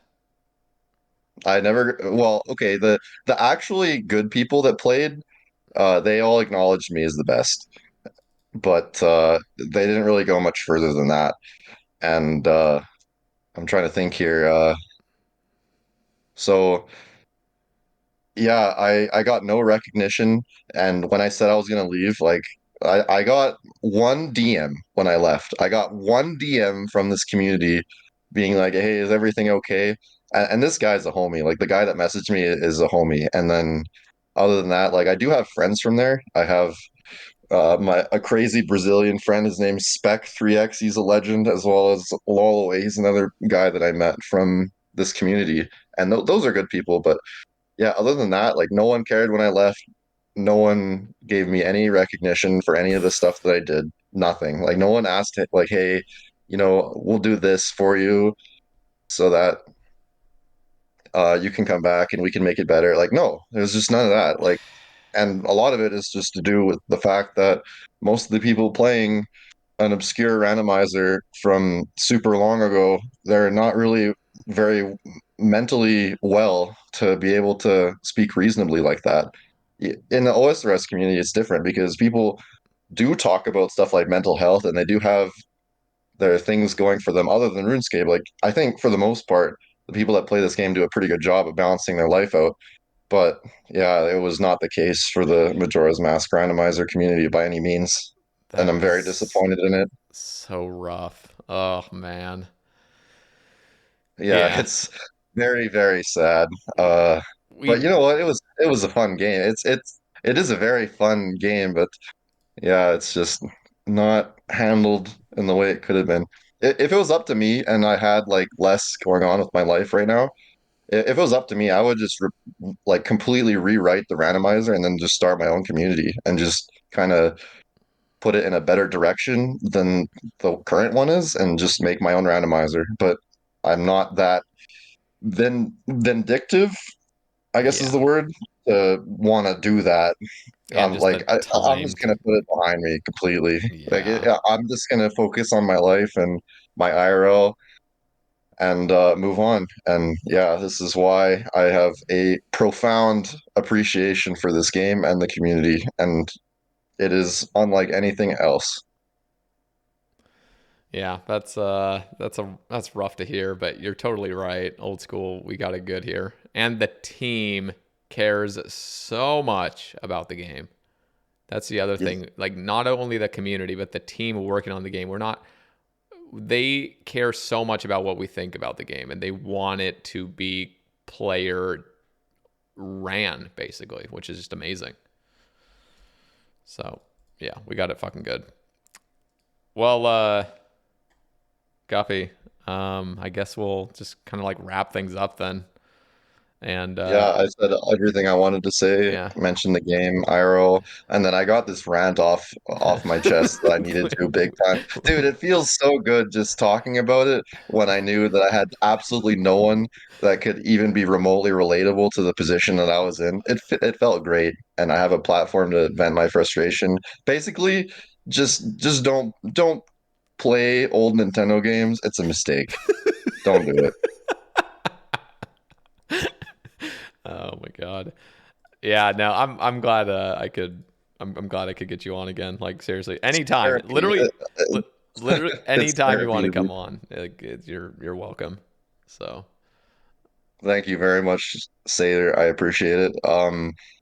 Yeah, I feel like I've been on the cast more than anyone at this point, and I yeah. don't know how that happened, but I have lots to say. I think you It's been fun. I think you and Adicon, so you and Adicon have both been on 4 separate times, and I think you might barely beat him in hours. I mean, you clearly beat him in hours because you've only had solo appearances. So voice time for sure, you're the top guest. But Adicon Hell and you yeah. both have 4 episodes. So I want to yeah, shout out Adicon, by the way. I think he's a good guy.